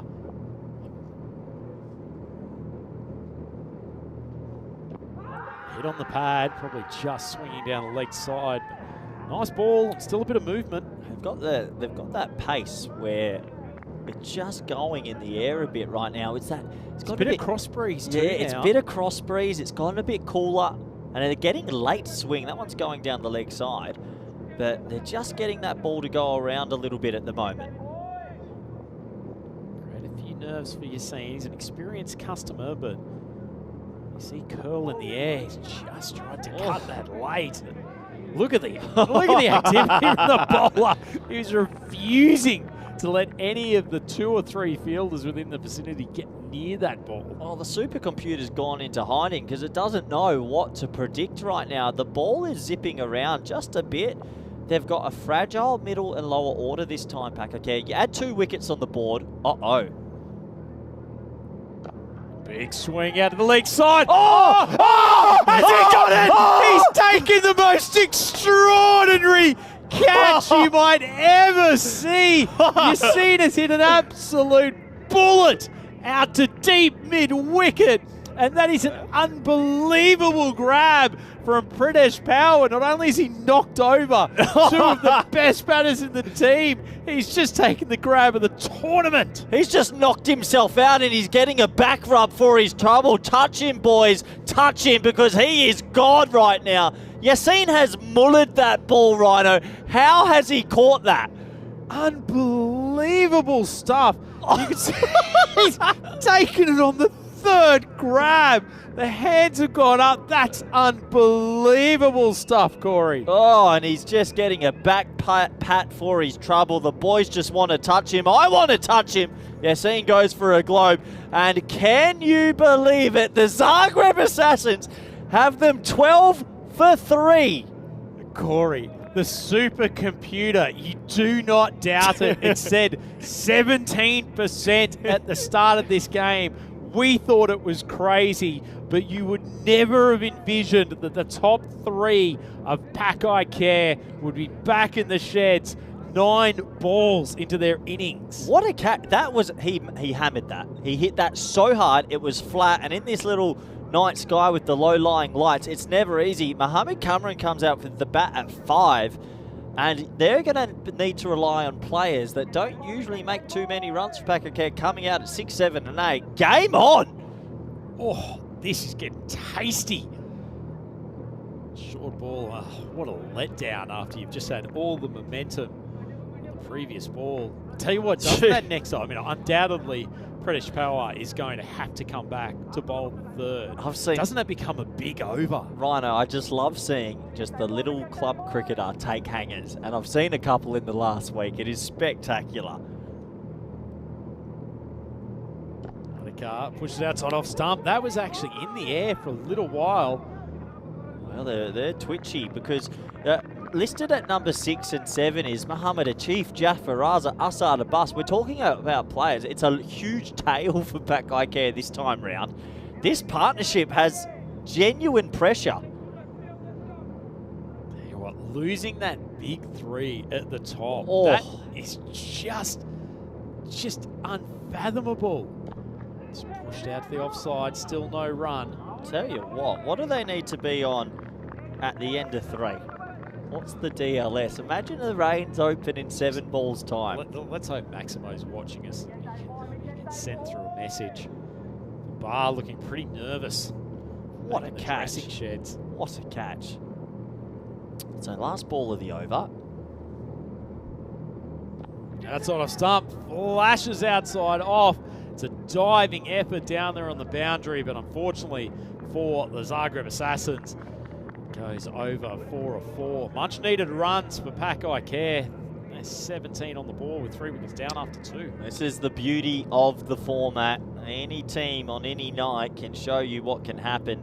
Zagreb Assassins looking for one of the all-time boil overs. If they can somehow do it, their tournament breathes some life. Long way to go. But they are getting this ball to zip around, just do enough in the air, and they don't have too much pace, which makes it a bit awkward to hit. It's almost like when you're in England and you're playing that dibbly-dobbly place. It is hard sometimes, it really is. You get the feeling that the Pack I Care boys would almost prefer facing some genuine pace at this stage. Oh, coming on for his 2nd. It's cut, but there is a boundary rider out there, so they'll keep it to 1. Tell you what, if I was Pawar here, I would be pulling out that big in swinger, seeing if he could replicate what he did to Hey, Nuckby. Cameron's been a little bit proddy just outside off stump. Can he get that big bowling innie to come again? Oh, that was a straight seam ball. It's no movement. It's flashed outside the outside edge. It's amazing what a bit of lateral movement will do, because then you get one to hold its line just a little bit. The batsman plays the wrong line, and well, we thought they'll try to chase it inside 7. Don't worry about that at all. There is some nerves in that dressing room, and I tell you what, there is a lot of young batters to come. Young. Oh, beautiful flick. It's not a good ball from Power. Drifted onto the leg stick, and it's a nice piece of timing from Cameron. He's probably a better batter than he often gets credit for, isn't he, Corey? Doesn't get too much of a chance usually when Pakai Care have ECN and Sikandar Ali and a couple others, DDC, who plays for them from time to time. But if you give him a go, give him some volume, he definitely has a good enough technique to succeed at T10 cricket.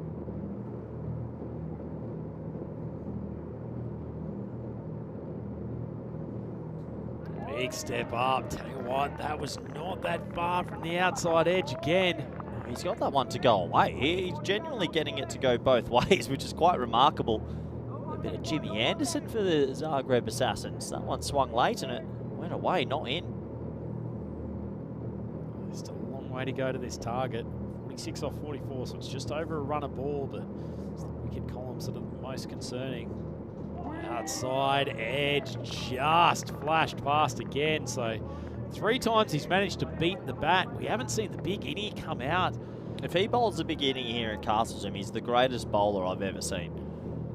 He's just getting to zip about. And imagine if the heavens open up now. I don't have any sheets in front of me, but they must be ahead. Tell you what, imagine if the Assassins had another 20 runs on the ball. He's really getting it to go late. It's quite impressive. Final ball of the spell. No one zeroed in it off stump. Cameron just pushes. He'll take the 1. So 23 for 3 after the power play. Corey, who would have predicted this? Well, I didn't predict it. I don't think many people would have, but credit to the Zagreb Assassins who are fighting. They said, we didn't have too many big overs, but neither will you. They're only going at 7.67. Question for the Assassins though. Their opening pair with the ball, pretty good. Need some of those supporting bowlers to step up. There's a long way to go in this game. See, there's just an edginess around Cartama Oval, isn't there now, Corey? We're under lights, the conditions favouring the bowling side. A few nervous-looking bodies. Well, it's a Pakai Care dressing room. It's a young dressing room this time around, and there isn't too many senior heads to come in that batting lineup. So you add another wicket on the board, and all of a sudden, that unbelievable upset could be on. So Wadakar's been throwing the ball for his second, coming around the wicket to start this over. Cameron just eases it. Offside for a single. Nigel Vincent makes a little bit of a hash of the fielding, but it doesn't cause any extra runs. 24 for 3. So Cameron's got himself to 10. Singh would love to get one out in the middle just to get his account going. I think they're not going to try and chase this inside 7 or anything, just to nudge it for a bit, maybe keep them calm. Another extra down the leg side. If I was a skipper, I'd think about really bringing that infield in, crowding Singh a little bit. He's a young player, probably feeling quite a bit of responsibility to not lose his wicket unnecessarily here. See if you can induce a rash shot. Yeah, don't mind that. That's a fair call. Big swing across the line, but he's made good contact. Just be the 1. Yeah, well, I've not seen him play too much at Cartama Oval, Bikramjit Singh, so it's new for him. And new for this sort of order. It's an imposing place to play, particularly when you're under lights. Well, that ball's in the air. Not brilliantly timed, but the fielder actually does really well coming around and keep it to 1. Not a huge amount of intent in the running between the wickets from these two. Yeah, I think they might have thought that was going to be 4, but some very good fielding out there to get around to it. So, in the end, saves a couple of runs. They're just looking to get that boundary, but the Zagreb Assassins are putting up a fight tonight. Could be going deep. Very deep indeed. Slow ball, swung across, just out of the reach of the fielder coming around there. That's unfortunate for the Zagreb Assassins, Corey. Another metre to the left-hand side, and that might have been a catching opportunity, but that'll release the nerves of Singer Touch. Yeah, it just releases the tension a bit, doesn't it? They couldn't find the boundary for a while, and that gets Bikramjit Singh going a little bit of a shorter ball, pumped away.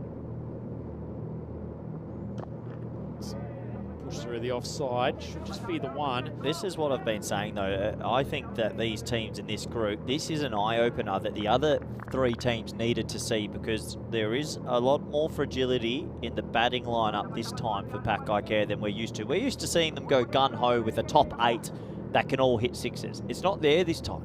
So you pick up those early wickets, you're always going to be in the game. Nicely bowled, but calmly played. Cameron's actually playing a pretty good knock here, just doing it in singles, but it's really all they need. Pakai Care, 4 overs down, solidified a touch, 33 for 3. Yeah, I just think Mohamed Kamran's thought, you know what, let's just shut up shop a little bit and not offer too much, and maybe Bikramjit Singh will be the more aggressor. But yeah, 33 for 3 after 4. I don't think anyone called this or saw this coming. Credit to the Assassins. They've certainly shown themselves to be a bunch of fighters, and they've turned to Anthony Razmilic to come on bowl, the 5th ball, 5th over the innings. It's really the key now, Cameron, isn't he? Yeah, Experienced customer. He won't panic. Well, you never know. You never know what pressure does. Razmilic's first ball. It's outside of stump, popped up. Oh, Nigel Vincent might have just lost his balance a touch going to the left, but that was a big opportunity to send Cameron back. I don't know if he didn't pick it up. It was maybe on our angle. It looked closer to him than it was, but it just felt like that was half an opportunity.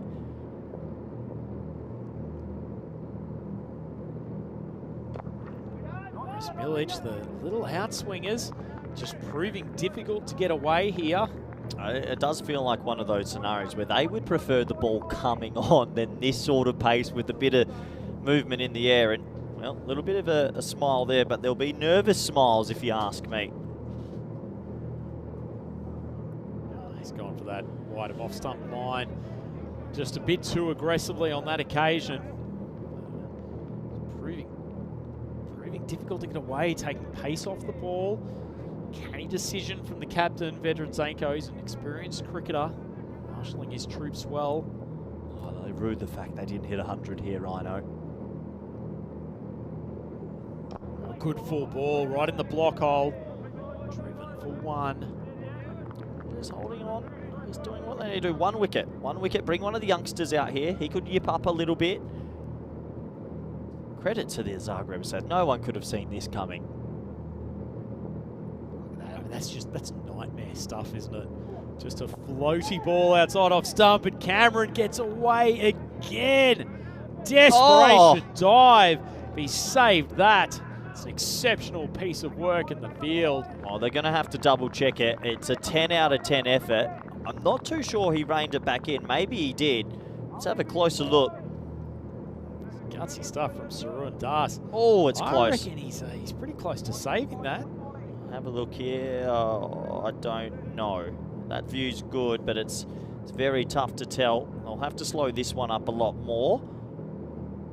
I think he does it. I mean, he lifts his chest. I think he's done that. Crucial moment. Seems the soft signal. No, they've called it as just the 2 runs. So just the single. No, it was just the single. I think Pakai Care thought that was definitely 4. Brilliant fielding. Just a swing hard to the leg side, but once again, not much pace to work with. It's been a good over from Razmilic so far. It's gone for 5, 1 ball left. Yeah, 38 for 3 now. Just that little bit of wobble. I can't believe the supercomputer's got Pakai Care at 96%.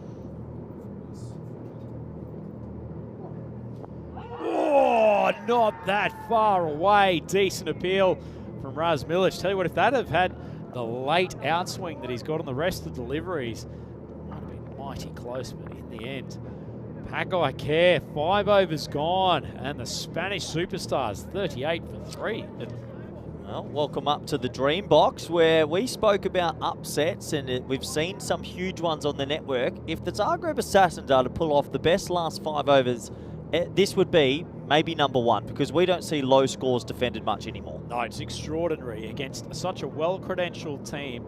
They've knocked off the 3 top batters from Paco Care.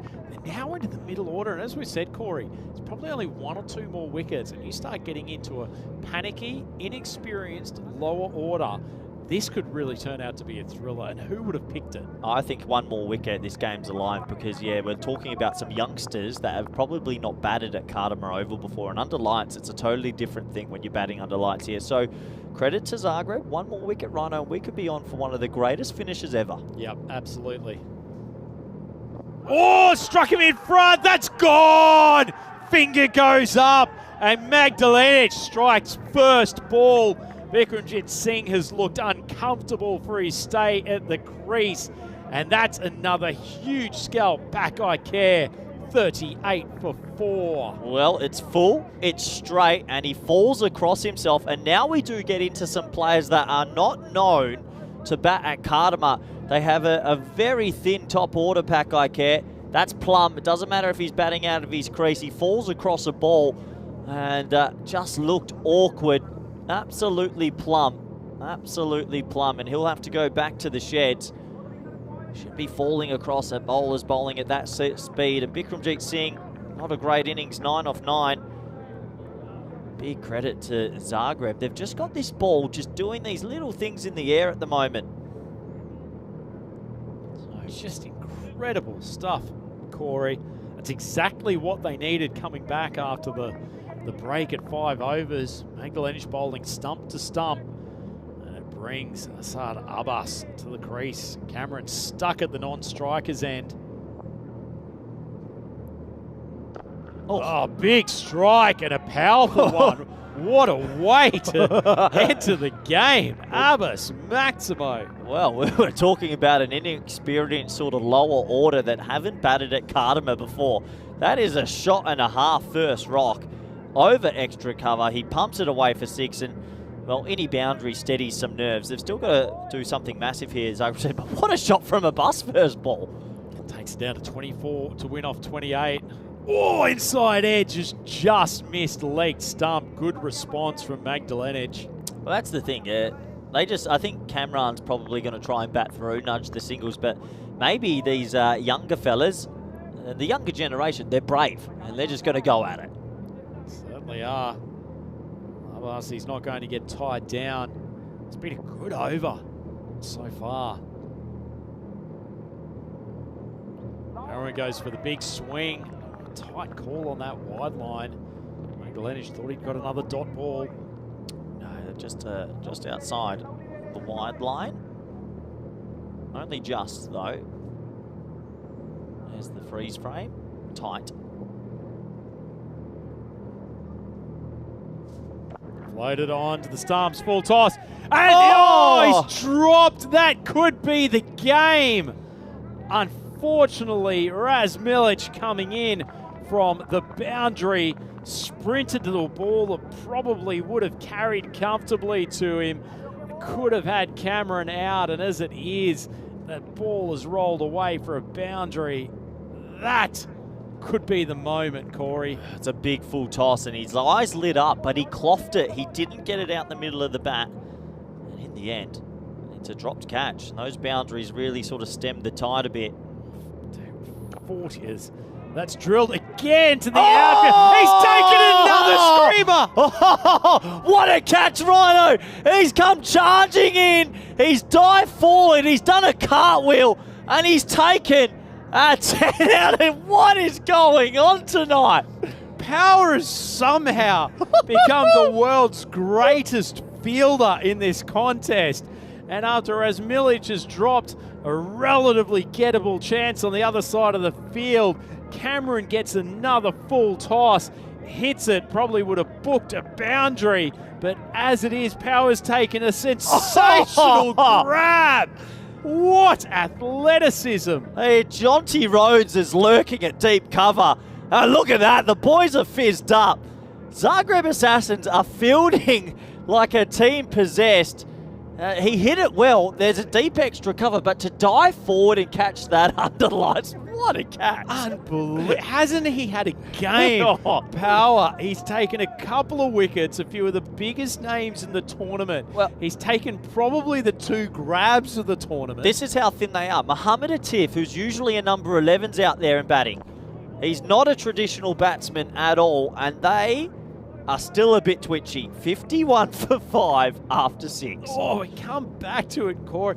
If they were chasing even 85 here, you would probably have Zagreb on top at this stage, and this is a long way from being over. Yeah, I mean, no disrespect to Mohamed Atif. He's a number 11 traditionally. Jafar Raza, Moksham, Khalil Ahmed, Rabbani. It's a huge tail. They are going to be so reliant on the top 3 this trip, Pack Care. And maybe it's a good thing they're getting this little test now, but they'll be a bit in shock. But the fielding tonight, besides that drop, 10 out of 10. Little nerdling away swingers from Raz Milic. Getting called on for the second over as the tight first one from him. And I guess Atif's done his job the last 2 balls. A couple of singles. What you're asking from these younger players is just to get a little bit of bat and ball. This was the catch again. What a catch. It was hit pretty well, but takes it, diving over the top. Wow. Unbelievable scenes here at Kardama. Oh, big swing, and he's made great connection. Well, Abbas is closing this game with aplomb. He's come out in a nervous situation. He looks like he should be at the study hall in university, but he's out in Kardama smacking Maximos. Well, the funny thing is, Abbas is probably saying, well, this is easy. If I hit 10 off the next 4, we get all 4 points. It's a bit funny.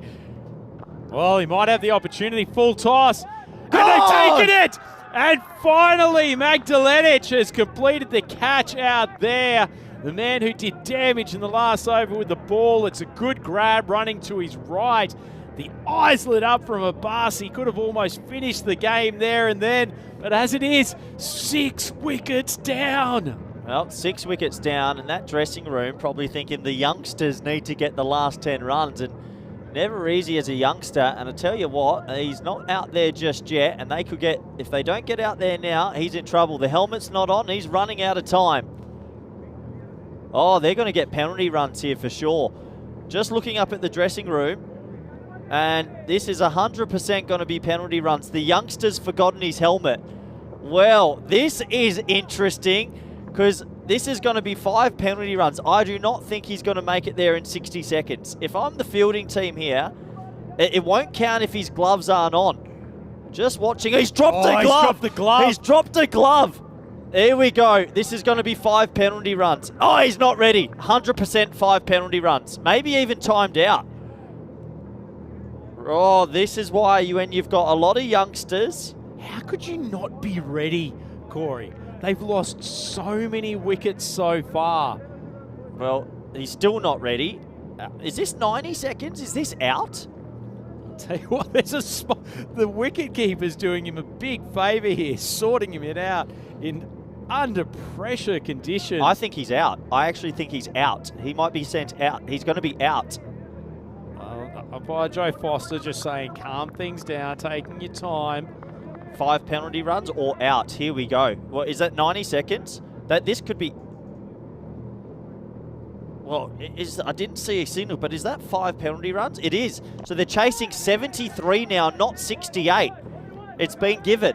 So all of a sudden, oh, this is why when you have youth sitting there, he wasn't ready. He didn't know what's going on. 5 penalty runs award to the field team. I want to know how close it was to 90 seconds. This is incredible. I mean, we talked about the Assassins needing an extra 20 runs. They've just been gifted 5 because of, frankly, a bad error. The ball's just pushed out. Could be a run out. Oh, not a clean pickup. And chaos between the two batters out in the middle. The nerves are taking over. This is the youth right now who aren't very experienced at batting are feeling it. And they are feeling it big time. This has been glorious captaincy from Zanko as well.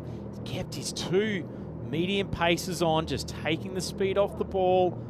Oh, he's got a, that's almost hit the stumps. There's a big appeal. This is extraordinary scenes. How's the ball not go onto the stumps here? I was looking at the appeal. It spins backwards through the legs. My goodness. If that had bowled him, so it hits his body, then has top spin on it, goes through his legs and past leg stump. How is it spun that much? I just can't believe it. 59 for 6 after 7 overs. They still need 14 off the last 3, courtesy of the target being increased by 5 penalty runs. Unbelievable. I can barely think about tomorrow. Well, I can't think about tomorrow because I still feel with youth at the crease, there's a game here. And when you've got youngsters, they yip up. There could have been a run out that could have rolled back onto the stumps. Rabani, I've not seen much of Rabani ever bat. I know he can bowl, but he's got work to do. Oh, that's an awful ball, unfortunately. This is Anupam Singh coming on to bowl the 8th. All he has to do is sort of make sure that he bowls on a good line and length and lets the youngsters almost make the mistakes. The error. Yeah, Absolutely. Don't try go look for the wicket. Just put it in the right area. He's going for the cross seamer, trying to take any swing out of the equation. Oh, a couple of extras. The extras hurt you. They really hurt you here. Well, I'd love to get the stop clock out and know how long Rabani took, because it's 60 seconds for 5 penalty runs, but 90 seconds is timed out. It must have been close. And the panic when he was running down the stairs. He dropped the gloves. He couldn't put it on. It was almost like watching a triathlete completely mess up the transition, trying to do it too quickly.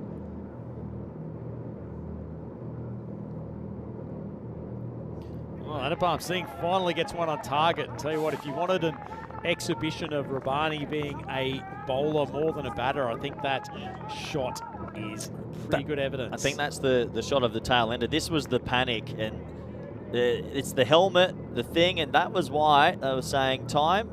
Jumpire Joe did well there, just say, look, you're inside 90 seconds, okay, but it is 5 runs to the team.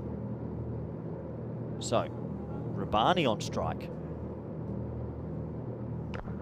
Slapped down the ground. He's made pretty good contact, diving effort, but unfortunately Magdalenic can't get a good enough hand on the ball. Oh, the energy there, the nerves in the room. They actually started running 2. They just thought it was he stopped it, but it rolls for 4. Good effort from him down there at the long off boundary. You can see he's disappointed. It's just fine margins. Pretty good shot that, to be fair, from Rabani. Big swing across the line. There's a fielder down there at deep square, so it'll just be the one. Well, that's the thing with youth. They don't think, I might just nudge the singles here. They see the ball, they just try and smack the ball.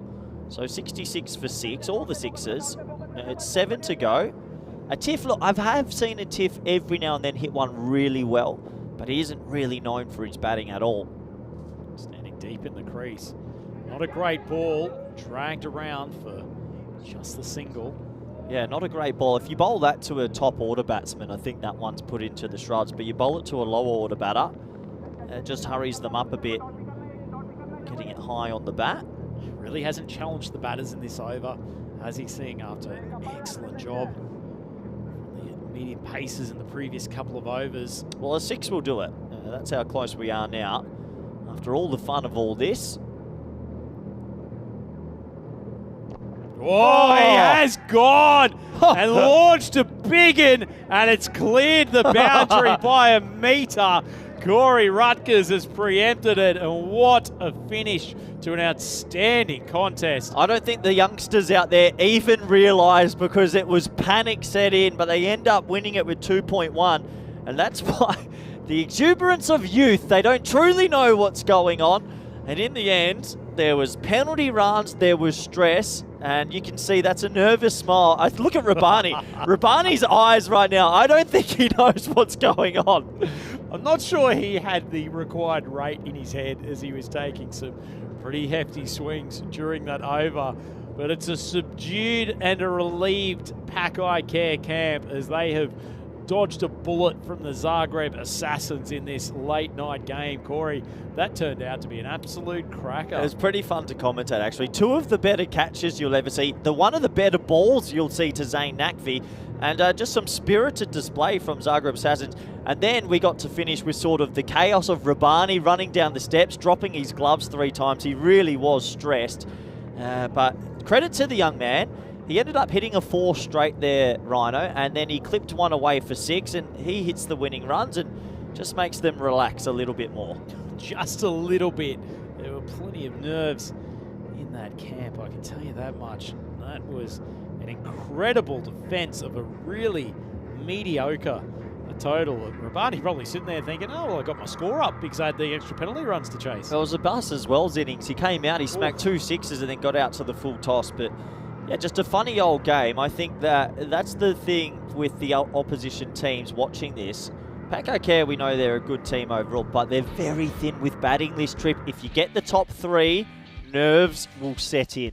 Didn't they? And that top 3, well, Zanko led his troops out well there. Babar looking a little bit of a shell of his former self, and that man, Pawar, wasn't he the superhero? The big eyes of Cammy, well, they were open wide after some of these opening deliveries as Babar went early. That was the second good shout of that over, and Pawar showing that he got some ability with the ball.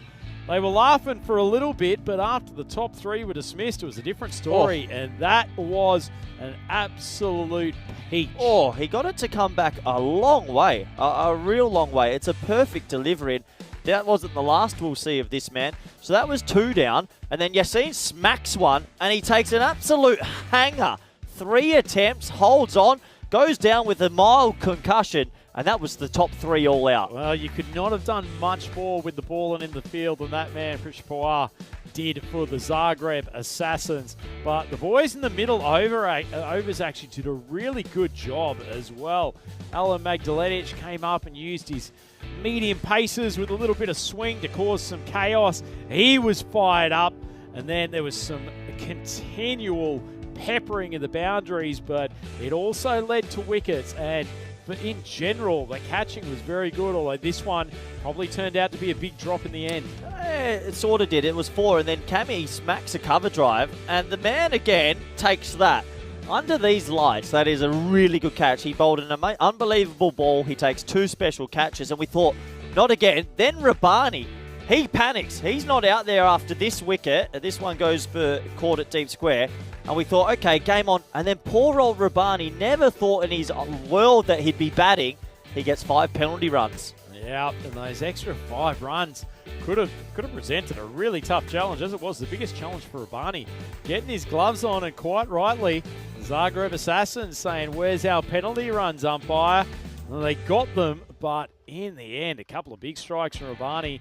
And that's 6 to win the game, and a sigh of relief from Pack-Eye Care as they escape with a victory here in the final game of day 1 of Group D. Yeah, they get away with it in the end, but just shows there's maybe a bit more fragility there than what you know in previous years. And good to see the sportsmanship between the two teams. It's been a feature of all the groups so far, the teams getting along so well. Let's have a look at the scorecards, Rhino. And 72 in the first innings. We thought, will they chase it in 7? They did it in 7.5. Just, that's the thing. If that top 3 doesn't get going, they are fragile. Yeah, 10 runs from that top 3 off 8 balls. And Pradesh Power, just an unbelievable performance from that young man. Keep in mind, he had a great shout against Babar even before he had him LBW, and then an amazing catch to get rid of Mohammad Yassine. He took 2 for 17. Whitaker was pretty good in the opening stages as well, and then Razmalic and Magdalenic did a good job in the middle overs, but unfortunately Anupam Singh throwing the ball as a 5th bowler couldn't quite keep it together. And the winning runs taken off him, and in the end, Zagreb Assassins go down for their second loss of the day. Pack-Eye Care of Badalona, They take their second win, chasing 73 for victory off 7.5 overs. Good win for them, Corey, but didn't that turn out? Can happen, but credit to the Assassins for probably showing us a little bit that they could fight it out. But what an interesting start to Group D. 5 new teams, your first day. What did you like about it, and what team stood out for you besides these two? Yeah, I honestly don't think anyone is looking like an absolute front runner here. I mean, you had the Nomads, who are a very good team, some good top-tier players. Ordinary first game, came back and really put the Blinders to the sword. I thought that would be a much closer game. Pack I Care Badalona, you would say they're probably the best team in this group, but they have almost legitimately been taken down by the Zagreb Assassins in this late game. And to take your word, because you've used it about 17 times, fragility. That is how I'm describing this batting lineup once you get past the first few. Yeah, I do agree. It's an interesting group so far. Budapest Blinders, look out for them still. I think, obviously, if they can fix a couple little things with the batting lineup, with the Mulder factor and the Van der Merwe factor, still thinking they might go deep in this group. Let's have a look at what's coming up tomorrow. Looking forward to this. It's going to be Pack I Care in the morning versus Zurich Nomads. And after watching what I've seen from both teams, it could be a 50-50. Yeah, certainly. I tell you what, I reckon the Nomads would fancy their chances. Their bowling got a lot better in the second game today. Did a good job against the Blinders' strong batting lineup. They might fancy themselves pulling what would still be somewhat of an upset against Pack I Care Badalona, but certainly on the evidence here tonight, that team has a few more question marks over them than previously. Bruno looked good at times today as well, but that game against the Assassins, after what we've seen from the Croats tonight, that will be no walkover. Yeah, absolutely. So we've got five live games tomorrow. I'll get that out. And luckily today we got all 5 games in. The weather gods were nice to us. There's so many thank yous we need to say. Obviously 2 circles. They're always doing a fantastic job. But the ground crew, they're always here. They're making sure they're here early to get the covers off. And they're always raring to go, aren't they, Ryan? Yeah, absolutely. I mean, this field and whole facility has been in magnificent condition considering the deluge that we've had at various times over the last week. Keep our fingers crossed for the weather tomorrow. Things are certainly changing almost by the hour. We've gotten lucky today with the Cardamom microclimate. Let's keep the fingers crossed for tomorrow. Well, Rhino, it was your first day. Great to have you back. Vinny Sandu as well, on behalf of him, a massive thank you. Thank you, everyone, for joining us. And we always say we've got the best viewers in the world. Do join us again tomorrow. 5 live games at the Cardamom Turf. And it's a bye for now. Bye for now. Bye.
Move my body.